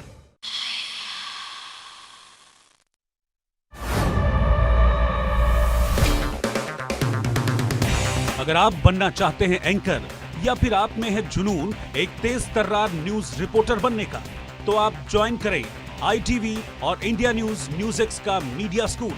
ITV next media international school का course आपको मौका देता है देश के दिग्गज एंकर्स के साथ काम करने का। ITV next media international school में आप बेहद नजदीकी से देख पाएंगे किस तरह से आईटीवी नेटवर्क के दिग्गज पत्रकारों की टीम दिन रात खबरों पर काम करती है। इस कोर्स के दौरान आप सीखेंगे एंकरिंग की एक एक बारीकी उन एंकर्स के साथ जो देश को रखते हैं हर खबर से बाखबर। ITV next media international school का ये कोर्स आपके एंकरिंग स्किल्स को करेगा इतना सशक्त मजबूत जिससे आप बनेंगे पत्रकारिता की दुनिया का वो चमकता चेहरा जो दुनिया देखेगी और पसंद करेगी।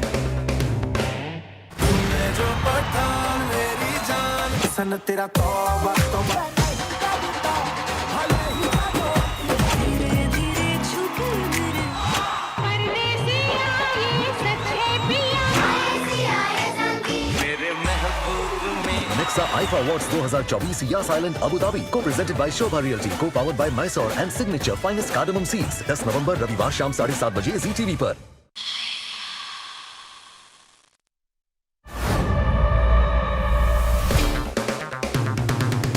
अगर आप बनना चाहते हैं एंकर या फिर आप में है जुनून एक तेज तर्रार न्यूज रिपोर्टर बनने का, तो आप ज्वाइन करें आईटीवी और इंडिया न्यूज़ का media school. ITV next media international school का कोर्स आपको मौका देता है देश के दिग्गज एंकर्स के साथ काम करने का। ITV next media international school में आप बेहद नजदीकी से देख पाएंगे किस तरह से आईटीवी नेटवर्क के दिग्गज पत्रकारों की टीम दिन रात खबरों पर काम करती है। इस कोर्स के दौरान आप सीखेंगे एंकरिंग की एक एक बारीकी उन एंकर्स के साथ जो देश को रखते हैं हर खबर से बाखबर। ITV next media international school का ये कोर्स आपके एंकरिंग स्किल्स को करेगा इतना सशक्त मजबूत जिससे आप बनेंगे पत्रकारिता की दुनिया का वो चमकता चेहरा जो दुनिया देखेगी और पसंद करेगी।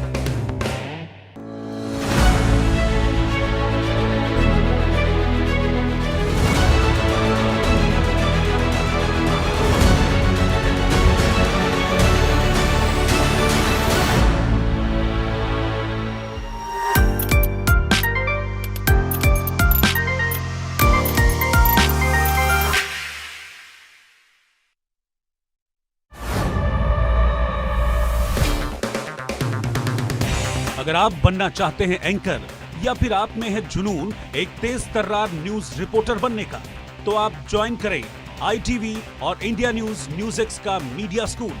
ITV next media international school का कोर्स आपको मौका देता है देश के दिग्गज एंकर्स के साथ काम करने का। ITV next media international school में आप बेहद नजदीकी से देख पाएंगे किस तरह से आईटीवी नेटवर्क के दिग्गज पत्रकारों की टीम दिन रात खबरों पर काम करती है। इस कोर्स के दौरान आप सीखेंगे एंकरिंग की एक एक बारीकी उन एंकर्स के साथ जो देश को रखते हैं हर खबर से बाखबर। ITV next media international school का ये कोर्स आपके एंकरिंग स्किल्स को करेगा इतना सशक्त मजबूत जिससे आप बनेंगे पत्रकारिता की दुनिया का वो चमकता चेहरा जो दुनिया देखेगी और पसंद करेगी।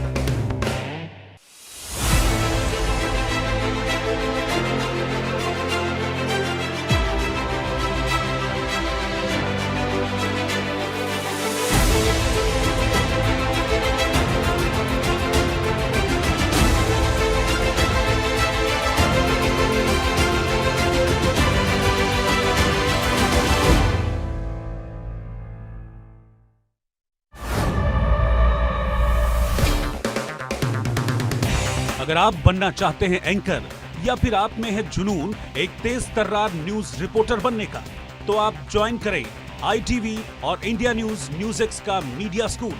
ITV next media international school का कोर्स आपको मौका देता है देश के दिग्गज एंकर्स के साथ काम करने का। ITV next media international school में आप बेहद नजदीकी से देख पाएंगे किस तरह से ITV नेटवर्क के दिग्गज पत्रकारों की टीम दिन रात खबरों पर काम करती है। इस कोर्स के दौरान आप सीखेंगे एंकरिंग की एक एक बारीकी उन एंकर्स के साथ जो देश को रखते हैं हर खबर से बाखबर। ITV next media international school का ये कोर्स आपके एंकरिंग स्किल्स को करेगा इतना सशक्त, मजबूत, जिससे आप बनेंगे पत्रकारिता की दुनिया का वो चमकता चेहरा जो दुनिया देखेगी और पसंद करेगी।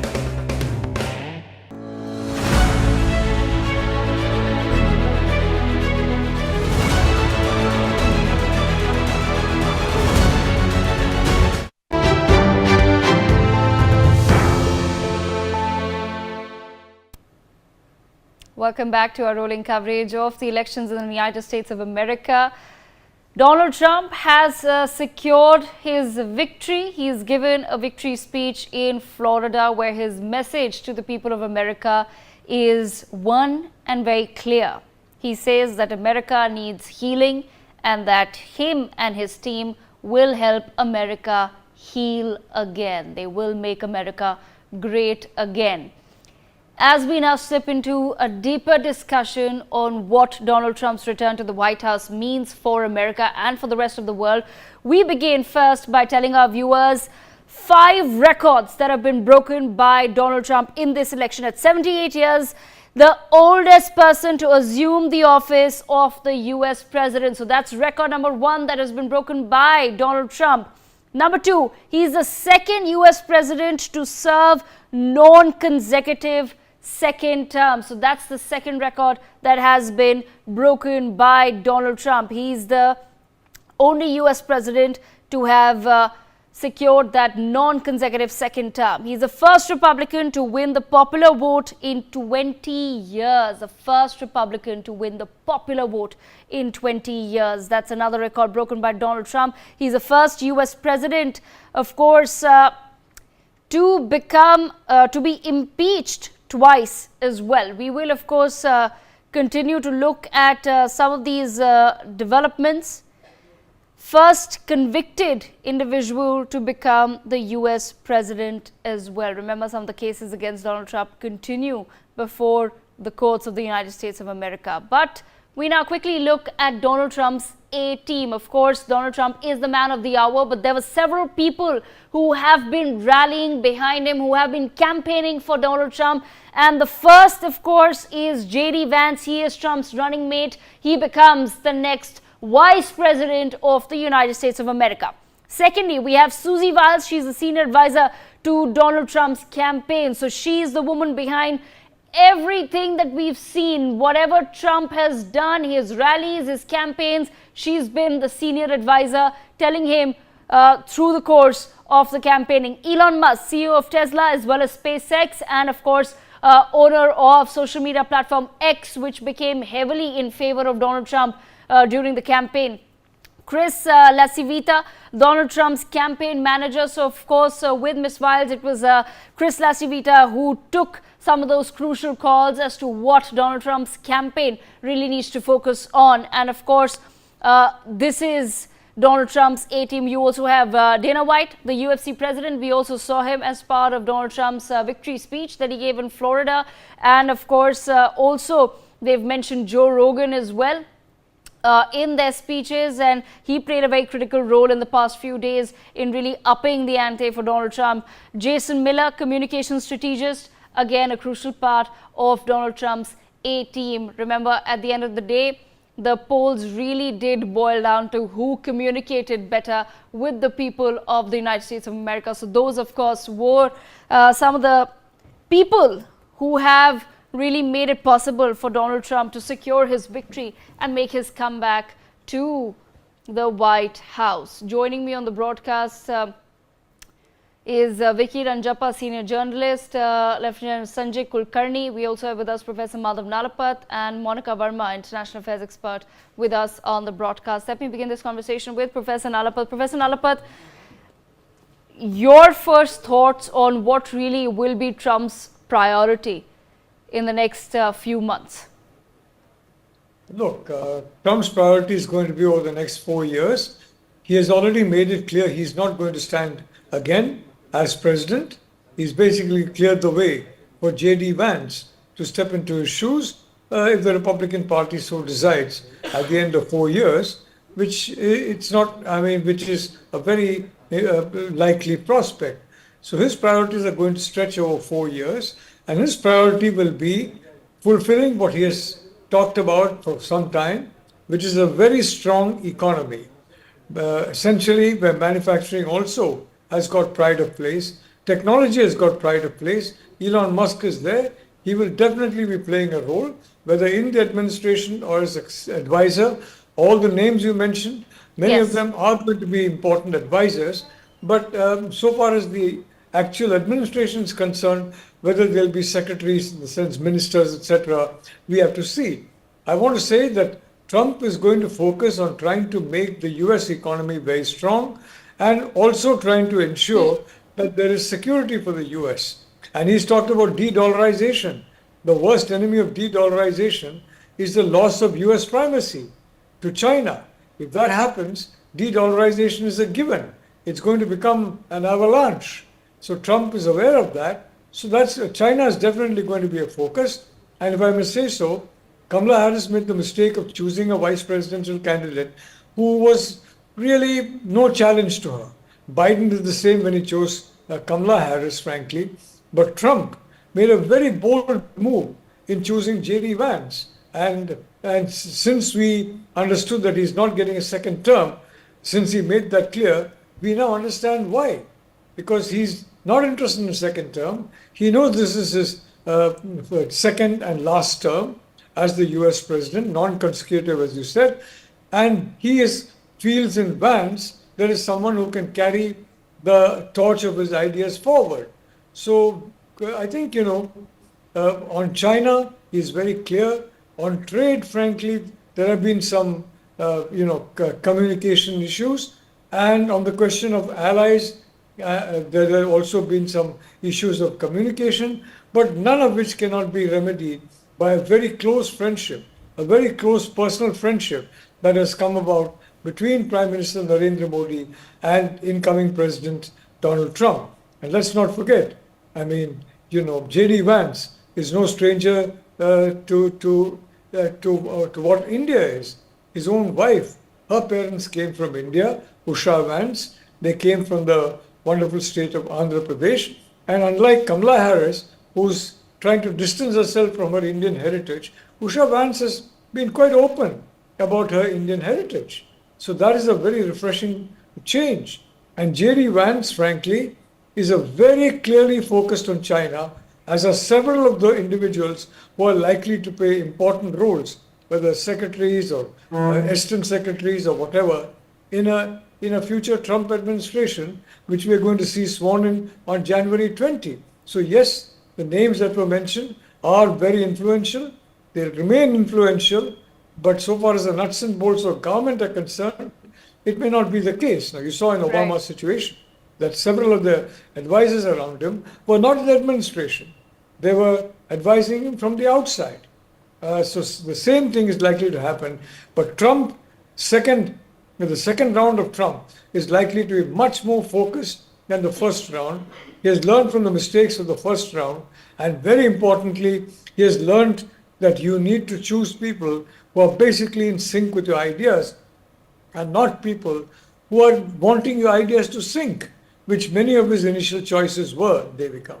Right. I want to bring in Lieutenant General Sanjay Kulkarni into the conversation as well. Lieutenant Sanjay Kulkarni, in Donald Trump's victory speech, it was a short, very precise victory speech, but few points really stood out, and he focused on emphasizing the fact that there were no wars under his presidency, but we've seen now multiple wars in different parts of the world under Joe Biden's presidency, and he's promised that that America will go back to an era of no wars. What does that really mean as far as the Russia-Ukraine war is concerned? Because he really has come in with a very clear agenda that he wants that war between Russia and Ukraine to stop. But what does that in practical terms really mean? Will the United States of America be pulling back some of its funding? How will that really work out?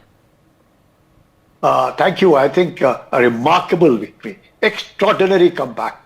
Something which, of course, everybody did think, but it was a very, very close contest. But then finally it turned out the Trump way. Just that many Americans probably desired from the very beginning because of the strong leadership that he would give. And in times today, when not only that America is polarized, the whole world seems quite polarized too. As a result of which now you find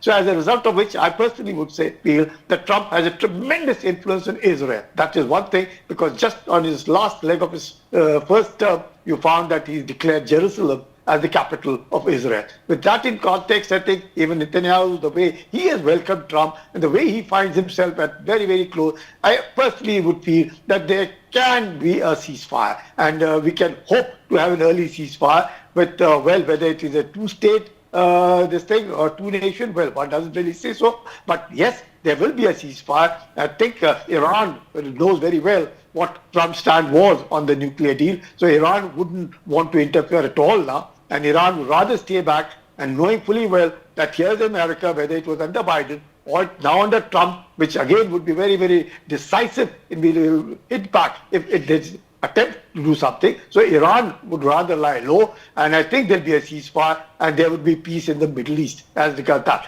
The second thing regarding Ukraine and Russia is concerned, well, generally it is spoken that, Trump has excellent relations with Putin, irrespective of whatever had been said in the earlier elections of Trump. But notwithstanding that, I would personally feel Zelensky must be feeling very, very uneasy, knowing fully well that the kind of support that Zelensky got from America, so many billions of dollars in aid, but well, not much of success anywhere because of the boots on ground not being there. And Trump again and again insisting that, look, 2% of the GDP is all what the NATO members must spend, and that they cannot fire their gun from his shoulder.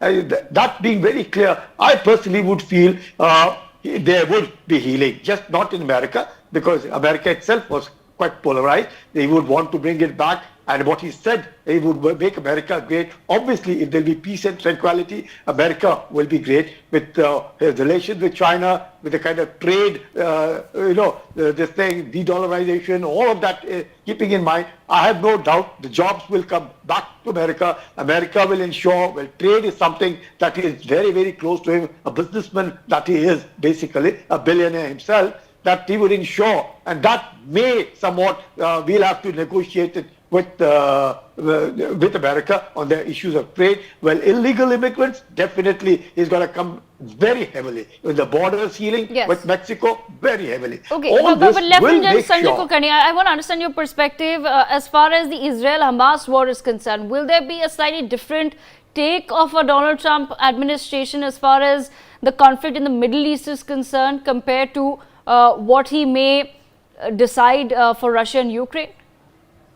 See, as far as Israel is concerned, standing with Israel, whether it was Biden or it's Trump, the U.S. administration stands solidly behind Israel, there is no doubt. But personal chemistry is concerned, well, there was some kind of feeling that, Mr. Netanyahu is not probably agreeing the way Mr. Biden wants it, but notwithstanding that, I think with Mr. Trump and Netanyahu, with the kind of relationship they have, I think they would go in for a ceasefire. There would be peace in the Middle East, and there would definitely, there'll be pressure on Zelensky to accept what it is, maybe in terms like what it was East Germany, West Germany, they might have an East Ukraine and a West Ukraine, keeping in view a different administration. Well, that is for them to decide. But yes, there will be peace. Russia will ensure that there goes, and Zelensky, knowing fully well, boots not gone, not being there, not enough military hardware they can expect to be coming from it, and he is interested in making America great, jobs coming back, inflation being pulled down, more money into the pockets, illegal immigration being or virtually being stopped, you find borders being sealed. So there is a lot that the Americans hope that they would see a better life, and is definitely with the kind of money being diverted, almost $1 trillion being diverted into both Israel and Ukraine, that would stop. I think it would make America great.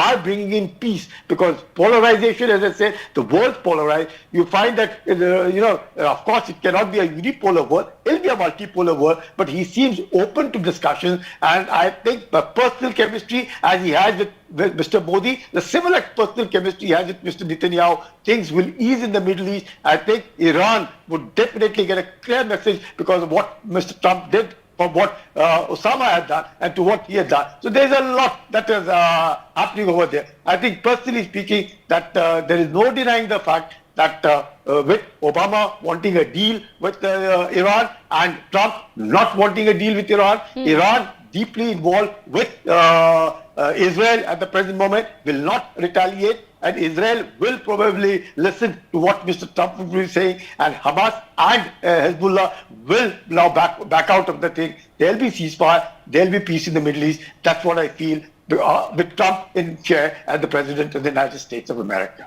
All right, Mr. TV Mohandas Pai, Chairman of Aaron Capital, also joins us on the broadcast. Mr. Mohandas Pai, I want to, of course, begin by asking you, sir, in your assessment, what will be the key priorities for Donald Trump in his second term?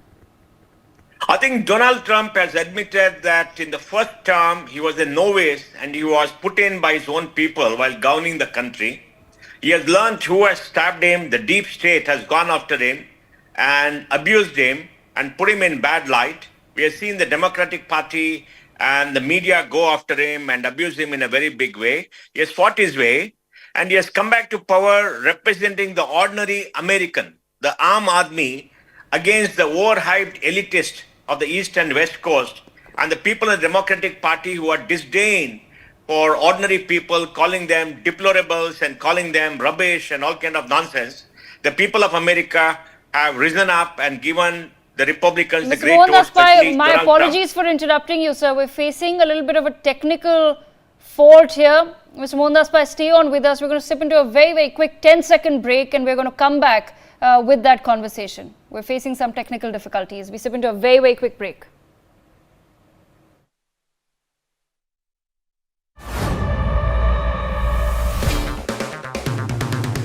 अगर आप बनना चाहते हैं anchor या फिर आप में है जुनून एक तेज तर्रार न्यूज रिपोर्टर बनने का, तो आप ज्वाइन करें ITV और इंडिया न्यूज़ का media school. ITV next media international school का कोर्स आपको मौका देता है देश के दिग्गज एंकर्स के साथ काम करने का। ITV next media international school में आप बेहद नजदीकी से देख पाएंगे किस तरह से ITV नेटवर्क के दिग्गज पत्रकारों की टीम दिन रात खबरों पर काम करती है। इस कोर्स के दौरान आप सीखेंगे एंकरिंग की एक एक बारीकी उन एंकर्स के साथ जो देश को रखते हैं हर खबर से बाखबर। ITV next media international school का ये कोर्स आपके एंकरिंग स्किल्स को करेगा इतना सशक्त, मजबूत, जिससे आप बनेंगे पत्रकारिता की दुनिया का वो चमकता चेहरा जो दुनिया देखेगी और पसंद करेगी। तेरा तौबा तौबा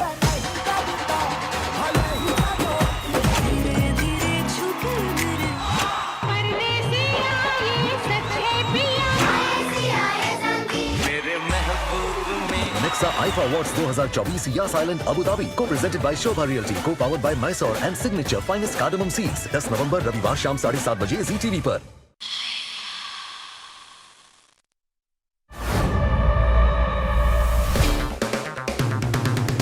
अगर आप बनना चाहते हैं एंकर या फिर आप में है जुनून एक तेज तर्रार न्यूज रिपोर्टर बनने का, तो आप ज्वाइन करें ITV और इंडिया न्यूज़ का media school.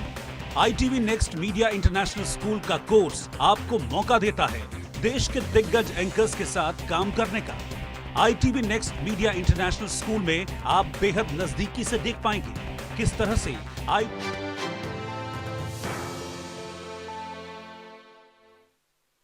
Welcome back to our rolling coverage of the elections in the United States of America. We have with us TV Mohandas Pai, Chairman of Aaron Capital, as well as other speakers. But I want to begin with Mr. Mohandas Pai. Mr. Pai, before we slipped into the break, you were explaining to our viewers, in your assessment, what will be the key priorities for Donald Trump as he has secured his second term to the White House. If you could please go ahead with that view, sir. Priority will be to stop the war in Europe. I think he'll talk to Putin and arrange for a ceasefire and make sure Zelensky does not get any more money because it has to be settled by dialogue and talks. Second, he will make sure there's peace in the Middle East because he will ask. All right, we step into a very short break.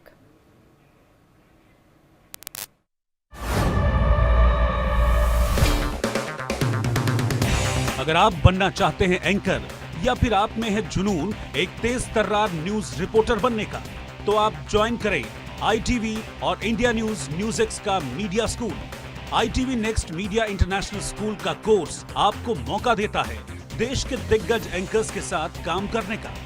ITV next media international school में आप बेहद नजदीकी से देख पाएंगे किस तरह से ITV नेटवर्क के दिग्गज पत्रकारों की टीम दिन रात खबरों पर काम करती है। इस कोर्स के दौरान आप सीखेंगे एंकरिंग की एक एक बारीकी उन एंकर्स के साथ जो देश को रखते हैं हर खबर से बाखबर। ITV next media international school का ये कोर्स आपके एंकरिंग स्किल्स को करेगा इतना सशक्त मजबूत, जिससे आप बनेंगे पत्रकारिता की दुनिया का वो चमकता चेहरा जो दुनिया देखेगी और पसंद करेगी। तेरा तौबा तौबा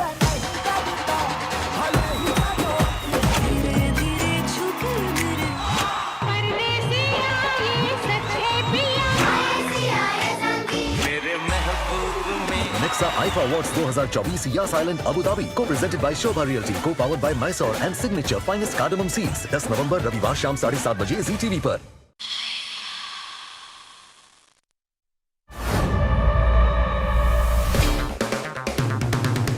अगर आप बनना चाहते हैं एंकर या फिर आप में है जुनून एक तेज तर्रार न्यूज रिपोर्टर बनने का, तो आप ज्वाइन करें ITV और इंडिया न्यूज न्यूज़ का media school. ITV next media international school का कोर्स आपको मौका देता है देश के दिग्गज एंकर्स के साथ काम करने का। ITV next media international school में आप बेहद नजदीकी से देख पाएंगे किस तरह से ITV नेटवर्क के दिग्गज पत्रकारों की टीम दिन रात खबरों पर काम करती है। इस कोर्स के दौरान आप सीखेंगे एंकरिंग की एक एक बारीकी उन एंकर्स के साथ जो देश को रखते हैं हर खबर से बाखबर। ITV next media international school का ये कोर्स आपके एंकरिंग स्किल्स को करेगा इतना सशक्त मजबूत, जिससे आप बनेंगे पत्रकारिता की दुनिया का वो चमकता चेहरा जो दुनिया देखेगी और पसंद करेगी।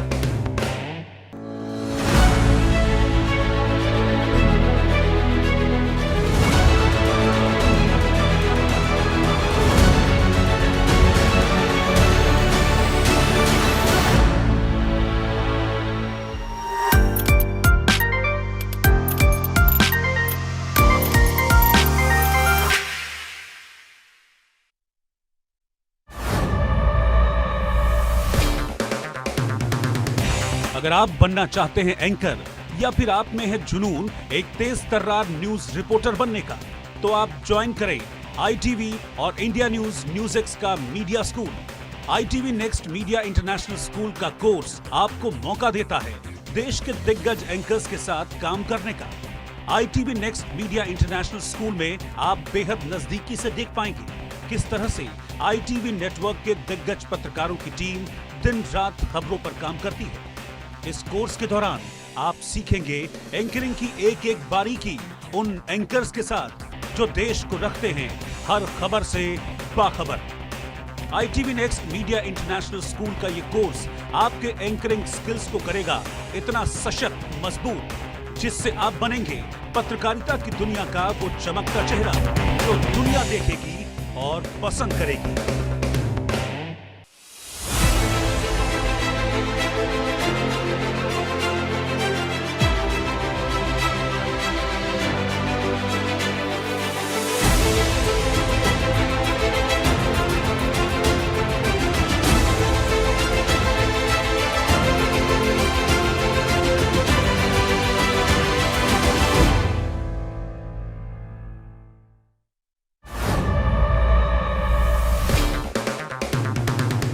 अगर आप बनना चाहते हैं एंकर या फिर आप में है जुनून एक तेज तर्रार न्यूज रिपोर्टर बनने का, तो आप ज्वाइन करें ITV और इंडिया न्यूज न्यूज़ का media school.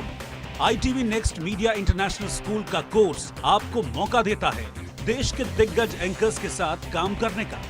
ITV next media international school में आप बेहद नजदीकी से देख पाएंगे किस तरह से ITV नेटवर्क के दिग्गज पत्रकारों की टीम दिन रात खबरों पर काम करती है। इस कोर्स के दौरान आप सीखेंगे एंकरिंग की एक एक बारीकी उन एंकर्स के साथ जो देश को रखते हैं हर खबर से बाखबर। ITV next media international school का ये कोर्स आपके एंकरिंग स्किल्स को करेगा इतना सशक्त।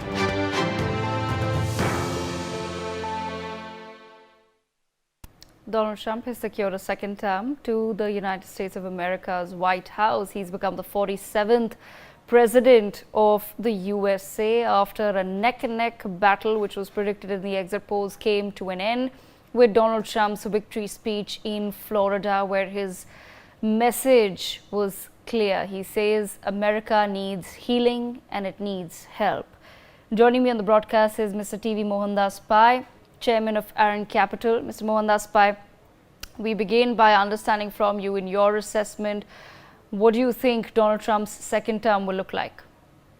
Well, I think I'll look at the foreign affairs first. I think he will talk to Putin and get the war in Europe stopped, because that's the source of a lot of trouble globally. Europe is in trouble because of the shutoff of cheap gas and oil to Europe, gas energy to Europe.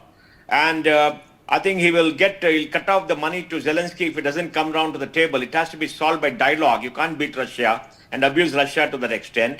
Then he'll make sure that the Middle East war will again be solved by having dialogue. And he's not going to support Hamas. He's not going to support Hezbollah, which are terrorist organization. And I think he'll read the right act to Iran, and he should, because Iran has been spending its own money and creating terrorism around the world. And that is unacceptable. I don't see why the world should tolerate terrorism. And I think both Pakistan and Bangladesh, which have gone to the military and is controlled by the military, will have a reality check from whatever his message. The Hindus in Bangladesh have been suffering genocide. And I think it's very important that U.S., which has some influence, because the former administration seemed to have worked to replace the government there. And this whole regime change, which some of this extreme left in the State Department tried to do around the world, will come to an end. And I think he'll focus on growing the United States. As far as China is concerned, it's very clear that he wants fair trade with China, otherwise raise tariff. The big worry for India is whether he's going to raise tariffs on many of the things that we export to America. We have to wait and see. But he has great regard for Prime Minister Narendra Modi, but he is America first. So you can't expect any concessions from him on trade. So we have to negotiate with him. And I think within America, he's going to make sure that his supporters who are Latinos, black men, and the people at the bottom of the pyramid are given a good deal by working on improving jobs, making sure that they cut all this woke budget, making sure they cut the waste, and possibly making sure that the budget is somewhat improved by cutting all the waste and unnecessary programs in the United States. He'll try to bring inflation down, and I think it's important to open up the markets to bring inflation down. There are many areas. Energy is one area where it concentrate to make sure more fracking comes. America has cheaper energy, because under him, America become an exporter of oil after a long 30, 40 years of importing oil. So I think being the last term for him, he knows that after this there's no more term. I hope he's going to be bold. He'll keep all the promises that he has made, and I think he'll have a very good team. I mean, he'll have Elon Musk advising him. He has said that. He'll have Kennedy, advising him on health. He'll have Vivek Ramaswamy, hopefully helping him cut unnecessary waste in the budget. So I think there is a sense of hope in America and around the world. There is a sense of trepidation and a sense of possibly instability, concern around the world because he has not been known for being predictive, right? He's predictive in creating possibly some kind of confusion in his words. Yeah. So I think, all in all, I'm very positive that the next 4 years for America will be better and the world will be a better place. Okay, Mr. Mohandas, by pertinent points there raised by you, I'm going to come to them one by one. As far as now India's tricky situation with Canada is concerned, can we expect Donald Trump to take a position on it? Yes, because he's already tweeted and said that he's very concerned about what Trudeau is doing. I mean, Trudeau is committing an open fraud. I mean, he's siding with all the Khalistani terrorists there. who are going and destroying our temples, and you are creating violence in the state, and he's saying part of freedom of speech is absurd. Even the conservative parties, cancel their Diwali celebration because many of the Khalistanis have invaded, and the Hindu community has been a very, very hardworking, very peaceful community, and he has already tweeted, right? So I think there will be some pushback into Canada, and I think he will understand the Indian point of view. And this ridiculous case about India trying to kill Panun, I think he'll have a relook at it because it's clearly a very political case. It's clearly a political case, and I hope he has a relook because we have to improve our relationships with America. He also understands that India is a partner of the United States, and he needs to reckon with a strong India because, China is the big hegemon on the other side, and he will demand, reforms in the trade with China because China has got a huge surplus with America, has taken away jobs. So I think overall, in technology, I think it's good for the Indian technology industry because there are many problems. Elon Musk has said clearly that there's a shortage of talent in America. Vivek Ramaswamy understands that. The H-1B people who are waiting for green cards, hopefully that can be solved because Trump now controls the Senate and controls the House of Representatives and is the president. Yes, so I think he can do radical reforms, especially for the best people, brightest people in the world who are hanging about there waiting for the green card. I hope he does that.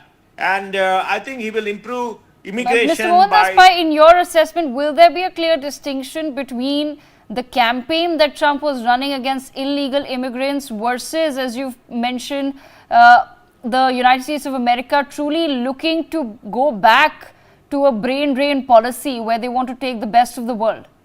I think so, because Elon Musk is on record, Vivek Ramaswamy is on record, Trump has become sympathetic because they know that in the digital revolution, unless they get the best brains, America's competitive advantage could erode.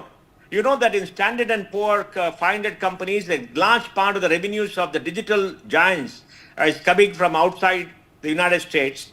And it's important to get the best talent in AI, in other areas where the gap between America and China is becoming lesser.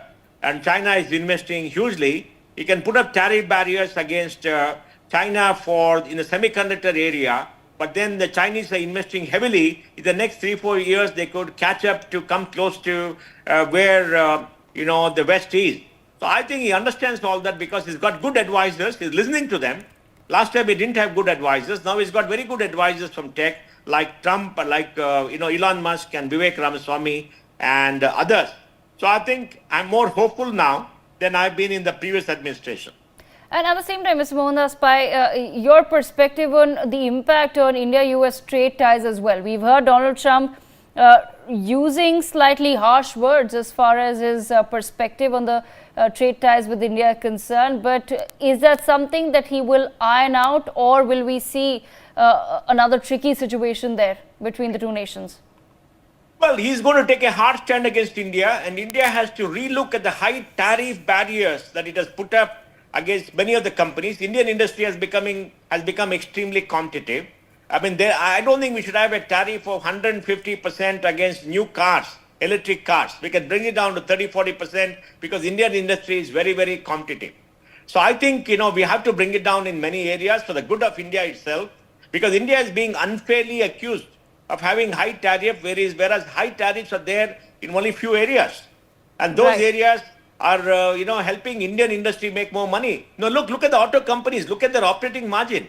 The operating margin is absurd. For a two-wheeler company, 22, 20%, 23% operating margin, that is absurd. For car companies, 15, 60%, 17% before paying royalty is absurdly high. That shows the lack of competition, and we as consumers are paying high prices. Now, in the electrical revolution, we need that to happen, and I think it's important for India to grow its local industry, but industry has to be competitive. And industry has to improve competitiveness, and I think it will be a good wake-up call for India. But we are not very sure how he's going to react, what he's going to do.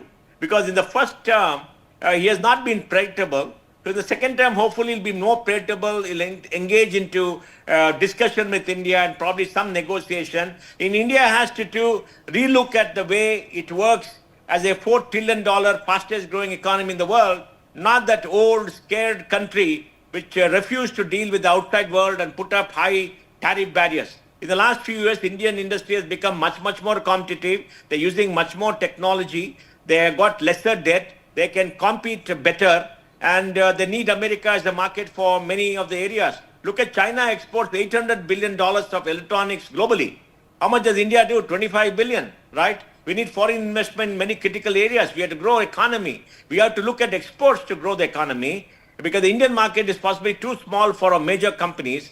So all that shows that we have to re-engage with the United States, with the largest market in the world, and work to improve our trade with them and also open up our markets to American investment. I think we really have to work on this and redraw our strategy.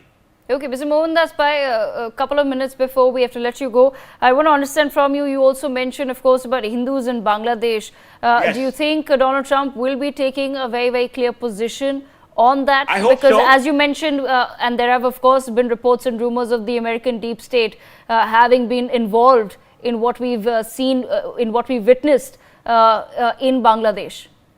Yes, I think he'll clean up the deep state because the deep state has been against him. Too many people in the State Department, in possibly CIA and FBI have been against him. They conspired against him in the last many years. Remember that famous case about Hunter Biden and his famous laptop, right? Yes. 50 of the CIA ex-people gave and said, no, this is wrong, whereas it's proven to be true. And I think he understands that, and he's got a whole new set of advisors like Vivek Ramaswamy who understands what the deep state is doing. And he has clearly tweeted about the Bangladeshis' bad treatment of Hindus. We need to understand in Bangladesh, the army has taken over under the guise of a student revolution. They're going after minorities, killing them, destroying their properties openly. And that plant, UNAS, is not doing anything to stabilize the country, and the military is ruling. They want to suspend a major political party. What will be the difference? You can't suspend a political party. They suspended the constitution, suspended democracy there, and we have to understand that very clearly. And Trump has spoken out. And the poor Hindus there are getting killed every single day. And Trump's tweet is important, and that shows that the Hindu community in the United States has had his voice heard by Trump. And I'm sure Trump will keep his promise. Because for Trump, the local constituency is more important than any overseas country. Okay, all right. Mr. Mohandas Pai, thank you so much for joining us. Thank you. On Newsx. On that note, I want to bring in Monica Verma, international affairs expert also. Monica Verma, I want to understand your thoughts as far as the situation in the Indian subcontinent is concerned, and as far as Bangladesh is concerned. Yes, Donald Trump did tweet about the safety of Hindus, but do you think that he will be taking a strong position and perhaps we will witness some of the troubles in Bangladesh simmering down as Trump takes over? Well, of course, Devika, I do see a strong position being taken by Trump.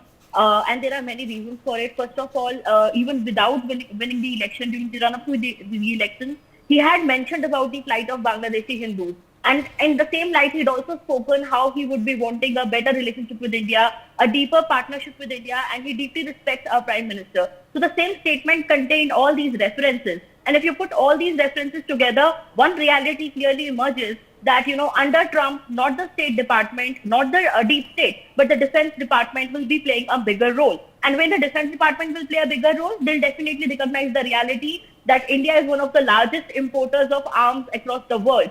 And this is a large market of which the Americans want a bigger share of pie. And to get that, they need to, also respect India's concerns. So when it comes to the Indian subcontinent, not just Bangladesh, there are many other countries which are India's backyard. If that position, if Pakistan was playing that role at a time during the Cold War when, India-America relations were always in trouble, they were trying to do the same in Bangladesh. So I think Biden government's efforts or the deep state conspiracy to destabilize Bangladesh, uninstall a government which was very pro-India, have backfired. And I'm so happy that, the curse of all those Bangladeshi Hindus who were being raped, who were being tortured, persecuted, while the Biden administration gave a lot of patronage to Muhammad Yunus, their installed puppet. All of that has come back to haunt them now. And finally, Donald Trump is at the helm. So I'm definitely sure and very hopeful that one of the first things that he's going to do. And also, interestingly, he's someone who has a personal grudge against Muhammad Yunus because Muhammad Yunus had funded his opponent. So I think that grudge is also going to play a big role. So I think India has got a lot of leeway in negotiating this fact that subcontinent is our backyard, and they need to respect our concerns in this region. Okay, as we're speaking, we're also learning that Russia has now given out its first reaction to Donald Trump's victory. The Kremlin says that it will be judging Donald Trump on his actions. The statement reads, "We will draw conclusions based on concrete steps and concrete words." This has been said by Kremlin spokesperson Dmitry Peskov, who told journalists that he was not aware of the president's plans to congratulate Trump on the election, since the U.S. is an quote-unquote unfriendly country. So, Vicky Nanjappa, Russia, they're reacting to Trump's victory, but they're of course being very cautious and careful in what they say. Yes, Donald Trump has time and again during his campaign, along with other supporters of his, focused on talking about ending the war. But truly, nobody really knows what that means. He wants to pull back some of the funding that has been going out to Ukraine. But how exactly he'll end the war, we can't really speculate on that. And Russia also being very, very careful in what it says right now. Yeah, that's right. I mean, in the sense, it was expected that, Russia would react like this, and they would wait for action before, they actually put out a message on the presidency of Donald Trump. Now, the thing is, he actually, during his campaign, all through his campaign, he has said that he will end the war, the Russia-Ukraine war, within a day of him becoming the president. But he has refused to divulge details on how he would do that. If you remember, when the war started, actually Putin's main grouse was that, NATO wanted to take Ukraine in, or Ukraine wanted to be part of NATO. And that, I'm quite, sure that Donald Trump is not going to allow that to happen, that, he's not going to allow Ukraine into NATO, because he realizes that is the primary reason why the war started. And that's what Putin said when the war started, because he didn't want NATO to be sitting in his backyard at the end of it. So I think that will be the first step, and I'm very, very sure that since he has such an America First policy, he is going to stop funding Zelensky, and once that funding stops, I wonder how interested he would be in pursuing the war too, because he was one of the first ones to congratulate him on the victory, and then he put out a long message in which he spoke about his victory plan. He doesn't talk about a peace plan; he talks about a victory plan, which he had presented before Trump as well as Biden when he had visited the US the last time. So I think on the Russia war, that is what he's going to do. But the modalities of how much, Russia has occupied in Ukraine, and, how much of area he would have to let go, who Zelensky, those modalities, I think, over a period of time they'll be worked out. But I think the first thing is that an assurance to Russia that Ukraine is not coming anywhere close to NATO. Okay, all right. I want to bring in Professor Madhav Nalapat's assessment of this tweet that has been put out by Russia as well. Professor Nalapat, how do you view what Russia has said? They've clearly, of course, mentioned that the US is an unfriendly country, but they're really putting it out there that, listen, we're not too excited about who's going to win, because ultimately we have to judge Trump on the basis of his actions. And quite frankly, in the past, or rather in his last term, Donald Trump's, nobody could really speculate what the man would do. Well, I'd like to say that there's no question that Donald Trump does not share the enthusiasm of Joe Biden for keeping the Ukraine war going at the expense of the American taxpayer. And I'm not sure that European taxpayers are willing to pick up the tab anymore. Germany is already backing out, and Germany, I think, has begun to understand what a mistake it has made by cutting itself off from Russian oil and gas. And a lot of European countries are now going ahead with buying Russian oil and gas, and that too in rubles. So definitely Donald Trump is a very pragmatic, practical man. And frankly, as far as the US is concerned, the main threat is the end of US primacy. And China has made it very clear it wants to overtake the US and establish primacy. That's something that Donald Trump cannot afford to have happen on his watch at all. So as far as China is concerned, I think you're going to have a very clear line. You had a very clear line, frankly, when he was the president. And here, Russia and China diverge, because where Russia is concerned, it's waiting and watching, but frankly, it was not very happy with Biden and therefore with Harris. China will definitely not be happy with Trump. They would have been far happier with Harris. I want to point out one thing, Devika, and that is that yes, Trump was transactional. But the point is, he's learned lessons from his first term.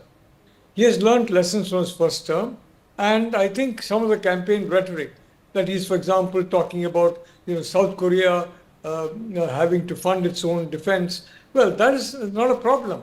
American soldiers, frankly, are not the issue. It's American equipment, American technology that is the issue. And if that happens, that's fine. And if South Korea is under the American protective missile system, that's fine. So I would say that overall, it's a pragmatic point of view. I think, and he shares a very good relationship with Prime Minister Modi. He has mentioned that several times, including in the last 6 months. So I'm very confident things will look up between India and the United States because we are fundamentally aligned where the security of the Indo-Pacific is concerned. And let me end by saying, Devika, that Indo-Pacific security was basically put in a very fast track by Trump and Modi together. And I expect that guaranteeing that security from expansionism and aggression will be put on a very fast track under Trump with the help of his partners, including Prime Minister Modi principally, because we are the principal linchpin of security in the Indo-Pacific, but also I would say Japan, Australia, countries in Europe, they will also have to come around to the fact that their industries also are being gutted. German industry is being gutted by Chinese imports. As far as we are concerned, EVs, yes, we must have a lower tariff for EVs, but EVs from one particular country that is not a friend of India, no. EVs from friendly countries, yes. And where friendshoring is concerned, I think it's important that US industries understand India is a friend. So you can relocate from China and come to India because India is a friend. Unlike in the last Cold War, when India was regarded as hostile and China was the friend, today India is the friend and China is hostile. So the geopolitical tectonic plates have shifted. Trump's policies have adjusted quite reasonably to that. So have those of J.D. Vance. And Prime Minister Modi has accepted these realities from the very beginning. So overall, Devika, I'm very hopeful for a very close relationship between the United States and India on various matters. And given the warm personal chemistry between Prime Minister Modi and President Trump, I think that will be facilitated. Thank you, Devika. Vicky Nanjappa, bringing you back into the conversation, moving away from Russia for a bit on another pertinent point that has been raised as far as the situation in Bangladesh is now concerned. In your assessment, is that going to be something that Donald Trump will be really looking into? Even though he did tweet about it a few days back, but is that something that he will seriously take up in the next few months? Yes, he would. I mean, I would definitely think so. Because when I saw the tweet the first time, I thought that, he really meant business on what exactly was happening because there was no, proper condemnation from the rest of the world. And with many legacy media also running, articles like, these are fake news about Hindus being attacked in Bangladesh. He was one of the very few leaders who actually spoke up at that time. So I think he's very serious about it. And he's very much aware that Mohammad Yunus is a stooge of the Biden administration. I mean, going by what Sheikh Hasina said before her ouster of how a deep state could have played a role in her ouster out there. And of course, he will do something about it because if you remember when all these world leaders were visiting US, they would stop over and meet Trump at that time. But when Mohammad Yunus was there was no engagement. There was only an engagement with Biden, but there was no meeting with Trump. So, that itself sends across a very, very clear message. And I wouldn't say direct interference, but I think he will keep the pressure on the Bangladesh administration, to stop all this violence and, restore normalcy. I wouldn't be too surprised that over a period of time, if I see Sheikh Hasina returning to Bangladesh and, contesting those elections whenever they're supposed to be held. Okay, all right. On that note, I thank all of our guests for joining us. We have some breaking news also coming in. Shashi Tharoor has exclusively spoken on Donald Trump's victory. He's congratulated Trump on his win. Listen in. मौजूद है शशि जी, एक बार फिर से Trump America के राष्ट्रपति बनते हुए नजर आ रहे हैं। क्या लगता है आपको भारत के और अमेरिका के संबंधों में कितना असर पड़ेगा? देखिए, मेरे ख्याल में ज्यादा फर्क तो नहीं पड़ना चाहिए, क्योंकि हमें पता है, उनके साथ अनुभव है, 4 साल वो राष्ट्रपति रह चुका है। तो राष्ट्रपति होने के लिए शायद ऐसे ही होगा। हमको पता है कि उसका जो अंग्रेजी में कहते हैं ट्रांजैक्शनल स्टाइल है, कि वो पूछेंगे पहले कि आप मुझे क्या देने वाले हैं। अगर आप मुझसे कुछ पूछ रहे हैं तो मेरे देने के पहले आप मुझे बताइए आप मुझे क्या दे दोगे। इस किस्म की बातचीत तो हो जाएगी उनके साथ। दूसरी बात यह है कि वो ट्रेड पे काफी टफ है। उसका लाइन है कि अगर आप हमारे एक्सपोर्ट्स के लिए आप कोई टैरिफ लगाएंगे, कि उसका टैक्स के जैसे कस्टम्स ड्यूटी लगाएंगे, तब तो आपकी चीजों जब आप अमेरिका भेजेंगे तो हम भी लगाएंगे। तो उसमें तो जरा सा दिक्कतें आ सकते हैं हमारे ट्रेड विषय पे। फिर चाइना पे तो वो तो नेचुरली बहुत टफ है, चाइना के खिलाफ है। खुले मन से कहा है कि चाइना एक शत्रु है उनका। तो उस किस्म की बातचीत तो हमारे लिए इतना बुरा नहीं है, क्योंकि भारत को वैसे भी हमारे तो अपनी ही दिक्कतें हैं चाइना के साथ।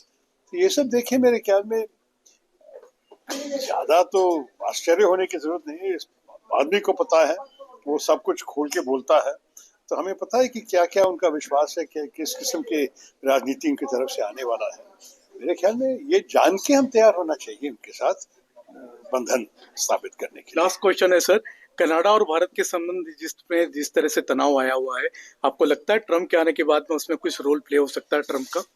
देखिए, अब तक तो उनसे कुछ नहीं सुना इस विषय के बारे में। मुझे नहीं लग रहा है कि ये इस किस्म के आदमी है जो इस विषय पे वो बहुत इंटरेस्ट ले लेगा। तो मुझे तो लग रहा है फ्रैंकली कि इस विषय पे जो अब तक वो सॉलिडारिटी दिखाए America, Canada, New Zealand, Australia, UK सारे एक ही लाइन पे है, उसमें तो मैं ज्यादा फर्क नहीं एंटिसिपेट करता हूँ। लेकिन अगर मोदी जी और उनके लोग ट्रंप साहब से बात करेंगे कि हम क्यों असंतुष्ट है कनाडा से, उनको समझाएं, शायद वो सुनने के लिए तैयार होंगे। देखना पड़ेगा। धन्यवाद। ये थे शशि थरूर, जिनका कहना है कि भारत और कनाडा के बीच में संबंधों में तभी कुछ फर्क पड़ेगा जब मोदी के लोग या मोदी जी खुद जाकर के ट्रंप से बात करें कि भारत और कनाडा के बीच में संबंध ठीक करें। और जहां तक ट्रेड की बात होगी अमेरिका के साथ, तो ट्रेड में ट्रंप काफी टफ है। भारत को इस बात को ध्यान में रखना होगा, लेकिन चीन पर उतना ही सख्त है ट्रंप, तो वो कहीं ना कहीं भारत के लिए एडवांटेज रहेगा। Sanjay Sharma, India news. With that, we step into a very short break.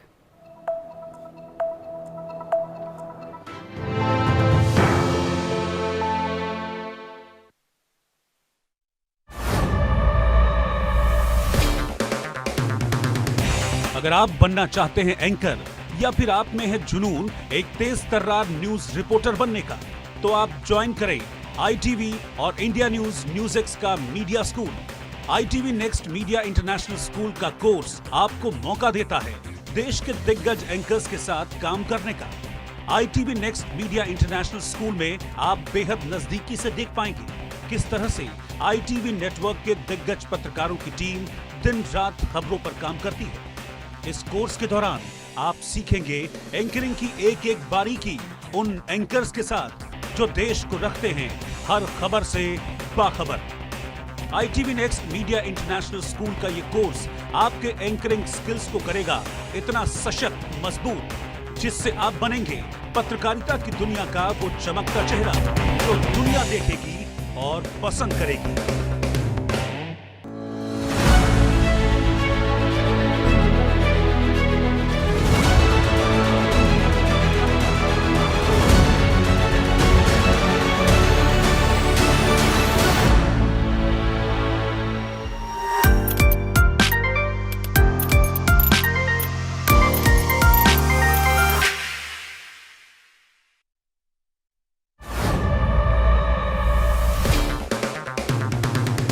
अगर आप बनना चाहते हैं एंकर, या फिर आप में है जुनून एक तेज तर्रार न्यूज रिपोर्टर बनने का, तो आप ज्वाइन करें ITV और इंडिया न्यूज़ का media school.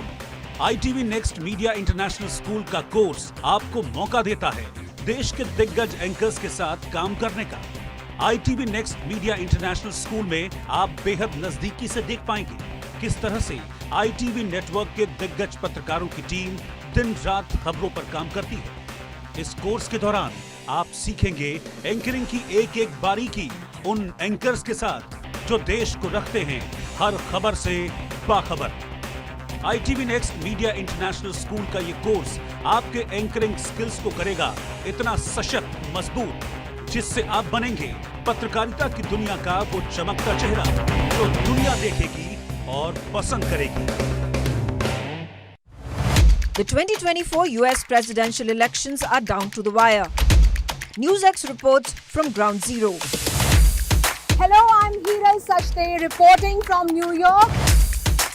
Watch me on Newsx as I bring you all the latest updates in the run-up to the US presidential elections. Watch the US presidential elections 2024 only on Newsx.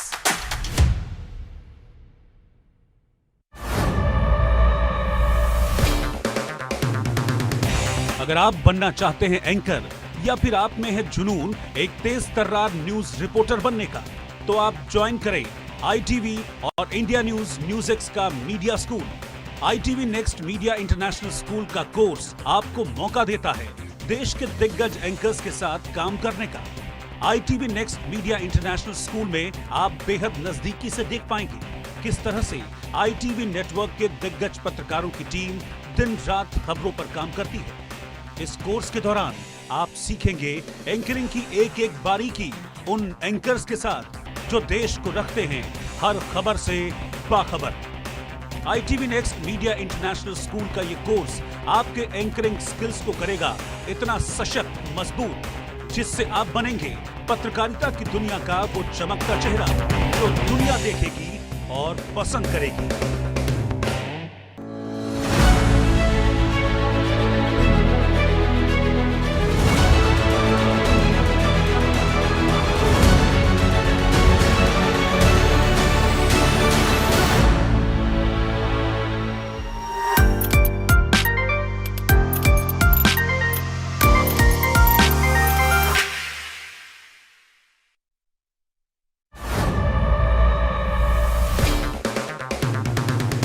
अगर आप बनना चाहते हैं anchor या फिर आप में है जुनून एक तेज तर्रार न्यूज रिपोर्टर बनने का, तो आप ज्वाइन करें ITV और इंडिया न्यूज न्यूज़ का media school. ITV next media international school का कोर्स आपको मौका देता है देश के दिग्गज एंकर्स के साथ काम करने का। ITV next media international school में आप बेहद नजदीकी से देख पाएंगे किस तरह से ITV नेटवर्क के दिग्गज पत्रकारों की टीम दिन रात खबरों पर काम करती है। इस कोर्स के दौरान आप सीखेंगे एंकरिंग की एक एक बारीकी उन एंकर्स के साथ जो देश को रखते हैं हर खबर से बाखबर। ITV next media international school का ये कोर्स आपके एंकरिंग स्किल्स को करेगा इतना सशक्त, मजबूत, जिससे आप बनेंगे पत्रकारिता की दुनिया का वो चमकता चेहरा जो दुनिया देखेगी और पसंद करेगी। The US presidential elections 2024. We are in the final lap of the United States elections, and the pulse of the voters is all that matters now. We are at Bryant Park in New York City, and as you can see, this place is extremely crowded with a lot of people. Who do you think is a better president? They're both terrible, but I guess Trump had a better economy. Trump, on the other hand, is going to be in Wisconsin and North Carolina, and then he's going to be back in Wisconsin on Friday. Well, I don't think Trump really has a clue what he would do as president. Kamala Harris is leading in the national polls right now, but by less than a point. Pennsylvania is the most important state. Newsx has got you covered. Road to 270 only on Newsx.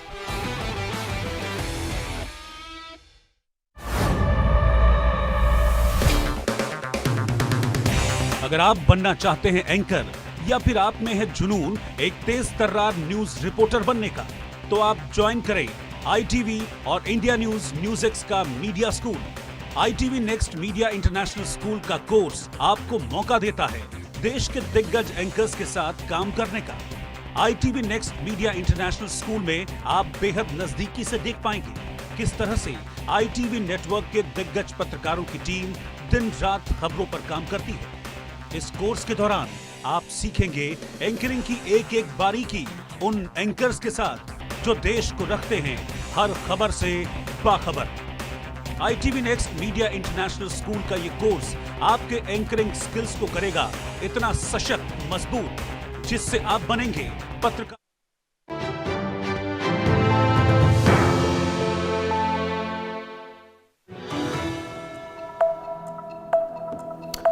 Welcome back. I'm Uday Pratap Singh. You're joining us on Newsx's continuous coverage of the US presidential election results. It's now all but certain that Donald Trump is going to be the next president of the US. Yes, it's a win for the Republican candidate. He's currently standing at 267 electoral college votes. That means he's just 3 short of majority, and he's currently leading in multiple other swing states which haven't been called yet. Those are, of course, Wisconsin, Michigan, Arizona, and Nevada. He's also leading in Alaska currently, which has also not been called. Those are all expected to be added to his kitty. But remember, obviously, there is still a bit of counting to be done. So those elections have still not been called. But remember, with the projection for Pennsylvania and Georgia, Kamala Harris's chances all but went out of the window. Donald Trump has already given a huge victorious speech in the convention center at the West Palm, Florida Beach Resort, where his of course supporters have been camped through the day today. The president himself, or the would-be president now, the president-elect, was at Mar-a-Lago, his estate in Florida.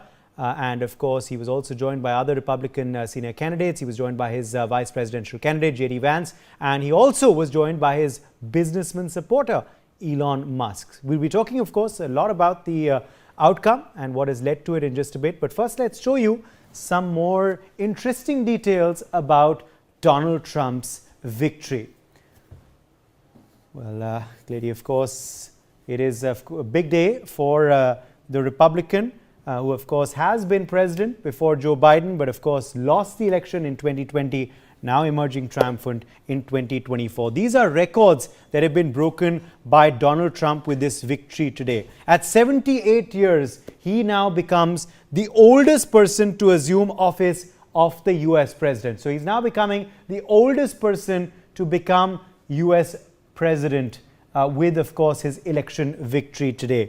The next record that Donald Trump has broken is that he is now the second US president to serve non-consecutive second term after Grover Cleveland. So Grover Cleveland is the only person to do it before him to be president for a second time non-consecutively. Donald Trump now, of course, becoming the second person to do so. There's now going to be a non-consecutive US presidential win for Mr. Trump today. It's happened after 132 years.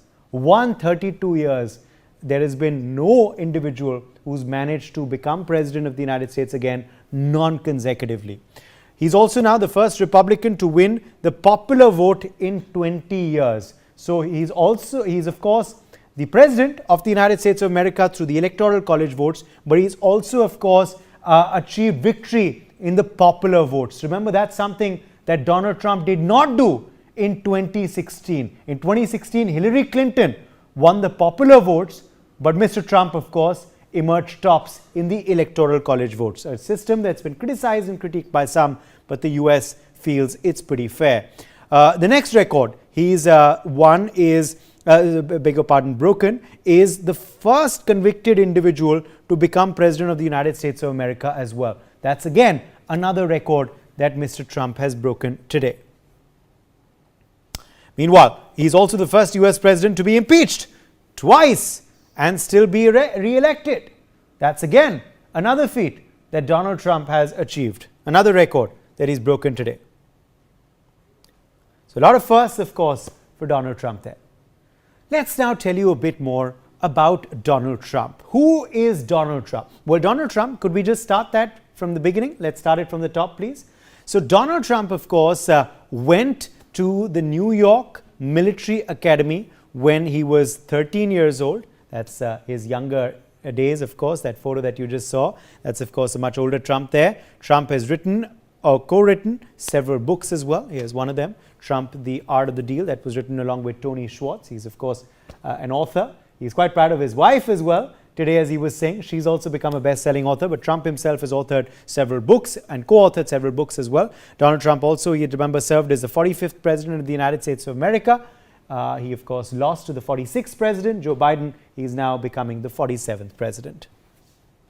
Also, Donald Trump is the wealthiest president in U.S. history. So he's, of course, a businessman. He's a real estate and other businesses mogul. He now becomes the wealthiest president in American history. Donald Trump also owns several properties branded as Trump Towers. Here's one of them in New York, but they are, of course, in multiple cities. And he owns several properties as well, of course, spread out across the world. Donald Trump, he's also been a reality star. This was The Apprentice, the show which, of course, he was, the face of, and the tagline, "You're fired," came from this very show, The Apprentice. He's also been married 3 times in the past and has 5 children. In fact, he was pictured along with those 5 children earlier in his victory speech. Some of them also joined him in his last election rally in Michigan as well. Donald Trump has 86 legal charges against him. He's often played the sympathy card, though, saying that he's been targeted and these are all false cases. Donald Trump had a narrow escape, remember, this year itself from an assassination attempt where a bullet grazed his ear. This was a picture where, of course, Trump had blood over his face and he was being taken away to safety by the Secret Service. There was an assassination attempt by him. He narrowly, of course, escaped alive. A bullet just grazed his ear in that attack. That's something, of course, he's spoken about in his victory address today and also in his previous rallies by saying God perhaps had his own plan. Donald Trump was impeached twice by the U.S. House of Representatives. But of course, he's been re-elected today. He's the only president of the United States of America to have been impeached twice, but still having got re-elected. So some facts and figures there on Donald Trump, who's of course now going to be the next president of the United States of America. And I think even as we speak now, his tally has increased to 277. That makes him now past the majority mark. So big breaking news coming in now. Donald Trump has crossed the magic figure of 270. On your screens now you can see his tally has gone beyond 270, which is the halfway mark. That is the magic figure that is needed for an individual to become president of the United States of America. Donald Trump now has won this election. This is the big breaking news coming in. Donald Trump has won the U.S. presidential election. That's, of course, something now we can say officially with the numbers now going beyond 270. It's a projection that Fox News had made earlier in the day as well. But now we have also putting out that figure on Newsx. Donald Trump has won the U.S. presidential election. His count right now stands at 277. He's still leading on a multiple other states. As you can see there, those light red states are all swing states where he's leading currently. They haven't been called just yet. Kamala Harris has unfortunately lost the election for her. She is at 227 electoral college votes. So Kamala Harris falls short.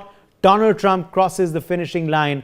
And I think it's Wisconsin that's been called for him. That's the latest state. So WI over there has turned red. That means that Donald Trump is projected to win Wisconsin as well. Another crucial swing state that Mr. Trump has triumphed in. Remember earlier too, Pennsylvania, Georgia and North Carolina were all called for Donald Trump as well. And now with Wisconsin turning red, that means 277 is the figure that Donald Trump now is standing at.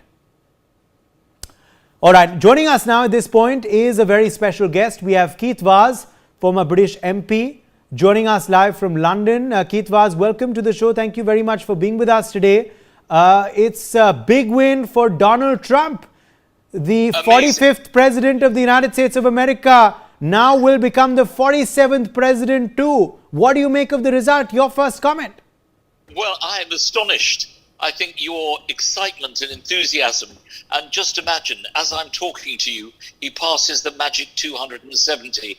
When we spoke yesterday, we said there was a possibility this would happen because a lot of people all over the world in elections in France, in Britain, and in India have been giving incumbents a bit of a kick. But I don't think anyone could have anticipated that by the next morning, we were told several days, of course, before the result was come through, Donald Trump would be. It's an astonishing achievement.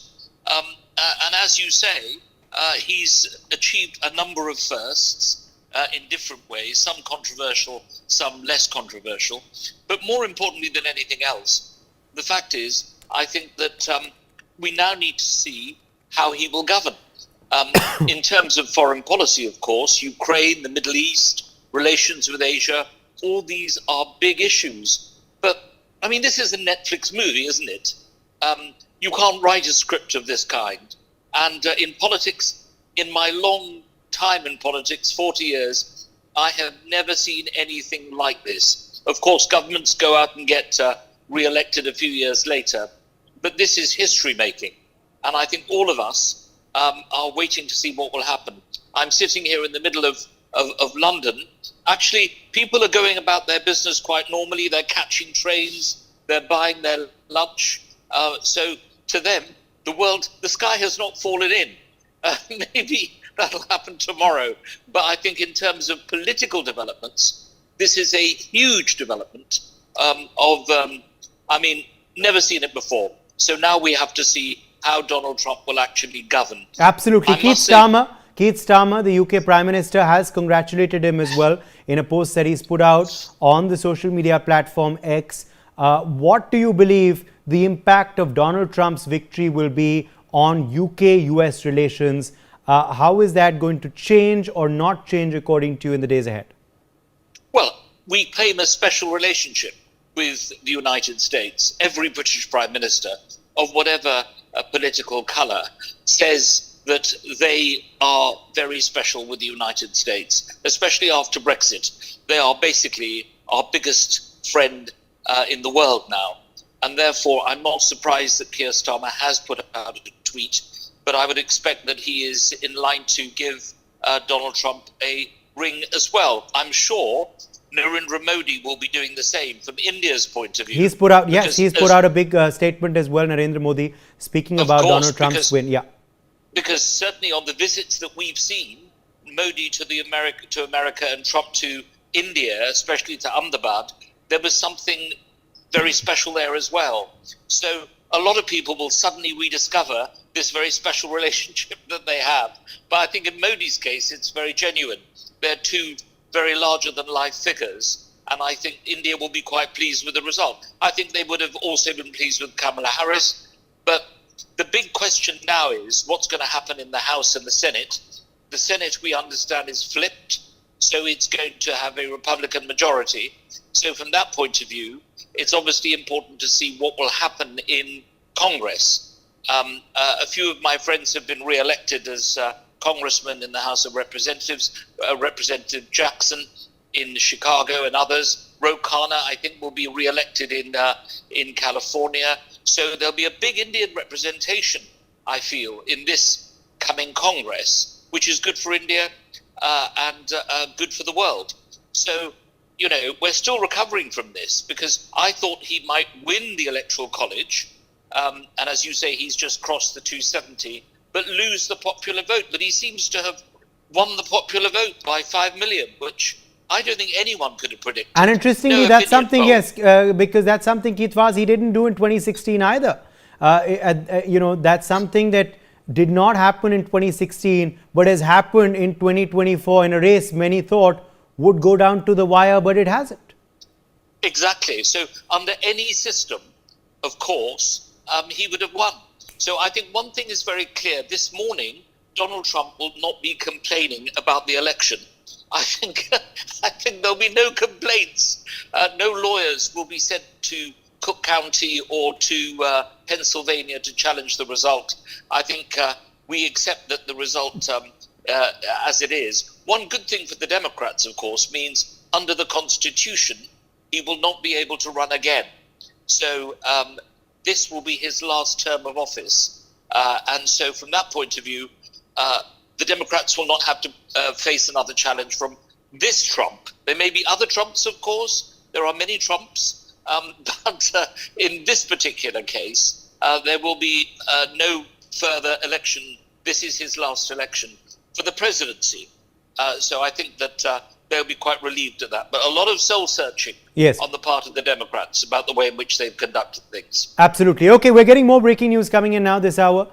China has reacted to Donald Trump's victory. China has said that policy towards the U.S. will remain consistent and it will continue to handle China and U.S. relations based on the principles of mutual respect, peaceful coexistence and win-win cooperation. The statement has been put out by Chinese Foreign Ministry spokesperson Mao Ning. So these are the latest updates coming in. Mao Ning has reacted to Donald Trump's victory. Let's listen in.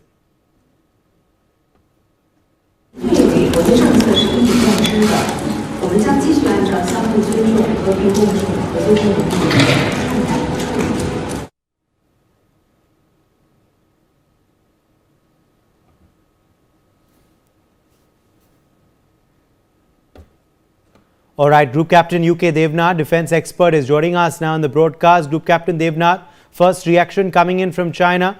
What do you make of it? What Mao Ning has come out and said in their first statement on Donald Trump's win? Oh yes, probably a personal message from Xi Jinping would have been appreciated much more by the American crowd. It has to be seen how China in future deals with USA. China is very, very clear. Irrespective of party in power in USA or irrespective of any US president, China wants two things. It wants Taiwan as its own internal integrated part. Secondly, China wants domination as far as South China Sea is concerned. In both the issues, China, when it says that it is looking for mutual respect, actually in between the fine print says mutual respect means USA do not interfere in Chinese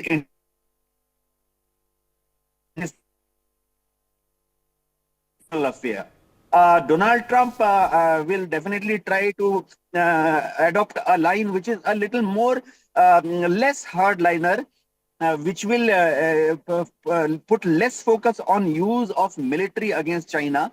And maybe we will see some more photo ops where Donald Trump and Xi Jinping are shaking hands, probably meeting at various international forums and smiling at each other. Trump is known to make a friend out of Putin. He will make a friend out of Xi Jinping too. Yes. All right. Group Captain Devnath, also, we have seen multiple reactions come in. Interestingly, of course, from Narendra Modi calling Donald Trump his friend, talking about where they left off and hoping that the partnership will, of course, get closer between India and the US. How do you view Narendra Modi's first statement on the Donald Trump victory? Also, Israel Prime Minister Netanyahu calling this the best comeback in history and saying the Israel-US partnership is also going to get very, very strengthened. Oh yes, as far as Prime Minister Modi is concerned, he always had best of the one-to-one relations with Donald Trump. We cannot forget the day when Narendra Modi said era of Trump. Anyway, Indian policy is absolutely clear. We will continue to work towards a very, very good, vibrant, healthy relations with the United States. India needs USA to counter China. We need USA to make a very, very strong defense forces. Our external affairs minister has gone on record saying that India and USA will be the biggest two partners in future. A little bit of caution has to be applied. USA will definitely like not only India to become its friend, but probably it like India to left. Probably Donald Trump will definitely like India to be a friendly country, but a little bit of pressure will come on India to become a little more active member of Quad. There have been repetitive hints from USA and other Western countries that India must give a little bit of military color to Quad partnership. There were hints at India in the past, especially from US quarters, that India should make what is called an Asian NATO against China. So it will need a great amount of diplomacy from Prime Minister Modi and Shri S. Jaishankar to keep us out of an. Yes. Okay. Keith Vaz, let me quickly come back across to you on the impact of this win now on geopolitics, on foreign relations, and particularly on the two conflicts underway in the world of today between Russia and Ukraine and Gaza. What will be the impact of a Trump presidency?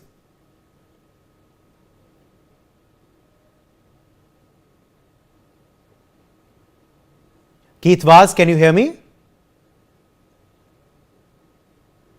Mr. Vaz? Okay, I think we're having some technical trouble there with Keith Vaz's connection.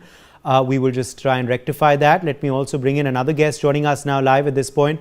Group Captain V.N. Jha, defense expert, also joins us now live. Group Captain V.N. Jha, big win for Donald Trump today in the U.S. presidential elections.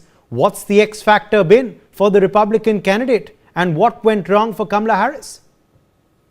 Well, the day Biden had announced that he is leaving, I think that was it was a very bold writing on the wall that Donald Trump will win hands down. A lot of narratives were being made by various agencies, including many of the U.S. TV channels. Whether it is the digital media, print media, or in the political eras. The number of VIPs you saw pushing Kamala Harris was phenomenal this time. I thought it was something like an Indian election.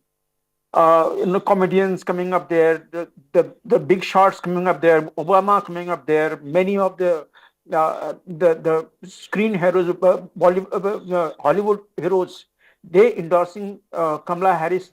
It was, when the things go wrong, that is how, when all these narratives making come up there. So it was a foregone conclusion the day Biden had left that now Donald Trump is the lone a contender in the fray. Yes, Kamala Harris, well done, I'll say, well done, because the number of votes that she could garner, the number of endorsements she could garner from among the electoral colleges that are there in the US. It is a big achievement. But in a very short term, an unprepared Kamala Harris, the way she fought it there, the way she pulled the crowd, it is praiseworthy. There is no two way about it. But then Donald Trump is Donald Trump.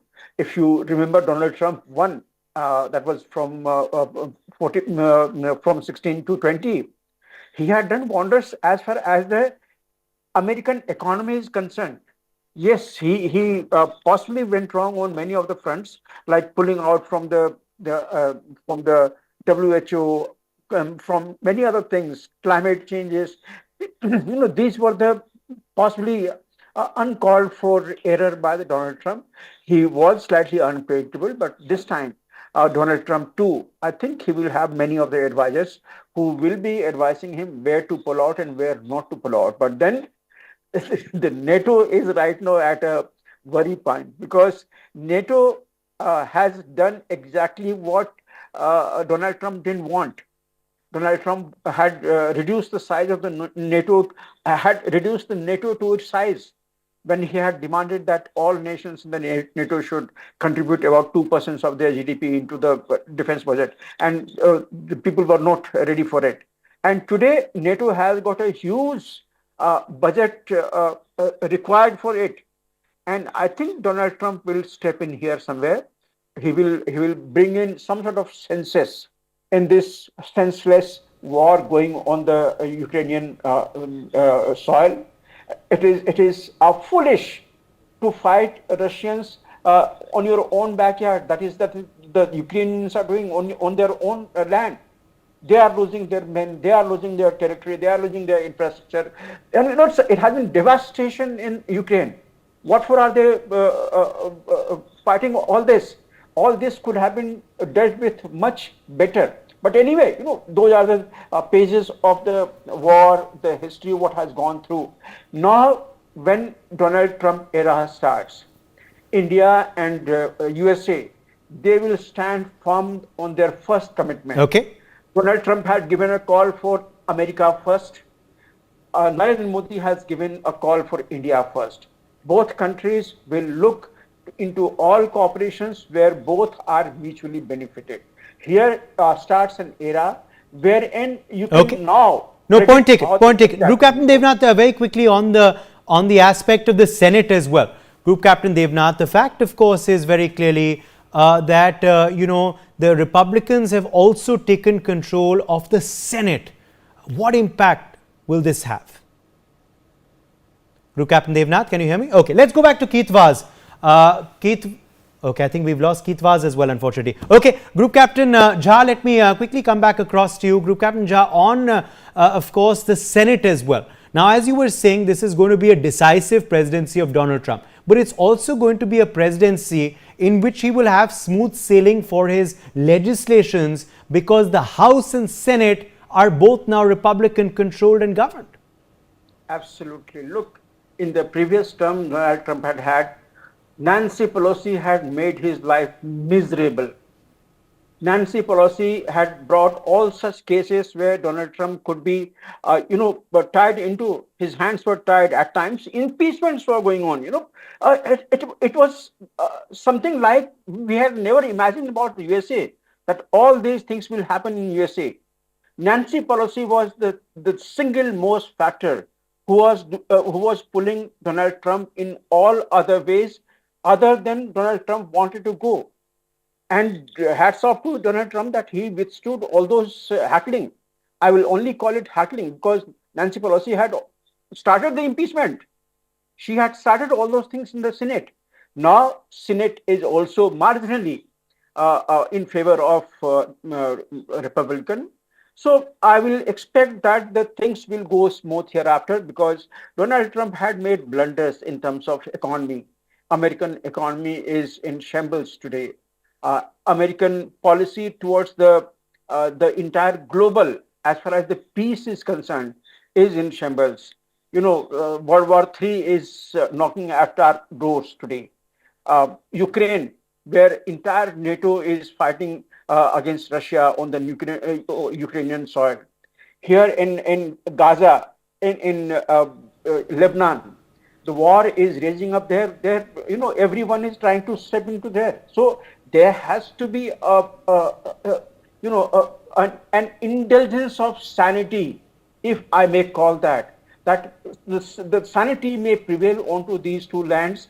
The war has to be brought to the end because the world cannot exist like this. World is at the threshold of being devastated. If one step go wrong, which is in all possibility is possible, whether it is Russia taking that step or it is Israel resorting to that step of the end button, we don't know where it will go. So the sensitivity keeping. Absolutely. That's a good point. Group Captain, just stay with us. More reactions coming in. Let's quickly play them out. Things be good, safe. We want great education. We want a strong and powerful military, and ideally we don't have to use it. We had no wars. 4 years we had no wars, except we defeated ISIS. We defeated ISIS in record time, but we had no wars. They said, he will start a war. I'm not going to start a war. I'm going to stop wars. But this is also a massive victory for democracy and for freedom. Together, we're going to unlock America's glorious destiny. We're going to achieve the most incredible future. Yesterday, as I stood at my last stop on the campaign trail, I'll never be doing a rally again. Can you believe it? I think we've done 900 rallies approximately from them. Can you imagine? 901, something, a lot of rallies. And it was sad. Everybody was sad. Many people, I said, this is our last rally. But now we're going on to something that's far more important, because the rallies were used for us to be put in this position where we can really help our country. That's what we're going to do. We're going to make our country better than it ever has been. Oh, let me tell you, we have a new star. A star is born, Elon. Now he is. Now he's an amazing guy. We were sitting together tonight. You know, he spent 2 weeks in Philadelphia and different parts of Pennsylvania campaigning.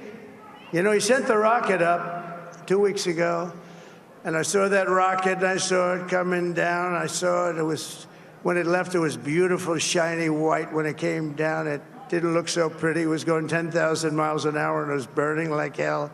I said, what happened to your paint job? He said, we've never made a paint that could withstand that kind of heat. And but I saw it come down and turn around. And it was, you know, it's like 22 stories tall, by the way. It looks a little smaller than that, but it's big. And it came down, and you saw that fire burning. And I'm saying, only Elon could do this. It must be an Elon. And I tell the story. I told it last night. I had a man on the phone. I had the screen muted, no sound. I was talking to a very important man, happens to be here. And that very important guy, one of the most important people in, I would say, the country, actually. We're going to have a great 4 years, and we're going to turn our country around, make it something very special. It lost that little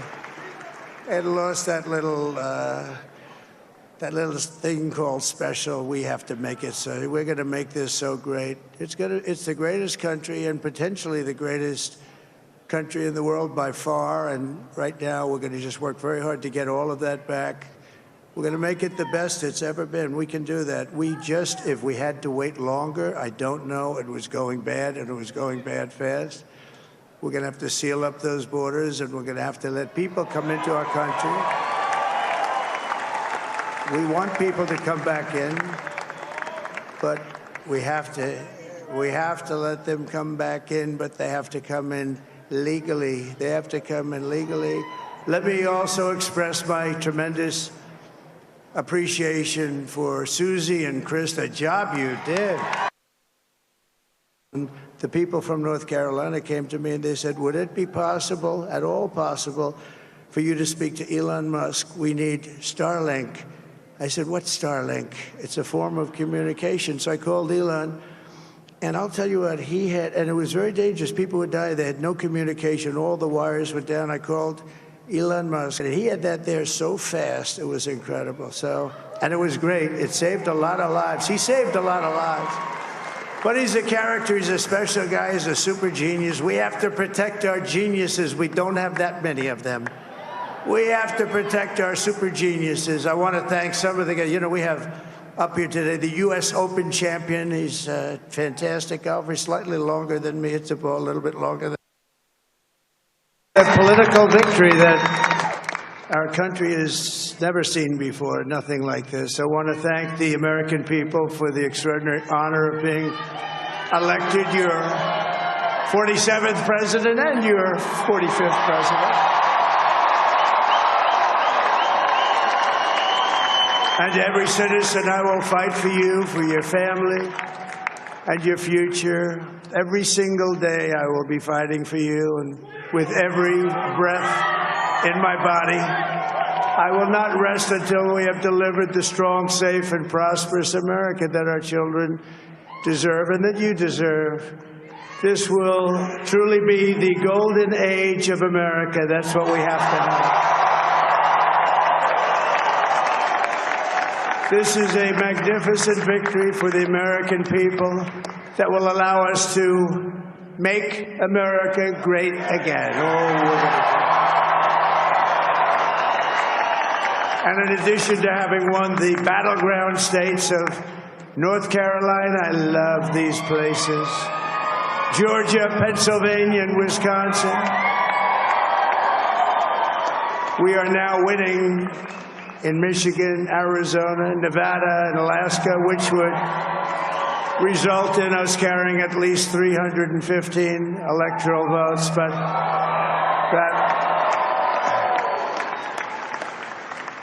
but it's much easier doing what the networks did or whoever called it, because there was no other path. There was no other path to victory. It's time to put the divisions of the past 4 years behind us. It's time to unite. And we're going to try, we have to try, and it's going to happen. Success will bring us together. I've seen that. I saw that in the first term. When we became more and more successful, people started coming together. Success is going to bring us together, and we are going to start by all putting America first. We have to put our country first for at least a period of time. We have to fix it. Because together we can truly make America great again for all Americans. So I want to just tell you what a great honor this is. I want to thank you. I will not let you down. America's future will be bigger, better, bolder, richer, safer, and stronger than it has ever been before. Bobby, leave the oil to me. We have more liquid gold, oil and gas. We have more liquid gold than any country in the world, more than Saudi Arabia. We have more than Russia. Bobby, stay away from the liquid gold. Other than that, go have a good time, Bobby. We're going to be paying down debt. We're going to be reducing taxes. We can do things that nobody else can do. Nobody else is going to be able to do it. China doesn't have what we have. Nobody has what we have. A political victory that our country has never seen before, nothing like this. I want to thank the American people for the extraordinary honor of being elected your 47th president and your 45th president. And every citizen, I will fight for you, for your family, and your future. Every single day I will be fighting for you, and with every breath in my body, I will not rest until we have delivered the strong, safe, and prosperous America that our children deserve and that you deserve. This will truly be the golden age of America. That's what we have to have. This is a magnificent victory for the American people that will allow us to make America great again. Oh, we're going to do it. And in addition to having won the battleground states of North Carolina, I love these places, Georgia, Pennsylvania, and Wisconsin, we are now winning in Michigan, Arizona, Nevada, and Alaska, which would result in us carrying at least 315 electoral votes. But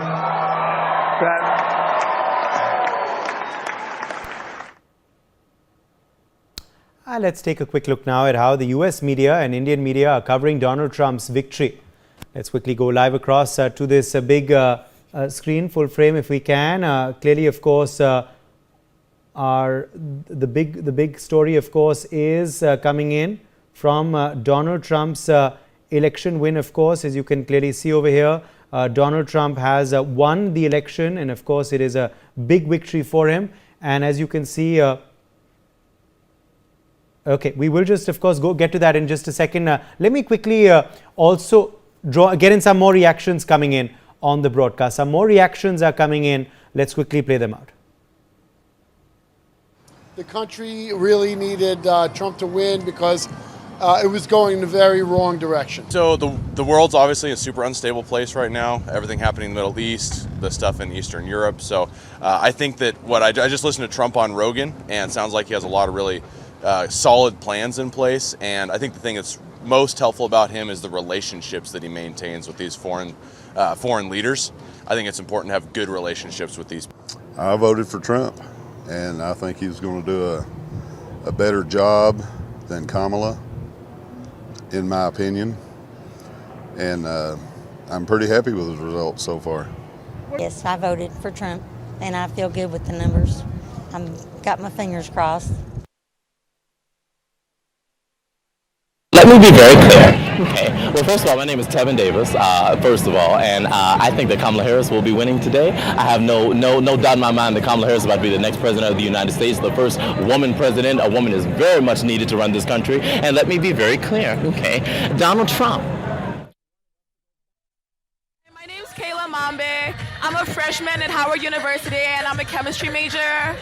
Right now, I'm very nervous because earlier I felt a lot better because Kamala was having some progress, but the Electoral College votes are drastically in Trump's favor, and he needs just 50 more votes to be president, which is what I'm really worried about because I voted today, and I voted for Kamala because, again, I just turned 18, and as a young black woman at Howard University, the country really needed Trump to win because it was going in a very wrong direction. So the world's obviously a super unstable place right now. Everything happening in the Middle East, the stuff in Eastern Europe. So I think that I just listened to Trump on Rogan, and it sounds like he has a lot of really solid plans in place. And I think the thing that's most helpful about him is the relationships that he maintains with these foreign leaders. I think it's important to have good relationships with these. I voted for Trump, and I think he's going to do a better job. Let's take a quick look at the 5 things that will change in America now that Donald Trump is returned as president. So it's, of course, a big development that has, of course, happened now for Donald Trump. But how is America going to change? These are the 5 big changes that are likely to happen in the United States. Nationwide tariffs are going to now be there in the U.S. on all imports. That's something that, of course, Donald Trump has been speaking about, and that's something that is likely to affect now. Possible impact on trade relations as well with all category countries, and there will be an impact on inflation as well because of this move that is likely to be made by Trump. So this, of course, is a big change that is likely. Another big change is going to be the most extensive deportation ever is going to be now conducted. Enforcement of immigration laws might face societal disruption challenges, but obviously he's going to be firm on that because they have control of the Senate and the House, and of course that has been one of the big planks on which Donald Trump has won victory in this election. Reconsidering NATO involvement, that is again something that Donald Trump has spoken about. Trump has suggested reconsidering US role in NATO, which could end the Ukraine war. That's another big step that could be taken by him in his presidency.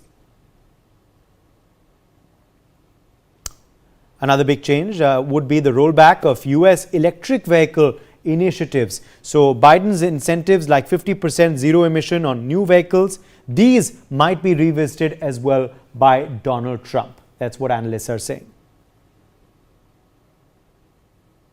Also, possible action on left-wing censorship is likely as well. Trump has promised to open up libel laws in order to allow lawsuits on false articles as well. Remember, he's spoken about fake news often and false articles. That's also something that he could be cracking down upon.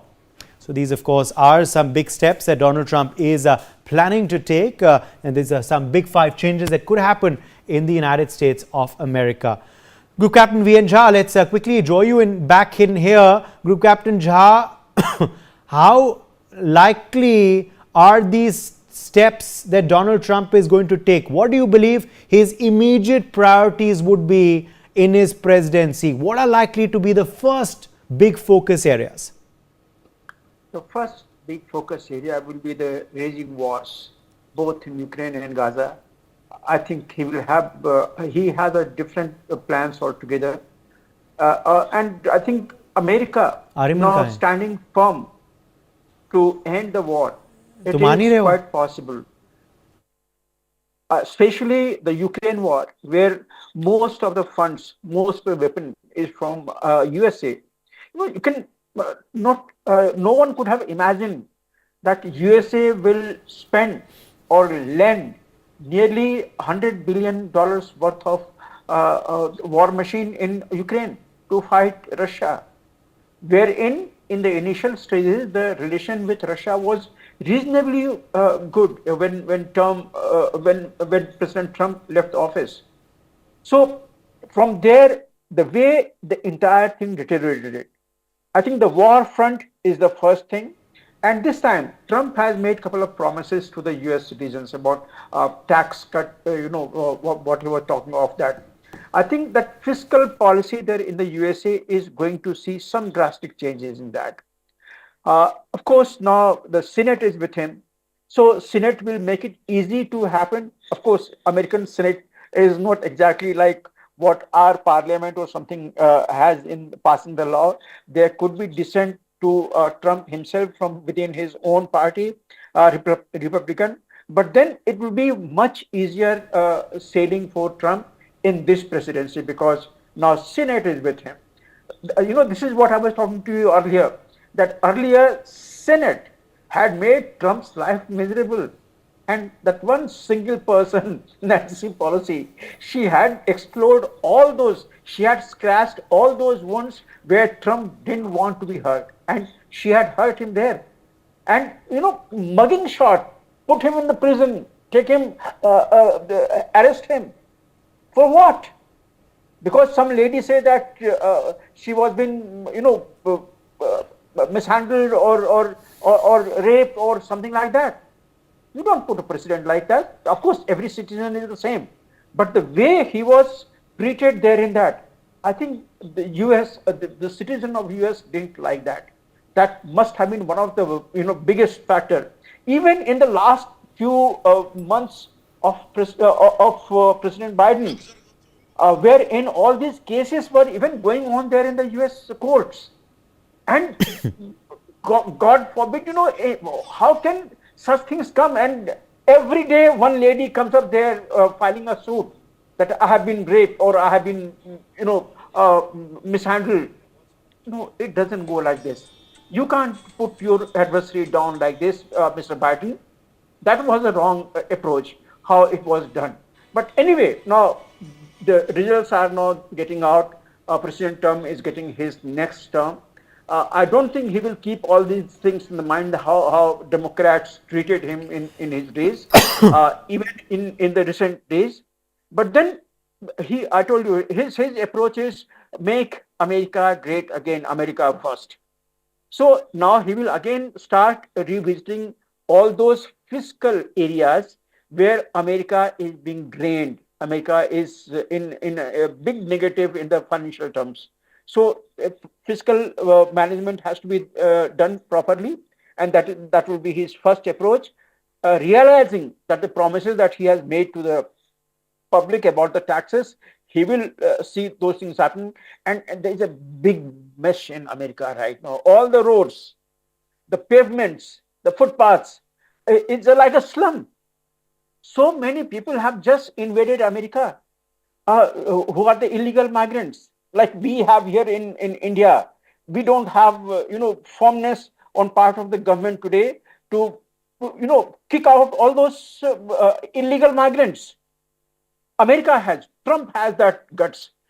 Surely you will see that the illegal migrants are being kicked out from there. It is a slum right now. Most of the roads in America is right now a slum area. How the Gaza played up there, how the Palestine played up there. All the universities were held hostage by these Palestinians, the so-called Palestinians, the radicals. So Trump's term this time is going to be much more firm. He will first clean up all those dust on the streets of America, and then thereafter he will manage things. International affairs this time is likely to be much more smooth than what Trump had earlier. So you can expect all these things, and of course, we have been talking much more on the Chinese-USA relation, India-USA relations. These things are going to see much smooth sailing. China is a big factor. Remember, even Trump was harsh on China. Biden was also on harsh on China. And China has gone slightly different path altogether, stealing the technology from America and making his own in many areas, whether it is defense or whether it is general goods. So China has to be dealt firmly, and America is very firm in their mind that they are going to handle China firmly. And China today is a big threat, much bigger threat than anything else in the world. So let's see how all this plays. But then I congratulate from my side at least President Trump. Absolutely. Major General Sudhakar ji, come in here. Defense expert also joins us now. Major General Sudhakar ji, how widely are going to be the impacts on foreign policy under Trump's presidency? How is it likely to differ from Biden's priorities? Oh, a lot. Uday, thank you for getting me to your show. Compliments to Group Captain Jha for his apt articulation. Very quick points. There are external and there are internal issues. Okay, and within the internal, there are some issues related to the constitution, some issues are related to economics, some related to law and order, etc. So let me just put them in the perspective. First and foremost thing, America, after a long time, despite having been branded as a declining superpower, has got an opportunity to rejuvenate the spirit of being a superpower. His thumping majority with which he's bounced back, I think it reflects the sentiments, the inner sentiments of every citizen. So when I say this, what I mean to highlight is the following thing. First and foremost thing, the internal issue. Today, we'll do good if we can understand that America has got a debt to GDP ratio few months back was 132%. Fortunately, it is declining. It has come down to 123%. What does it mean? To a common man, it means that every year America has to dole out something to the tune of 1 trillion US dollar for the debt servicing. That's a huge amount of money. 1 trillion US dollar per year is a big amount. Where are they going to get this money from? So this is the first thing. Second thing, you see, if I have to suggest, I'm sure he has got very bigger and eminent think tanks. They will guide him and advise him correctly. It should be divided into short, medium and long term. Some issues have to be tackled at the short term level, maybe 1 to 2 years, because his tenure is just 4 years. Some may be 3 years, some may be 4 years, maybe getting extended beyond that. So a couple of issues. First, that comes to my mind is the inflation is the thing which is actually bugging. It is hurting the common man.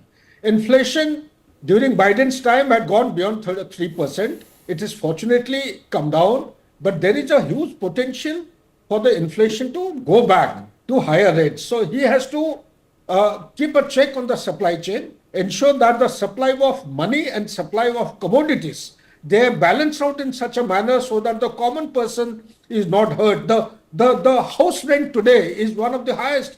The gas, you see, 1 gallon used to cost, when I was in US last year or this year in the month of April, it was touching a very exorbitant price. So he has to bring down the cost of the products and the commodities, which are going to make the livelihood of the common man better. Most important, another point coming to my mind is today, if I respect my memory, I had gone down towards Mexico the last time.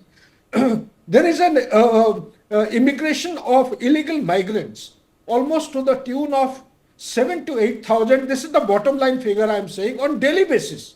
If this is true, then America is actually an occupation force, occupation land. Because I heard, in fact, Donald Trump during his campaigning telling his people that it is a land which is being occupied by people who are not supposed to be there. So he has to take very serious and drastic steps. And next is that coming to my mind is in the internal, there are issues related to the gun culture. He himself is a great fan of the article or the section 2 of Article 5. He doesn't know what many presidents have tried their best to remove this from the constitution. It has been tried out ever since I think 1895 or so, because it's a way of life. But this way of life, unless actually calibrated, unless disciplined, he will keep on having the law and order situation. Schools will witness loss of innocent children lives. So therefore, he has to come very heavily on this issue as to how best he can calibrate and regulate the flow of weapons and ammunition so that there is some kind of a regulatory mechanism. And next point I have is whatever feedback has come to him during the campaigning season, this is for the internal order. Absolutely. For example, the abortion rights. Maybe the Republicans or Donald Trump would do good if he can actually pay heed to these factors and issues coming to the... He'll have to be an inclusive president, of course, for everyone. And he's spoken, of course, about also bridging the gaps and erasing the differences that have cropped up over the last 4 years. All right, for the time being, my thanks to our guests for joining us. We've run completely out of time. We'll keep our focus on the US elections, but let's quickly slip into a very short break.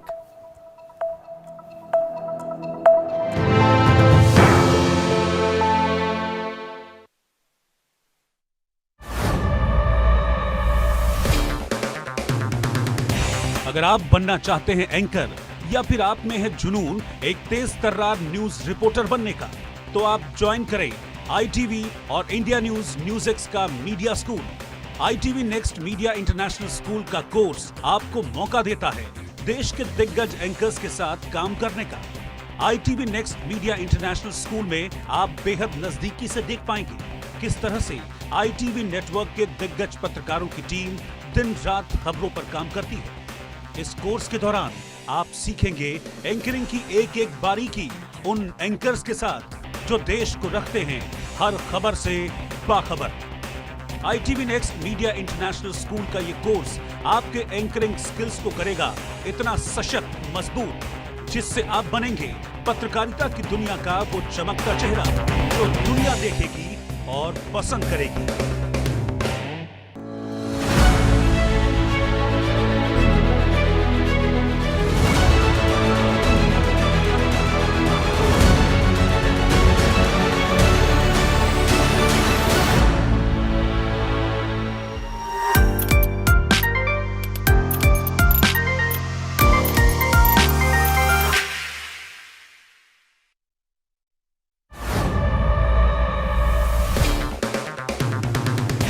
अगर आप बनना चाहते हैं anchor या फिर आप में है जुनून एक तेज तर्रार न्यूज रिपोर्टर बनने का, तो आप ज्वाइन करें ITV और इंडिया न्यूज़ का media school. ITV next media international school का कोर्स आपको मौका देता है देश के दिग्गज एंकर्स के साथ काम करने का।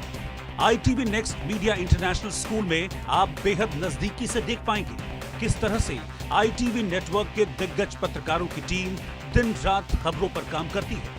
इस कोर्स के दौरान आप सीखेंगे एंकरिंग की एक एक बारीकी उन एंकर्स के साथ जो देश को रखते हैं हर खबर से बाखबर।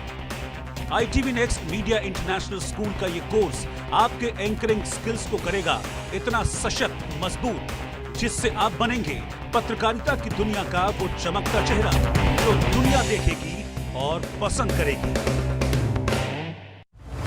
The 2024 US presidential elections are down to the wire. Newsx reports from Ground Zero. Hello, I'm Hira Sachde reporting from New York. Watch me on Newsx as I bring you all the latest updates in the run-up to the US presidential elections. Watch the US presidential elections 2024 only on Newsx.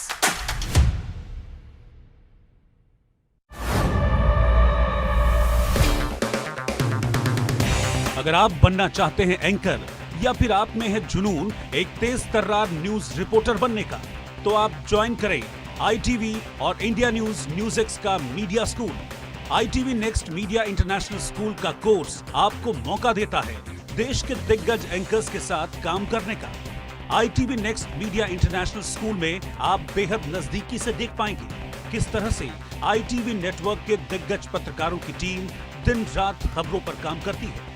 इस course के दौरान आप सीखेंगे anchoring की एक एक बारीकी उन एंकर्स के साथ जो देश को रखते हैं हर खबर से बाखबर। ITV next media international school का ये कोर्स आपके एंकरिंग स्किल्स को करेगा इतना सशक्त मजबूत, जिससे आप बनेंगे पत्रकारिता की दुनिया का वो चमकता चेहरा जो दुनिया देखेगी और पसंद करेगी।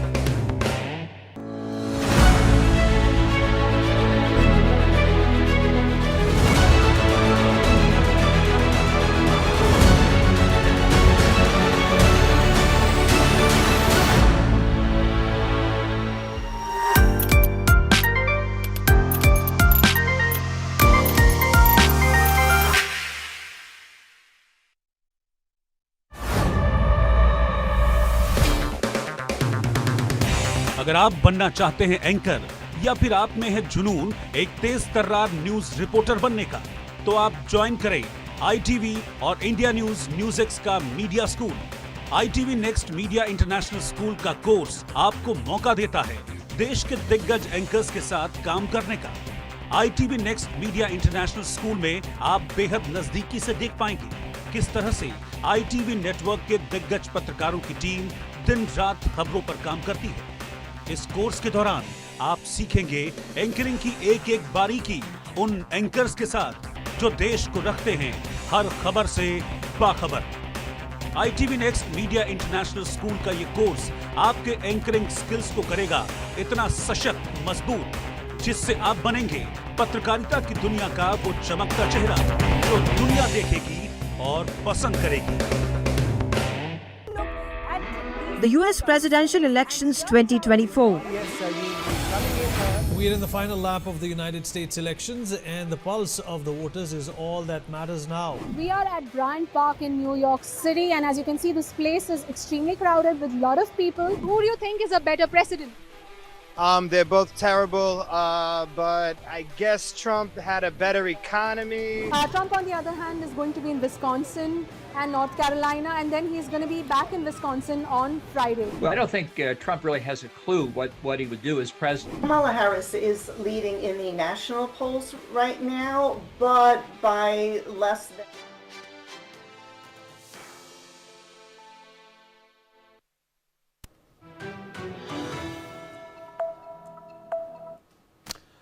Hello and welcome. I'm Uday Pratap Singh. You're joining us on our special coverage on Newsx of the US presidential election results. And it is now clear that Donald Trump is going to be the 47th president of the United States of America. Donald Trump is now president-elect. He has won the election and he's won it decisively and comfortably. He currently stands at 277 electoral college votes. Kamala Harris is behind him. She's currently standing at around 223 votes as we speak. Also, Donald Trump this time around has won the popular vote as well. Donald Trump, of course, defeating Kamala Harris decisively and comfortably. Also, in fact, let's tell you about how now the foreign media has been covering the election result. Let's quickly tell you first about how the Indian media is covering it, and then we'll take you through the US headlines on Donald Trump's win, so you get a perspective of what the impact of this victory is going to be. So let's quickly put this full frame on our screens if we can. Let's put it full frame, please. US elections 2024. Here's how investors in India can profit from Donald Trump's market momentum. In response to the election outcome and Trump's pro-domestic policies, the S&P 500 futures reaches an all-time high, and futures tied to the Russell 2000 focused on small-cap US companies also jumps 5.6%. So that's one of the headlines, of course, focusing on the economic impact and, of course, particularly on the stock market's impact on Donald Trump's victory. Meanwhile, here's another big headline today. US elections, Donald Trump inches closer to victory. This, of course, is a headline from earlier in the day when he had not crossed the 270 mark. Now, of course, he has crossed that mark. Donald Trump inches closer to victory. Can he run in 2028? Also, of course, another big election headline today. US election, no long-term impact on Indian stock markets, say experts. India is a strong economy on its way to becoming the third largest one in the world, and the US election results may affect foreign inflows in the short term, but it will not have any long-term impact for the country's benchmark indices, industry and market experts said on Tuesday. Meanwhile, here's another big headline that we are also tracking today. US elections 2024 outcome is set to reshape India trade ties. So that's again another big headline today, talking, of course, about how India trade ties with the US are all set to be reshaped under Donald Trump's presidency. Here's another big headline today. H-1B visa and trade, what Donald Trump's presidency would mean for India. While Trump has expressed admiration for PM Modi and the US's ties with India, he's also maintained his stance of America first. Meanwhile, here's another big headline today that also had come in. A return to uncertainty, tariffs and a transactional approach under Donald Trump. The ground is set for greater space cooperation between India and the US. Whether there is a continuity in policy under a Harris administration or a switch to a Trump administration was not quite sure, of course, earlier in the day. But now, of course, it has become clearer. So this, of course, was one of the other Indian headlines that came in today. Here's another big one which had come in. President Trump 2.0, mass deportation program and oil drilling to launch on first day in office. Unlike his surprise win in 2016, the 78-year-old has a fully formed plan for what he will do once he holds the levers of power in 2025. Here's another big headline that came in today. America turns red as Donald Trump wins big. U.S. election results 2024 key takeaway. Also, another headline here, Donald Trump's return as U.S. president will spell big change for India. And you have, of course, another big headline here, the 2024 U.S. presidential election, a story of swing states. Under the Electoral College system, states operate on a winner-take-all basis, allowing a candidate to win all of the states' Electoral College votes with a simple popular majority. This makes 7 closely fought swing states particularly important. Okay, we will get you now the foreign headlines in just a bit, the U.S. headlines in just a bit, but let's quickly bring in a special guest who is joining us now live on Newsx, General V.K. Singh, former Indian Army Chief and former Union Minister, joins us live. General V.K. Singh, thank you for being with us today on Newsx. Let me quickly bring you in here and get your first reaction to this presidential result. Donald Trump winning the election and winning it decisively. What do you make of this, General V.K. Singh? Let me first say that I think you all seem to be going very euphoric. Please understand, anybody in any country is good for that country. The Americans have chosen Donald Trump, and they've chosen him very wisely in terms of what they are seeing and as to what qualities they have seen in him. And that is why you find that most of the America has gone towards the right. They feel that that is what is the need of the hour. Where India is concerned, we should look at what happened during his last tenure. In the last tenure of his, there were certain defense deals which were signed. I'm sure all those would get impetus because he's the one who initiated and signed those deals. Similarly, let's follow the contours of his last tenure in terms of how he looked at India, how he looked at the neighborhood of India, and how he looked at many other things. And I'm sure if you dissect all those and review all those, we will come to the right conclusion as to how it is going to be for India. However, the underpinning thing always is that he is going to look at the interests of the United States of America. He is not going to look at interests of any other country. What is good for USA is what he is going to profess. So that is what I feel, and I'm sure that this is how things will occur. General V.K. Singh, Prime Minister of India, Narendra Modi, has also congratulated Donald Trump. He's called him his friend. And he's spoken, of course, about how the India-US partnership was strengthened under his former presidency, and he's hopeful of the days ahead as well. How are India-US relations now going to move going forward under Modi and Trump? I've already said so. They share good chemistry, and let's hope this chemistry prevails. And if you share good chemistry, then there are certain things that can happen in terms of how the relations will move forward. But I'm again saying, the President-elect Donald Trump will do things which are good for United States of America. How that impacts on us is what our people have to analyze. Do you believe then that there could be decisions taken on tariffs? That is something that, of course, he has spoken about earlier too, how tariffs should not be unfair to the US and how, of course... that's what I yes. said. So do you believe then that trade, tariffs, also H-1B visas, again, which are a big concern for our Indian students, do you believe all of this... We are jumping the gun. he is going to do what is good for the United States of America. If he feels United States of America's economy is going to improve by certain measures, he will do that. Let's not remain in any illusion that he will do something which is not good for United States of America, or is a compromise. He's been elected by the people of United States of America so that he can do good to that country.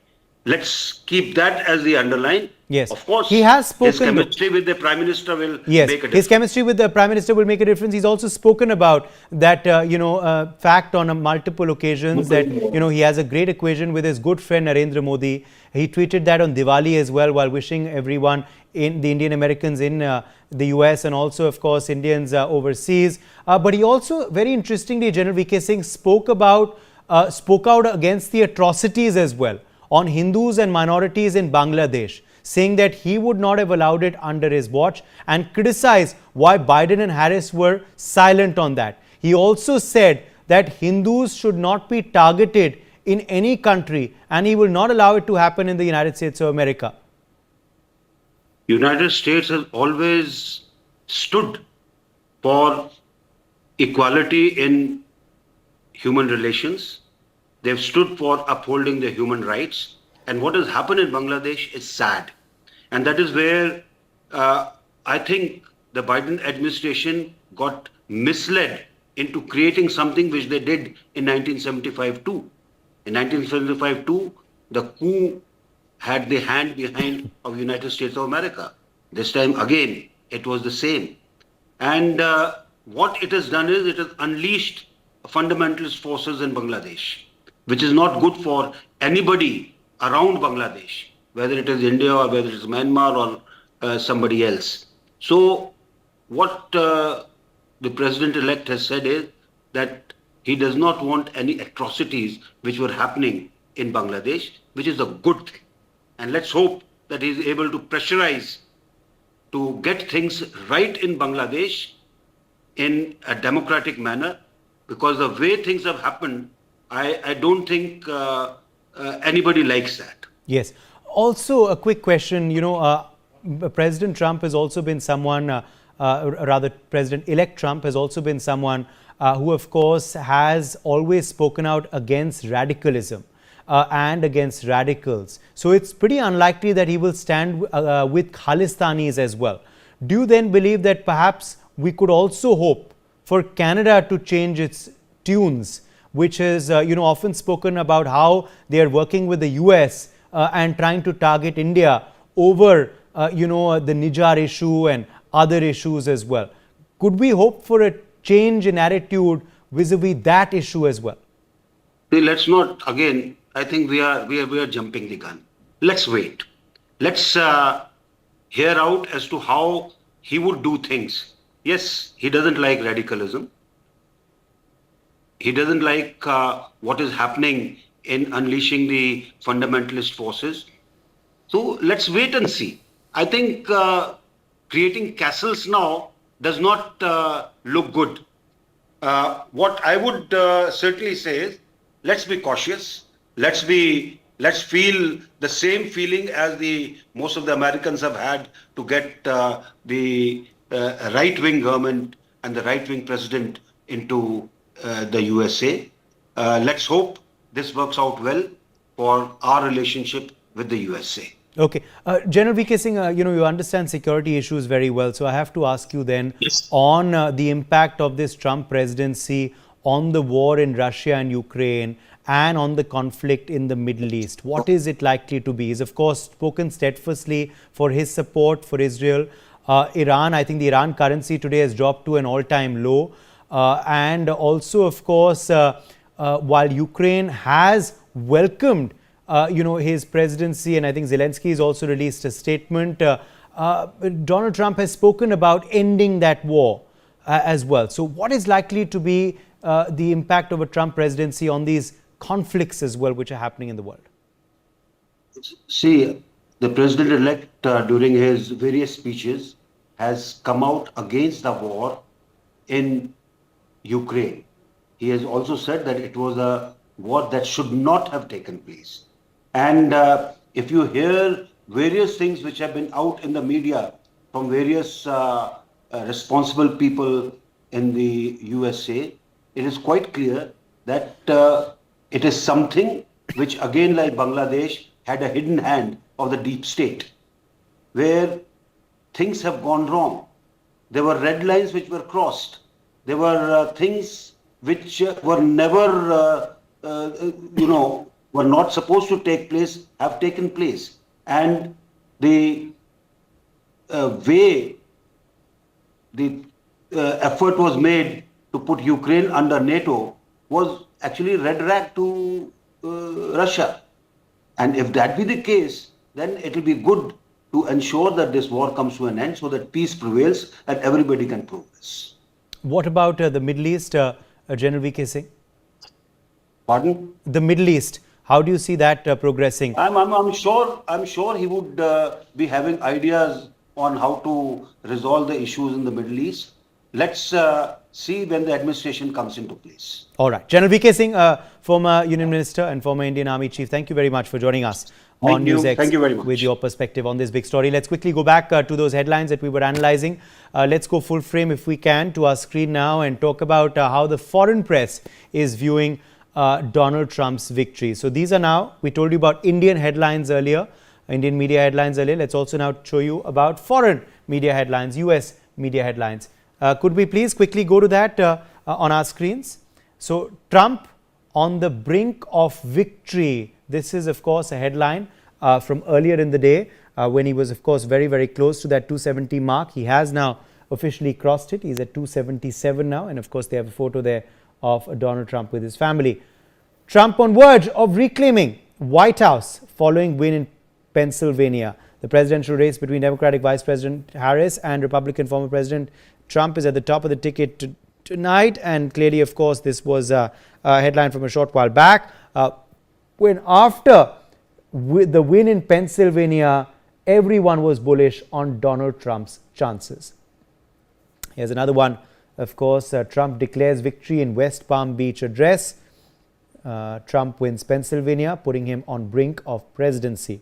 Now, of course, he has become the president of the US. He has crossed that magic figure now. Here's another one. Trump takes Pennsylvania, nearing victory. GOP claims Senate. Remember, that's another big headline of the day. The GOP winning the Senate. The Senate has flipped now to red. That is going to make things much easier under Donald Trump's presidency for legislations passing through. For Harris's supporters, mood shifts from upbeat to somber. That's another big headline of the day. Trump cracks blue wall with Pennsylvania win. Pennsylvania was part of the blue wall. Kamala Harris had pinned her hopes on the blue wall. But as soon as Pennsylvania fell, one knew Harris's hopes were over. Trump cracked the blue wall. In fact, after that, he's gone on and won Wisconsin as well. He's leading in Michigan. So clearly, of course, the blue wall has been breached this time by Donald Trump. Here was another big headline today.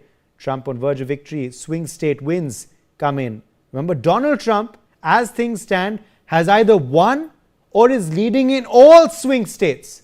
So all battleground states turning red this time around. All of them going in Donald Trump's favor, showing that this election did not go down to the wire or was not close. It turned out to be a decisive win for Donald Trump. All right, let's quickly move on now. We're getting more breaking news coming in. German Chancellor Olaf Scholz has reacted. German Chancellor Olaf Scholz has spoken out on the US presidential election result. He has told the next US President Donald Trump that they're better off together. So there's a big reaction from Scholz. Scholz, of course, says that the US is better off with Germany. He's hoping for a good relation with Donald Trump. Meanwhile, Taiwan also reacting. Taiwanese president has offered what he calls sincere congratulations to Donald Trump as well. So statements, of course, coming in from Germany and also from Taiwan.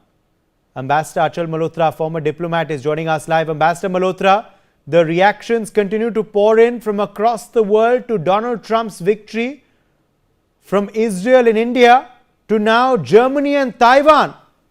congratulations coming in for Donald Trump. Olaf Scholz says US and Germany are better off together. Taiwan also offers their sincere congratulations. Meanwhile, China has been cautious in their reaction too.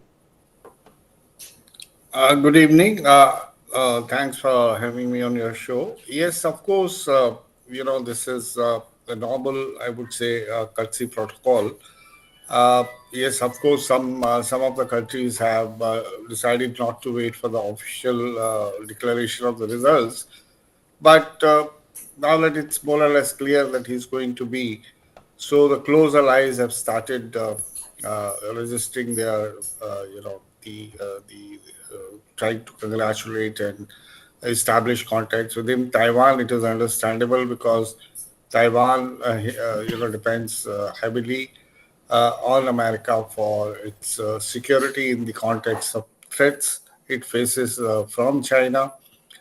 India has also, the Indian Prime Minister has also, has not wasted any time, and he has also congratulated in a manner which also reminds the rest of the world the kind of close, good, cordial relationships the two leaders had during the previous tenure of President Trump, and the reaffirmation of our commitment to work together for global peace and security.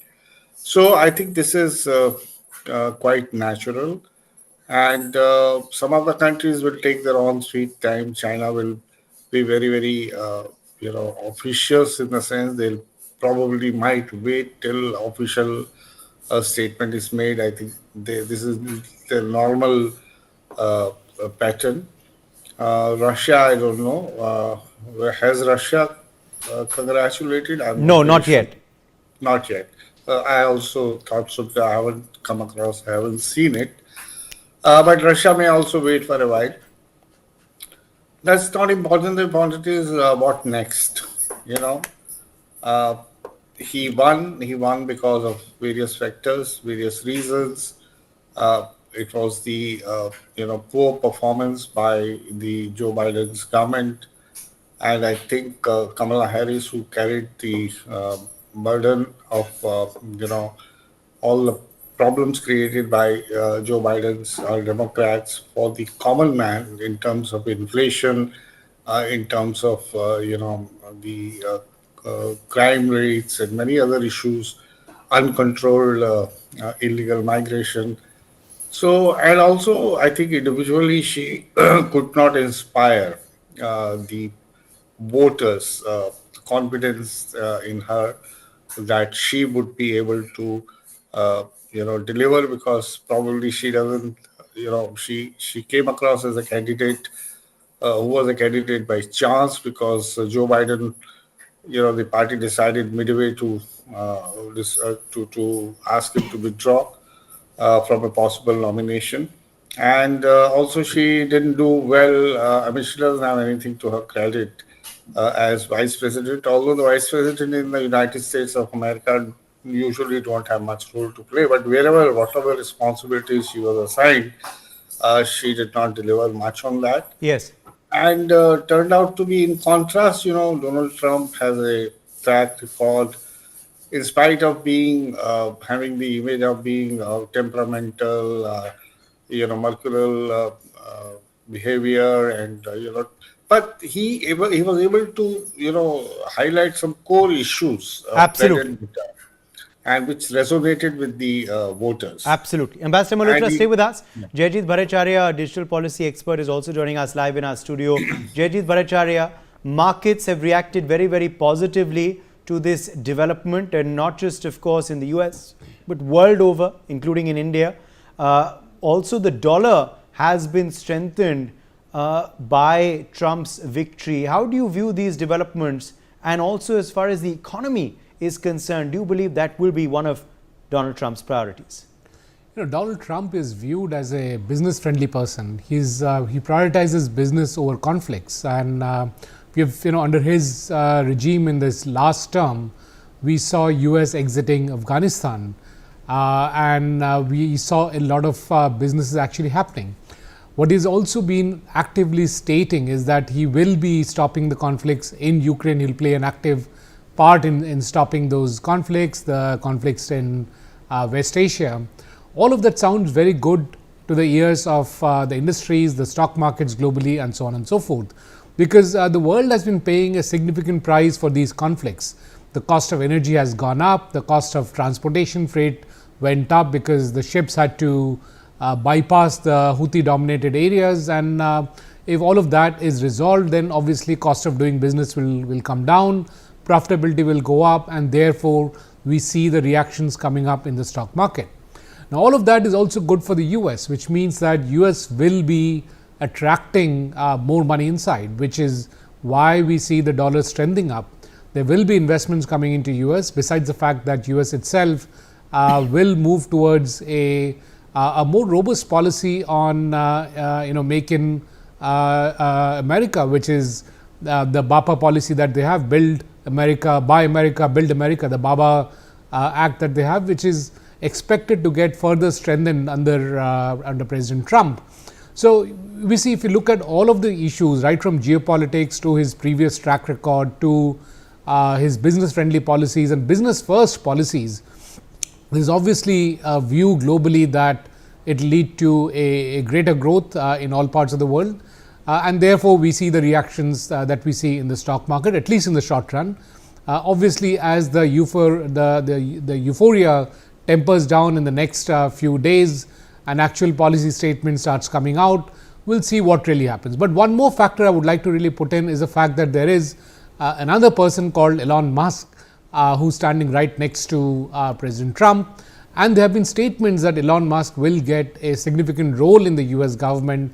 We do know that Elon Musk has a track record of thinking big, executing things well, and therefore coming out with significant contributions to both the US economy and the global economy. And therefore that strengthens the view that this administration that's coming into US will be good for the economy globally. Okay, let's get in Dr. Wael Awad in as well at this point, South Asia based journalist who's joining us live. Dr. Awad, what do you make of Donald Trump's victory? What went right for the Republican candidate's campaign? And also now, more importantly, what is going to be the impact of the Trump presidency on the two conflicts in the Middle East and also in Russia, Ukraine? Well, I think it's vindicated Trump's position for long years that he has been sidelined, he has been victimized by the American administration, despite of the fact that he is a sex offender and he had conviction against his fellow who have been attacked the Capitol Hill, and lots of cases against him. Despite all these, I think the wrong choice of Kamala Harris have played also a major role, because she was the late contestant to enter into the race, and by the time Biden pulled out, it was too late for Kamala Harris, as I said previously in your program. So I think this is one of the issues, and the American, and don't forget also that Trump had a total control on the Republican, plus the deal he had with Netanyahu, the Prime Minister of Israel, who have already promised him that we will not stop this war on Gaza or Lebanon. We will not have any kind of an exchange or a truce till the election is over. And if Trump wins, he will make him recognize West Bank and Gaza Strip as a part of internal Israel. So therefore, as he did for East Jerusalem. So I think the issue here comes that maybe that he will work out a formula to end the war between Russia and Ukraine, but he will be more focused on the war on the West Asia and the Middle East, because we know that Prime Minister Netanyahu of Israel have already initiated the stage for a regional war, and the Iranian involvement in this regional war is very much on the card, because Iran is already been threatening Israel to retaliate for the attack that Israel carried out on its missiles and its installations. So therefore, we can see that there is a flaring up in the Middle East. However, President Trump, when he met, or the new president now, Trump, when he met with the Muslim minorities in the United States, he promised he will put an end to war, and he's not a man of war. So we have to take in consideration the conflict between him as a person and the deep state, who are interested to see more wars because it is the arm industry which ruled the United States foreign policy. Absolutely. Let me also, in fact, quickly rope in our other guests who are joining us live. Okay, in fact, before I get in more guests who are joining us live, I want to quickly address some breaking updates coming in. Congress's senior leader and the leader of opposition, Rahul Gandhi, has extended his wishes to United States next President Donald Trump. He has put out a tweet saying, wishing you success in your second term as president. He has also wished Kamala Harris all the best for her future endeavors. So Rahul Gandhi putting out a statement on the U.S. election results as well. Adit Kothari, founder Indic Society, is joining us live. Adit, Narendra Modi, India's Prime Minister, congratulated his friend Donald Trump earlier. Now the leader of opposition, Rahul Gandhi, also putting out a statement wishing Donald Trump well. How do you view these statements coming in from the Prime Minister and the leader of opposition? And how likely is the US-India partnership to be impacted by the Trump presidency? Thanks for having me, Vineet. I think, Prime Minister Modi's approach to the US elections this time has been far more calibrated. I think he was very circumspect about not meeting Donald Trump and not being seen as endorsing one or the other candidate. So from a India-US relations perspective, I think it's going to be a continuity of a strategic partnership. The difference is going to be that the Democrats have been seen as somebody who play the carrot and stick game. They are known to play a game of double standards and hypocrisy. And that's what we've seen over the course of the last couple of years, especially with all of these platforming of nefarious actors and differentiating between good terrorists and bad terrorists and having snakes in their backyard. So from that perspective, I think it's going to be a change. Whereas Donald Trump is much more of a straight shooter. He's not a conventional diplomat or a politician, so he doesn't harbor that sort of political correctness. But with Donald Trump coming into the White House, it does pose a few challenges. Like, we have the opportunities of strengthening security, looking at more sort of a constructive way ahead of counterbalancing China and working on common security issues of of anti-jihad, etc. There are threats as well from a trade perspective. We know for a fact that he has been quite vocal about increasing trade tariffs on countries like China and India, and also the visa regime, which seems to favor Indian Americans to a great extent from a brain perspective, from a brain extraction perspective. So from that perspective, I sense there will be. Sorry, can you go on? Sorry. I don't know who it is, but somebody needs to go on mute.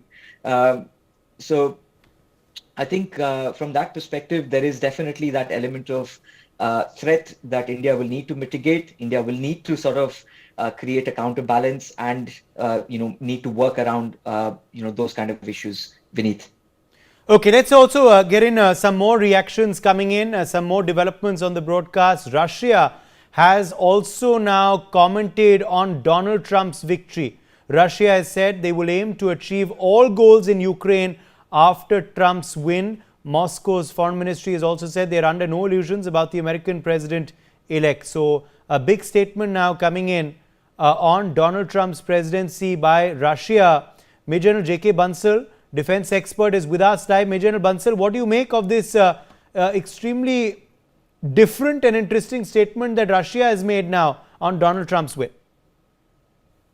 Good evening, Vinay.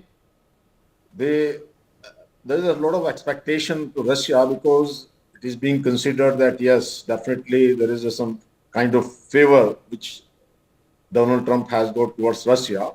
Now the thing is that, yes, Russia is expecting that there may be the ceasefire and there may be some peace agreement. In that case, what Russia is contemplating is that whatever land is occupied by Russia of Ukraine, that they would like to keep with them, while the Ukraine does not want to give away. And whatever in 2014 this Crimea was annexed, so now there will be a pressure on Zelensky to have the ceasefire, or else there will be a kind of threat from US that we will not give you the aids and will not supply the arms, etc. At the same time, as it has been told that yes, in the Middle East also will be backing Netanyahu and putting pressure on Iran. Indirectly, putting a pressure on Iran means that Iran will not be able to supply weapons to Russia, and once it is not going to Russia, then Russia will have the indirect pressure. So both ways, there are chances that there will be a peace process. But only the thing is that as a whole, Trump is not supportive of NATO, and as he always said that America first, and he has a philosophy and a policy that why should we spend for somebody else war, whether it is NATO or maybe in Taiwan. Taiwan also is that yes, Taiwan has to spend money for themselves, whether it is Philippines, Taiwan, South Korea or Japan, that side also. Only thing is the what best thing or and the good thing is for the Middle East. That is the Israel will get the better support. And during last time when the Israel attacked Iran, at that time, of course, the Biden administration was saying not to attack the energy sector and nuclear facilities, while Trump said, why not attack the nuclear installation also. So there will be a little more support to Netanyahu, and there are the chances that the further escalation will occur in Yes. Middle East, and You were speaking about this earlier, Master Achal Malhotra, and now the Russia reaction has finally come in. Do you want to quickly comment on that? They have no illusions about Donald Trump, the new president-elect, they say. The Russian statement seems to be quite contrary to the spirit of what Donald Trump has been saying in his election campaigns. In fact, he was not just claiming that he'll put an end to the war, but he also said the war will be ended in a manner that would please the Russians, because he will ask Ukrainians to make some concessions about the land, etc., etc. So I think I'm quite puzzled to decipher this kind of a Russian statement, or unless it is a message to Trump that you may have won, but please don't rush it to make any suggestions which you think which will be easy for us to digest. And maybe Russia would like first to further consolidate its position before going to the negotiation table. But I think Russia at the end of the day may not be averse to the idea of a decent deal, which is Donbass, definitely the Crimea, Donbass, all that they would like to retain. And whether and to what extent will Donald Trump support Ukraine now in this war, because his statements appear to give a sign of a message that he'll tell Ukrainians that if you want to fight, you fight it out on your own, and please don't count on my financial support, because that gels with his overall statements that why should America be paying for the cost of the war, and also the fact that he has been repeatedly saying that I don't want any wars anywhere in the world. America will not initiate or participate. And also, he claims rightfully that during his tenure, America did not initiate any war. Yes. So all that. So I think Russia is a bit of in a hurry issued this statement, but they Yes. must be having something on their Okay, mind. coming back to now Jayajit Bhattacharya on the India question. Now, India, of course, is viewing this win of Donald Trump's with optimism. He has good camaraderie with our Prime Minister Narendra Modi. We're hoping, of course, things will get better under Donald Trump than they have been in the last 4 years, although we've had a good equation with the US under Joe Biden as well. But we do hope for, of course, even further closer ties. However, of course, sticky issues likely to crop up, do you believe, will be H-1B, tariffs and other aspects? I think as the General mentioned a little while ago, that clearly Trump will be focusing on what he believes is good for America. And based on his prior statements where he has been saying that India has been an abuser of trade with the US, those are statements he has made in public. In fact, in a week where US actually put a 630% tariff on one of the Indian products. So there seems to be a misunderstanding or a viewpoint from Trump's perspective that that India is an abuser, whereas there are 200 anti-dumping duties being put on Indian products by US, whereas India has put only one anti-dumping duty against US products. So clearly there is a difference of opinion in terms of how Trump views how India is doing trade versus how India views how US is doing trade. And so clearly those issues will be coming up. In addition, there will be some kind of a normalization also happening, because if you look at the larger aspect of the Quad and the other geopolitical realignments that were happening, India is an important part of the US influence sphere, or the Pax Americana, whichever way you want to call it. Even though we have been saying that we have strategic autonomy and our government has been exercising it, the US view of the rest of the world is always that either you are with us or you're against us. And I think increasingly they are able to understand the Indian viewpoint that strategic autonomy does not mean that India is against the US or against anybody for that matter. And hopefully that will lead to a glide point where US will come closer to India. As it is, we are seeing that the supply chains of US is being moved from other countries, primarily China, into India with a vengeance. It's happening extremely fast as we speak. And we believe that that's going to accelerate under Trump's administration. In fact, it would accelerate any which ways. And that's how the deep state of US works. Trump started the process of exiting Afghanistan. Biden accelerated it. So there is in some way a continuity that will happen because of the way the institutions of US work. But there will be a push also that will come from Trump, because again, as I said earlier, at the end of the day, he is focused on business, and therefore moving supply chains to India is good for America. Having a closer relationship with India is good for America and the American people. And lastly, it also adds to the security envelope of both US, India and then the rest of the world in the forms of Quad and other structures that are coming up. So clearly things will be moving towards a cozier US-India relationship. It will build up on what is already has been built up over the last decade or so. So we believe it will be a better situation as we move forward. All right, let me quickly address some more breaking developments coming in this hour. Palestinian leader Mahmoud Abbas has said that he expects Trump to support what he calls Palestinian legitimate aspirations. So Palestine also reacting to Donald Trump's presidential victory. Mahmoud Abbas has put out a statement saying he expects Trump to support what he calls Palestinian legitimate aspirations. Let's quickly draw in Dr. Awad back at this point. Dr. Awad, more reactions continue to pour in from global leaders.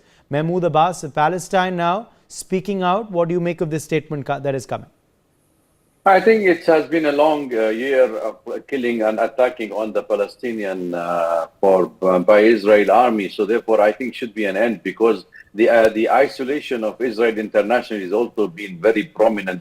Even the US is paying for this siding with Israel in this war. So therefore, I think if Trump is able to reach the formula, at least of a cessation of all hostilities and sit down across the table, which is unlikely that we see an end to it. But I think these are everybody's hoping that with the new president, things will be changed. Even the Russian, in fact, when you were mentioning the Russian have not even congratulated President Trump. They simply said they are cautious. They expect him to do some work on the Ukraine war, and they're expecting him by January, if something happened after the takeover, if there's any change of the hopes or the promise that President Trump has put across. So I think they are cautious about the approach of President Trump second tenure.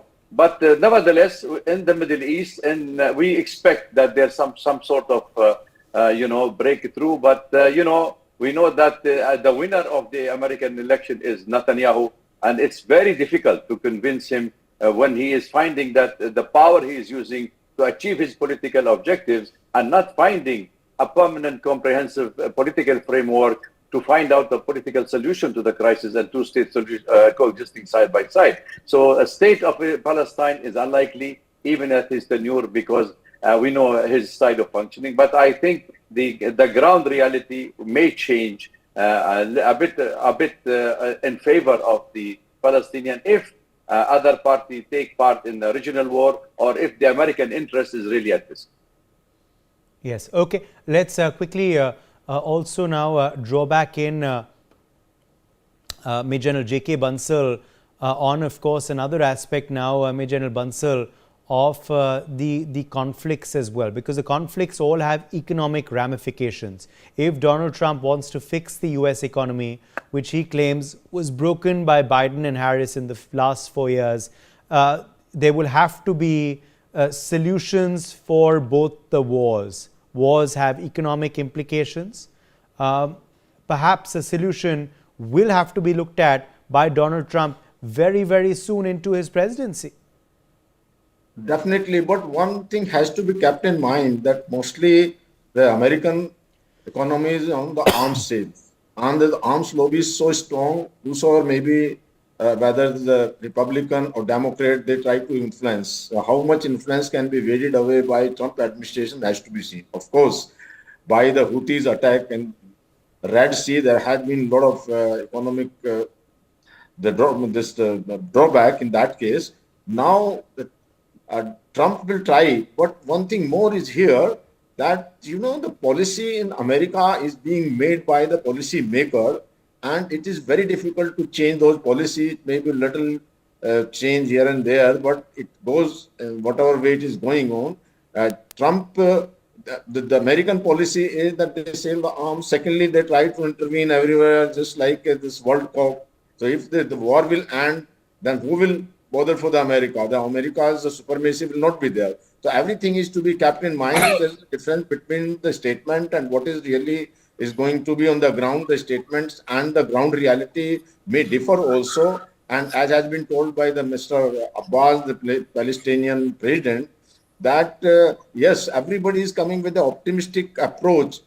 But what is going to be and what is in the benefit of America has to be decided, and it will not be by the president alone. It is the policy maker, his advisor, what way it goes has to be seen in the due course of time. Vinit. Yes, we'll have to, of course, wait and watch how things pan out. Let me quickly get in our other guests, of course, who continue to be with us as well. Adit Kothari, you spend, of course, a lot of time in the UK. As far as, of course, now EU relations with the U.S. How is that likely to be impacted by a Trump presidency? Also, how is NATO likely to be impacted as well?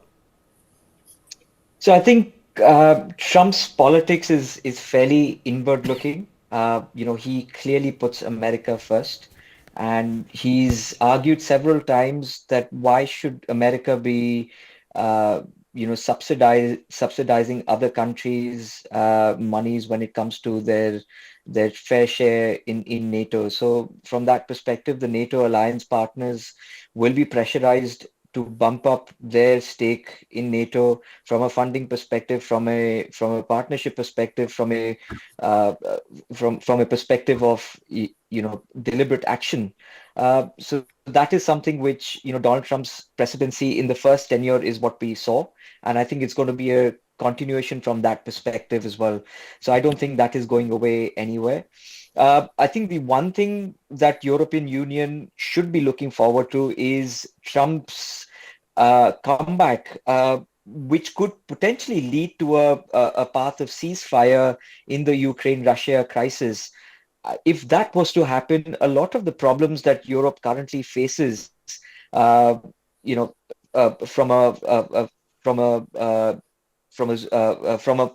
a gas perspective, from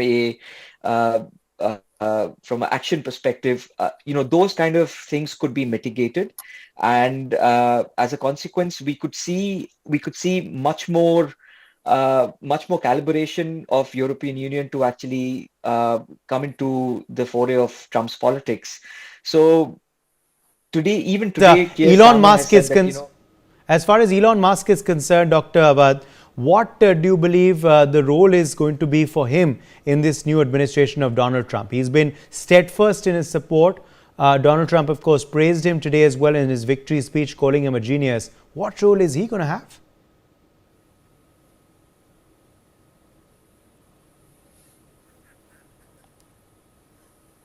Dr. Awad, can you hear me? Dr. Vahel Awad? Okay, I think we are having some trouble there with this connection. Ambassador Achal Malhotra, why don't you come in here on the Elon Musk impact on this election? What role you perhaps believe he will have in this new administration? Also, the fact that the Senate has been flipped to by GOP, Republicans winning control of the Senate. Do you believe that is going to give Donald Trump considerably more power in pushing through new legislations? Yes, the second part of your question, theoretically, yes, it would give more flexibility for Donald Trump when they have majority in the Senate. And Elon Musk has been, we have seen the kind of statements he has been making and during the campaign. And I found one of his statements really extreme when he said that if Trump doesn't win, this might be the last election in the United States of America. I don't know what he was trying to say. But the fact of the matter is, he put in, he lent all his support to his campaign. And there was also talk about the possibility of Elon Musk finding some important position in the in Trump's administration. And Trump was very appreciative of him also in his victory acceptance speech and all that, at that point of time. So let's see. Elon Musk is known for his, corporate efficiencies and the corporate kind of, he has a good reputation as a good administrator of finances.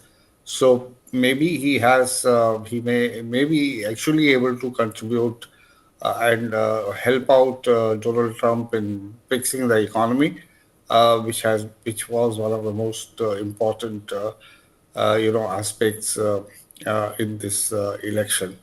So I think we'll have to see what position is he given in the administration. Over to you. Yes, absolutely.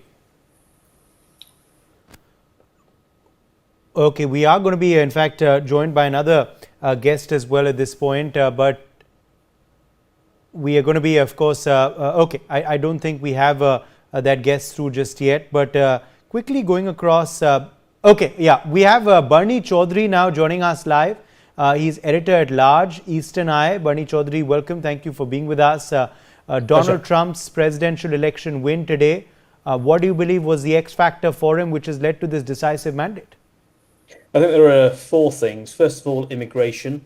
Second of all, the economy stupid. And also, it's the way that Kamala Harris and the Democratic Party ran their election. Let's just take each step by step. Even the Latino vote sided with Donald Trump, which sort of tells us quite a lot about America today. They have forgotten, for example, that Latinos have come over from the borders and many are illegals. They're now third generation United States Americans. So they believe in the American dream. And in effect, what they're doing is pulling the ladder up behind them. In terms of the economy, we know that inflation rose hugely. And that's been a big factor. And it was Bill Clinton back in the 1992 and 1996 elections who said it's the economy stupid. So it's the pound in the pocket. The young male vote, the white young male vote went for Donald Trump. And then in terms of the Biden administration, he just wasn't liked. He just wasn't popular. And I'm afraid that Kamala Harris didn't use that, the fact that she was different. She didn't distance herself from the White House enough to make that case, to sort of persuade the American voters to go for her. And then finally, her choice of her running mate. Pennsylvania was a big factor. And instead of choosing the governor of Pennsylvania, she went for this other chap who really did not deliver the goods. Okay. Bani Chaudhary, also as far as the US's foreign policy now goes, how much of a reset is going to happen under a Trump presidency? The one thing we can say about Donald Trump is that he is absolutely unpredictable. We don't know what he's going to do. He says a lot of things, and from his track record, he rarely delivers. He exaggerates like nobody's business. He says that, you know, he's produced the best outcomes for the America. They're going to make America great again. But let's be quite brutal about this. He loves hard men dictators. He really does. The way that he sucked up to North Korea, the way that he thinks that Vladimir Putin is wonderful, the way he thinks that China is absolutely brilliant as well. I think we're in for a rough ride as far as world politics is concerned. And there are people at home who want him not to be on the world stage and to put America first. So there are going to be dichotomies. There are going to be a conflict of interest. There are going to be conflict of differences. But make no doubt about this, Donald Trump will do what Donald Trump does. What he's fantastic at is listening to what his audience wants, and then he works backwards and reverse engineers so that he becomes popular.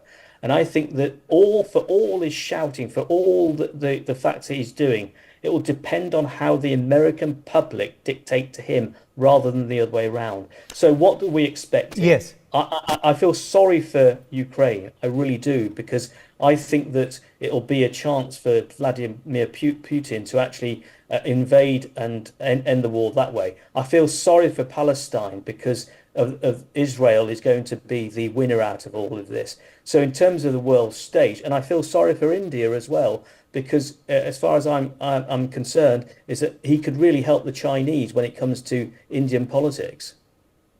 Well, we'll have to wait and watch how that happens, how that pans out. China, of course, is also very cautious in their congratulatory messages. What do you believe, though, his short-term plans will be in United States of America? What is he going to give priority to immediately in perhaps his 100-day plan in office? He's going to talk about the economy. He's going to try to make people feel better about that. And he's going to concentrate on immigration. Those are the two factors which got him in. And I think he might row back a little bit on his plans for the women and the abortion rights. He's got the Supreme Court. He'll have the two houses. And that means that his agenda will get through. But in his first 100 days, if I were advising President Trump, which I don't know why I should, I'd be concentrating on his promises for the economy and immigration. Right. Now, he's also, of course, spoken on Hindus and, of course, ensuring that, Hindus are not targeted in any manner in the United States of America. He also spoke out against what happened in Bangladesh of late. What do you make of those statements? I think he was in election mode. I think he knew that, again, let's just reverse engineer. He would have had people knowing full well that the South Asian vote was really important to him. The way that South Asian vote in America is different from the way that South Asians would vote in the UK. But the Hindus in America are very much pro-Republican, and it's because they realise that they want a tough, strong person. And similarly, I think they think of America as their homeland rather than anything else. So he would have been told by his advisors that you've got to go for the Hindu agenda because that's what's happening in India per se, and he did that. His advisor would have told him, he would have listened, and he knew full well that the Hindu vote was up for grabs. Yes. Now, you spoke, of course, about Chinese policy and Chinese influence as well. Why do you believe that will gain under Trump presidency? Because we know that the economy is really important to him. So what he'll want to do is to do some sort of trade deal with China so that they buy American goods and try to influence it that way. And it's really important for him to bring money into the United States. Not only that, he loves strong people. He loves strong leaders. And during the election, one of Kamala Harris's main things was that this guy's a fascist, this guy's is a dictator, and he likes authority. He does not truck anybody who disagrees with him. and he looks to the likes of Putin, to the likes of Zhong, and to the likes of Xi Jinping, and he wants that for himself. He doesn't want anybody questioning whatever he wants to do. He's spoken, though, about his good friend Modi as well, Narendra Modi, in quote unquote, and also Narendra Modi has called him a friend in his first statement as well. What is going to be the impact on India-US relations of the Trump presidency? Well, I think he recognizes that Narendra Modi is a strong leader. He really is. No matter about the past general election that we've just had, he is still a world stage renowned leader. And I think he will curry favor with Narendra Modi. And let's be clear about this. There has been somewhat of a brain drain of people going from India to America with open arms. And because it's a land of the free, because it's capitalization that exists there, there is already this diaspora that's there. And he knows that, and he will use it to their advantage. One of the things that I'd be looking for him to do, if he really wants to cement relationships, would be to make sure that he surrounds himself with Indians who have got some sort of influence in India itself. If he really wants to build that up, that's the best way to do it. The big influencers, the likes of the equivalent of Elon Musk, whoever they are in India. You know, we're talking about the Infosys people, for example. We're talking about the big industrialists. If he can get those sort of people on side to do back channels with Narendra Modi and also cement that relationship, it'll be good. But we've got to remember one thing. Back in independence, India sided with Russia and Pakistan sided with America. I think America is playing catch up. Okay. What about now the UK, where you're based, and the EU? How are UK-US relations and EU-US relations likely to progress? So let me speak about UK first.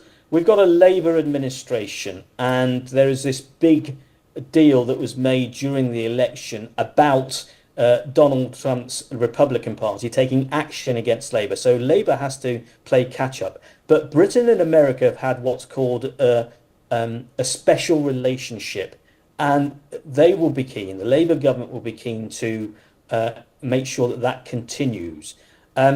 We've already had some people, for example, the London Mayor Sadiq Khan, say to Londoners, don't worry about women's rights. And he has a fractious relationship with Donald Trump and vice versa. So there will be pockets in the United Kingdom who think that America has gone completely and utterly mad. But this is politics we're talking about, and therefore the nations will make it work somehow. The Foreign Secretary, David Lammy, for example, called Donald Trump a racist. Now, they're going to have to kiss and make up and make sure that's happening. As far as the European Union is concerned, again, they've got a big trade relationship with America. And again, it's going to be cementing on business. But don't forget NATO as well. Donald Trump is not a fan of NATO or the United Nations. And so they're going to have to make up in terms of world peace to try to make sure they get America on side. We also have to think about climate change. Donald Trump is a climate change denier. Okay, let's leave it at that. My thanks to all of our guests for joining us on this broadcast. We're going to continue our coverage on US elections after this very short break. Don't go anywhere.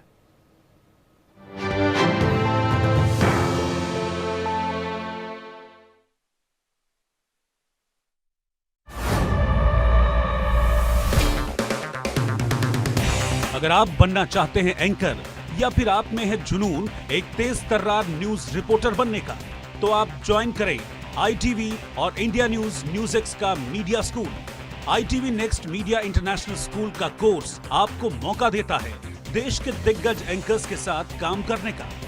ITV next media international school में आप बेहद नजदीकी से देख पाएंगे किस तरह से ITV नेटवर्क के दिग्गज पत्रकारों की टीम दिन रात खबरों पर काम करती है। इस कोर्स के दौरान आप सीखेंगे एंकरिंग की एक एक बारीकी उन एंकर्स के साथ जो देश को रखते हैं हर खबर से बाखबर। ITV next media international school का ये कोर्स आपके एंकरिंग स्किल्स को करेगा इतना सशक्त मजबूत जिससे आप बनेंगे पत्रकारिता की दुनिया का वो चमकता चेहरा जो दुनिया देखेगी और पसंद करेगी।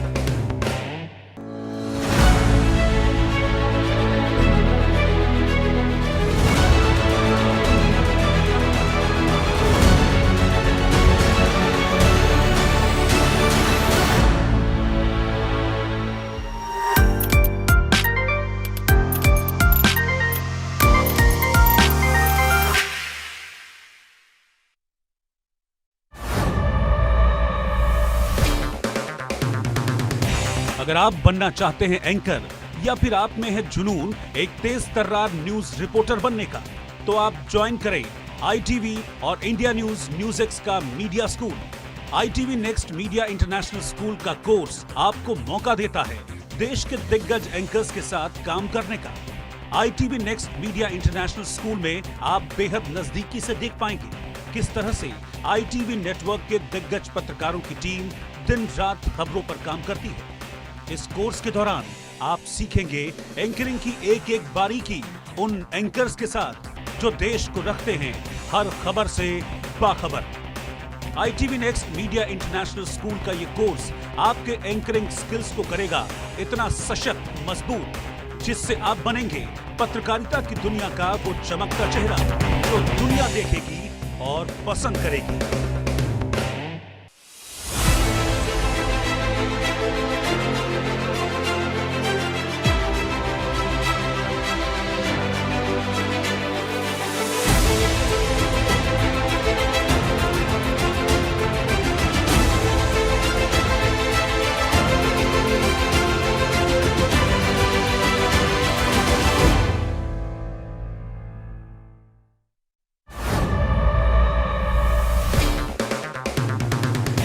अगर आप बनना चाहते हैं एंकर या फिर आप में है जुनून एक तेज तर्रार न्यूज रिपोर्टर बनने का, तो आप ज्वाइन करें ITV और इंडिया न्यूज़ का media school. ITV next media international school का कोर्स आपको मौका देता है देश के दिग्गज एंकर्स के साथ काम करने का।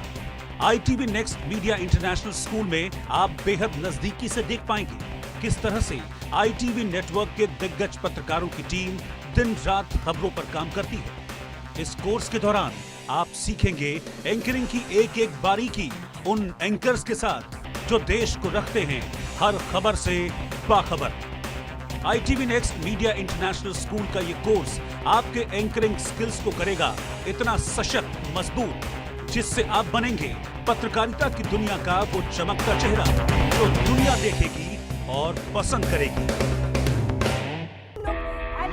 The US presidential elections 2024. Yes, coming in a very, very slight edge to Harris, 50%, and Donald Trump at 49%. Donald Trump is leading amongst Arab American voters. What do you want to see resolved when the next president comes into the White House? He has a better understanding of our country than Kamala Harris.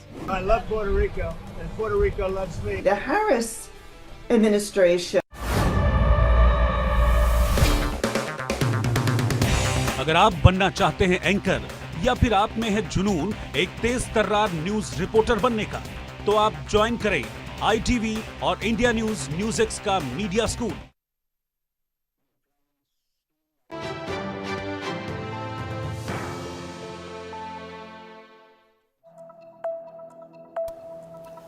Welcome back. You're watching Newsx. My name is Vineet Malhotra. Donald Trump will return to the White House after claiming a stunning US election victory over Democratic opponent Kamala Harris with a total of 71.18 million votes and 277 electoral votes. You need 270 to become president. He has quashed all the poll predictions and surpassed the 270 electoral college votes by winning in 28 states, including all the swing states. During his victory speech at West Palm Beach, he said that God has spared his life for a reason and that he is prepared to usher a golden era in the United States. But what led to this massive victory is the big question. How has he performed compared to the former president, Joe Biden? How did the Trump camp perform in the swing states, and a lot more? That's exactly what we will discuss with our guest, Mr. Pradeep Kapoor. Former diplomat is with us on the show. Professor Madhav Nalapa, the editorial director of the Sunday Guardian, also joins us on the program. Mr. Keith Was, former British minister, joins us all the way from London. Dr. Sriparna Pathak, associate professor, international relation, OP Jindal Global University, also joins us on the show. Satoru Nagao, fellow Hudson Institute, is also with us on the program. Kamal Bali, president of Volvo with us on the show as well. Before I begin this discussion, I'm going to go up to the big wall and tell you what has been the difference between 2020 and 2024. It's been a fascinating election. In fact, it's been more fascinating for the Republican candidate Donald Trump than it was for Joe Biden. So this is how the comparison unfolds for both these presidents. If you look at 2020, the electoral vote that Donald Trump got was 232. He is content with 277, but look at what Joe Biden got, or the Democratic Party got, in 2020. It was 306 as compared to 224, which Kamala Harris got, which is, of course, way below par, way below expectations, and disheartening for the Democratic Party as well. Let's take a look at 2016. Donald Trump defeated Hillary Clinton with 232 votes is what Hillary got. And Donald Trump, of course, did much better in 2016 as compared to 2024, where he had 306 electoral votes. It was an emphatic landslide victory for Donald Trump, who's going to become the 47th president. The popular vote comparison, if you look at what happened in 2020 vis-a-vis 2024. In 2020, of course, Joe Biden, who got 306 electoral votes, was at 51.3 in terms of popularity, which translates into 81,284,666,000 votes. And in 2024, Donald Trump at the same spot with lesser figures in terms of the total number of votes he got, but the popularity that he garnered is at 51.3%, and it remains the same. Remarkable it is for Donald Trump. A lot of people on social media are calling it the political comeback of history of its time. Okay, 2024 is, of course, what we're looking at this point in time. Look at the comparison, 306 for Donald Trump in 2016, 8 years ago, 277 electoral votes in 2024 with 51.3%. In fact, so the interesting part over here is, though he's gotten more number of votes, the popularity index at this point in time is almost the same. It's 51.1% in 2016. It was 51.3 in 2024. This is an interesting facet showing the depth of the people who in fact wanted to have Donald Trump as the next president against Kamala Harris. These are the 2020 results. If you look at Trump and the red states, of course, the swing states, including Pennsylvania, did not go to him. New York also did not go to him. In fact, Donald Trump is from New York. He was born in Queens. Biden, of course, getting 306, with California once again going to the Democratic Party, which has 54 electoral seats. And here again, California has gone to Donald Trump. But if you look at Arizona and Nevada, which have not completed counting, are in fact going the Trump way so far. In 2016, once again, Donald Trump got 306, and if you can see, it's a sea of red, sporadic colors of blue in the middle. Of course, some of these states, including Washington, Oregon, Nevada, Colorado, and New Mexico, always vote Democratic, and that's exactly what they did this time as well. But the swing states in 2024 going the Trump way, and Harris, of course, losing out on these important states. Though, of course, she did 10 visits in these states in the last few days, but that did not translate into any kind of a victory lap for Kamala Harris. Okay, Wisconsin, an important state for Donald Trump. In 2024, he got 1,638,000 votes as compared to Joe Biden, who got about 1,630,000 votes. So not much of a difference. This is one of the key swing states, and you can tell that the margins here have been extremely minimalistic. And this is where the Trump magic, or perhaps the Trump image, has done wonders for him. Michigan, another important state, has 15 votes. Donald Trump getting 2.5 million votes. Joe Biden in 2020, in fact, getting almost 3 million votes in the same state. It was an emphatic victory for the Democratic Party. As we all know, Donald Trump, coming at the back of a poorly managed COVID-19 pandemic, had made a lot of blunders, had made a lot of predictions which did not come true. And that was the reason that he lost. Pennsylvania, one of the most important swing states. In the beginning, the early trends did show that Kamala Harris was winning Pennsylvania, but it all boiled down to Donald Trump getting around 3.5 million votes. and that's more than 0.7% more than what Joe Biden got in 2020. North Carolina, another important vote where Donald Trump got 51.1% of the favor this time as compared to 2020, where he got 49.9%. The vote, if you can tell, there is a difference about a couple of lakhs, which in fact represents 16 electoral votes of the Electoral College in the United States. Very interesting facts that we get to see if you compare both these candidates. In Georgia, again, an important state, a very cold state in the northern United States, Donald Trump was able to manage 50.8% of the votes, which translates to 2,648,000 vis-a-vis what Joe Biden got at almost 50% with 2.5 million votes. So once again, the margins here have been difficult for either of the candidates, but it's these small margins which have literally defined who the president is going to be. In Arizona, where you have 11 electoral votes, Donald Trump with 50.9%, 1 million votes to him, and 1.5 million, a little more than 1.5 million for Joe Biden in 2020. So like I said earlier as well, 2020 was an emphatic, a landslide victory for Joe Biden, which of course Donald Trump refuted. He said that the elections were rigged. When he said the elections were rigged, he was talking about these important states. Nevada, of course, where Las Vegas is, Donald Trump in 2024 has managed to get 653,000 votes, and Joe Biden a little more than 700,000 votes. Of course, the voter turnout also this time a little lesser in Nevada as compared to what we got to see in 2020 for Joe Biden. Wisconsin, another important state, Donald Trump with 51% of vote, and Donald Trump, and again in 2016, got about 1,400,000 votes. He's bettered that count with a couple of hundred more thousand. So that again tells you that these margins have played and have added up for the kind of victory that Donald Trump has been able to garner. Once again in Michigan, a cold state, Detroit is the capital, home of the automobile industry in the United States. Donald Trump with 51.1% in 2024 and 47.3% in 2016. It represents 15 electoral votes. Remember, these electoral votes all add up to take the count to 538. Whoever gets above 270 is the victor. Donald Trump has 277 this time around. Pennsylvania, as we keep going back, is a very important state. This is the difference in votes that Donald Trump has been able to achieve, and if he's gotten around 500,000, 500,000 votes more in 2024, it says a lot about Pennsylvania, because most of these voters were sitting on the fence, not sure whom to vote for. This time they feel that their issues are best represented by Donald J. Trump.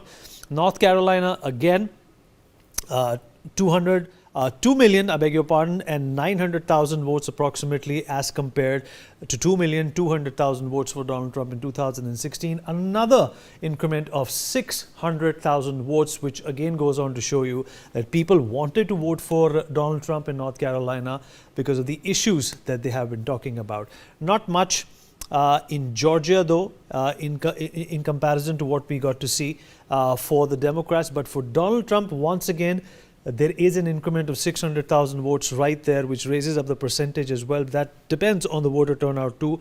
But this again solidifying that same message that it's these 100,000, 200,000, 300,000, 600,000 number of votes which have added up to take Donald Trump to that very handsome tally. In Arizona, once again, of course, there is a dip for Donald Trump in Arizona, up for about 200,000 votes. This state represents a hot state right next to Nevada. This represents an area where there is a lot of Puerto Rican and Latino population that in fact should have voted for Donald Trump after the comment that was made by Joe Biden, but perhaps that did not resonate too well with them.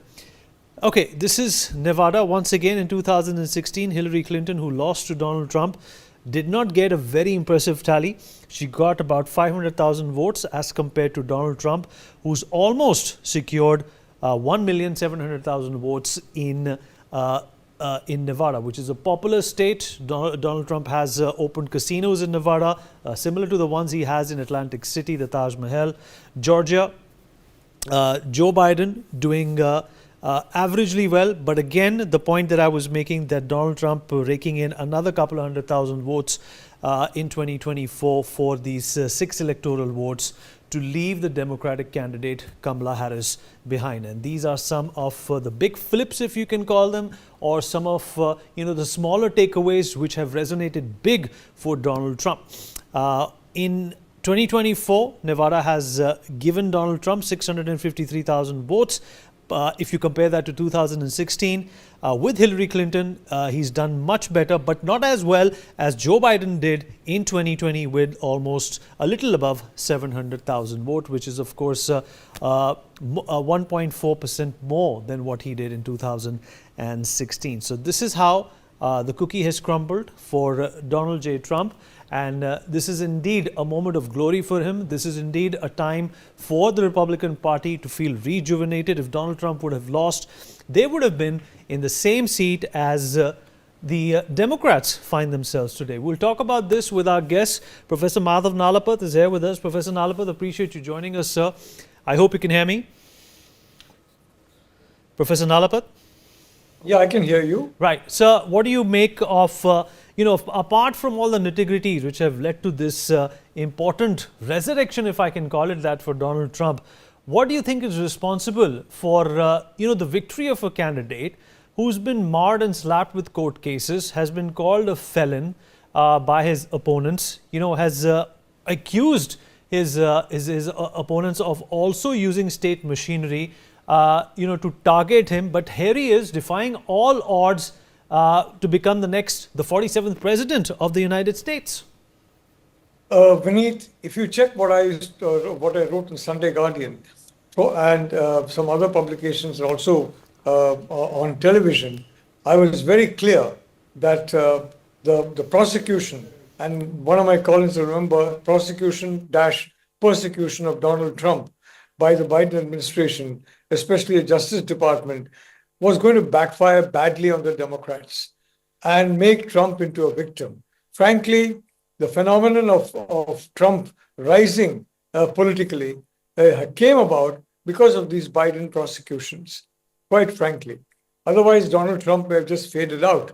But because of these prosecutions, and they were quite a contrast to the way that they went after Biden for a lot of the same things, and against Donald Trump. So the public, I think, saw Trump in a sympathetic light. He became the victim and not the aggressor that the Democrats were painting him out to be. So I think, frankly, that the way Joe Biden, his Justice Department has targeted Donald Trump has been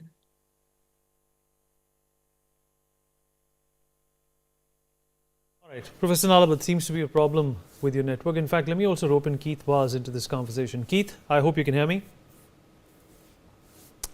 Keith Vaz? Keith, if you're there with us? Okay, let me also rope in Ambassador Pradeep Kapoor into this conversation. Ambassador Kapoor, I hope you can hear me, sir.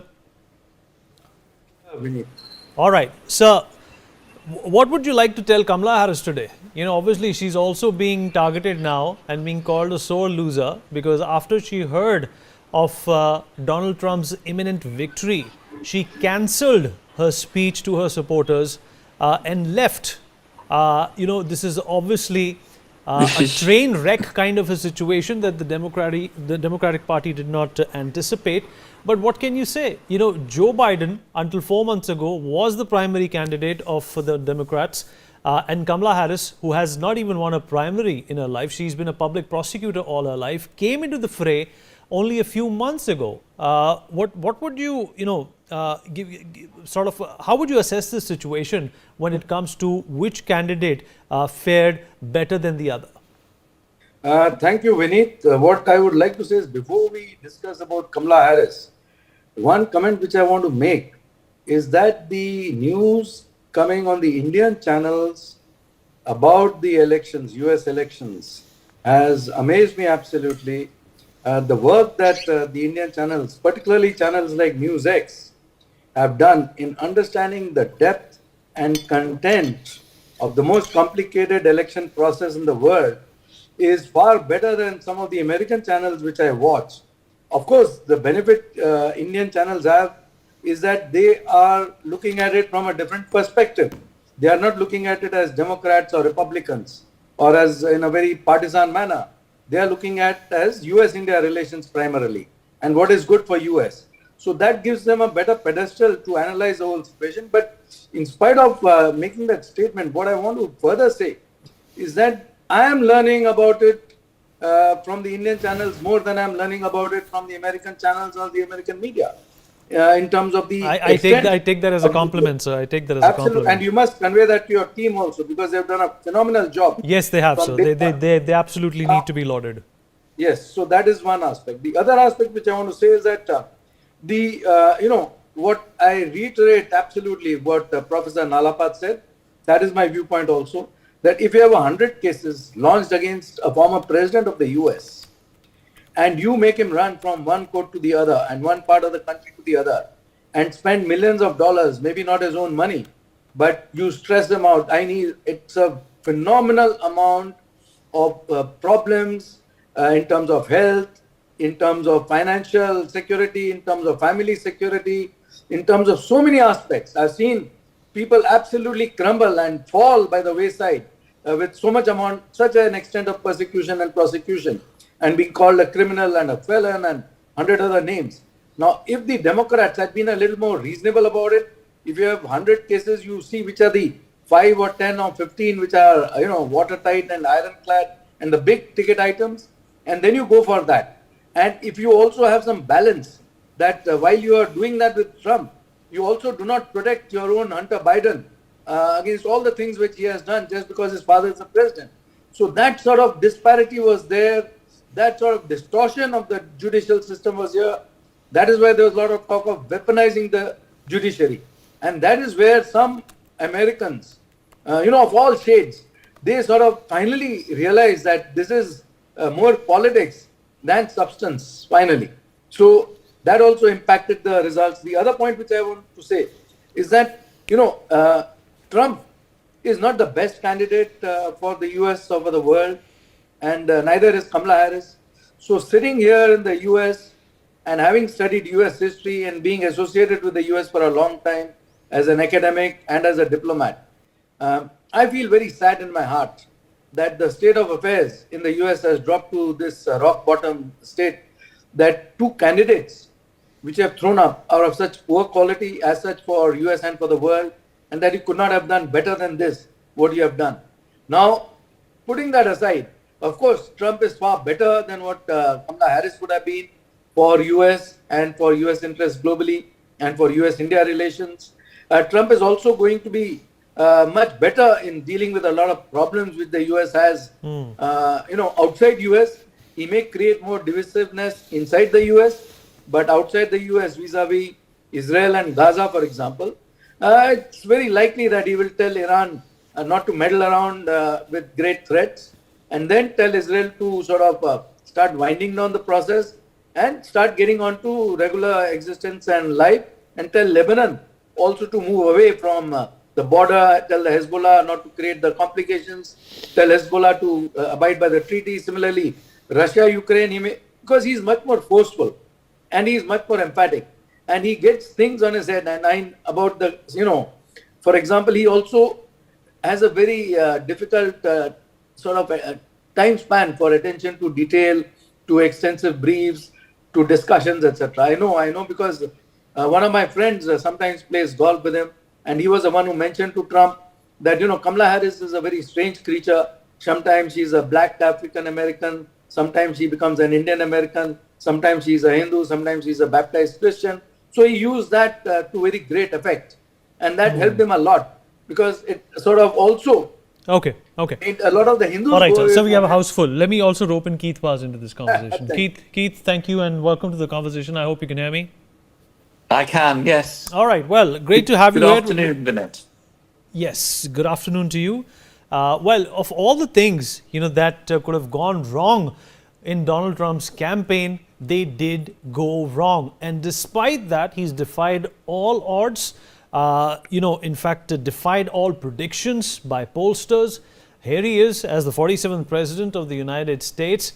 What do you think actually worked in his favor you know, if you listen to what Kamala Harris did in the last 3 to 4 months after she got nominated, after she got the ticket, all she did was rant against Donald Trump. You know, that's predominantly what she did. Even in her interviews after the first debate, that's exactly what his modus operandi was. Do you think that was a big mistake on behalf of the Democrats? And Donald Trump sort of mixed it all up. We all know he's a character, and that character stayed with him. You know, he did not change up for anybody. He remained a Donald Trump throughout his campaign since 2022. Well, I think there were three reasons this happened. The first thing is Donald Trump is a phenomenon, and he is not a politician. He is a brand. And he's been at this for many, many years. In a democracy, you know, when people go out for elections, especially in the subcontinent, they look at the symbol, don't they? What is the symbol of your party? Most people in the world will not know what the symbol of the Republican Party is, but they know the word Trump. Earlier this year at Easter, I was in Goa talking to the young son of the gardener. And I said, what do you know about America? And I expected this boy to say Disneyland or Michael Jackson. But he said Donald Trump.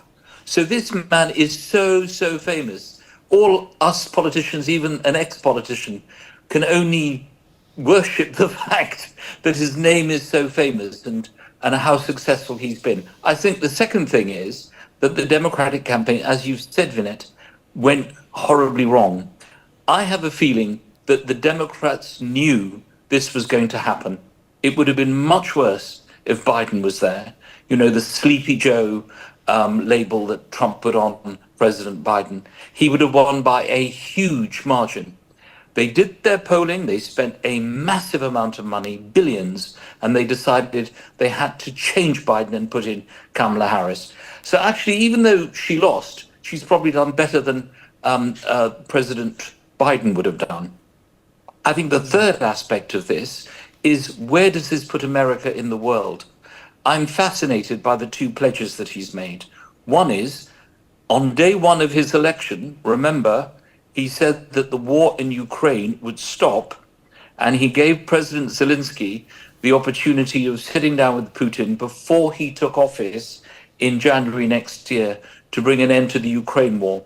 He said something very similar about the Middle East. He wanted to see peace in the Middle East. So for the rest of the world, I think that is more interesting than what he's promised the American people as far as domestic politics is concerned, because it's the same old thing happening everywhere. The cost of living crisis, the migration crisis if you're in Europe, issues that affect people's lives, education, health, etc. Those domestic issues, I think we have to leave to the Americans.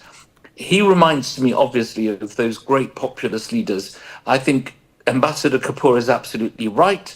It's good for India because he obviously has this very special relationship with Narendra Modi. I mean, everyone will now be his friend. Macron, who was his friend at the beginning and then kind of cooled a little, will now be his friend again, because, of course, he's the most powerful politician in the world. But you're absolutely right to hype this up, Vinit. This is a phenomenal election result. I don't think anyone could have predicted it. Actually, Dr. Nago from the Hudson Institute, when I was on a program with him earlier this week, he was kind of hinting that this was going to happen. Very few people, apart from those in the betting industry, was prepared to put their shirts on the line and say Trump was going to win. And that's what he did, by a huge margin. He even won the popular vote. This is extraordinary. And it's something I think that all politicians who ever seek office, I'm retired now and I don't know about the rest of the contributors, if they seek office, then he has written the playbook of how to win, even though you're down and out, you're about to go to jail, you are, dragged through the mud, you rise, and you become the president of the United States again. It's absolutely phenomenal, Vinit. You're absolutely right. Valid points there, Keith. In fact, nobody expected or anticipated or even envisaged that this would be the result. But here we are. Politics is unpredictable, just like Donald Trump is. Jason Isaacson, Chief Policy Officer at AJC, also joins us on the program. Jason, appreciate you taking out the time and speaking with us while, taking a leaf out of what Keith said, which is very interesting, that Donald Trump is not a politician. He should not be viewed as a politician. He's a brand. And as a brand, he's once again established his value by being himself and nobody else. And that's exactly the USP for his victory. What do you say to that? There's a lot to that, of course. By the way, thank you for having me on Newsx again. He also obviously benefited from the fact that significant majority of Americans disapproved of the performance of the Biden administration, which of course was branded throughout the campaign as the Harris administration in many ways, I think in the minds of many voters. The fact that Kamala Harris could not really disassociate herself successfully from the Biden record. She had a steep hill to climb to try to convince voters that even though the economy is performing better in the last couple of years, really remarkably better, inflation has been tamed, unemployment is down, job creation has been phenomenal, even though it's still in the minds of American voters that prices are much higher than they were when Donald Trump was president. You can't escape that. And of course, the Trump campaign kept reminding people of that. So the economic factor was huge, was decisive, overwhelmed the abortion issue, which people expected, which the Kamala Harris campaign obviously hoped would be decisive in the minds of many voters. Clearly, much more important was the pocketbook issue. The fact that people feel that they're not doing as well as they were doing 4, 5, 6 years ago before the pandemic. And of course, the fear factor invoked by the whole campaign against immigrants was powerful.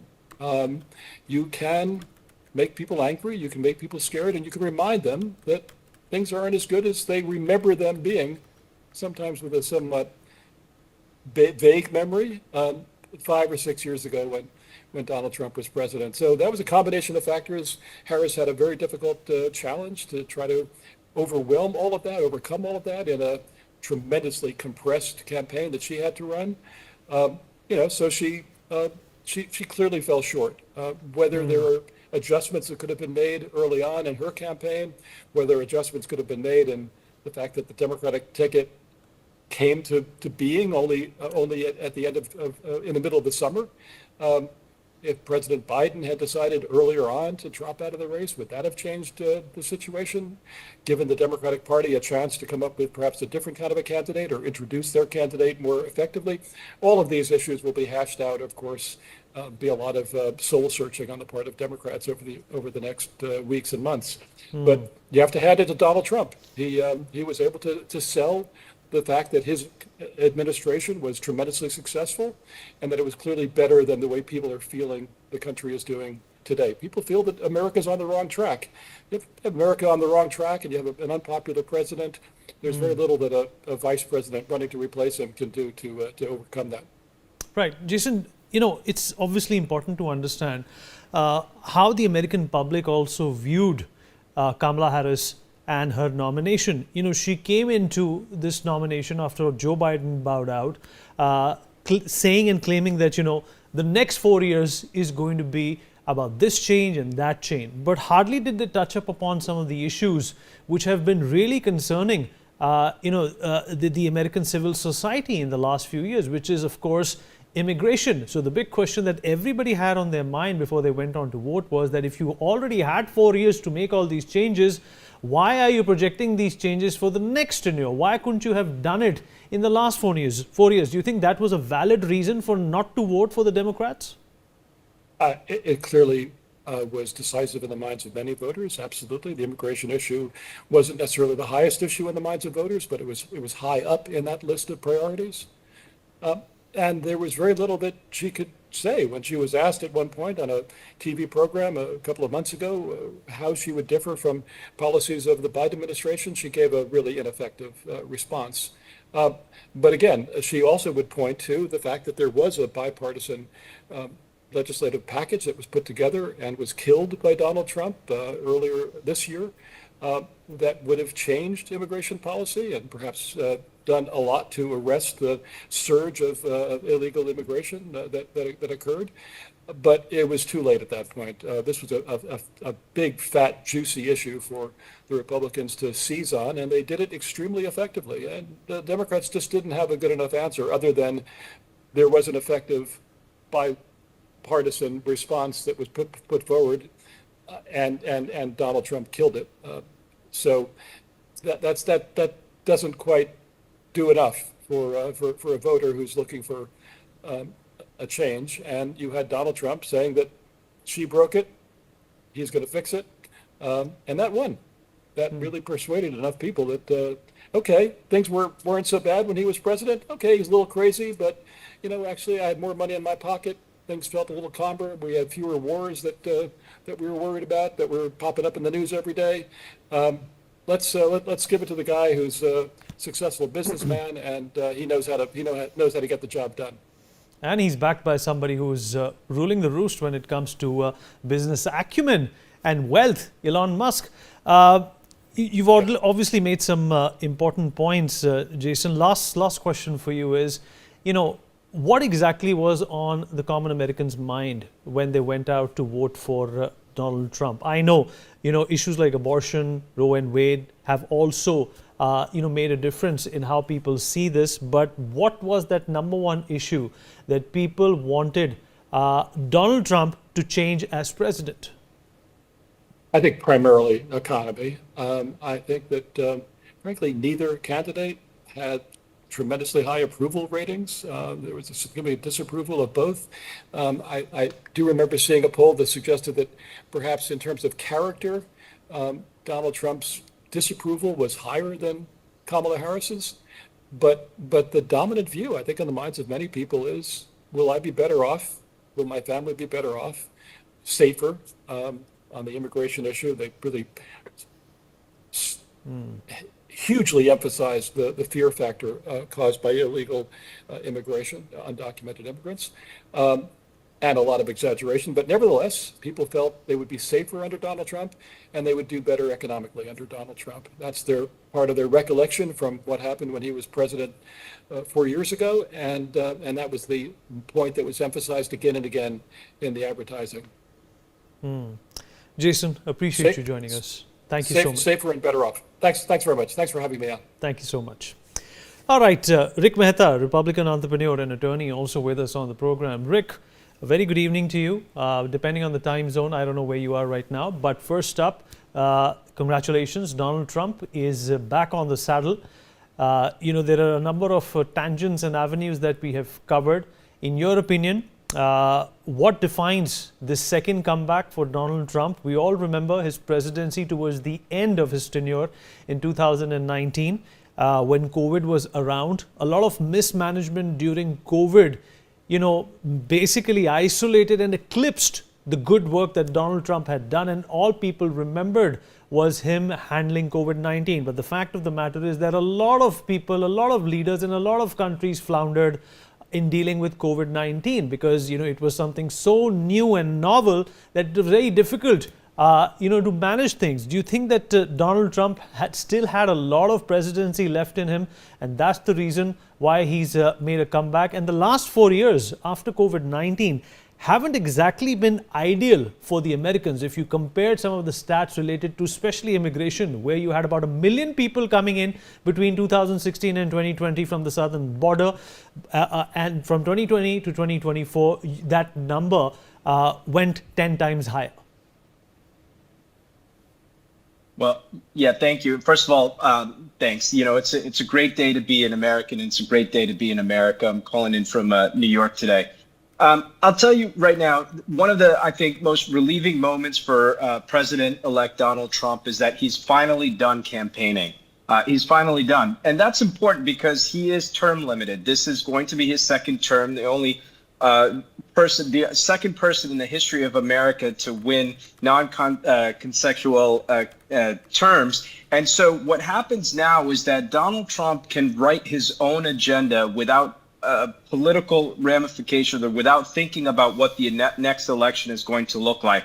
And so if his accomplishments were successful in the beginning of his first term in 2017, the pre-COVID eras, then one can only imagine how great Donald Trump will be in reshaping America in his second term. And already plans are being put into place. So, for example, he has tremendous amount of support, both from Democrats. Remember, Robert F. Kennedy decided to support Donald Trump and drop his presidential bid. And so the shaping of what the agency, the administration under a Trump presidency is going to look like is going to cover very, very important areas of policy, including the U.S. healthcare system that by far spends more on patients than any other country, but gets the least amount of results. With education, when we talk about spending for our children, we spend the most out of any country in the world and get the least amount of results. And so all of this is going to be an administration that creates value for Americans. And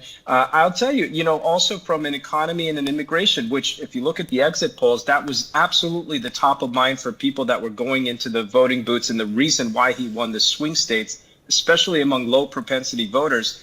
The economy is going to matter, and I think we're gearing up for what is going to be what Donald Trump has called the golden years of America, which means lowering that inflation, lowering the interest rates, and making sure that jobs are protected for Americans. And so other countries should be lining up to have partnerships. At the end of the day, Donald Trump is a deal maker, right? He's a deal maker. He's not just on policy or principle, but on what's going to be best for America. And so we know that there's going to be a closer relationship with India. China should be nervous right now with the tariffs. But most importantly, we're going to see a resurgence of manufacturing, supply chain, and other things right here domestically in America. And on his first day, he said that he's going to have one of the most mass deportations of illegal immigrants, which for India and other countries should be opening up a more streamlined process for legal immigration, of which Donald Trump has been supportive of. So this is not just in America, but the reverberations we're going to see across the entire world, what the second Trump presidency, where he's term limited, is going to look like, where he has no encumbrances to effectuate the policies to which he desires, of which is driven by one mission alone, putting America first. Right, Rick, those are absolutely valid points. So what can we expect now from Donald Trump? He's already said during his campaign that he's going to end the Ukraine war. He's already said that he's going to take care of the situation between Israel and Iran.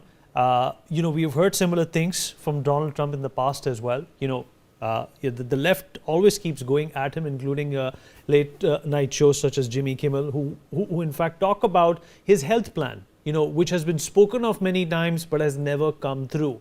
Are we going to see more action from Donald Trump this time around than words?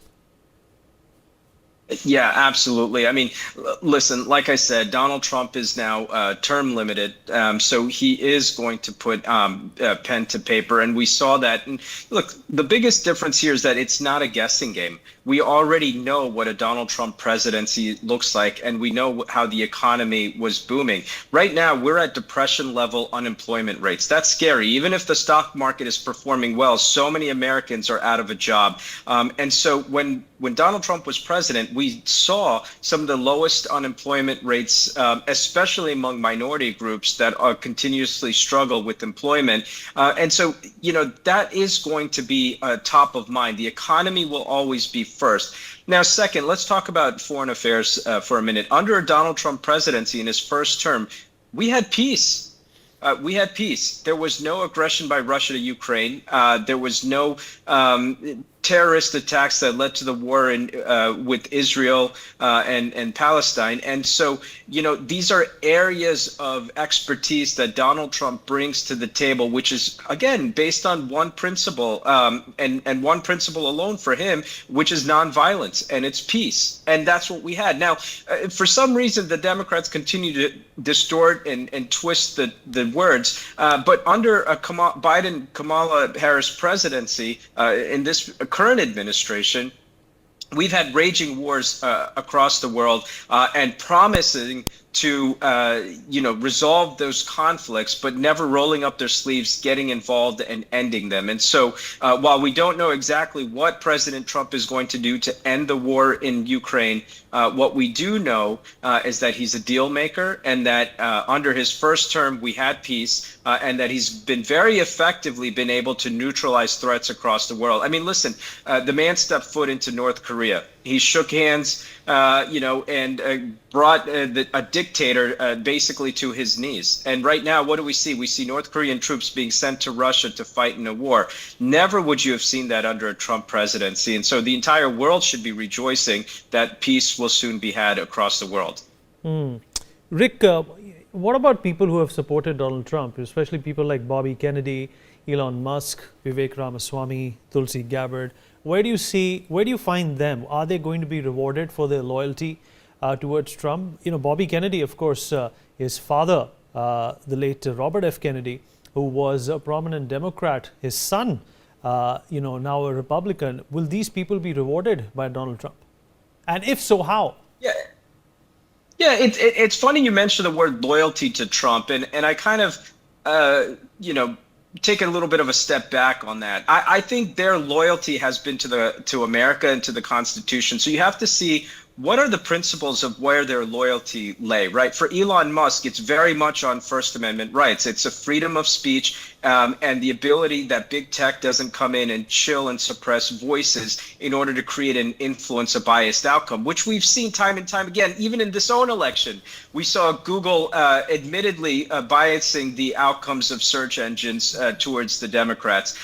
So that's his motivation. Vivek Ramaswamy, very similar. He's an entrepreneur, an innovator. He wants to see the greatness of America, but he believes in preserving the constitutional principles. Bobby Kennedy, as I mentioned again, his remit has been less government intervention into personal choices and informed consent for patients, which right now we have a significantly high amount of government involvement with mandating, especially on vaccines and other public health tools, where we haven't really assessed the benefit versus the risk. And so Bobby Kennedy's entire remit is to let the data be transparent and empower people to make decisions. And so for all of these pieces of principles, I think that the Trump administration will take very significant stock into what sacrifices these individuals have made. Again, remember, both Vivek Ramaswamy, Elon Musk, Bobby Kennedy, these are very, very wealthy individuals who don't need a government job. And so if they're doing it, it's because they believe in the principles that many Americans believe in. And so the reward is more so to be able to effectuate change that supports constitutional rights. And I truly believe that these men that have stepped up really are doing it for the right reasons, the principled reasons of protecting our republic and protecting our constitutional rights. And so for those reasons alone, the loyalty to the Constitution, I think the reward will be the ability to effectuate change for the betterment of America. Rick, always a pleasure having you. Thank you so much for sparing time and speaking with Newsx. All right, Professor Rohan Gunaratna, Middle East Affairs expert, also with us on the program. Professor Gunaratna, appreciate you joining us. Well, the Middle East is an area at this point in time which could definitely use a strong leader. There has been constant support traditionally from the Americans towards Israel. But there hasn't been too much talk from either Joe Biden or his staff when it comes to settling affairs between Iran and Israel. Do you think Donald Trump has the gumption, has that art of the deal to bring both these sides to the table? Something that Bill Clinton also did in the early 90s with Yasser Arafat and the Israeli leadership. Of course, that did not amount to anything. Do you think that Donald Trump is the person who can make some sort of a difference? Trump is the only leader in the United States who can make a difference in the Middle East. Why? Because Trump has clearly told Iran that nuclear weapons are bad. So he has already sent a threat to Iran, and that itself will regulate Iran's conduct. Netanyahu is determined to dismantle Iran's nuclear infrastructure. He has been very patiently waiting for Trump to win. Today he sent his greetings to Donald Trump, and I want to share with you that they both enjoy a very close relationship, and as a result of that, I personally believe that the dynamics in the Middle East will change. In fact, his message says, congratulations on history's greatest comeback. Your historic return to the White House offers a new beginning for America and a powerful recommitment to the great alliance between Israel and America. This is a huge victory in true friendship, Benjamin and Sarah Netanyahu. So this demonstrates that the alliance between Israel and the United States will strengthen, and that Iran will be kept in check, because currently Iran is sponsoring 6 threat groups and Israel is facing a 7-front war. So I personally believe that not only the Russia-Ukraine conflict will come to an end, but Trump's re-election will restore stability and security in the Middle East. Right. Professor Gunaratna, appreciate you joining us. In fact, you have given us a perfect ending and a sum up and a summary to this show. Thank you so much for joining us. On that note, we take a short break. Be right back.